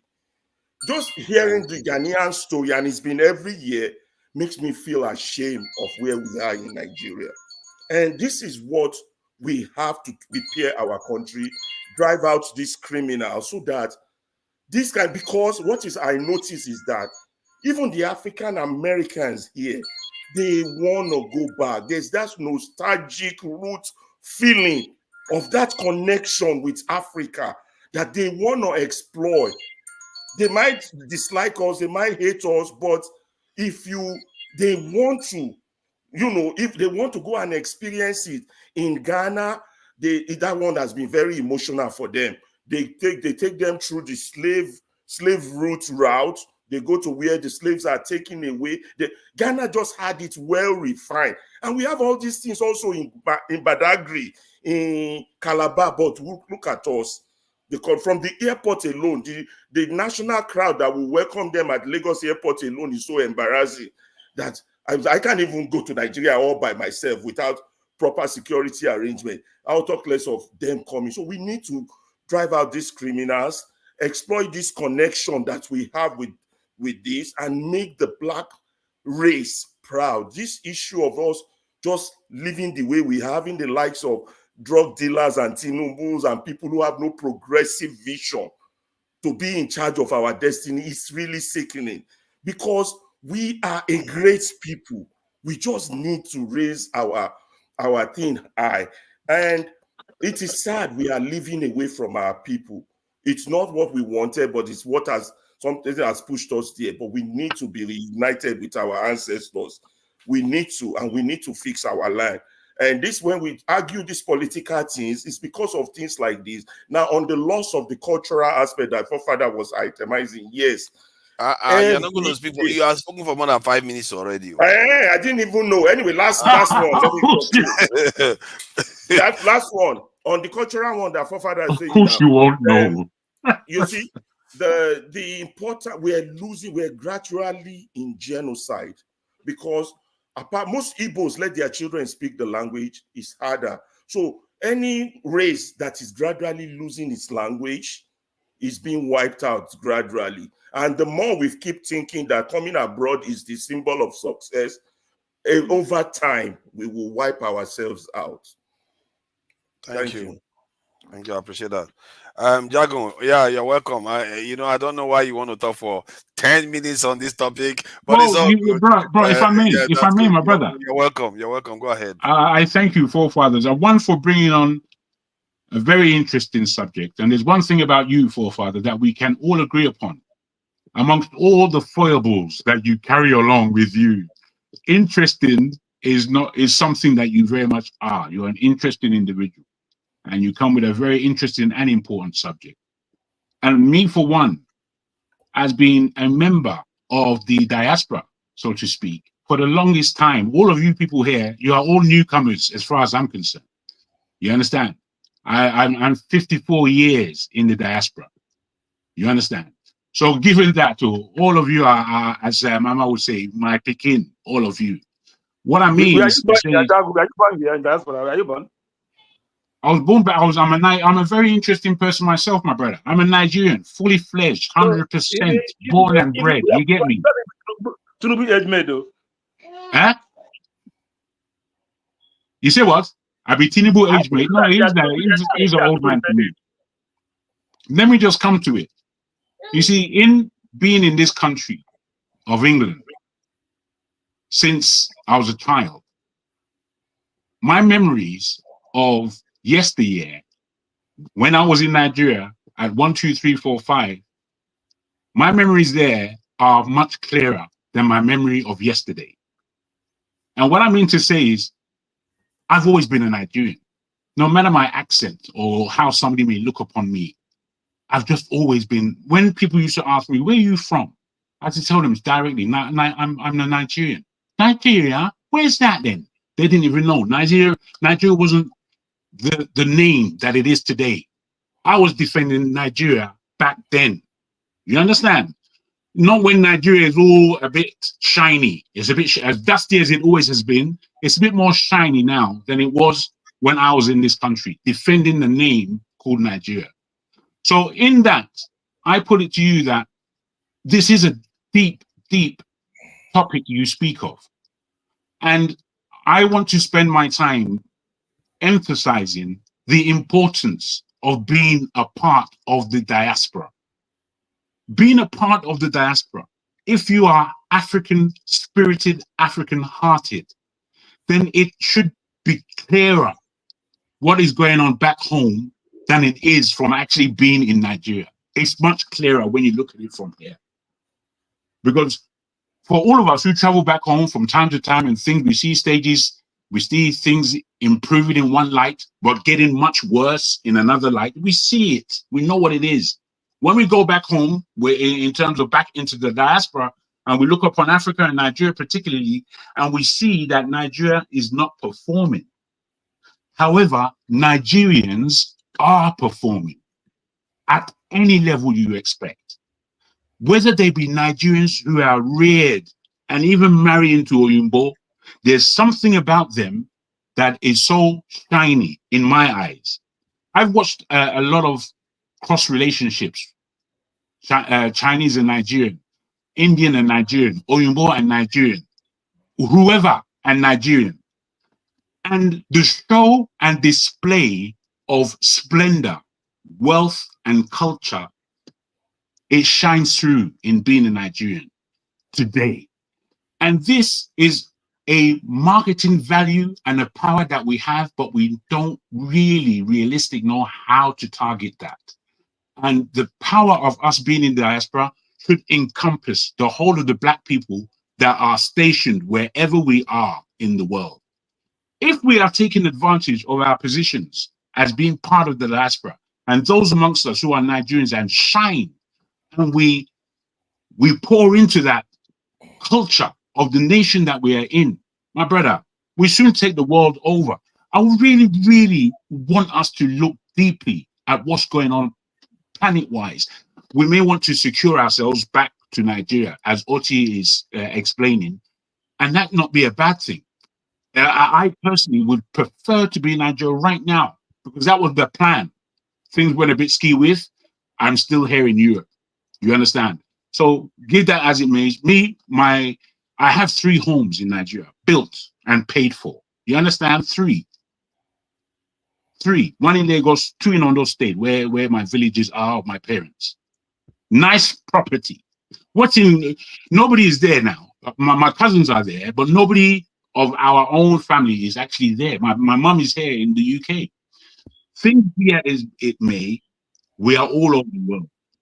Are we constituting the wealth and power that we have? This is the angle I'm coming from, forefather. I appreciate where you're coming from with, which is to say, what of our children? Are they continuing the culture? Are they looking to go back home? Do they have any understanding of what the war is? And these are very important questions. Very important questions. But unless we understand that there is culture in the diaspora and we need to build into it, then we take away the pronouncement, or even pronouncing to our children left or right, if you understand me. What I see though in our children, whether they're fully Naija, both parents, or of mixed race Naija, all those youths who are coming up today, they want to go back to Nigeria, either to pour in their experience or to experience the culture there, because they know that this culture in the West isn't fully functioning the way we understand a legitimate, moral society should run. They know. They're not blind. You understand? They want to get back to what feels real. And I don't know about you, but anytime I fly into Nigeria and I step out of that plane and I feel that thickness of love in the air, the thickness of where we are, this is not a real place now. This is not thin. This is real. What? When I feel that, and when any of us, I expect, feel that, we know say we be Nigeria. Before. Did they mad? Forget about anything else. That's what our children feel. That's what our children feel. That's what my nephews and nieces feel. I've just actually come back from a birthday, 60th birthday party of my good friend Oyedepo. Oyedepo has been my friend for a good 40 odd years, 40 odd years. He had his 60th. His children were there, his grandchildren, all his brothers and sisters. His parents both have now passed away. His friends, good people, my goodness. All of them want to go back home. The grandchildren, they want to, the children, they've never been to Nigeria, they want to go back home. You understand? Circumstances are as they are, where families are. It's not easy for every family to fly home every year. It's not easy for us. Being out in the diaspora is not easy, for goodness sake. I think we always have to understand that this is a challenge being out here. It's a challenge for all of us.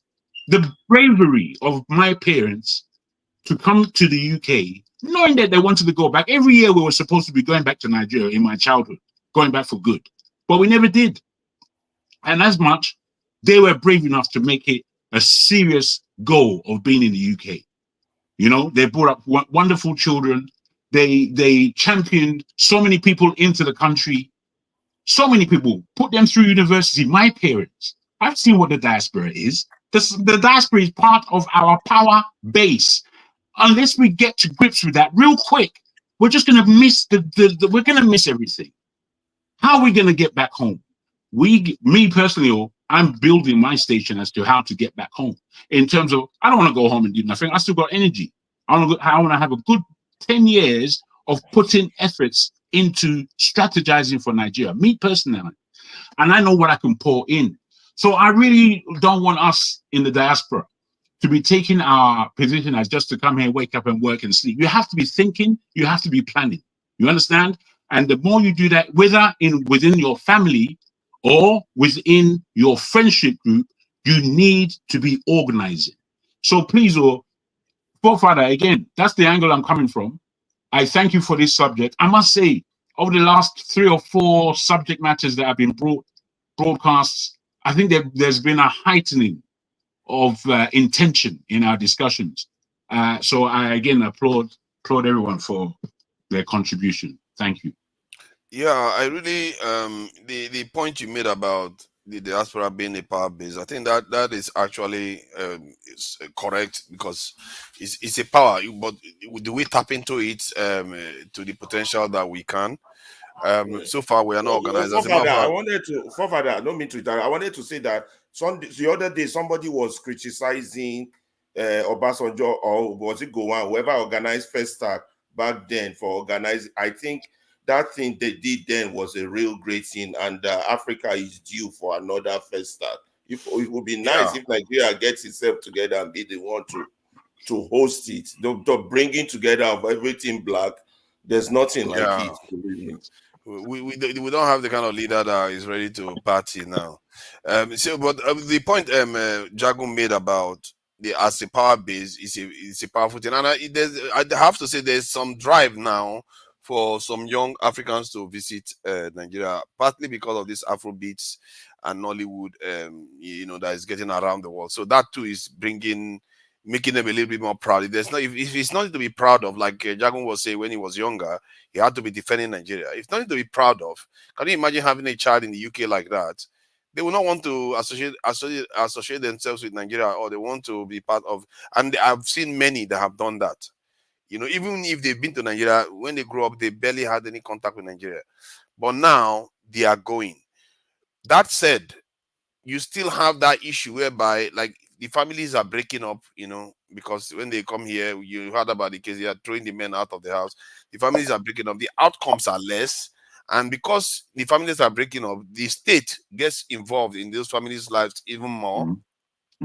Thereby, the moment the state gets involved in children's lives here, it's very, very hard to drag them back again. It's a whole lifetime of work to bring them back to your Nigerian mentality again. But I must say, Nigerians are very good at trying to do it, especially I know that the Yorubas are very good at trying to maintain their children's culture, that their culture within their children. The Igbos do the same thing too. They don't play around. The Igbos, you see them everywhere. Like when I'm in the UK here, you work with I do a lot of stuff with them. And you can see who told you? How do you know what I was Amiibo? You think the way I'm talking right now, I don't want to tell you anything. Point is that I see all these things. I see Yorubas, I see Igbos, and I see other groups too. There was the Benin man that was telling me that there's no way he raises his child doesn't know anything about his Benin culture. So Nigerians tend to be proud of their culture and they try to inculcate it into their children, but there is a force working against them that they cannot always control, and they are losing the next generations to the Western way of life. And that is something that we cannot fully ignore, because many of them don't come back. There was a note they wrote that there are properties in Nigeria that nobody owns. Nobody comes there. Castles, nobody comes, yes, because the children have abandoned it and stayed in the West. Yes, sir. So this is what I'm no, talking about. It's not. I beg, is it time for final solution, please? Okay, Madam Luke, I think you triggered this. You reminded me of this topic. I wanted to discuss it when I came back, but I just kept putting it up. But because you were talking about Jakpa. Yes. So, but let me ask you this question though. Do you teach your children your culture? Okay, I think you've answered it. You say you don't tell your children anything. No, see. The culture is only limited. See, we are already out of Nigeria. So you are only limited as to how you can practice that culture. You are going to be very limited because they have other exposures that they have outside of schools. I am of the age when most of us are grandparents. So yes, I don't know about you. So when you start talking about taking your children home and all this one, I just be laughing. These are children that will come and tell you that this is the kind of people, this is the kind of wedding they want to have, and that's your one bear. You better have it somewhere else. Wait. Wait. They will just tell you. Like the last one I went to, my friend, the man just told her quietly, you see that your rambunctious listing, where people will come there, you won't have food to eat, people will be roaming all over the reception hall. Say he doesn't want to be any part of it. Number one, he wasn't married to a Nigerian. So what I'm trying to say is that we are now in a place where it's a whole myriad of cultures anymore. You send your children to the best schools where you have only white people there. You send your children to the best places and you expect them to marry Nigerians and you expect them to keep the culture. So please, what I'm trying to tell you is that unless you are truly in that position, place in life, in time, can you practice those things? But you're talking about the ones here that I have that were dating Mexicans, dating Asians. Those are the ones you're going to start telling them they want to go to Nigeria to do what? That is exactly my point. That's the point. Madam Luke, make I just ask you one quick query. Okay, ma. you know, I really like the way you speak. I think you speak patterned freshness. However, I do always agree with the nuances that are there, and I need you to apply them because it's not as black and white as you put. I'll just put that to you, madam, if I could respond at all. Yes, it's not black and white. Because like I said, most of my people here now, they've gone to medical school, gone everywhere. They don't even see Nigerians to talk to, not to talk of. See, so you are putting us in a very bad spot because there's some things you don't have control over. There's some things you don't have control over. When I took, you see, the last time I asked the last two, if they want to go to Nigeria, you know what they told me? God forbid. It's because it came from you first. Trust me. Because they saw with their eyes now. They saw with their own eyes. Yeah, you showed them what they want to see. No. This is what I'm trying to tell you. It is look. What I'm trying to tell you is different for a male child than a female child. It's what I'm trying to tell you. When you take a female child to Nigeria, what is she doing here? In that Olosho culture? What? Come on now. How dare you say that? Don't say that. How dare you say that? No. What is in the West? The West is in the West have it now. What are you saying? No. How dare you say that? You're not writing. The West is worse, man. You're not writing with me here. How dare you say that? You're not writing with me here. I left because I was trying to avoid an Olosho culture. And you're not going to tell me that anybody is more Nigerian than I am here. Primary school, I was there. You said you got married. Hold on. Primary school, I was there. Secondary school, I was there. University, I was there. So I lived my best life in Nigeria. I am sorry for the Nigerians living in Nigeria now because they did not experience the joy and the comfort of how I lived in Nigeria. By the time I left, it was all gone. So where did you get your bad experience from Nigeria right now that you're saying Nigeria is this, Nigeria is that? Never go for big party. Where did you get your bad experience? You see, excuse me, wait a minute. Let me answer him. Did I tell you I had bad experiences? No. This. Did I ever mention here that I had bad experiences? No, hold on. When I mention bad experience, right? I said I left because I didn't want to get married because that was the only thing left for me to do. I said it here earlier. No, you don't. You see, my question is this, because when I graduated the youth corps at 23, the next thing they were telling me is when are you going to marry? And who told you I want to get married? No, I don't. Now we are getting. It's not a bad experience. I had more things to do in my life. No. What I'm trying to tell you, right? If you left young and you enjoyed your days, your youthful days in Nigeria, according to you. Yes, but after that, there was nothing for me to do. No, hold on now. You left because they wanted you to get married and you don't want to get married. No, there was absolutely nothing for me to do as a female dear. No, hold on now. No. You now left. The only thing they expected you to do was to go and be a wife. No, hold on now. And get married. I don't know. Even whether you have somebody you want to get married to or you don't have anybody you want to get married to, that is the Nigerian way. As soon as you finish Okonjo-Iweala came out from Nigeria. Loco, you don't take Loco. She will speak out of experience. Then back, not now. No. Then back. I'm coming from somewhere.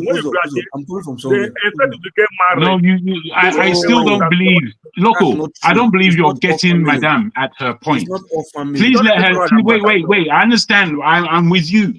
But there's another point I want to go to, but I want Madame to explain herself to her end. If I may, forefather, coming straight after, because I have a lot of complaints as to what she's already saying. Please land, Madame. Please land. Look. Let me tell you, when I finished my youth service... Madam H.O., please take your hand down so that it doesn't get tired. It's going to be your turn, Madam H.O., after Madam Luke. When I finished my youth service, the only thing... And let's be honest. Once a female child finishes in Nigeria, you get out of youth service, the first thing they will ask you, they will be harassing you about when are you getting married. They expect you to do that. Is that for all families? What is wrong with it, though? What is wrong with it? Hold on, wait. Is that for all families? What? Is it for all families? What did you say? No, is that not anymore? Not anymore now. It's not like anymore. No, even as at then. Hold on. Even as at then, is that from all families? Yeah, but then that is marriage now. You know that now. Local, please let her finish her point. You are going to hear. I don't know if you live in Nigeria or if you have female relatives or whatever. No, I'm asking the question like, is that from all families? From all families or from poor families? I can't hear you. No, all as in the all families. I said I'm giving you my personal experience. You're telling me from all families. What's my business with all families? Then how can you use your own personal experience to judge the entire nation? What nation? Nigeria. Did I not have people that we graduated with? We all left. Oh. All the people I went to school with are all here in America. We all got married here in America. Okay. So it's not a matter of am I talking for myself? Most of the people I graduated with from the university, we are all here in America. They must be well off to be all in America. No, because then not necessarily. I don't know what you see. That is why once I talk to you, sometimes forefathers, you it's like you started growing up from Nigeria in 1980. I mean, in 1950, in 1920, 2000. You forget that we lived in Nigeria before you were ever conceiving this your Nigerian mentality.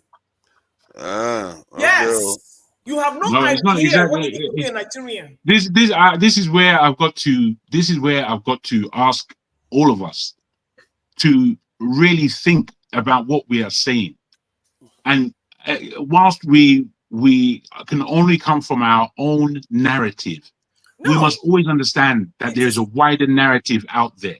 Please. I don't just get it. And if I may, guys, because I want us to come to a semblance I want of. to go to sleep because I was hoodwinked into this topic because that's not what I want. No, don't take it like that because we're enjoying you now. We're enjoying you. Don't take it like that. The thing is that I'm not speaking for the general public. I'm not speaking, but I am telling I understand. I appreciate that. I said one thing, and people were trying to shut me down. That listen to me. That Olosho culture that is in Nigeria now. I didn't say. I said nothing about that Olosho culture. No. I'm a female. You are not, so you cannot tell me about that. You cannot. Bro, I can be in anybody's shoes. Hold on. When you men live your lives, you forget that there are women in Nigeria, and we know what we go through. Even in the university, and the men have sisters, and the men have sisters. Wait a minute, please. Even in university, I experienced sexual harassment. I had to stay back 1 year because of sexual harassment. Okay, so you are not going to sit here and tell me my narrative, and I know what we females in Nigeria went through, even in university in those days. So I will tell you now, read my lips. I left Nigeria because I wasn't going to be roped into that Olosho culture. That Olosho culture I left is what has taken over Nigeria now. Before you get a job, you must go sleep with a man. Before you do this, if you don't have a husband, you are toast. So why would anybody want to live in such an environment? Look at the one. Excuse me. The one we're supposed to discuss today was a lady that was fired out of the military. No, what are you saying? And the culture you are right now. If she doesn't have a man, look at what you have in your cabinet. Let me tell you what you have right now. They're the ones who are changing male to female, female to male. Let me talk about this. Have you not heard that early 80s, early 2000, if you're a single lady, you can't rent a house. You don't know to give the house. See, nothing not to her. What is that? What is it? Because we force so that means whether you want to get married or not, you must go and get a man to get married to, so you can be legitimate in society. Okay, now let me ask you. Excuse me, I have 2 minutes. No. I think we need to hear her out from the female point of view. Because that is why I think we need to hear her out. That is why we're not discussing a woman's perspective in a bunch of men because you don't see it. You don't see it. I grew up there and I know what was going on there, even in the university. If I may be honest, madam, it's not that we see it, but we are the people who practice sexual harassment. I can't lie. I was very interested in the. We have to speak the truth. We have to speak the truth. Mr. Jago is right because I enjoyed women. I can't lie. The evils that are perpetrated in Nigeria. Hold on. I get you, right? But it's not for all women. All women are not the same. And they perpetrate all the crimes there. Now look at what they are doing. Before you choose your ministers, you must have crawled around. You know what? I don't even want to go there. But like I said, I looked at the situation as soon as I dropped my pen on youth service. And I must tell you one thing. I didn't come. I don't want. You see, when you go personal on a live films like this, people will use your experiences against you. So I've learned to be very careful because you have some riff-raffs. I'm sorry, I have to use this word, especially in the comment section. They will troll you from forum to forum. Whatever you say here, they will use it against you. So I'm going to be very careful because I have a very, very smart mouth. And I don't mind being... I'm understanding you more deeply now, to be honest. I have a very smart mouth. And if I go to war with you, as a moderator, don't tie my hands because I will shut down this place. That's the way I roll. I don't care if you know me. I don't care if you're my neighbor. I don't care if you live next to me. As long as I don't catch you in front of my front porch, we're good.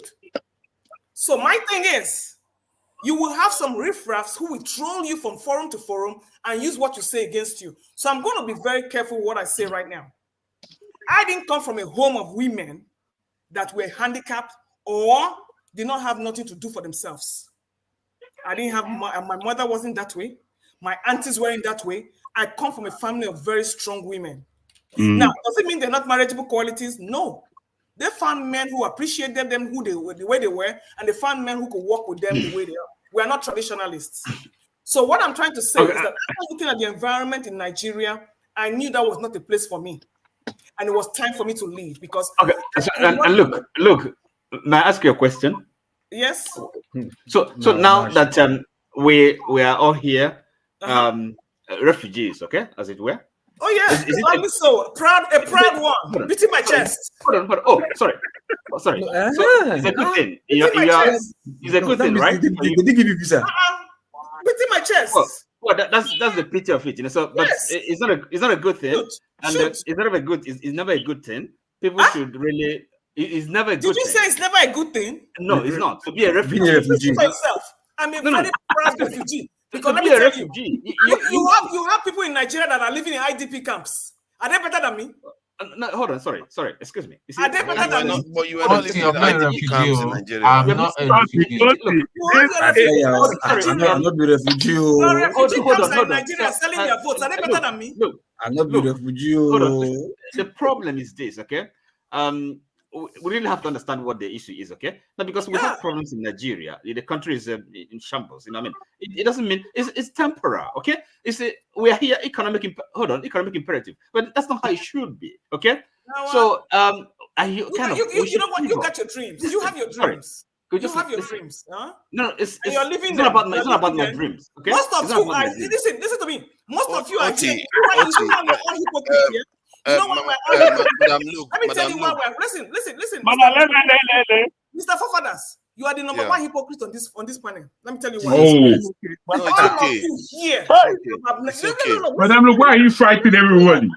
No, I know her now. Listen, let me tell you your life is all right. It's all right. All of you here are holding a foreign passport, and you are here talking about nostalgia in Nigeria. You know this shit. If you want to practice Nigerian nostalgia, why don't you go there? Sorry, madam. This is happy. You're happy us today. Madam Luke, are you telling me of the dream you want to dream in 2 years? Madam Luke, let me just share one data with Madam regarding the Onosho culture. Let me just share one data with Madam Luke. Do you know that in the West here in the UK, 97% of women have experienced sexual harassment? 97%. Mr. Fofadas, I don't care whether you're comparing or not because I know you're going to take me there. I said because it looks like there is a reason why you don't like Nigeria. If you get liver, all what you're saying here is black and if you get liver, drop your passport, go and practice all this your Africanism. Forefather, if I may just say, you have said it here. What it is, forefather. Madam has experienced Nigeria from a female aspect. And she has taken a point of view. Wait, let me land. In the point, wait, please. Please make her contradict you. Mr. Jago, add this. You hypocrites, I'm telling you, if you want to practice this, your culture, go back to Nigeria. Don't tell us from abroad. Make her the level up, madam. Make her the level up. What it is, I believe that we ought to listen, whether we agree or not. And there are many aspects of what Madame has said that I may vary on. But listening to the female point of view in this life, I have had cousins that have been raped in Nigeria to the point that they cannot no longer have children. And I'm saying that out of my own family. You understand? And this all happened in university. All of it. She's run away from Nigeria. She never wants to go back. She's now living in Germany, happily married to Oyembo, Gongo. but she is still very much herself. She's still very much the person I knew as a youth. She is a strong lady. We really sometimes have to tell ourselves the truth as men. I've grown up. I don't want to tell you when I lost my virginity, and that's been in England. There is something I believe about Nigerian men. They'll do this thing to the last level. We are champions. I don't care. I'm speaking the truth. I have cousins, my uncle, my dad, for God's sake. If you understand if you know how those men knew how to play women. I looked through my black and white photos. My dad and his cousins, they were in Europe, not just in London, they were tearing the whole place up and down.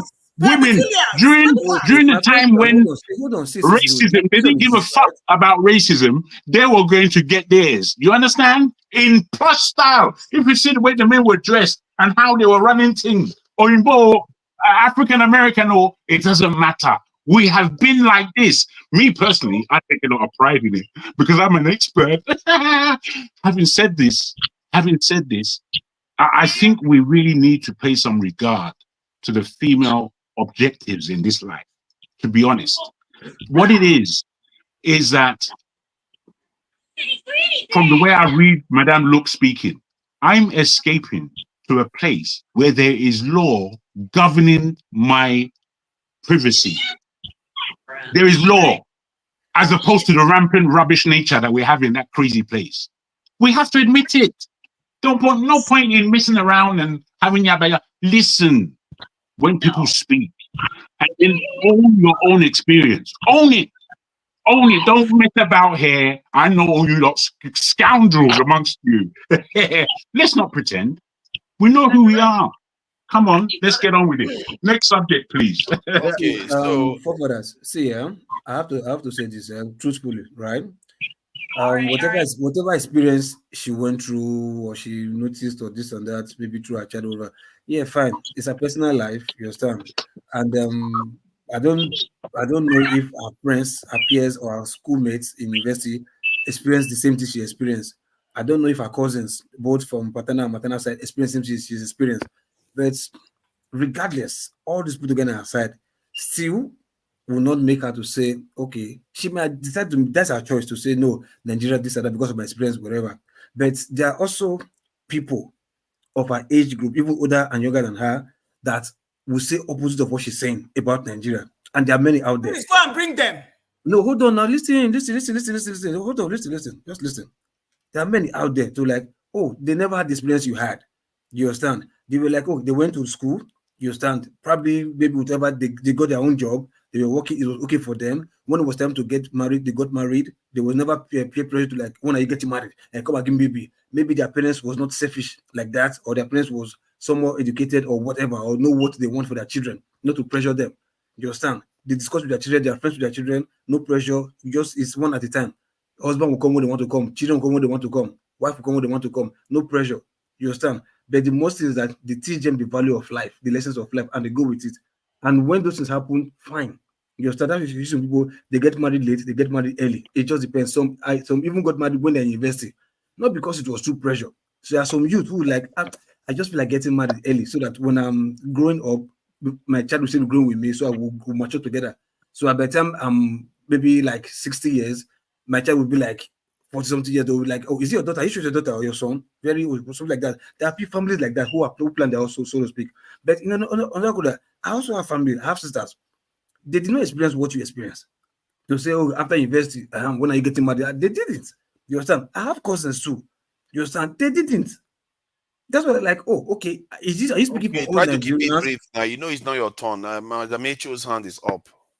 You understand? Okay, fine. I'll keep it brief. Like, is it you're speaking for your experience? And if it's your own experience, fine. It's your choice. But there are other people. Nigeria is a fantastic place for them. I've seen situations whereby in social media that you see even white men, you understand, when they get to maybe Nigeria, get married, maybe a Nigerian woman, I see the pride. They put on our traditional clothes, just want to associate themselves with Nigeria. This is Nigeria that people will say it's not good shit, rubbish country, dead country. But it's a place where like, oh, the white men will go there, they embrace the culture. Please, Mr. Loco, Mr. Loco, please. Hold on. Wait. Where do you live? Let's allow Hold on now. Hold on. You're going to get to your turn, Loco. It's going to get to your turn. Then you have your chance. Loco, where do you live? Is Nigeria not a shithole? You see, when we are denying the facts, that's our problem. Hold on now. Let's hold on. I just want the question so that I can know where to address. He's in London. He's in the UK. Mr. Loco, where do you live, please? It's in the UK. We have Nigerians.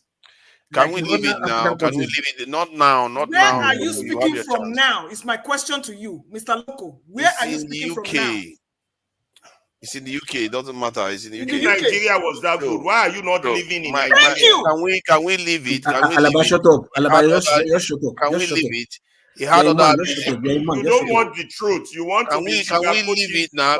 Come on now. Please, can I speak now? You will have to respect other people's time now. See, this issue, I think I'm going to address some of the points Madam Luke made, because I'll leave it.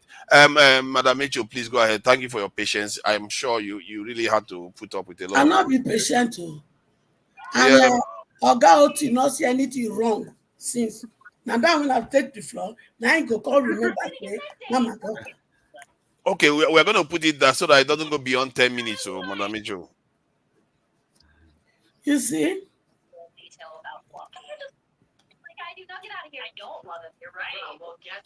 When I knew something was wrong, I knew something happened. When I see the way Madam Luke reacts, not only here, when he talked about not wanting to go to Nigeria, I knew something went wrong. And I want you people to begin to see 30 years outside Nigeria, 30 years in US. Can you guys see the pain? Men like you. Madam Echo, I'm a woman like yourself. Eh? Let me finish now. No, you listen to me. You listen to me. Maybe you let me talk now, Madam. Leave her talk now. I need to put a stop to this nonsense. She had not even insulted you yet. No, listen to me, please. No, I know where you are going, and when you go, you don't even know where I'm going. No. Don't be too sure. She was trying to blame the men. Please. Okay. Look, just let her finish. Don't use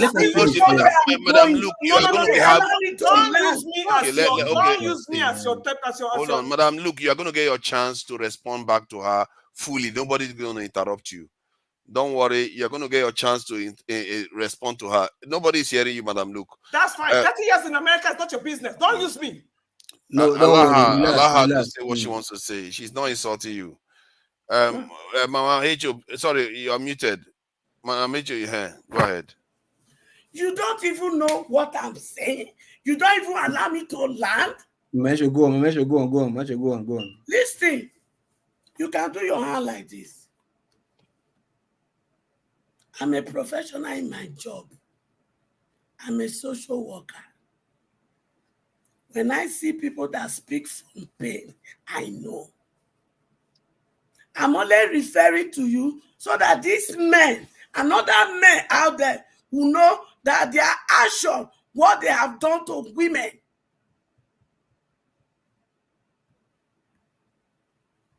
and what their action are doing to women, and what their action is doing to my children, both male and female. So when you see these children act up, you people's action make them who they are today. The peace you see in my children, you men, and some grown-up women, your action make them who they are. So I wasn't insulting you, my sister.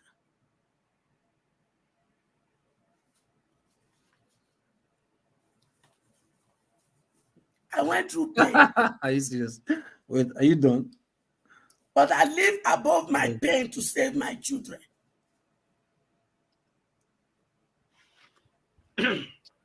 As a social worker, when you walk into homes, you walk into your fellow Nigerian home and you are there to take their children. Why? Because they don't know the system. And when I come talk, people like Oti who tell me you are spending time. Do you know how many of my children that are in the system? Do you know? A lot of you bring your children here for a better life. You pursue dollar. Why they pursue dollar? Husband, they pursue dollar. At the end of the day, the children end up in the system. So end up in the correctional center.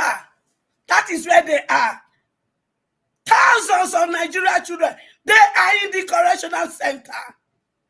Is that why you brought them to this place? Is that why God gave them to you? You are pursuing dollars.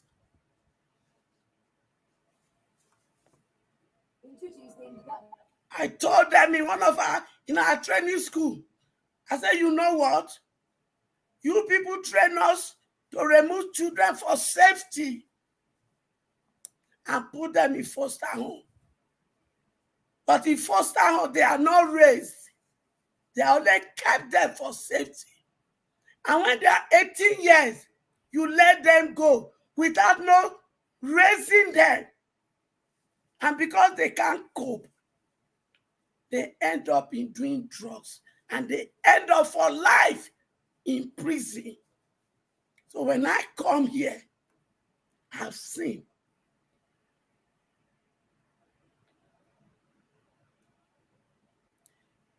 The Yoruba race used to be known for education.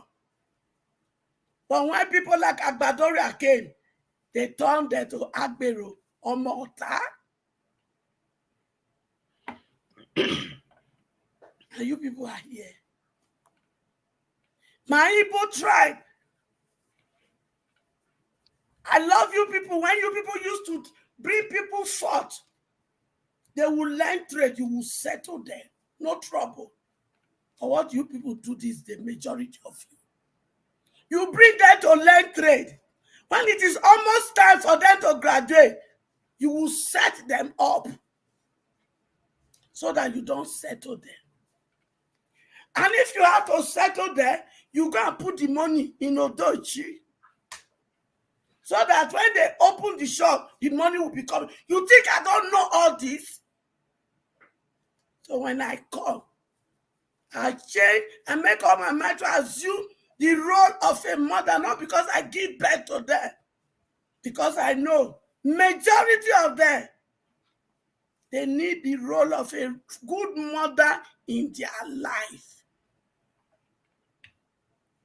It is easy for you to zip up and sleep with our daughters. You can see how long we carry the pain of the nonsense you do to us out of our not willing to do it. We are brilliant, we want to read, but no, as a lecturer, you must insist that I can pass your course unless you sleep with me. And fellow other men, they are there. Fellow lecturer, they are seeing me. And when these children pass through university, they come to the workplace. You people still go after them. I can't give you a job until I sleep with you. You can't be promoted until I sleep with you. If you want a job for your husband, come and sleep with me. Book a hotel. These days, they ask them to book a hotel. What is wrong with you men? That Papa God creating between your legs, is it meant to destroy my daughters? A married woman come to meet you for help because financially the husband is not doing well. There is challenge. You must sleep with her. Talk to your fellow man. Stop this nonsense. Because before we blame the government, make we start from Una.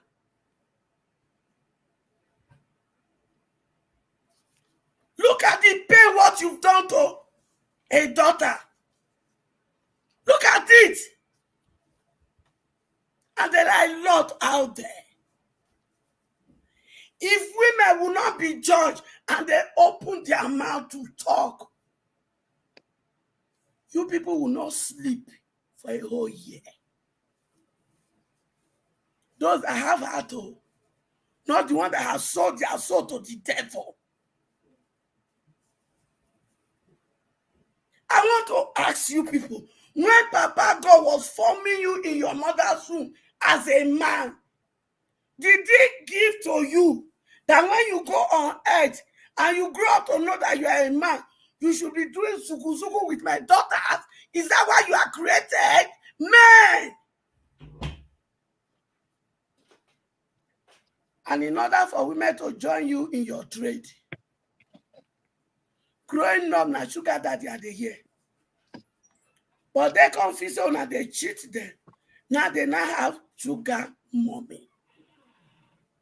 Useless women that were supposed to be mothers that nurture children, that make a way for youth. No, you are so useless that you told my son to come and be licking your plate. What a shame. Oti Toma, Oti, we have heard.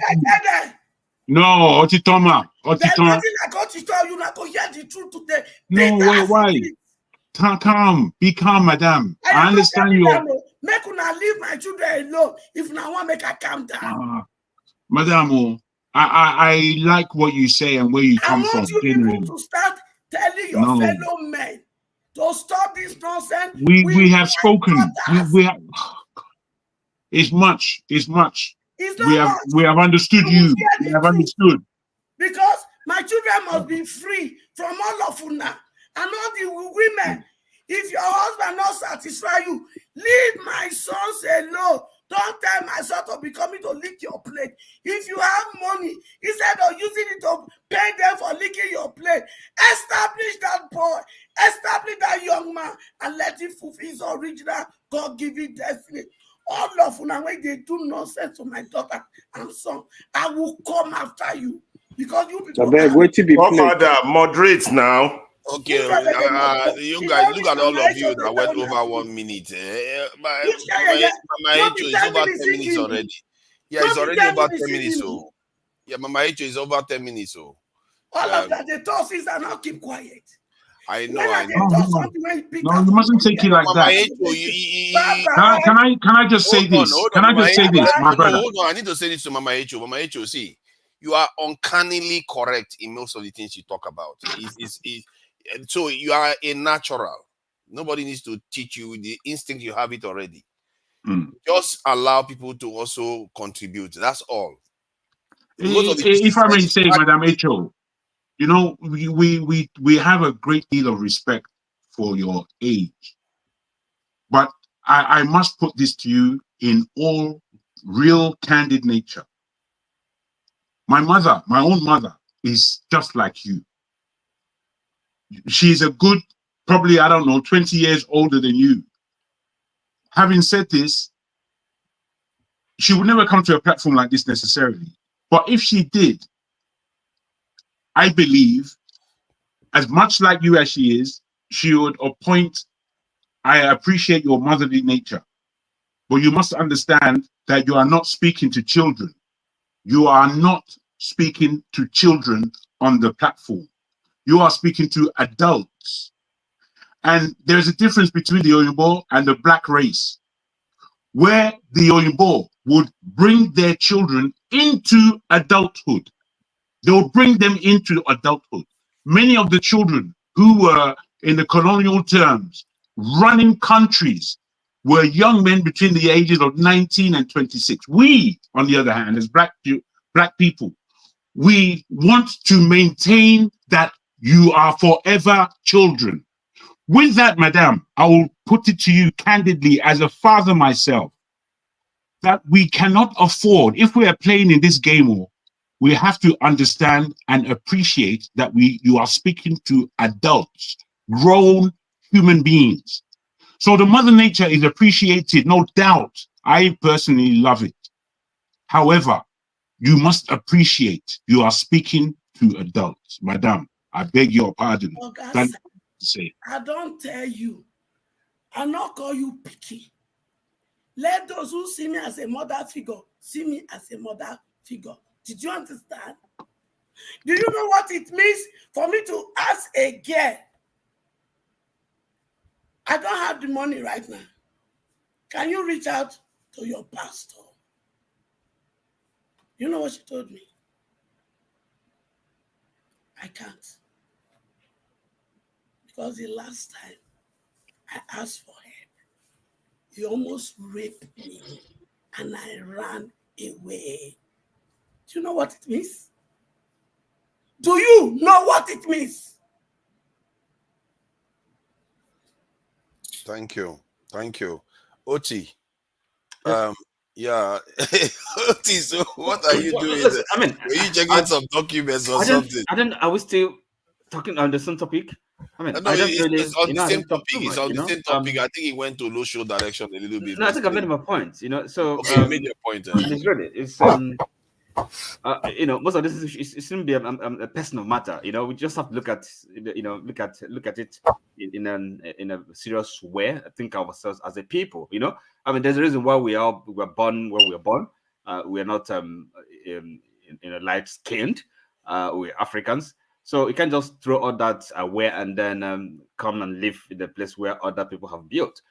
I mean, ask yourself, for example, if you were somebody that is community minded, you want to play a part in politics, no matter how local, or and then maybe a councillor.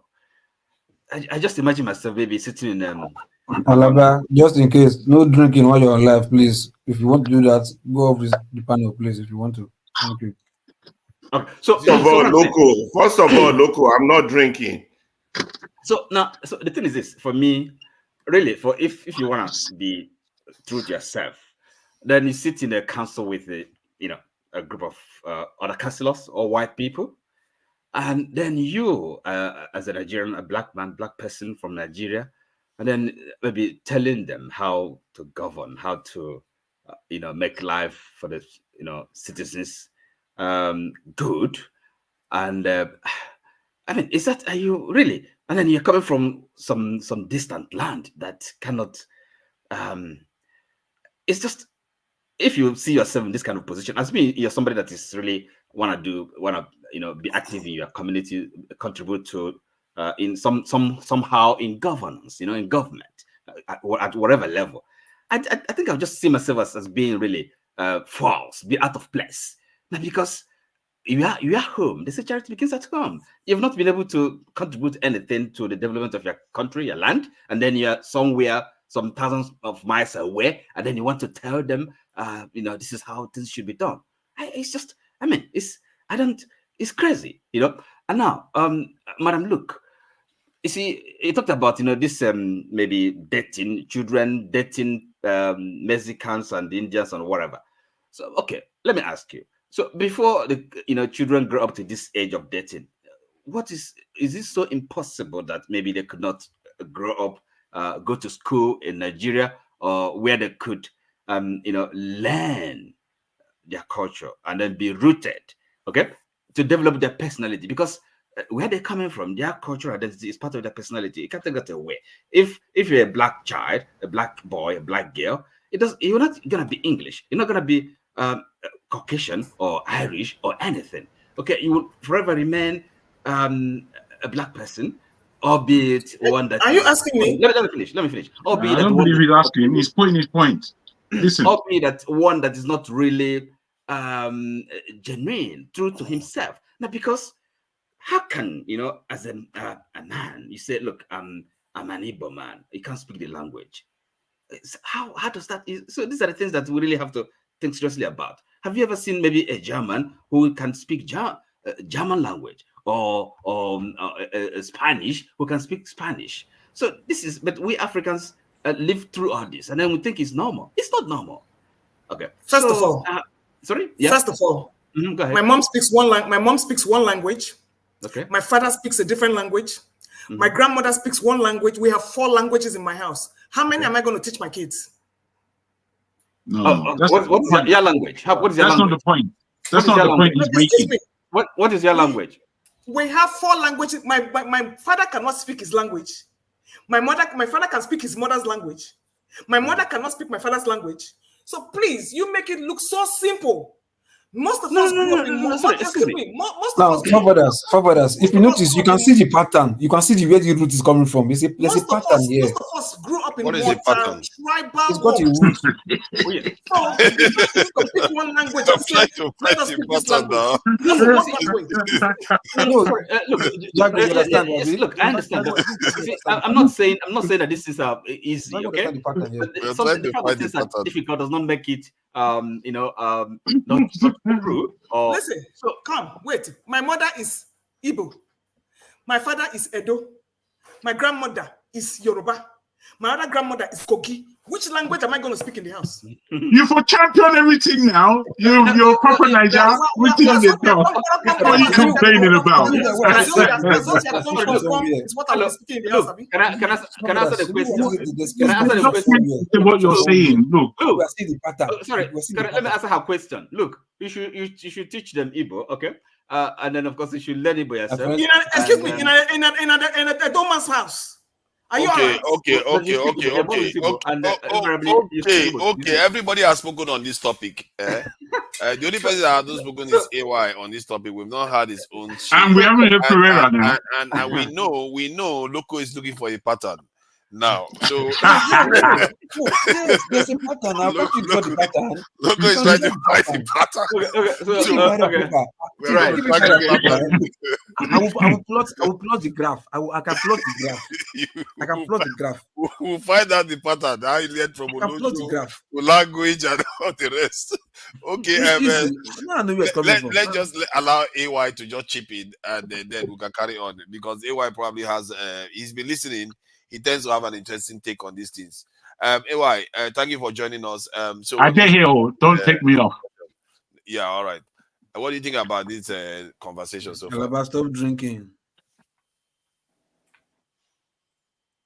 You have muted yourself. First of all, you don't have evidence that I'm drinking, and stop saying that. I screenshotted you. Just keep quiet. I'll post it now. Please let's let him talk now. Let's let AY go, please. AY, go ahead, please. I actually thought the channel, there are new rules right now, It doesn't seem anybody is following the rules. Alabama, even the moderator, actually. What is the rule that I'm not following? Straight bullet. Which one? Yeah. Well, move to somebody else. I'm coming back. I'm coming. All right. Give me 1 minute. Go and make my point. There. It just a look. Yeah, you don't have anything to say. Ferrari, just go ahead. Say, come on here. Let me make my point. You see, we're all debating culture, passing it on to children. One important thing we need to know is that sometimes culture is homogeneous and culture is geographic, but as the world changes, so also culture changes. But the danger we are not seeing is that, let me ask all of you, you don't have to answer, but put that question in your mind. One, is there a Nigerian culture? One. Two, is there a Yoruba culture? Is there an Igbo culture? Is there an Edo culture? Is there an Hausa culture? Is there a Fulani culture? So this becomes multiple questions. I've already answered that question in my own mind. Yeah, this is a multiple faces or approach to the issue of culture. Personally, I think from 1960, the Nigerian culture has evolved, and it has evolved. It's a new culture that emerged, and it has evolved into the negative. It is not a culture I would be proud to teach a child because, to be honest, the formulated Nigerian culture that exists now is not a good culture. It's a culture of vice. It's a culture of corruption. It's a culture of stealing. It's a culture of gospel prosperity. It's a culture of worshiping false god and just being religious with vacuousness, I don't like to speak big grammar. You understand? It's a detrimental culture to human existence. I wouldn't want to pass that on or teach a child that. But underlining as an umbrella under that Nigerian culture are individual tribal culture that was passed on by our ancestors. That is the culture of respect, the culture of elderliness, the culture of love for neighbor, the African culture that colonialism has, to a certain degree, damaged. So let's leave that. Then come to the West. There's another total different culture. There's a culture of law and order, rule of law, and a law of extreme wickedness, because the West has that. If you don't know that about the West, they can be very wicked. And happy you said that. Eh? I'm happy you said that. Oh, no, it's true. It's true. If you don't know their culture, they can be, they call us savages, but the real savage are them, you know. But they have evolved from their savagery to what they like to term themselves as civilized. Well Why said. we are, on the other hand, we are going from civilized to savagery. It's an Well irony said. of fate. It's an irony of fate, but because because we are copying Well, them. that for hand, Because John. we are copying them. Yeah. So that's be that as it may, what culture do we want to pass on to the child is the point of this conversation. So there's a merger of cultures right there, and we have to sail through. And that's where family unit becomes important. What you teach your child, what values, and how you progress that on to the next generation. Some of us who like to criticize a lot wants to destroy that Nigerian culture, because that's not African. We want to go back to the real original African culture before the coming of the white man, which was civilized, but the white man labeled it savagery. They labeled everything black evil, everything white good. We have to reorientate that. So, but it's hard for us, why in the midst of savagery, for us to teach this. But one danger I see is there's a underlining all this drama is the culture of language. So when we talk about what we lose when we come abroad and we raise children abroad and family abroad, and we don't marry into our specific tribe, we lose a culture of language. And the culture of language is very rich. How did I know this? I used to stay with my grandmother at the shop where she sells beer in Lagos Island on Odunfa Street in Okepopo. That woman, the trace. She said beer. No wonder. Not see the trace. Be quiet. And then you started drinking habits bomb. Okay, no wonder. Local P, making you better so. Local P is a mess, and I will have find time to deal with him. Trouble everywhere. Yeah. So there's this language, culture of language, which as I was growing 19 to 24, I felt I have lost, because the way she speaks Yoruba and the proverbs she uses, my God, the wisdom in that language. And I begin to pay attention. But it was late for me. I have gone to the culture of the white man speaking English and all this Nigerian culture. So, and then I found out that the wisdom in words that she has, my God, I learned a lot from that woman. Just one proverb alone could explain. Can I quickly interject, my brother Ferreira? For every word you have uttered, I really want to continue just listening. However, I want to put this in as an addition. You're so correct in what you have said, particularly on the basis of language. But what we must appreciate is that for 400 years, the black tongue, the way the Caribbean people speak, the way the black Hispanics speak, the way the African Americans speak, this is a dialect within the English language, which is authentically African. So we must always appreciate who we are, especially our own Yoruba. You understand? Igbo included, every one of us included in that. there is a specification about the way we use our tongue. Me hearing my parents and my grandparents, much like yourself, speaking deeply in poetry, in how they were explaining things to us. Now, today's day, if you look at the internet and you look at the Nigerian aspect, they will speak about how Nigerian pronunciation in delivering context, in humor, in drama, in poetry, using the English language, but they don't say that Nigeria, they speak that one.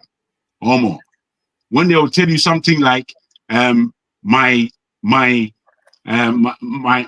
enemies have defeated me.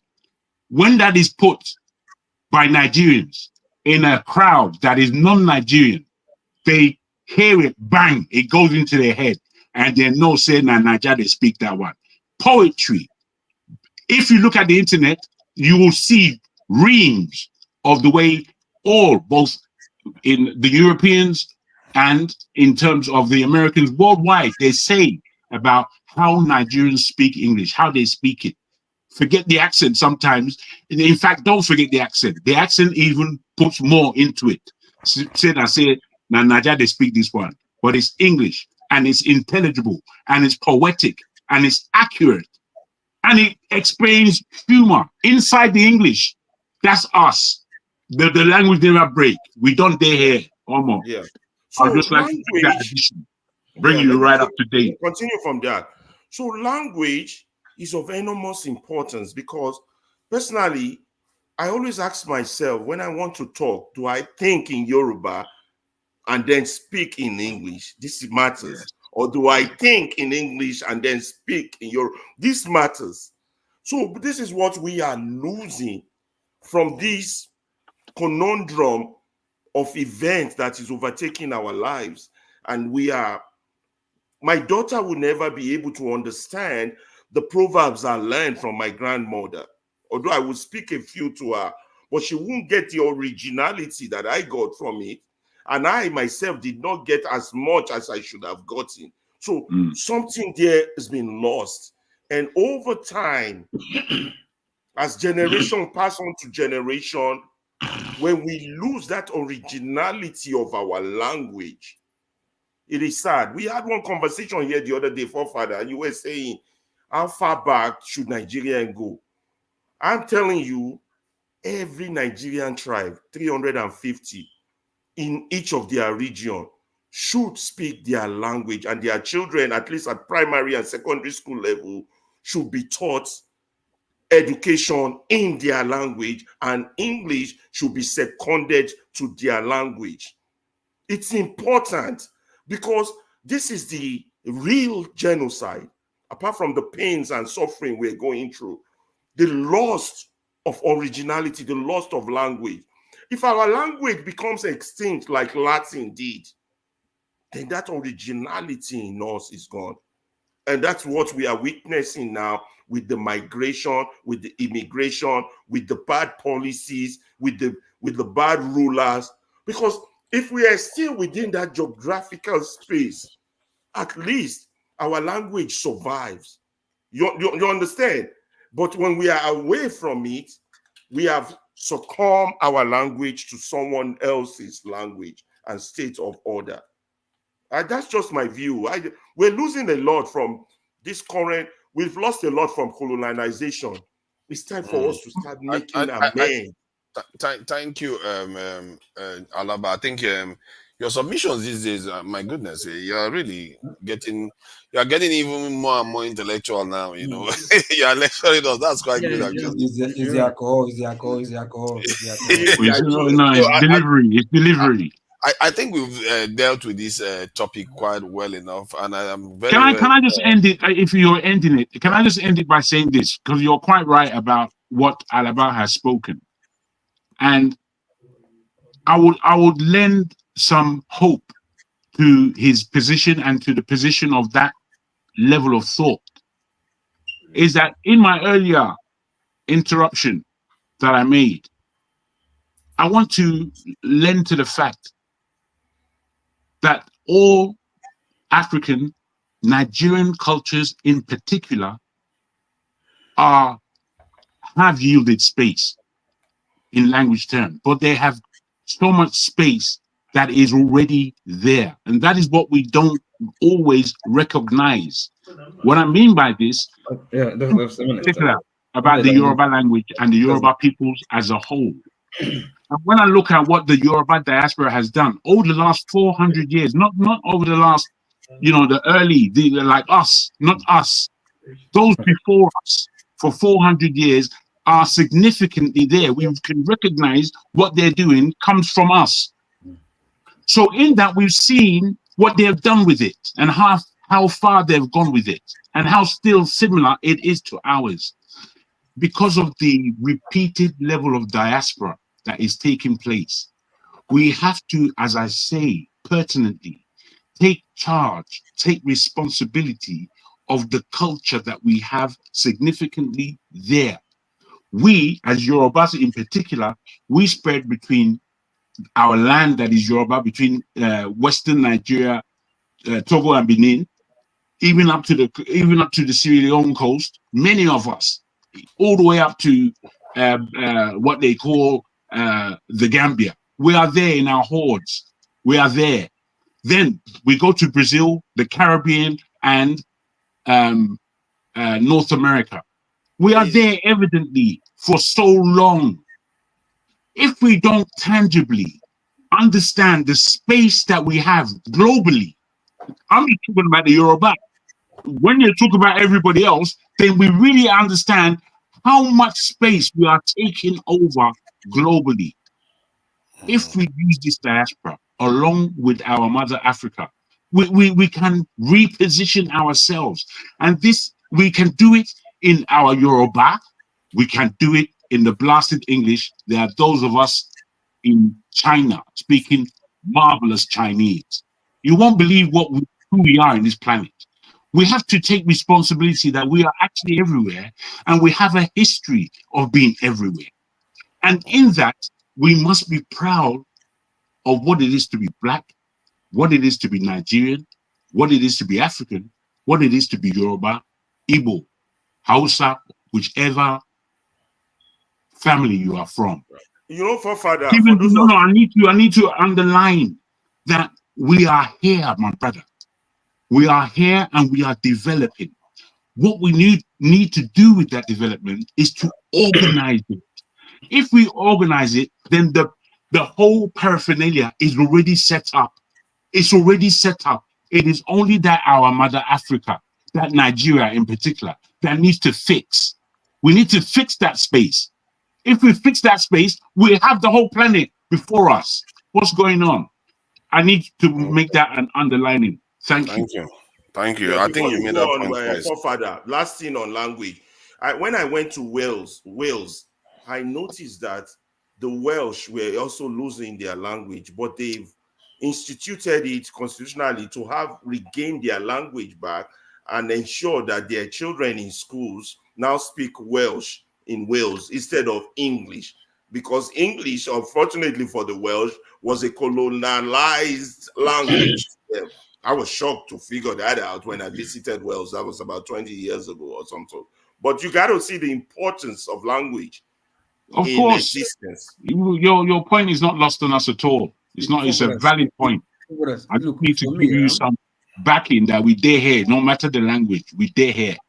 See, for me, I see. Hold on, let's say, there was this documentary I was watching where, if you know this popular actress, former Miss America, Vanessa Williams, when she went to Ghana, right?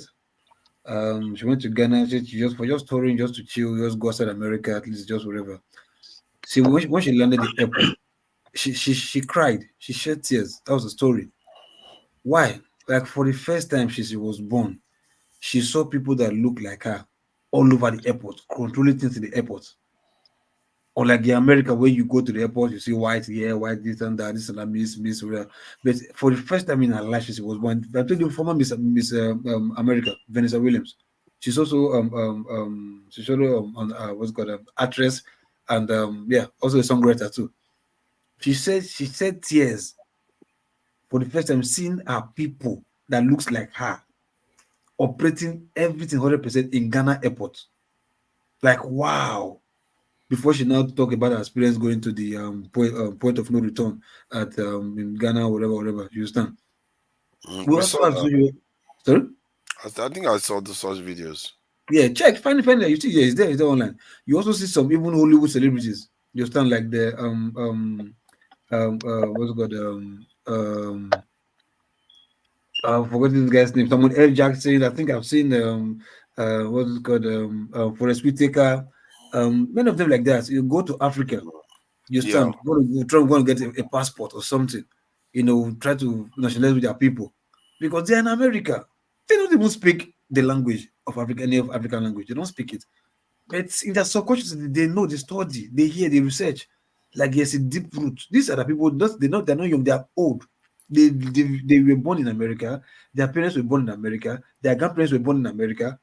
None of them have ever been to Africa. Even this guy himself, what's it called, Steve Harvey, said the same thing. None of them have ever been to Africa. But they took it upon themselves to go to Africa. Why? Because of something. They were there. They tried to obtain a passport.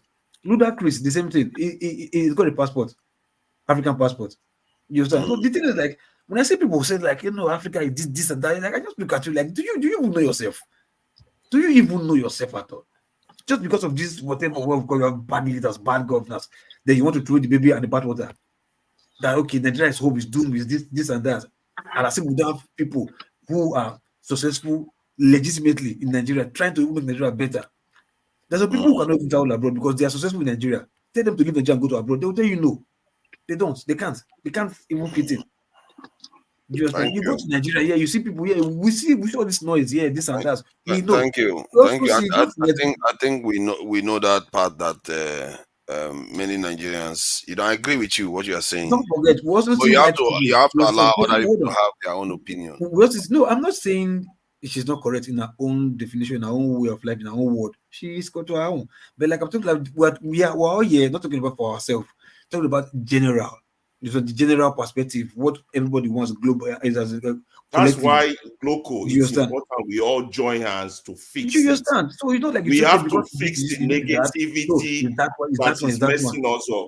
You see white men go to Africa to marry maybe any Nigerian woman. You see, they bring their family, their culture, they put on Nigerian attire. They are so happy. They are so happy to adorn Nigerian attire. They'll be dancing Nigerian music. Like white people who have never been to Nigeria before, just because their son got married to a Nigerian woman. You see that they'll be happy. They want to embrace this culture, this and that, like this, because they know. But our own, we just go to school now, what's this and that, this and that. Because of one or two experiences, you just, okay, everything is bad. Without even knowing that there's some people out there who are really putting in to make sure they give the country good name. Look, I want to ask you a question. The way we are now, do you think if we fix okay, let me just do something. Hold on. Let me just do something. Should I just allow you guys to have a conversation amongst yourselves so that you kill this topic in the next 5 minutes? Then we can have a break. Then I want to ask one other question. No problem.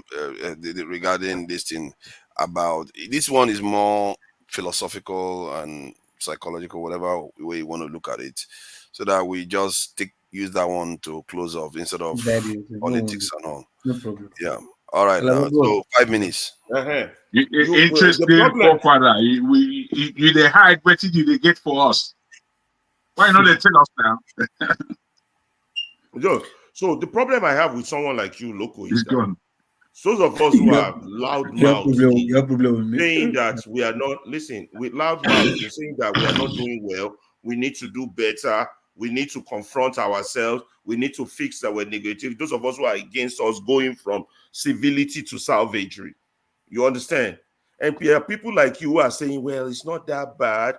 We should just glorify what we see currently, where we are doing fine. You understand? Africa is great. And you see that we're going down the ditch. No, it's not. Do you think if both of us are on the same level and said, okay, let's fix the enemy within so that our glory will be to its fullness? Which approach is better? Fix the enemy within, or just saying, well, it's because they came and attacked us. That's why we're not doing well. We are still good. We are better. What do you think will put our glory as black men to the fullest, in your own view? Alaba, first thing first. Look, first thing first. I go to Nigeria maybe twice a year, every year. You understand? Twice every year, I go to Nigeria. Not that because the money is too much. You understand? Siblings wise, nothing. Just nobody's no it's not family or any siblings or whatever. I'm go back to Nigeria. Sometimes I just feel like no, I've been away. Let me go back home and feel. Maybe it's traditional. Just go and get the spirit of your land, ancestral spirit. Just go there and put your leg on your soil, do your thing. You might not have any projects there. Go around, drink with friends, and this and that, then go back, and that's it. I just have fulfillment in doing that. You get? I would look at it like this. To be frank, let me. You allow me to finish. Sorry, Loco. Sorry, if you want to continue. Okay, so like I was saying, right? Look, Alaba, the truth is, look, if we tell ourselves the truth, individually, what have we really, apart from talking, right, and throwing tantrum at each other or insulting the government, what have we really do by ourselves to make sure we change the government? Alaba, total zero. One, telling the truth. Two, helping those at home. But that telling the truth, no. See. You can't Alaba, underrate look, it. Alaba, look. There are many people you tell in Nigeria. You know they will tell you, I don't understand. Now, truth won't pay my picking school fees. Now, truth won't pay my rent. That's because they've not reached their moment of clarity. You don't stop because of that. No, hold on. You don't stop because of that. Hold on. Now, see, hold on. No, I'm not telling you to not do it. I'm still doing it every. That's why I say I go to Nigeria twice a year, right? I'm still doing it on and on. You get my point? But the thing is that the people, no matter how they rebel, like I beg you, forget that part. Now this kind of thing now put food on my table. You know how I pay my rent last month, this and that. Regardless our assistance, we tell them the truth. You get my point? But they know the truth. They know. But no, They live in the cave. Go and read the article by Pius Adesami about the people in now. the cave. Look, hold on. They See, are in the cave. You are being too judgmental on them. No, let me tell you the truth now. You know the truth because you came out of the cave. The people I'm talking about, they are landlords. They have properties. They have good cars. You get my point? They're not poor. They know the truth. Go on. Make points on the fact that they know the truth. They know they are not poor. Some people, maybe few, right? After maybe their earlier house or whatever, you start maybe do one of your small 1 or 2 illegit whatever, or maybe like sell one property or one thing racket. they hammer and they settle down. You understand? And they started their own business, and maybe their business might just be guest house business, hotel business, beer parlor business, and maybe transport business. Are you helping them by letting them believe that they are in the right path, or you are not by not telling them they are in the wrong path? How are you helping them? No, where's the wrong path, right? They're not doing illegit. They are doing right by what they can do. But they can't, even if they are not doing illegit, the directory that the country is going, they will not be able to sustain or keep their wealth. Okay, you have to face that reality. Hold on. They know, right? I'll tell you this, right? They don't. Hold on now. I need a second opinion on this. I want to come in. I want to come in. See, I said, look, hold on. When Buhari entered, we thought it was the worst, right? We thought it was the worst. And they were like, okay, people were still making money. Now we've got another one that is even worse than. Hold on now. We've got another one that will see worse than Buhari, which is Tinubu. Oti, are you seeing everything? Oti. People are still making money. Are you seeing everything that's going on? Yes, I mean, it's just some. I'll tell you the truth, Alaba. Like I told you, the people are not willing to put in the work because the easy way is the only way for them. Many of them like the easy way. I don't understand you. Loco. Many of them like the easy way. Let me interrupt. Please. I don't understand you, Loco. Loco, please. I'm just confused. Just try to listen. No, Loco, please. Don't fight it now. Let me interrupt you, please. Oh, fuck, man. Because you guys have been allowed a good portion to go back and forth. I would like to say, I've been interrupted all along. There is a question that was posed as to which way forward. Is it the way in the diaspora of working towards eventuating change in Nigeria, or do we spark a revolution now from within? Now, to be honest, it's not just like that as you put it, Local P. Yeah, but it's both. Make things clear. It's both ways. It's both ways. Please, just to make things clear, I'll be telling you, who I will say again, you are newcomers to this diaspora shit. It takes 20 years if you want to be able to live in two spaces. 20 years of real focus and work. And we in the diaspora know that there's hurdles and loopholes that we need to galvanize to make sense of what we're doing out here. I'm telling you from my experience and the experience of my parents, it takes a good 20 years of focus and luck, if you want, that things fall in place in which you have planned in order to build a way of living both in Nigeria and in the West at the same purpose, whereby you are on the same level in either nation. And that is how you are looking. It takes 20 years at least for that. Some may be able to do it earlier, but it may just fall down. To have it stable, it takes 20 years of serious focus. Now, I'll put it to you that the other way, which would underline the urgency that we need to play as a diaspora in order to see change and in order to flower what we have already done in the West to the point that it really makes sense, financial sense. And that could be a way to go, but it is dangerous and it needs expert organization and organizational skills.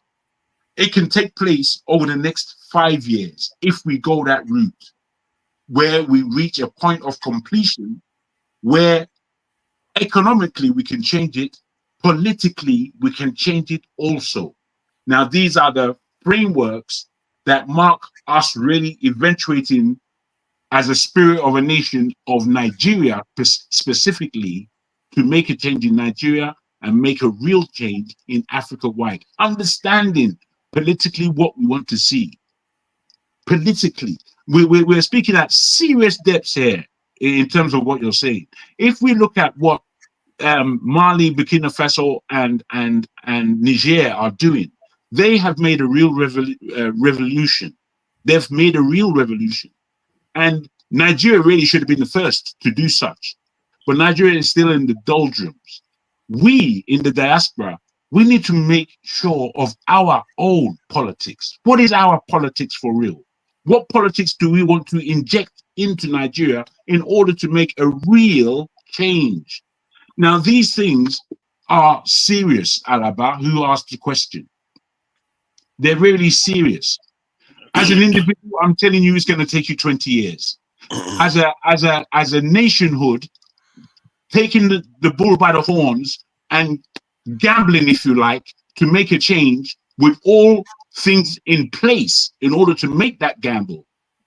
This is a much more risky expedition, but yet it's a risk that I am all for, because I believe that the urgency of the cliff that we're about to fall off, meanwhile we can have gold. On the other hand, if we fight, this is what we are arguing over, to be frank. Okay. Thank you. Now, I'm thinking we should go to the next one. I don't know whether we should play music and have it, then we start the next one. As you please. What do you think? No. I think you should stay, OT. Just No. I think this topic would have been. What is it? I think it's more of okay. The idea behind the topic is about original thoughts, where it comes from, and if we can leverage that to actually come up with innovative solutions to our problems. If you look at the way what just happened yesterday or today with Hezbollah, the difference between both sides is one side is innovating so fast, while the other side, you know, the technology gap got bigger and bigger because they are thinking ahead and faster. So well, it's just a simple case of inequality of arms, you know. So I mean, but you know, inequality of arms comes from one side thinking faster, isn't it? Well, no, it's not about thinking. I mean, the resources, you know, you have a superpower and the other technological. It's not about thinking. How can you think yourself out of somebody that is superior? You know, I mean, by all means, superior to you. You know, more resourceful. What is your thought got to do with that? But of course, you can try. But I mean, it's not equal field. I'm not playing on equal. It's not. There's no equal. But what I'm trying to say is that, you know, to innovate, you need an original thoughts, and from original thoughts, you have original ideas. And the question is, how do we start a kind of having a kind of ecosystem where original thoughts are encouraged? The Chinese never did any original thought. They did copycats. And that's the original thought. Now, what are you going on about? Original thought. Copy until that's a strategy. That's a strategy as well. Yeah, because somebody came up with that and said, let's do it to the end of the road. And the question, because that the way if I look at they did have original thought first. The original thought was, let's go for our security, and no matter what, they understood. Somebody convinced them that, in short, necessity convinced them that if they don't do that, all the other problem is just nonsense. You are done. Forget it. So they did that one. That's their own original thought.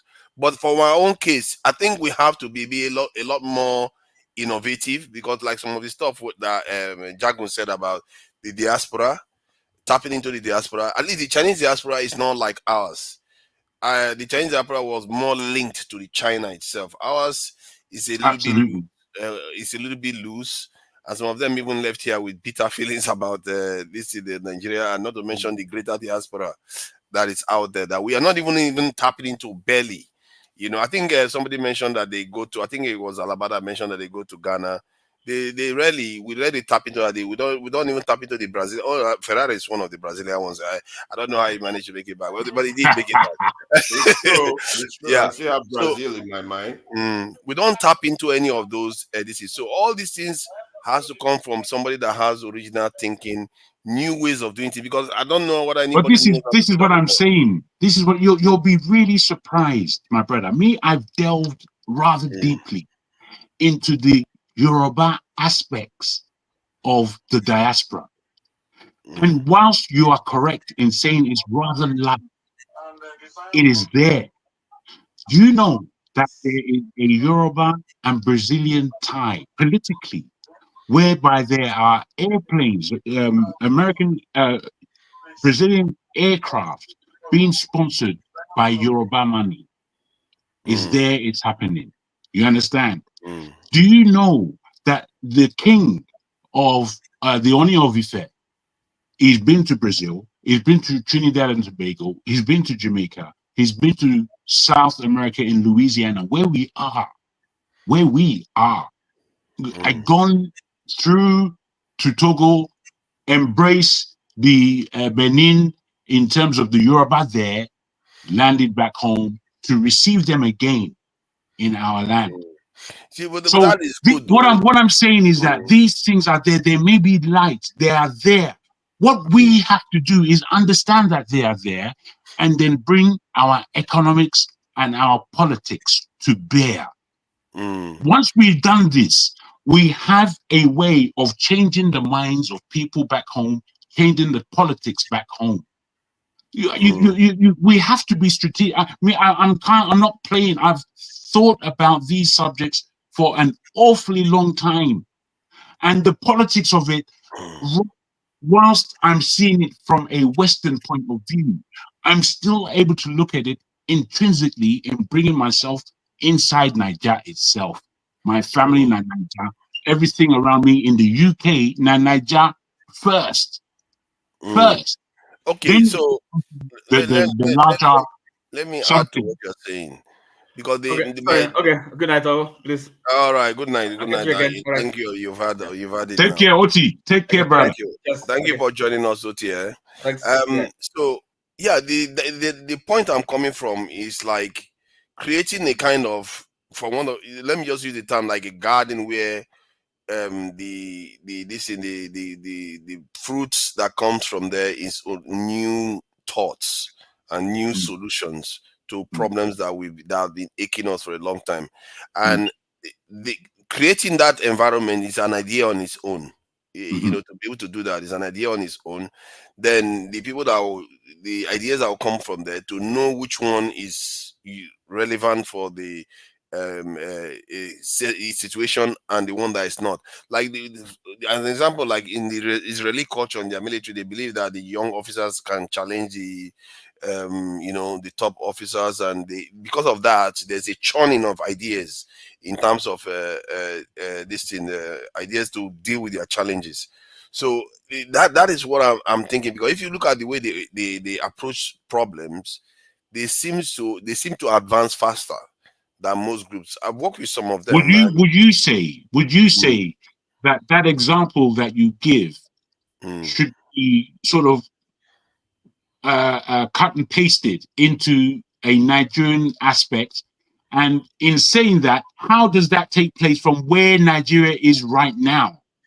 And secondly, is that aspect actually accurate to Nigeria's problems? Exactly. Because I'm one of thinking that, oh boy, the problems in Nigeria are actually in Nigeria, and the solving of these problems are still in Nigeria.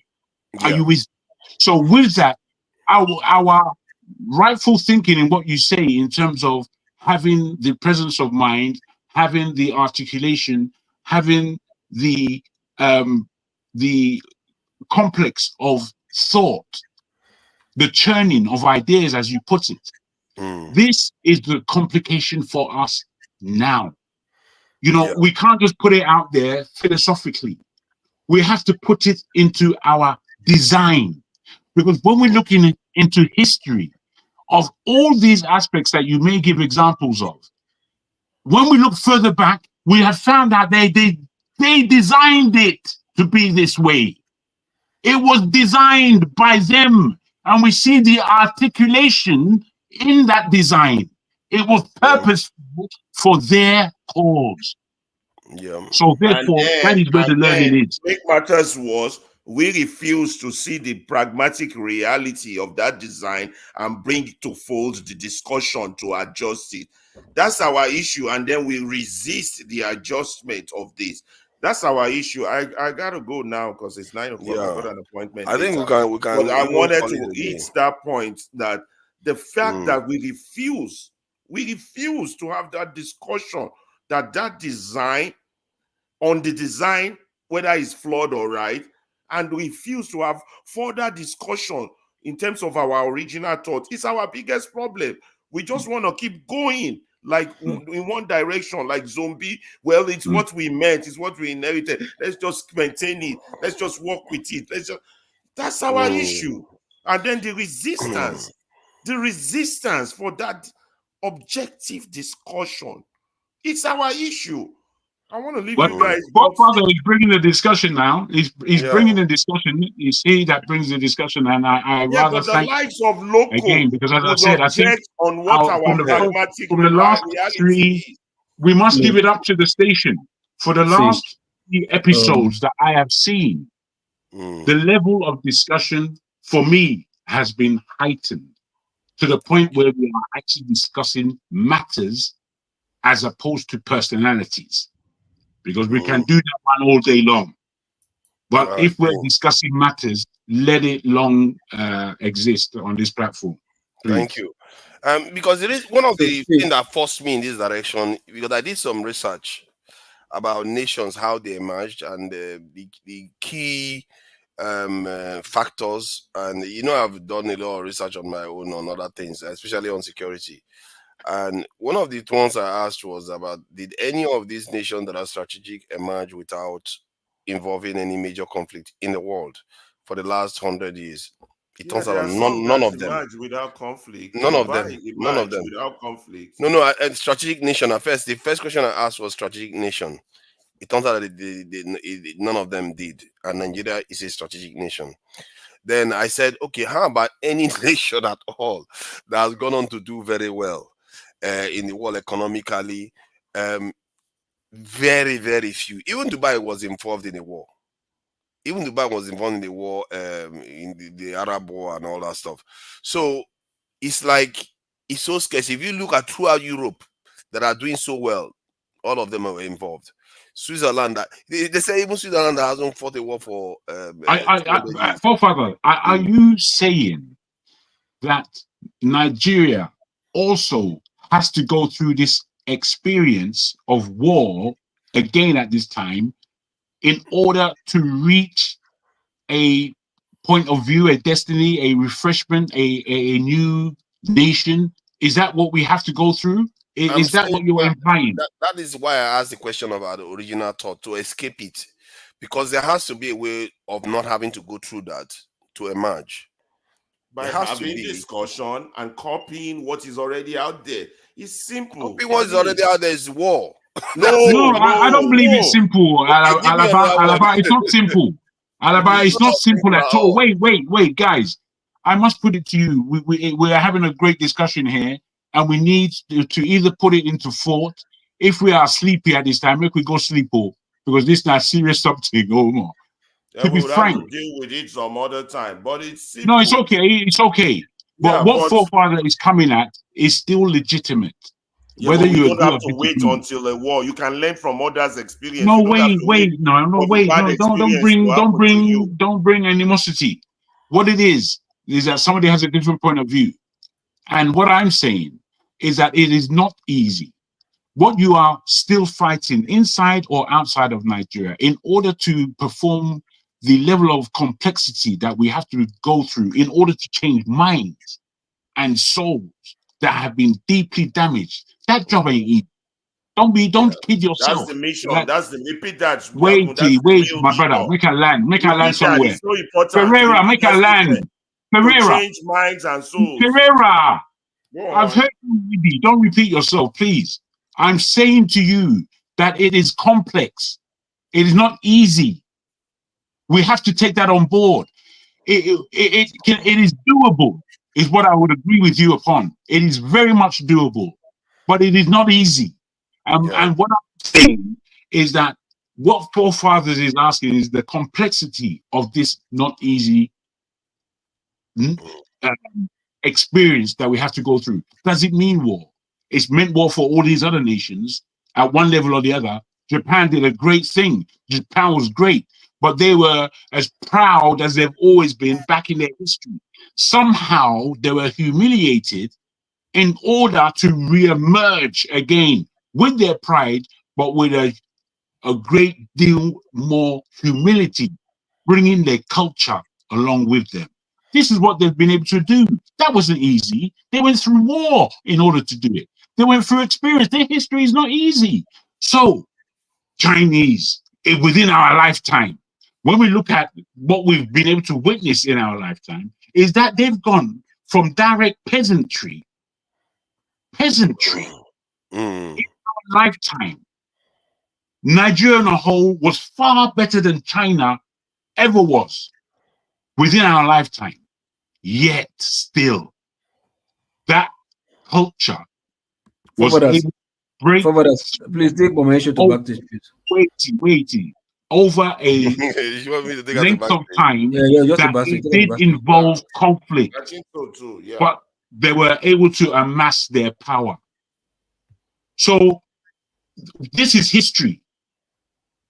So he asks, is this what we're going to have to go through?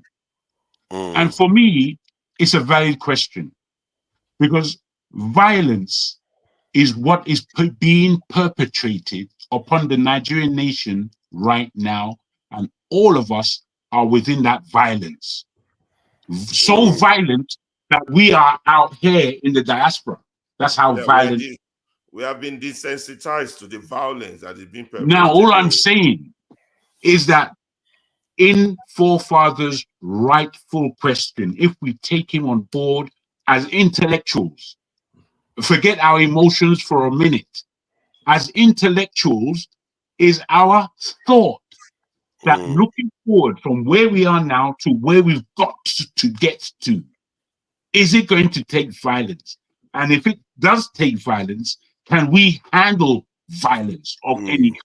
Because the ultimate violence let me express. Let me say this. Lastly, the ultimate violence that we may have to achieve is not with the Nigerian government per se. It could be with greater forces. I'll end it there. The question I was trying to research was, in the last 200 years, whether any power has emerged without encountering conflict with external forces. And the argument was that barely any, because the interpretation, let me see what I can read it out. It says, this is partly due to the nature of international relations, where shifts in power often provokes reactions, alliances, and sometimes conflicts from existing powers or regional competitors. However, a few cases can be cited where a nation rose to significant influence, more so through internal development and strategic diplomacy rather than direct external conflicts, which is the United States. That is the one that they use, because United States one involves it being within the country. But for it to emerge as a superpower, conflict again has to resolve. But it didn't need to be a superpower to be successful, to be fair. That's why they use the United States. But the reasoning for the United States was because the United States had a natural border. There's no threat to it around the world, so he was able to emerge by industrializing on his own. And so most of the stuff that got it to industrialize was internally generated. But are we that isolated from these external threats? And the people that are in the United States are basically the English anyway, so technically the English were fighting was all over the place. So then if you look at Japanese one, I don't think is accurate, because Japan they were busy fighting everybody. So even if they were the one that generated their internal military industrial complex, they were involved in wars. That's why they generated it. So that one too was not. Let me see what they said about Japan. Japan emergence as a power in the late 19th and early 20th century was driven by rapid modernization and industrialization following the Meiji restoration in this. Although Japan did engage in conflict, of course it did engage in conflict. All of them engage in conflicts. Even the US engaged in conflicts. So all these people, when they are emerging, there is always this need to engage in conflict. You can't escape it. You can't be Switzerland. Well, yes. I don't believe you can't escape it. This is why I put it to us that it is in the design. It is in the design. Now, the design has to be written. It has to come from somebody's mind. It has to come from I think you used to say homogenized thinking of a small group or a larger group. That's why so many things come out of our universities and our colleges by way of thought. And these things are taken on board by the politicians in terms of their thinking. And they use this in order to emerge with a new logic of some sort. Now, I put it to us that this thing that we have to do, it takes thinking first. It really, really, really does. And we have to build thinking upon thinking. Now, what I'm saying, from my thinking, I have a design on how we come from this point to that. And I know that there are many others out there that have a design. Unfortunately, the confidence of anybody's design isn't there. It's not there because it hasn't somehow merged where we see like for real like. Because this logic doesn't only make sense in my own mind. It will make sense in many other people's minds. So Once we can get to that, and right now, those thoughts aren't happening necessarily through Western universities. It is not coming out of there. As far as we are concerned, because of our long-term relationship with our Oyinbo, our relationship with them did not start when they took over Nigeria. It began 400 years prior. They were taking us to Brazil. They were taking us to America. They were taking us to the Caribbean. That's a relationship, whether you like it or not, even if it be servitudes upon master. So I'm telling us that this thing that is complex to many is made tangible by some few. These few really, really need to get together somehow. Yeah, because I'm telling you, Forefather, the questions that you're asking right now are of real importance, real. Because the thing is, it can be done. However, we can also sleep through it. Because really, it could have been done 10 years ago, 20 years ago, 30 years ago. What's been happening, unfortunately, is we keep loading more into the new generation, giving them even more weight. Yeah. We need to take some of that weight almost immediately, which is why, is it the way of the individual that takes 20 years, or do we really put thought to metal and understand that there is a way that we need to design anew, no matter what's happened in history, because it has to be done tailored to us, tailored. But this is the danger now, because it's not exactly a science where you just expect to get away with it. Because the findings were scary for me, because, like, you know how we say that because some people argue that poorer nations are not going to be able to, fund their security or stuff like that. I even went as far back. I said, okay, after there are nations like, Sweden, all these other countries that became successful economically. Then I said, but can you check when they were poorer, their status, how their security forces were? And some of the information I saw was quite astounding. And we are not even there today. And one of the questions I also asked was, after the Second World War, 10 years after the Second World War, give us the list of all these nations that everybody used to love now, like Sweden, Switzerland, Japan, Germany, that people used to love now. After the Second World War, many of them were devastated. And they said, list all these countries, their security posture. And in terms of ratios, like citizen to this thing, military soldier. And the numbers, look at Japan that was defeated in a war. I want to leave, guys. I will talk to you all later. Yeah. Brother, thank you for joining us, man. Today, see you, brother. Easy, man. We give will us talk some more. serious There lecture. will be more conversation, more topics we need to review. Go drink more beer. Go drink more beer. Be quiet. We need the Be quiet. So yeah, the one that bothered me was that, like, Japan that was defeated during the Second World War, 10 years later, their military this thing is soldier to that's 1 million soldier to 400 and something civilians. No, 1 to 416 civilians, which is higher than Nigeria's posture. They were defeated in the Second World War. They still have more military than Nigeria today. Germany, that was defeated in the Second World War. Germany, that was defeated in the Second World War, has 1 citizen to this in the 200 and. But you know that these are repetitive points of yours. No. I take it all on board.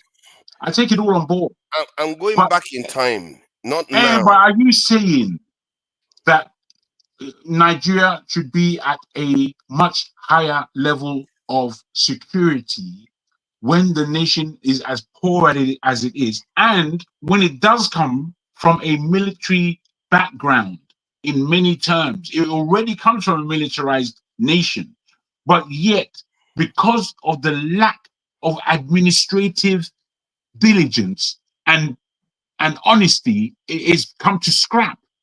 Now, this is the reality. It's not because we want to pontificate about. Did we come from a military background? We never did. That's the point. And we don't have prowess now. We don't have prowess. We don't even have thinking, bro. And if you don't have that, my problem is that what is bothering me is that we have to find a way. If you can't get what all these people did at that time, if we are not even in their league, then we have to outthink. We have to come up with a way, because this metrics could be a way of other nations watching what we are doing. If they see that we are beginning to come into the bracket of this nation, because these nations were poor at this stage. If you know, I tell you, I won't tell you my whole, my brother forefathers. I won't tell you my whole design. You know, because I too, as confident as I am in my thinking, I'm not so confident to bring anything out in the open that is as complex as it is. So I'll put it like this. In my thinking over the past 30 years on this, I mean, real logistic, strategic thinking, in my feeling about Nigeria, Africa, the diaspora as a whole, I've come to the point where sometimes my thinking is before what takes place, or the things that I should be doing, somebody else has now begun doing it. So in my look at it now, I see the most underlining level of change that we need in West Africa, Nigeria, is what's taking place in Burkina Faso, Mali, and Niger. I would have wanted that somehow for Nigeria, not necessarily militarily wise, but in terms of really uncovering the cloak of neo-colonialism, which is what is really going on, and being able to uncover that cloak, making things really clear, and being able to operate a real democracy. If that cloak doesn't come off, there's no democracy that we're really practicing in Nigeria. So when we look at what's happening in Burkina Faso, Mali, and Niger, they are actually at the point where they are facing the real world. They are facing the West. They have no cloak anymore. They've taken that cloak off. And in that, they have decided to kick the French and the Americans out. And it took a lot of shamblings to get to that point. Shamblings to the point of where a country like ours, Nigeria, that we want to be proud of, made a schoolboy era of not backing them to the point they wanted to go to war with them. When I see this example, I say that this is the beginning. Wait, this is the beginnings of my design, where it should take place in that area called West and French West Africa. Should be taking the cloak off completely, come with one economic value in terms of currency, and make sure our security as a whole is compounded. That is the step that we take in terms of militarizing ourselves. However, the fact of our economy and the way, if we had that whole space, economic-wise, we have tons of value, past money. So we can operate in many economic fields. Going digital, we can do it. Keeping cash, we can do it. And this mentality economically has to be ensued. This is part of my design. When we now look at the value chain in terms of not just our mineral wealth, but when we look at the value chain in our mineral wealth of gold in West Africa alone, we could back our currency easily against real money, not fiat. Not fiat, we will join them. But it is not BRICS.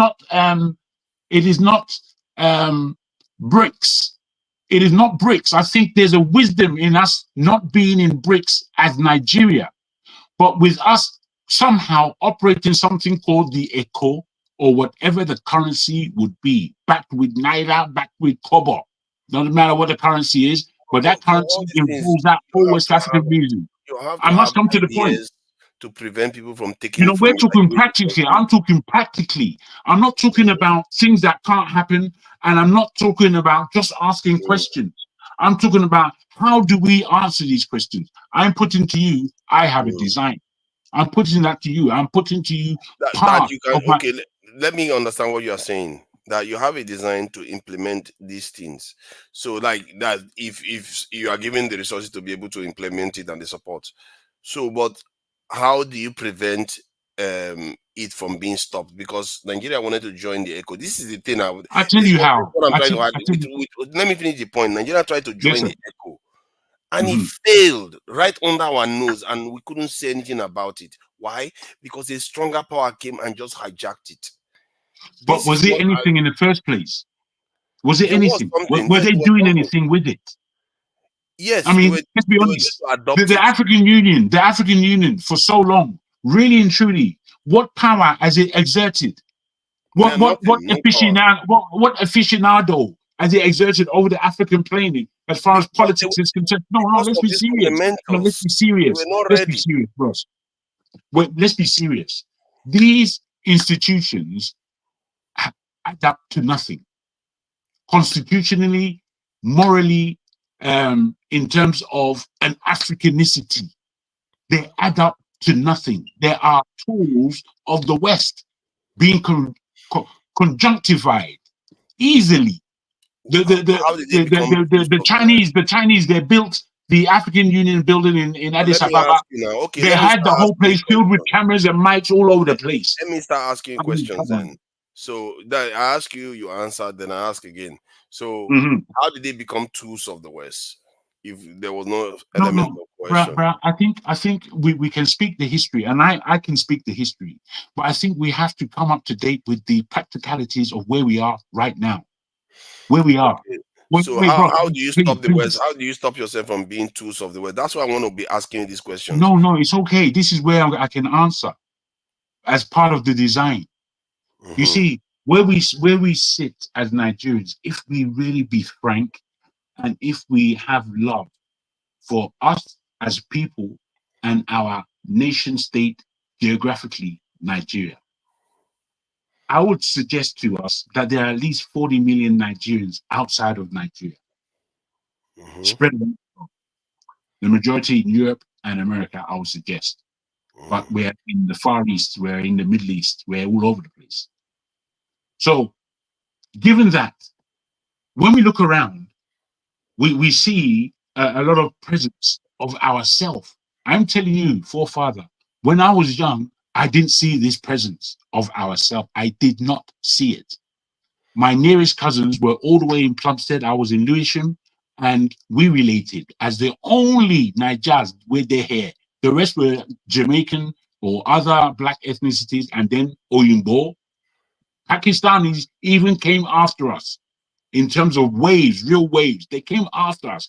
Originally, it was just black and white in real terms. Then we're here now with nearly all ethnicities around the world. But there's a great presence of Nigerians, and there's actually, I would say on a 100% basis, I would say that we are doing like 64% to the good in terms of our locations, wherever we are in the world. Given that, we know that there is deep expertise amongst us. The only thing is, we still practice the Niger adage of education, education, education, education, which is good. But we have to be practicing skills, manual skills. We have to be knowing that artisanship is a part of our heritage that we need to reignite.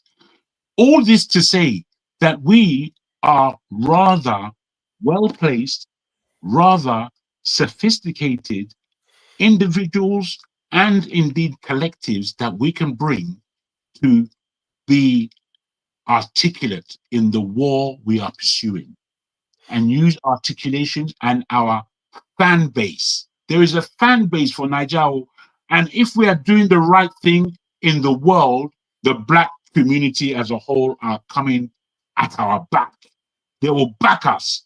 Then, if we are doing the right thing in the world, the whole world would glean to what the African logic base is. And we, I will tell you, have the articulation for this kind of war. If, as you rightly pronounce, we can somehow get our security in place in that West Africa at least, and we have an economy in that place at least, that is a big power base. With that, we have a voice in this world. And our politics, if put correctly, would be a voice that can be championed, especially given the space that we're in right now. That is a panic, not just to us as Africans, but to the whole world. The whole world is in a complex state of confusions. So we have to know how to play this game. We have to know how to play this game. And to a large extent, they think they have us underhand. But if we use our nous, bruh, we'll soon switch positions. The way the answer you gave was about you said we will articulate our points based on the skill set that we've developed over time, and that we will also be able to gather the support of the community, globally, which means you have to articulate it to them too. So it's a kind of strategy which has some merits, which I personally have argued for that before too. So it does make sense, but you still had it, because the reason why I think what you said makes sense is because, like, if you look at the Nigerian leader Buhari, when they were talking about ECHO, he didn't articulate anything to the diaspora or anything else. And when the time came, the French just came, took it, and walked away, and nobody said anything after that. So my point is that how is this articulation now? Let's say you articulated it, and a lot of the Black community bought into it. In the end, when somebody comes in and says, because by the time you get to the point where you start articulating it, somebody will come and try to stop it first, so it doesn't get to that point. You see what I mean? What if they try to stop you before then? What do you do? Let me. You know what? Speak the truth is here, and I'm actually glad to see him. As much as I was glad not to see him over the past 3 series. So I will allow him. I'm sure he's been listening, and I will actually want to hear his point of views on the things that we may have been speaking about that he may have listened to, as being, I would say, by just way of his accent, as much as I know saying a Nigerian be, by way of his accent, from an American point of view, looking at the diaspora and what it can and cannot do as regards to back home. What your feelings are. I would rest back. Yeah, let me just let him understand. The idea behind this is original thoughts, because the path that I see other nations have taken, I'm not sure Nigerians are ready for it today. Maybe something will happen tomorrow and we'll be ready. But if that doesn't happen, are we going to remain like this forever? So we have to have a way of engineering ourselves, maybe like the way America did. But America didn't have anybody trying to sabotage it. America didn't have anybody trying to take its resources. So those are the kind of things the challenges we are facing. And there has to be original thought. And I think what Jagun said does have merits in terms of being kind of original thought, like, use our skill sets that we have, gain skills, and also articulate our case globally to the Black community to, in other words, get support for whatever we want to do. And I think that will work to an extent. It might actually work if you can get it out, if you can get the message out. But if you cannot get the message out, you could be stopped before you even get any teeth into it. So, but if you can get it out, it can work to a point. But when you start working to a point where you are becoming like an influential economic or technological power, you start having those problems because you are taking power from some other people. When Dangote refinery opened, other refineries closed around the world. That is how consequential. Whenever you rise, others pay a price for it. and they will come for you eventually. So that is the point I'm trying to. I think he's gone. You said it well, but I wanted to hear from him. But I think you said it well, especially by including Dangote's position. Yes, you know, because that's an example. This is what I'm speaking about, as though because of the length of time, I promise you that I've been on this subject, on this trail, in building myself culturally, spiritually, and economically. In this furrow, I am also a historian, and I'm looking deeply into the questions that you ask. And many of them I have been able to only pursue through economics. I can't see how I can bring anything apart from thought to other aspects apart from our economics. And I'm saying if we can hold our economics, we hold a good sway of our politics, because Nigeria is about 250 million, if not 300 right now globally. So when we look at the whole of West Africa, we're going closer to 500 million as an economic zone. Upon that, if we had our own currency, which is not fiat, there are little things that people around the world would be able to do to economically. Now, as you rightly suggest, that we have to have some level of high-level security against any force in the world that would like to clash with us. And that comes to nuclearism. I don't say nuclear bombs, I say nuclearism. There's so much that you can do with nuclear that we can't even begin to speak about the nuclear fusion, what you can do with it. I know there are many of you who have an understanding of security. I think speaking to you, maybe you can say what's out there now, but do you know what's out there in the beyond? And do you know who are amongst these who are looking at nuclear fusion and what we can do with it? So there are many aspects that we can go to, but the aspects that which we can begin to deliver now are strictly economic and political. And if we can do that, we would have a lot of way of buying technology, buying in infrastructure, buying in how best we can protect ourselves as a region in this world. Wow. Remember, there are many other things going on. If we are going on at the same time, where we stand quite greatly in Europe as Black people.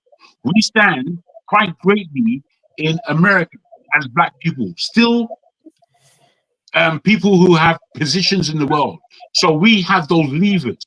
We have those levers where we can interact with our African American brothers and sisters, where we can interact here in Europe with our Caribbean brothers and sisters, with our other Africans here, where we can interact politically. This is where we bring politics in to bear. Believe me, I've been thinking about this, as I said, for 30 odd years, and I've been involved at many levels, politically and economically, globally. I'm not speaking about here alone, globally, to the tunes of many places in Europe in terms of economically, many places in the Far East, as far as Japan, economically and politically. So I've seen the world, it is, and I've seen how people take power. And I've seen how there's power for different people in different regions of the world. When I went to the Middle East and I saw what the Indians and Pakistanis are doing, because the Arabs themselves aren't working. So the Indians and Pakistanis are their major workforce. In that area. So when I look at them, I'm thinking, look at these people are building the economics back home. All of a sudden, you see in India and China emerge. As you rightly put India is a power now. China as is you rightly put it, forefather, through their diaspora. That's how it happened. I don't know. It was Lee John. I don't know Lee. One of these Chinese presidents. He took tour. He was one of the first to do it. And he went to America and went to Europe, and he saw how the manufacturing base was working. And he went back home and said, "You know what? There is no way we're going to do this strictly using the communism of." we have to embrace the economic aspect of the West. And in doing that, we are going to set up these regions. He was the one who set up Guangdong in southern China to become the world's manufacturing base. He's long gone now, but his thinking is alive. His thinking is doing it. His thinking economically has risen China within all of our lifetimes. There were, sorry to put it in this rubbish way, there were tramps yesterday. Now they're the golden ones of the planet. Now you see what this is exactly what I'm talking about. The point you just highlighted is exactly what I'm talking about, because what he did, no one else had done it before him. No communist regime or socialist embraced capitalism. You see that? That's original thinking there. That understood that, okay, yeah, we have this space, we already got our military, but how do we tangle with this? My brother, I'll put this in very quickly. As you say, this is an intellectual, highbrow conversation. You know, the Chinese are blessed with maths. You know, they know how to do maths. You know, when I went to school with Chinese, and they were always rubbish at the English history and the geography. They were rubbish. Stop with you're being racist now. Well, you know, they don't. No, that was largely because of the language. But when it comes to the sciences, mathematics, physics, chemistry, biology, bruh, I found out that these people they speak physics. That's their language. Omar, the way they understand that thing, it's not a joke. So I've understood how the mind works from different aspects of the world and what people are involved with. If you're involved with mathematics, bruh, nobody can hold you back. There's no one in the planet, scientifically or in any other region, that can hold you back. Nigeria has a depth of history, knowledge, and thought where mathematics is concerned. That is why we are performing in the world as individuals. If we bring this mathematics to play, we're unstoppable. Thank you. We're unstoppable. Let's bring I can fire in. I can fire, don't fire also. There's no firing business. We're all gentle people having intellectual conversations. I can fire. You see how he's looking at me? He's looking at me like this guy is passive aggressive against me. That is not what I'm doing. You just said we are gentle. I'm tired of gentleness, man. I mean, we people, we have tried manners, we have tried discipline, we have tried begging, we tried on our knees and all that. No, we need to cuss some people out, and we need to tell some people you are enemy. And you didn't like us, so we don't like you. And show it in action. Because you see, that's our problem. Well, the African problem, the man in Africa. His problem is he thinks he don't have no problem. His problem is he always forgives the white man. I mean, Benin, that is Niger. Why should Nigeria and Benin people forgive white people? There is no reason. I don't see the reason why you're not angry at England. I don't understand why there isn't no agitation of revenge, punitive revenge on the punitive, because of the punitive charge that England took on Benin. So I want to know, is there a statute of limitation on that for Africans? If you may, and what is the statute of limitation on these things? I think, don't you think there is? Like, you have Egypt and Israel that fought wars, and you know, they managed to make peace. Jordan fought wars with Israel. They made peace and moved on from the phase. My point is that, like, the issues we have with the British, it's partly our fault, you see, because we are the one that allowed those things to happen to us. Until now, we are still doing it. So why should we want to take revenge on them when we are the ones that have not fixed ourselves? All right, but I'll explain that, because you asked why. Yeah. Well, my theory is that you are living in Europe. You are all the way down north, and you had to leave all the way north and come up to the south to come and destroy our kingdoms. That is evidence for revenge, ongoing revenge, because it's not like, oh, it's Ghana people. You feel me? You took ships. You formulated aggression on our people. You're looking at it like, oh, it's our fault. We invited them in. Yes, we invited them in because we didn't have that degree of immorality. We didn't know that people are using sneaky avenues to get into our system to destroy us. Even now, you see, they took down African Stream. So you need to understand that white people is witty, and they are fully of the understanding of what they do. They are not making any mistakes. Your camera is frozen. No, it's not frozen. No, it's not frozen. Yeah, don't matter about the camera. As long as my voice is not frozen. But I'm just trying to say. It's okay. You can hear you. It's okay. Can hear you. Okay. So I'm trying to say, man, we're too soft. We are too soft. Why are we forgiving? Why are we so forgiving? What did we win? My brother, Icon Fire. Wait. Can I just put this to Icon Fire, please? My brother. Nyango, if you can let this local speak, you know you've had a lot. I just want to give him a question. I need to understand what because I'm listening. I need to understand. Ask your question, then local can make his comment. I like the fact that you speak we, but within your we, there seems to be a separation.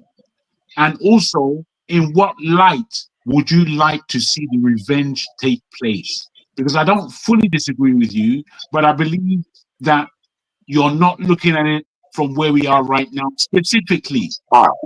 Okay, I understand what you're saying. Okay. I did not say, hey, we should go and try to bomb rush anything. I'm saying that we should formulate our education system around teaching our children that one day we have to take revenge for these incidences. You feel me? What kind of revenge? What kind of revenge, my brother? Oh, like depopulate Western Europe. Oh, brother. Anyway, I'm listening. Okay. And also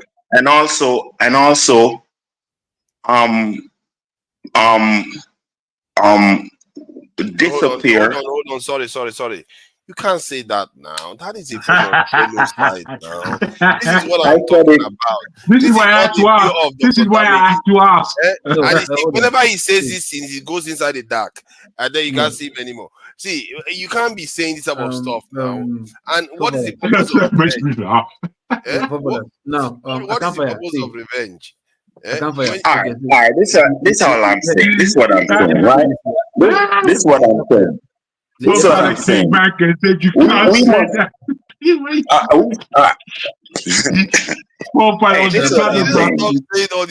going to get this channel in trouble. Don't be saying this stuff. I can't fire. Listen, just listen, please. Just listen. Do me a favor. Just listen.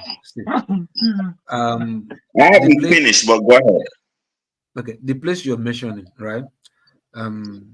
100% conversant with that place and 100% conversant with that history, what really happened, right? You see, these people out here, right? They are playing chess games with us. It's not that we can't play the chess game with them back, right?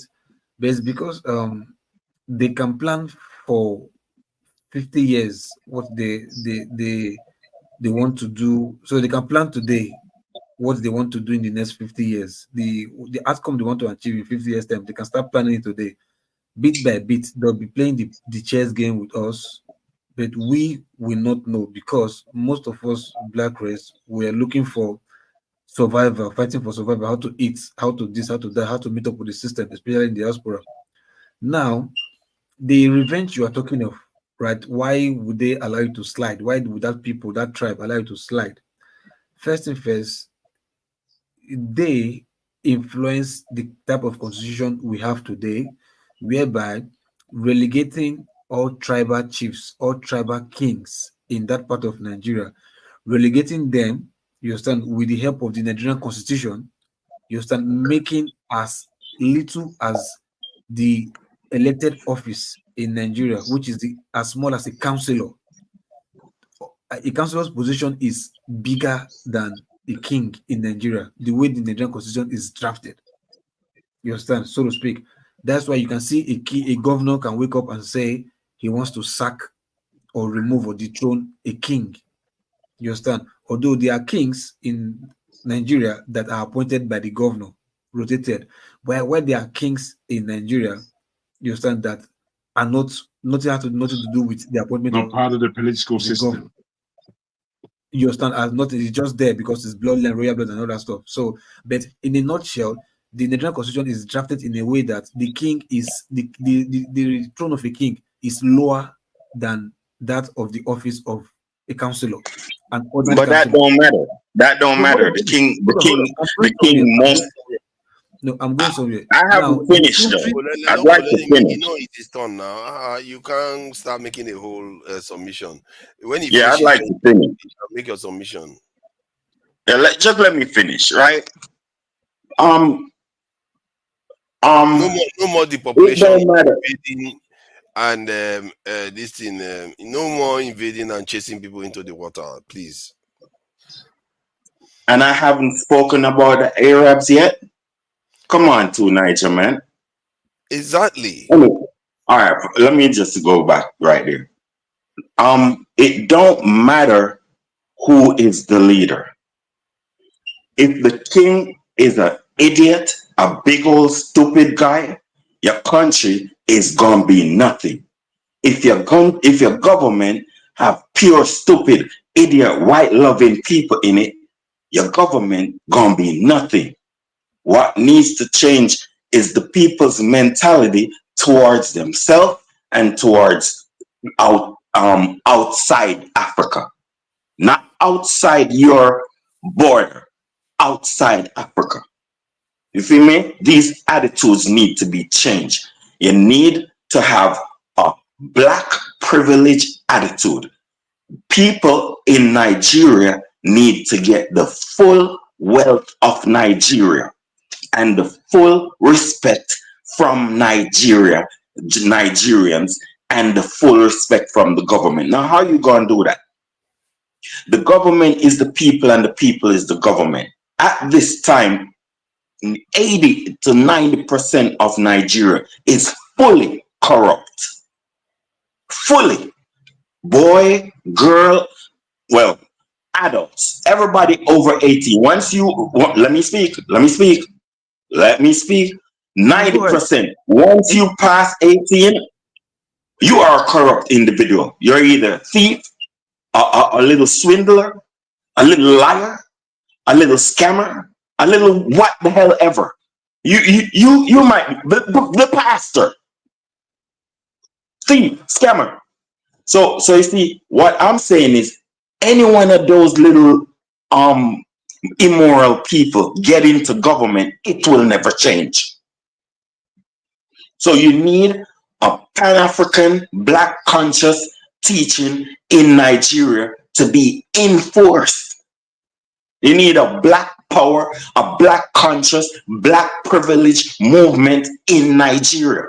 So when it dominates whatever part of the society, now anyone can become president because random people is uncorrupt.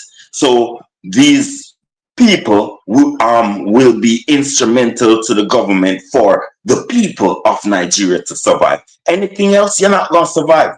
Right now, you can't trust nobody in Nigeria because all of them is white lovers. They love Dutch people. They love goddamn everybody in Western Europe. They love more than the Nigeria. If you can sit there and watch beggars, if you can sit there and tolerate beggars, your brothers begging, you are one of the problems. All of you can't. Same with Jamaica. Same with all Black nation. If we don't stop each other from going broke, stop them from being nothing. Go look around in Nigeria. If anyone of you come from Nigeria, nobody wants nobody to get rich. People have to be real wicked to get rich. Nobody wants people want to stop each other from getting rich. And white men will come to Lagos and get rich.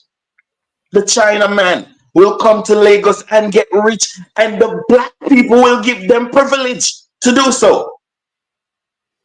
Who you think is running Galamsey in goddamn Ghana? Why you think they're doing it? Because the churches is telling them that white people is the better ones, and they have you was born seeing white people with wealth, so they deserve wealth, and that's why the Chinese. The black people is allowing the Chinese to get rich out of Galamsey and all different type of things. We are the ones who is allowing them to get rich.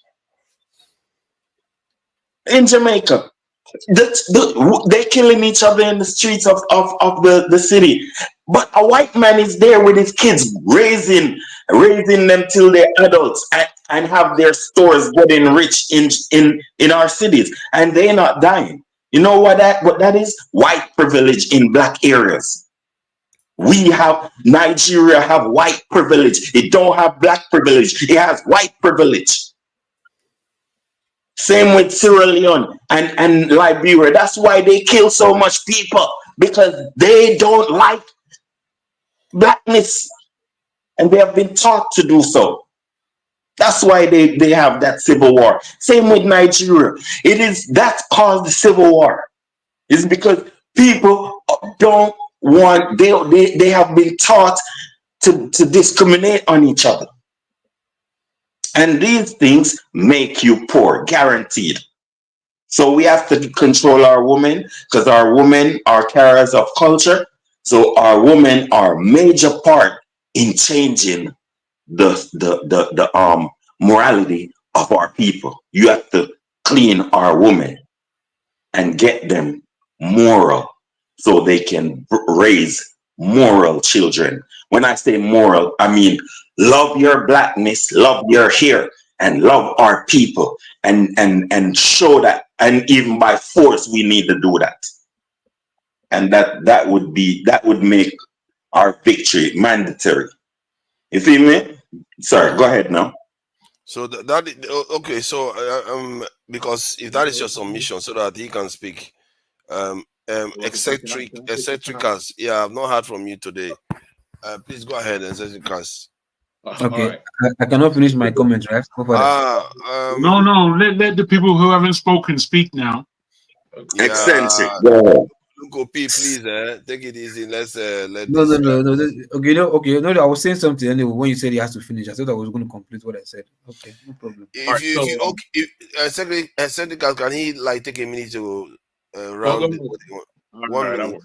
Go for it. Okay. All right. So I completely understand what you're saying, right? But as regards that invasion you're talking about, right? The excuses I gave, or the reasons I gave, were the reasons why those people cannot do anything, because constitution-wise, they have been tied. Their hands are tied. You understand? And even now, the way it is in Nigeria, or that part of the Benin you're talking about, most of the traditional rulers chiefs there have been compromised. They have taken money for politicians, and they cannot even speak. They want to even, because I think it was recently when Artifact was even returned to Benin, and there was a controversy between the governor of the state of the Benin there and even the king of the Benin. There was a political fight who is going to receive the artifact. And ideally, if the British who stole the artifact from the palace, if they're returning it, they're supposed to take it to the palace. But I don't know, for political reasons, the governor got involved, and there was power tussle between the governor and the king, which traditionally is a wrong thing for the governor to do. But because it's a governor and constitutionally is bound to interfere wherever, he kind of has his day. You understand? At least that was basically the reason why he even lost this last election. Not he lost anyway, but his party lost his last election because of I think you take a lot from what local I Can Fire was saying. I Can Fire, I think, in listening to him and his whole Jago, let's not do this now. Let's not do this. I'm just saying it's not necessary for our man to say what he's saying. No, man, let Django clarify. Let Django clarify. No, let Eccentric have his say, because the people that have come in, they've not said anything. I just was stepping in. I wasn't interrupting. But anyway, continue. I understand. Eccentric cast, please go ahead. So that after you all speak, then you can have more, conversation. Yeah, it's based on what I Can Fire, his submission, right? In Nigeria, for instance, and in most African countries, we have like tribalism, right? We have tribal problems.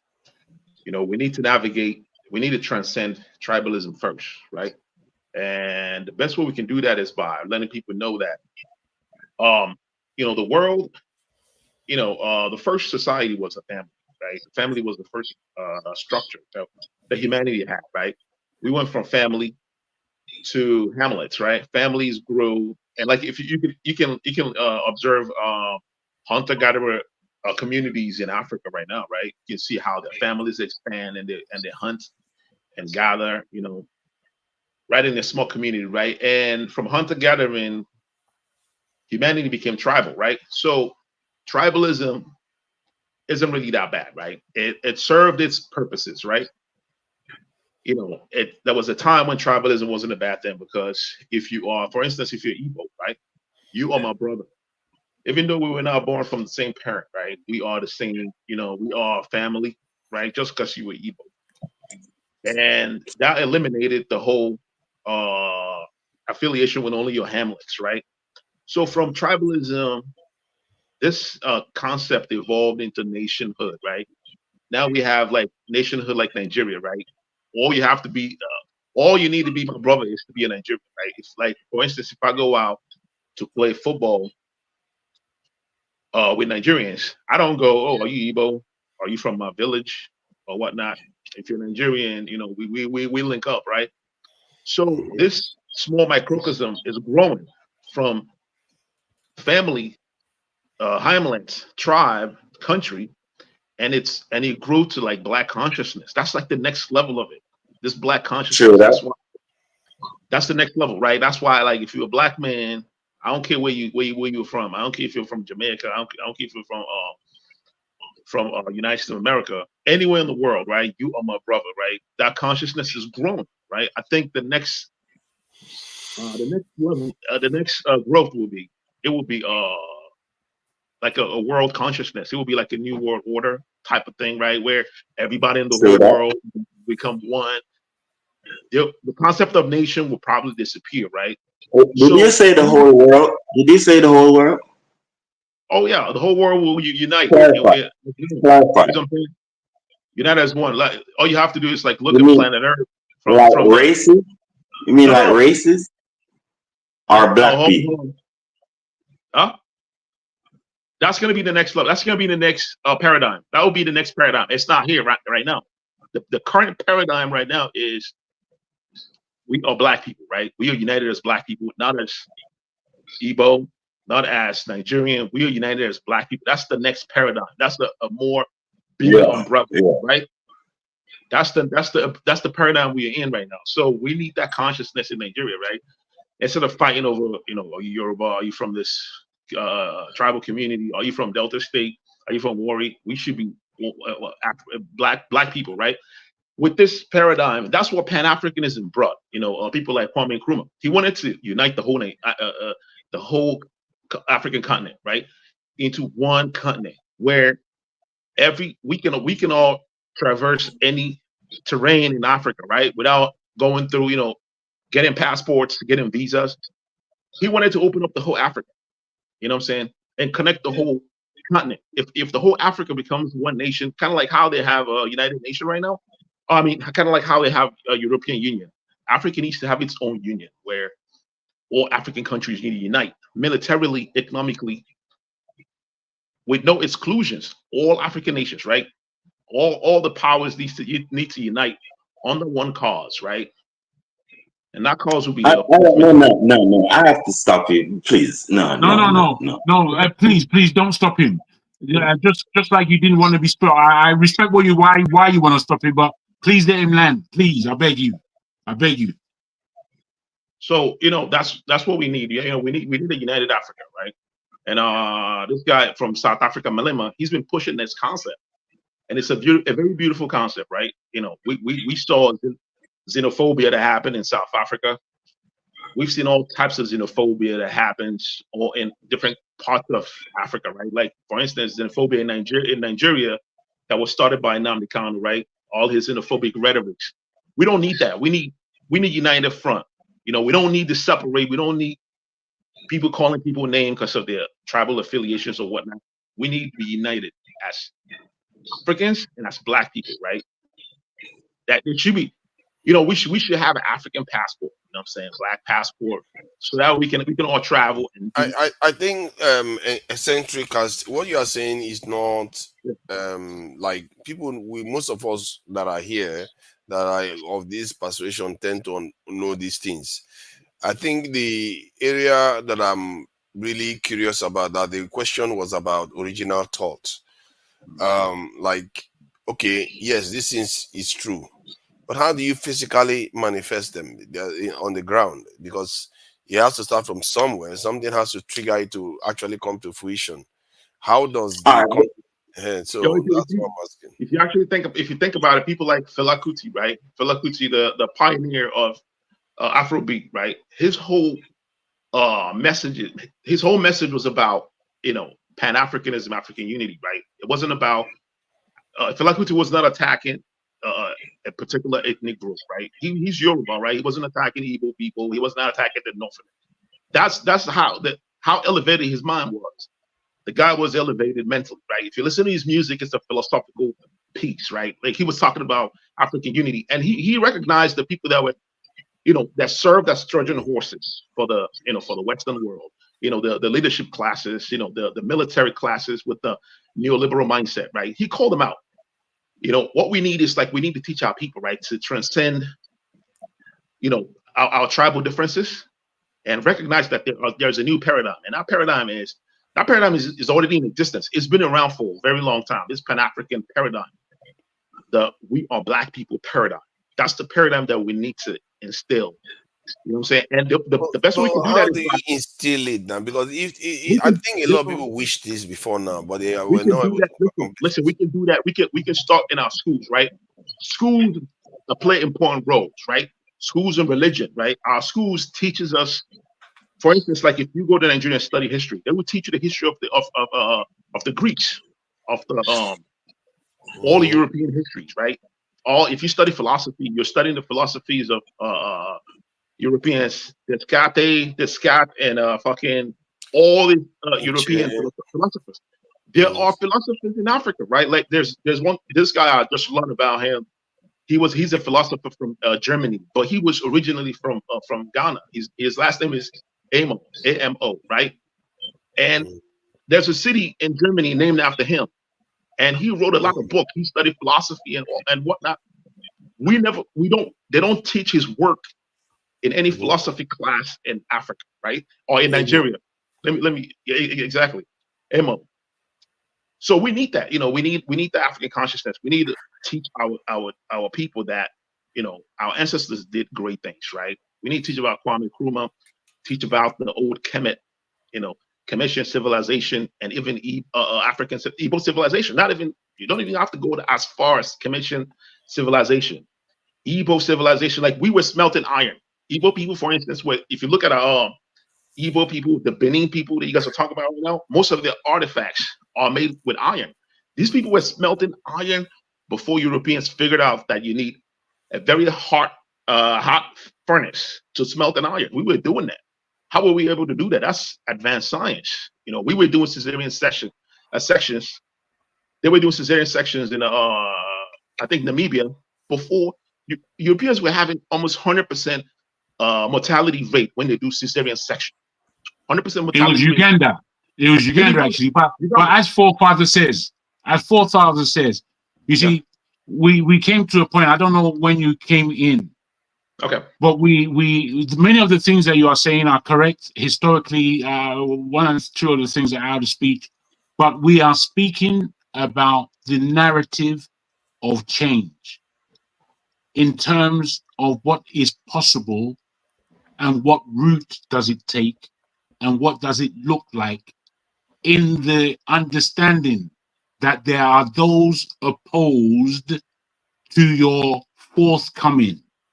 So we want to analyze what a movement could mean. We want to analyze which way do we take on a personal level. That may take 20 years for any individual really to be able to live in two spaces comfortably, which is to say you are living in Nigeria and you are able to live anywhere in the West at the same level where you are able. Yep. Now that's a route that I will put to you that will take you at least 20 years to get it right with real focus.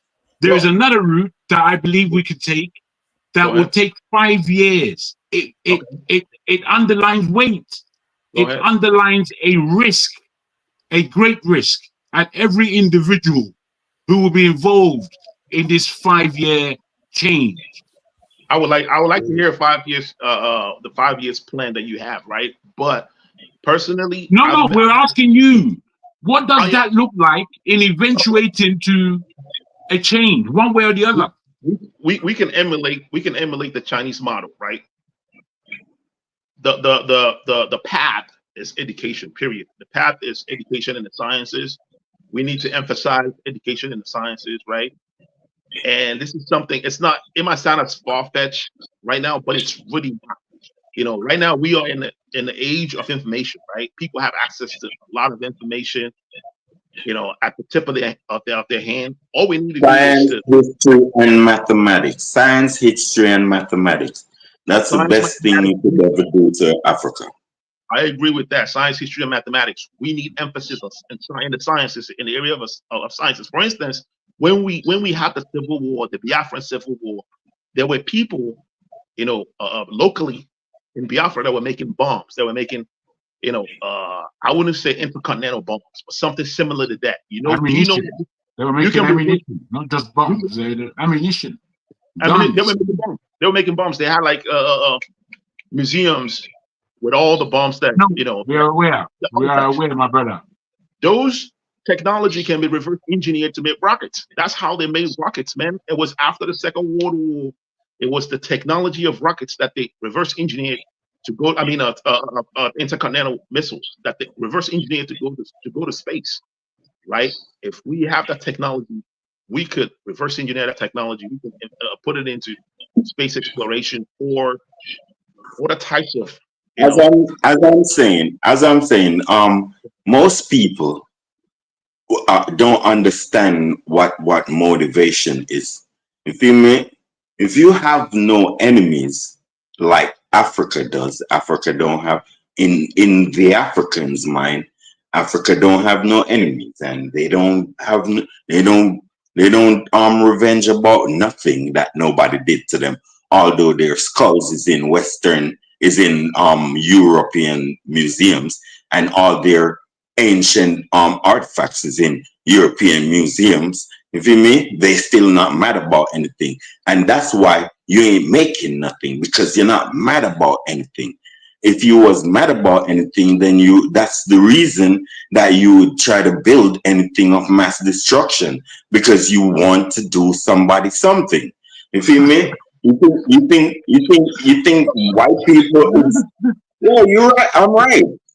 It's not that you're wrong. It's not that you're wrong. It's just that you're very drastic, and I understand where you're coming from, my brother. Don't get me wrong. The only thing is, and how can we sit there and have these people arm themselves against us, and we don't realize that these people are actually arming themselves against us? You feel me? And now what I'm saying is, look at this now. The amount of robbery these people have taken out on Africa, it's unreal. Africa built Europe.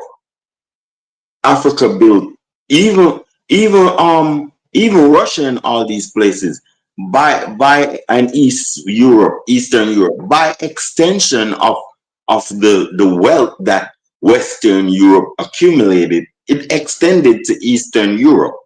You feel me? And America. And there's a lot of places that Africa built. You feel me? So what I'm trying to say is, if Africa, Africans hardly even had to learn trade and learn a whole bunch of rudimentary stuff. If Africa really understood itself, what's in Africa could make everybody in the world could just come work for Africa and have African children living in luxury and all that without even breaking a sweat. Because what the world wants, Africa has, and that is leverage. You feel me? But what they do is take away your leverage, and one of the main way how they took away your leverage is taking away your mental fortitude in terms of the love of yourself, the love of your people, the love of your land. They took all of that away. You can see the people that be drowning in the oceans, the love of their land has been taken away. That's why they prefer to drown in the ocean. I'm telling you, they prefer Europe. That's why your money can't have no value, because the people long in their eyes for European money. I can fire. Listen to this. Let's, there are facts out there, right? Let's pay attention to facts, right? If you take your Google and look it up right now, Africa is going to be set to outperform the rest of the world economically over the next 2 years. If you look at the gross domestic product, going to the GDP of Africa. Hey, look, bro. No, I disagree. Can we allow I speak the truth to add to the conversation? Okay. Yes, now. That's cool. I'm listening. Everybody can keep talking. I'm enjoying it. Okay. Thank you, sir. This is how I disagree with you, my bro. Hold on. Wait. I disagree with you. Wait. I'm disagreeing with you. I understand that Africa has a lot of growth. Hold up, man. I understand that a lot of growth is in Africa, right? It's not. Let me speak. It's not. I'm trying to say something to you, bro. You see, I respect what you're saying, but it's not totally realistic, since Africa is mostly under colonization, mostly under neo-colonization. What does that mean? That means the process of liberation would take time, right? It would take time. Listen, there was a time when hold on. I am a Pan-Africanist, so I understand what you're saying. I respect what you're saying too. You feel me? But the fact remains, right? The fact remains, you have Anglo-America. Anglo-America is a dominant mining company that dominates all Southern Africa, and it's also in Western Africa, Ghana, and these places, right? Just hold up. Their foundation Their foundation is so deep in Africa. I don't know when that gonna move. And you have also Glencoe. That's in all parts of Africa also.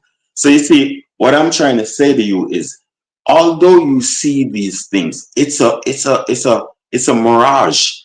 A lot of it is a mirage. The man on the ground does not feel these things, this GDP that you're talking about. You feel me? They are destroying Africa secretly, legally. You understand? You need to understand this, bro. They are robbing the children of Africa, the unborn things, and it's legal. They have these governments that endorse them. Africa, most of Africa is a 10%. Let me just hold on, man. Just hold on, man. Most of Africa is a 10% country in terms of they only get 10% of their raw material venture. Mandatory. Hmm? Mandatory. Well, does Nigeria get 10% of our oil? We get more than From the European. These are the deals. It is only because of the honorable soldiers of Nigeria that overtook that country. Why you did not get in? Let me interrupt real quick. Nigeria does get like only 10% of the oil it produces. How? And They get more. They get more.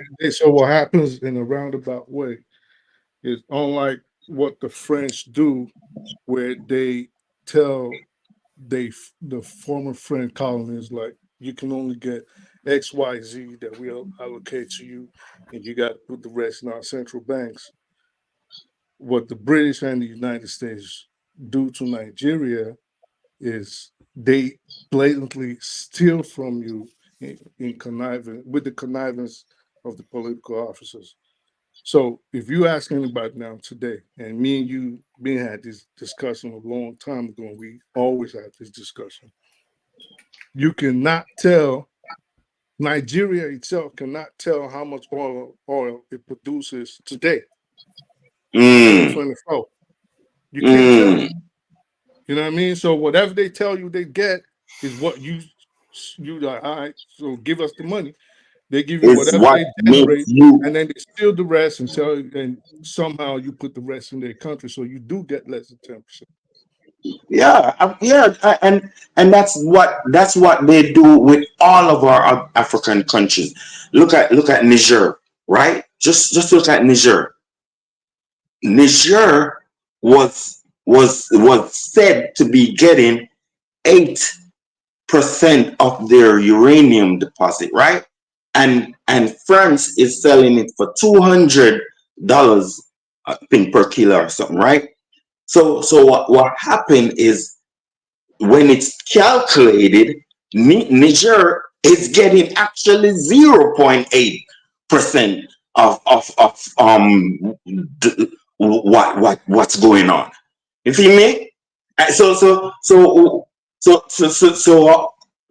they saying, hey, Niger is the poorest country in the world. You feel me? And you need to acknowledge the fact that Niger just took over the country from the French, right? And kicked out the French and kicked out who else? Uncle Sam's foot soldiers, right? So that's the process. The process is already happening. The paradigm shift is happening. It's not gonna happen overnight, but we're seeing it. It's currently happening, right? Niger is taking over their country. And that's, I mean, someone like me, you don't have to really state all of that to say, oh, okay, the process is happening. Of course, me, I've been a fighter, you feel me, for this. I think that part of the influence of the Sahel countries, the AES, is because of people like me.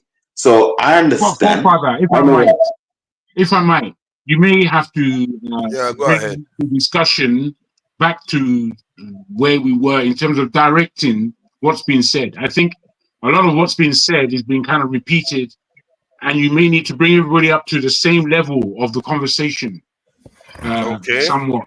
The original idea was basically that the question was about how we can get original ideas to get us out of where we are, something new, because given what the review that I've done, most African countries are not where they are supposed to be to even get out of where we are in the next 5-10 years. So we need. I don't think you should. I don't think you should ask for something new. I don't. No, wait. Let him finish the question, brother. Please. Hold on. Listen. The reason I'm saying that. The reason I'm saying that. Calm down, There's four of us here. There's four of us here plus forefather. Make him direct the conversation. Okay, I can fire. Just allow me, please. I've not finished this thing. So the idea is that we have to have original ideas. I understand that from where you are coming from, we don't have to have something new. But the thing that you are saying we shouldn't have something new, has it been done before that worked? So most of them are new, and maybe they have not been tested and to see whether they actually work in reality, because most of the stuff we've done, we cannot say technically that they worked so far. So the idea is to find new thinking, and not just new thinking, create an environment that creates that new thinking too within our communities. Because what you tend to find, like in Nigerian culture now, they go for education, but not necessarily creative thinking, where you actually come up with new innovative ideas that no one else has ever invented before. You don't have enough of it. We need more of that. And from what you are saying, I can fire, you have to have the kind of Pan-Africanist mindset. But if you have that Pan-Africanist mindset, you still need that level of thinking. Yes, I understand Django. I understand everybody. Let me tell you what we as black people want. We want party. We want some comedy. We want something to make us laugh and giggle and shake our little waist and all that. That's what Django is asking. He ain't ready for this. Let me tell you something, bro. You feel me? You want me to give you original thought? Well, let's start up an NGO for what you'd call infiltrating the Ministry of Education in Nigeria, in terms of increased funding for the education system, for the Ministry of Education system in Nigeria, so we can dictate terms of teaching. You feel me? In terms of we want more black progressive teaching. We want more black privilege in terms of teaching students to treat each other nice, teaching teamwork in school, and teaching black favoritism and black dignity in schools. I can file. Listen, man. We should pay big money to do so. You don't need to create NGOs to do that. All you have to do is write books. You can write books and lobby for the books to be circulated in schools. You can write books for primary school. No, that's not what you're missing the point. No, you're missing the point. The point is no, hold on. Don't throw me off. Don't throw off my argument. You're missing the point. There are a lot of books. Hold on, wait, man. There are a lot of books. You have the philosophies and opinions of Marcus Garvey. You have how Europe underdeveloped Africa. You have a lot of black books that are not being taught in schools. You have Steve Biko. You have all different type of books that are not being introduced in Nigeria. So what I'm trying to say to you is, that's false. You're making a false statement. How Europe underdeveloped Africa is taught in history in the universities. My sister studied history.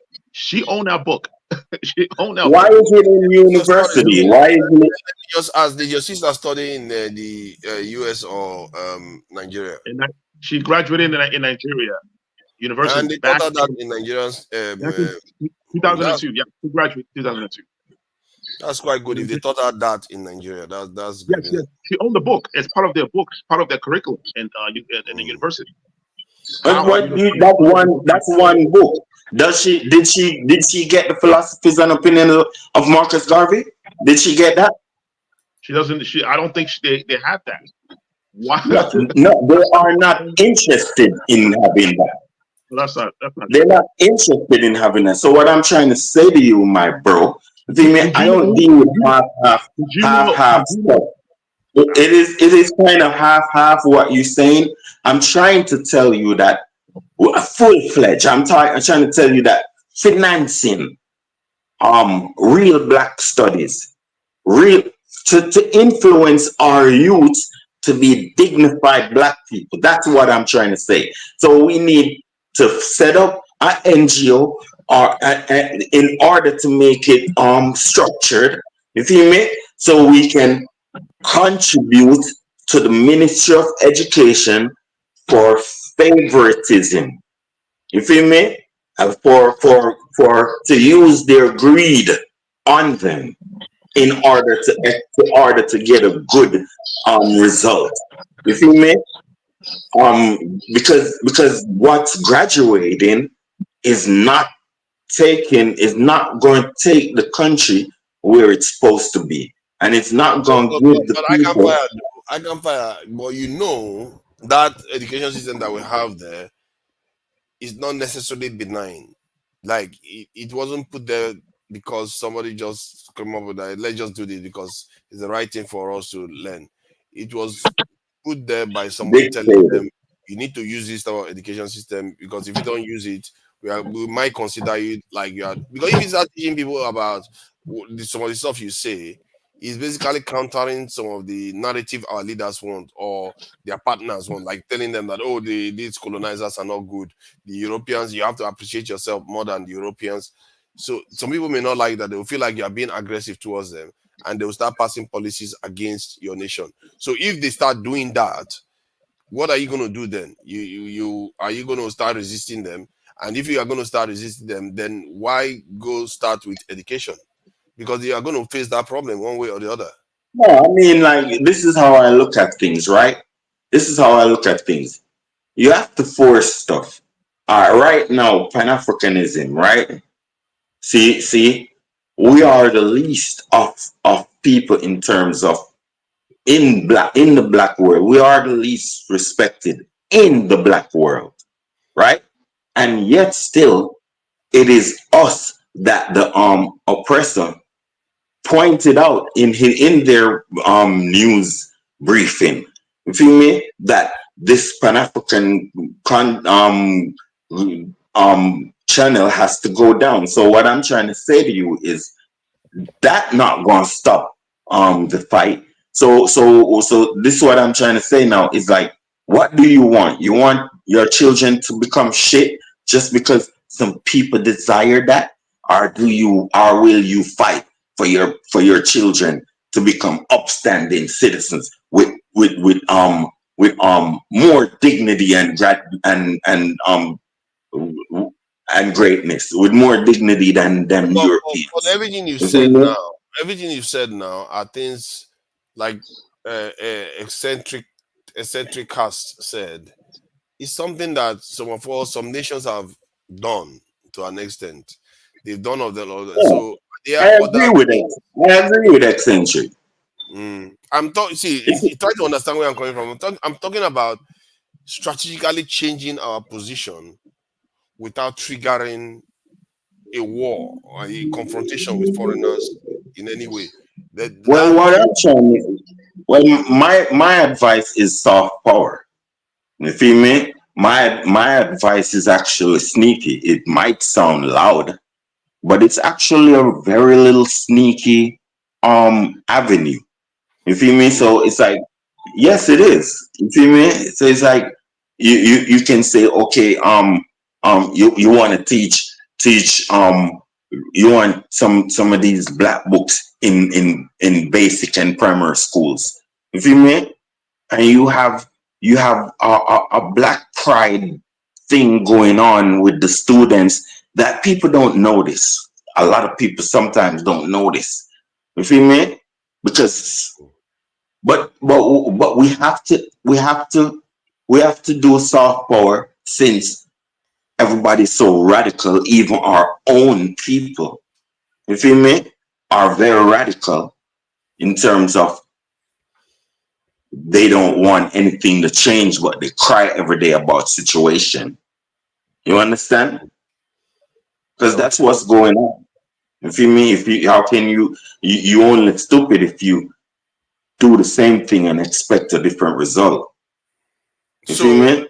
let's say they teach them how to, all those things you are talking about, they teach them all those things. Then how do you transition from there to enhance their way of thinking? To hear me out, because I use the example of what just happened about yesterday, with Nasrallah passing.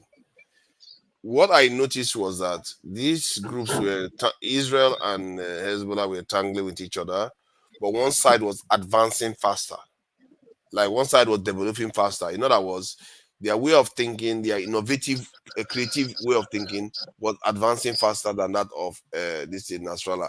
You can even argue that they were advancing faster than that of even Iran or most of their rivals. So it means that matters. It doesn't matter that you are thinking faster. Even if you are conscious, it doesn't mean you're thinking faster. So if you've now gotten these Pan-Africanist educated students at school now, what are the things you want to institute to ensure within the African culture that will allow for this type of creative thinking? I can take that. Wait, Forefather, hold on. I can answer One that. I can second. answer Forefather, that. what do you mean by they were thinking faster? That in terms of because when they say thinking faster, in other words, they come up with ideas, they think outside the box, and they understand advanced concepts. They are into this in machine learning, that's AI. They are into AI. They are into this in rocket, this in the ballistic missiles. They are into all kinds of different things, even nuclear technology. They already. But that wasn't as a result of them thinking faster. That was just as a result of them being more vicious and more manipulative. Iran has wanted nuclear. Iran has wanted ICBM forever. It's not like they don't know how to make it. They know how to enrich uranium. They've been trying to do it, but the United States, NATO, and the remaining Western countries plus Israel have been adamant, saying they Why cannot do you say get, this? Because they are vicious. and they've been adamant, saying they cannot get it. So it's not about them thinking faster. It's just there's a coalition of people. If they decide in the hierarchy of things, you have to be on the bottom. They will ensure and make sure and do everything in their power to make sure you stay at the bottom. So it's not about some kind of ingenuity that you're trying to give them, or some kind of forward, or some kind of forward thinking attitude. Then why is the other not doing it then? Because, like I said, if they decide that there's a hierarchy on this earth, so if they've decided that certain people, i.e., Africa, the Caribbean, have to be on the bottom, no matter how. He's right. Who decide? What he said they decide. Who decides? I just mentioned it. Europe, Western Europe, and America. I can please. Thank you. Like I just said, I said, sorry, eccentric, and I know I took your time, so I apologize. No, go for it, man. So, like I mentioned, I did mention the West. I did mention NATO plus Israel and the remaining so-called Western democracies. So if they've decided that certain people have to be on the bottom, you're not in the club, you're not in the clique, so they're not going to let you come in. So no matter how no matter your ingenuity, no matter how smart you are, they will do everything either by disrupting your society or causing things like economic chaos in your region. So it's not, Iran is right next door. Iran is 10, 20,000 year civilization, and they've been trying forever to get nuclear weapons. Not like they can't get it. If Iran decides they want nuclear weapons, barring all the sanctions against them today and all the sanctions against their military, economic, if they decide today that between now and next summer, they want a nuclear weapon because they have the warheads to facilitate that, they just haven't enriched uranium. and the United States plus Israel are adamant saying they cannot get it. So it's not about the rest of them being, oh, they just have this brilliance about them. I think part of what you describe as viciousness is the fact that they are able to think outside the box and project faster or in a more advanced way. Because you cannot tell me that the Nasrallah wants to be killed with a bomb over this thing, or Hezbollah wants their this thing. Again, if you take it there, it all boils down to viciousness. Because if you see any exchange between Hezbollah and Israel, for example, what has Hezbollah been doing? Same thing Hamas has been doing. They haven't been attacking civilian areas. All they've been doing are attacking and targeting military installations, as opposed to Israel's doctrine of the war. Israel has been, with the blessing of the United States and NATO, attacking civilian areas and civilian. Can I say something in this? Oh, we don't have. Let me just say something about this, right? Wait, hold on. I think I don't want us to deviate from the main train of thought, right? Like what Forefather was saying, right? If, for instance, if Africa wants to move to a point where, he gave an instance with Israel, right? Where Israel is technologically advanced compared to like Hezbollah, right? If for Africa to do that, to get to that point, like Nigeria, right? We have to align ourselves with other powers, right? Nigeria can grow, in terms of we can grow our schooling, we can grow our intellectual, the intellectual base of the whole country, right? We can advance ourselves scientifically and get to a certain point, but we have to align ourselves with some power. With Be who? able to shield ourselves. Like for instance, with who? Be specific.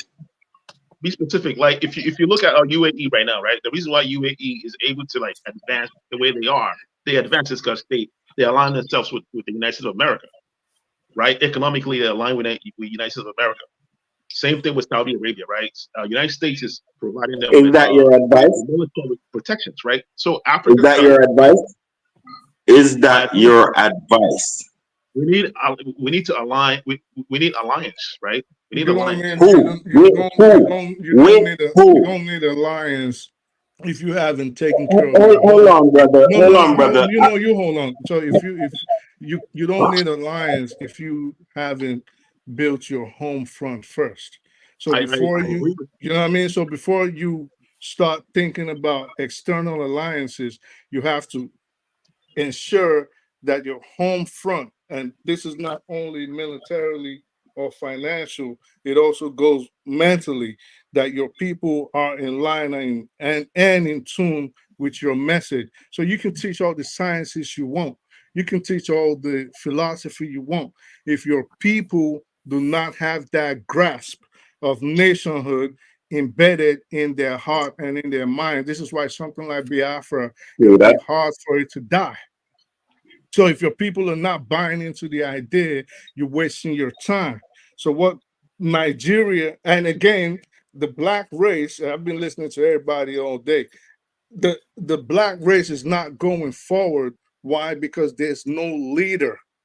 There has to be a leader, just like the United States is the leader for the Caucasians, and Japan is the leader for the Asians, and Saudi Arabia is the leader for the Arabs and that part of the Middle East, and Brazil or Argentina to a large extent is for the Hispanics. Africa does not have a single central government that calls the shots, and this is a problem.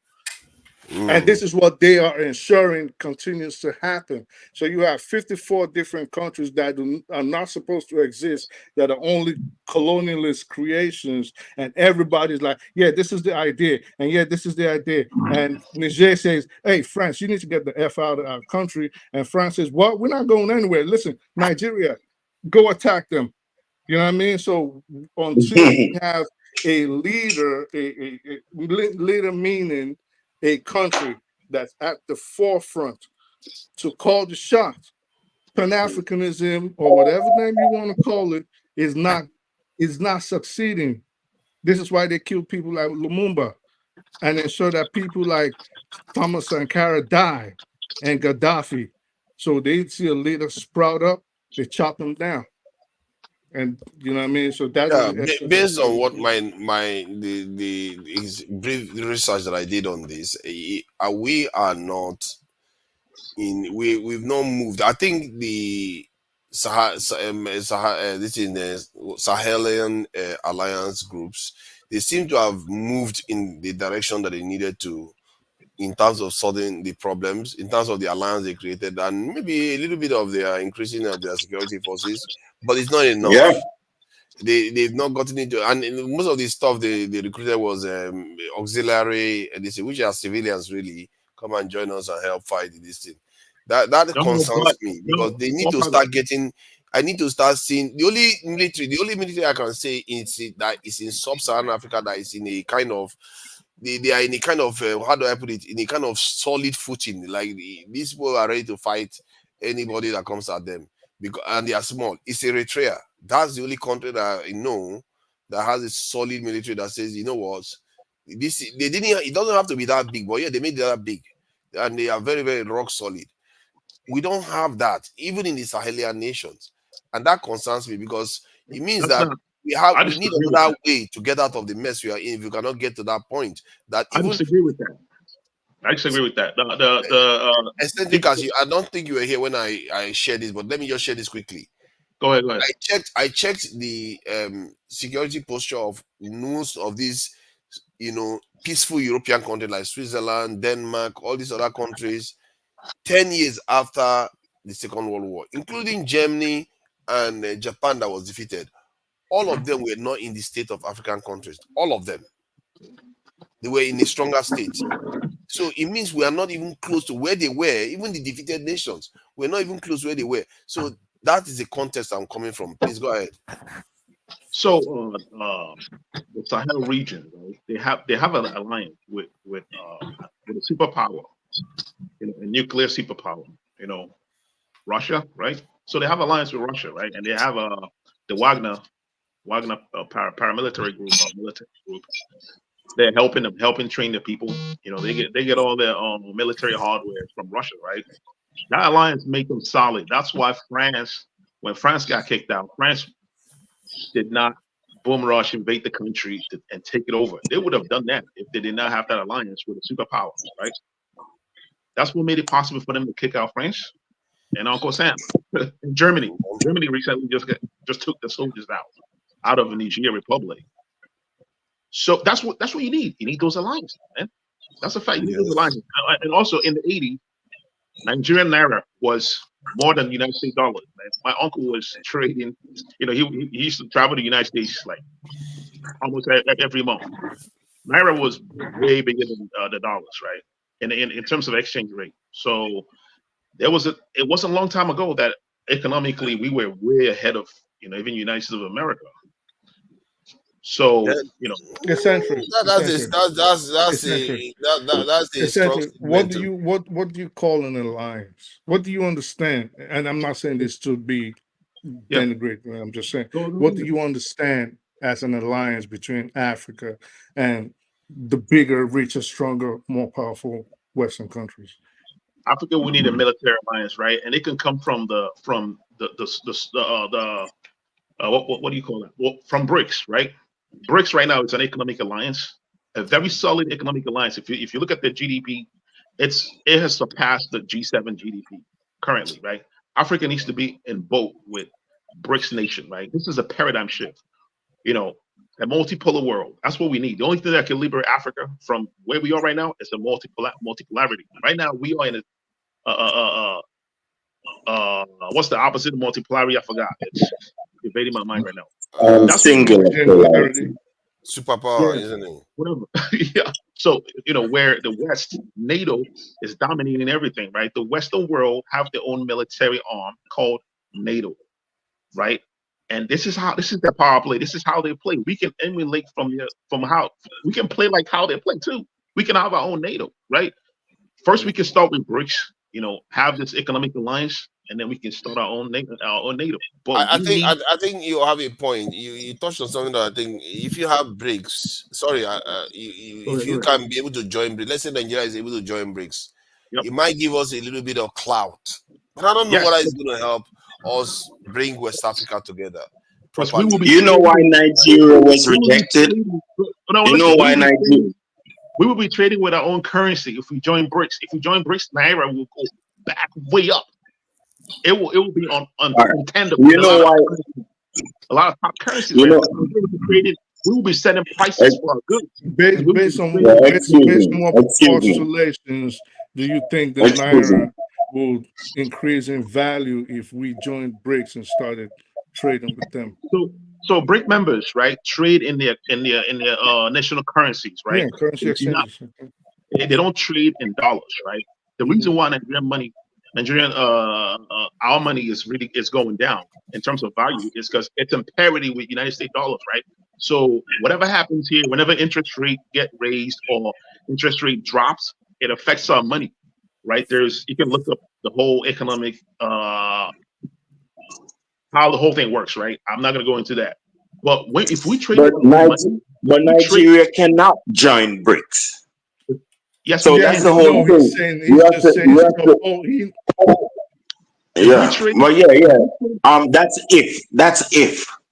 if. Nigeria, hold on, man. Hold on, dude. We understand. You don't have to talk no more about Nigeria and BRICS. It's not going to happen right now. But he's trying to. Yeah, he's trying to explain something. Like, just let him. If we BRIC members trade with their own currencies, right? If Nigeria joins BRIC, we will trade with our own currency. We can set our prices, right? If we set our prices, it will elevate our currency. You can look up the mechanics of it, right? It's pretty simple, you know. That's what we need, because the problem is, like, if I want to buy something from United States of America, I mean Nigeria, right? I have to exchange my money to the dollars, right? The person that has the dollar can set the price because he's running the monopoly. The monopoly is dollar, right? The United States, American, I forgot the body, what it's called. They can set the price. They can tell you, hey, well, we are selling you dollars at this price. Yeah, but we know all this. All I'm saying is, how does an alliance? Because my question was just, how does an alliance benefit Nigeria if we join? For example, like he rightly said, we cannot join BRICS, right? They rejected our application. So how does that benefit us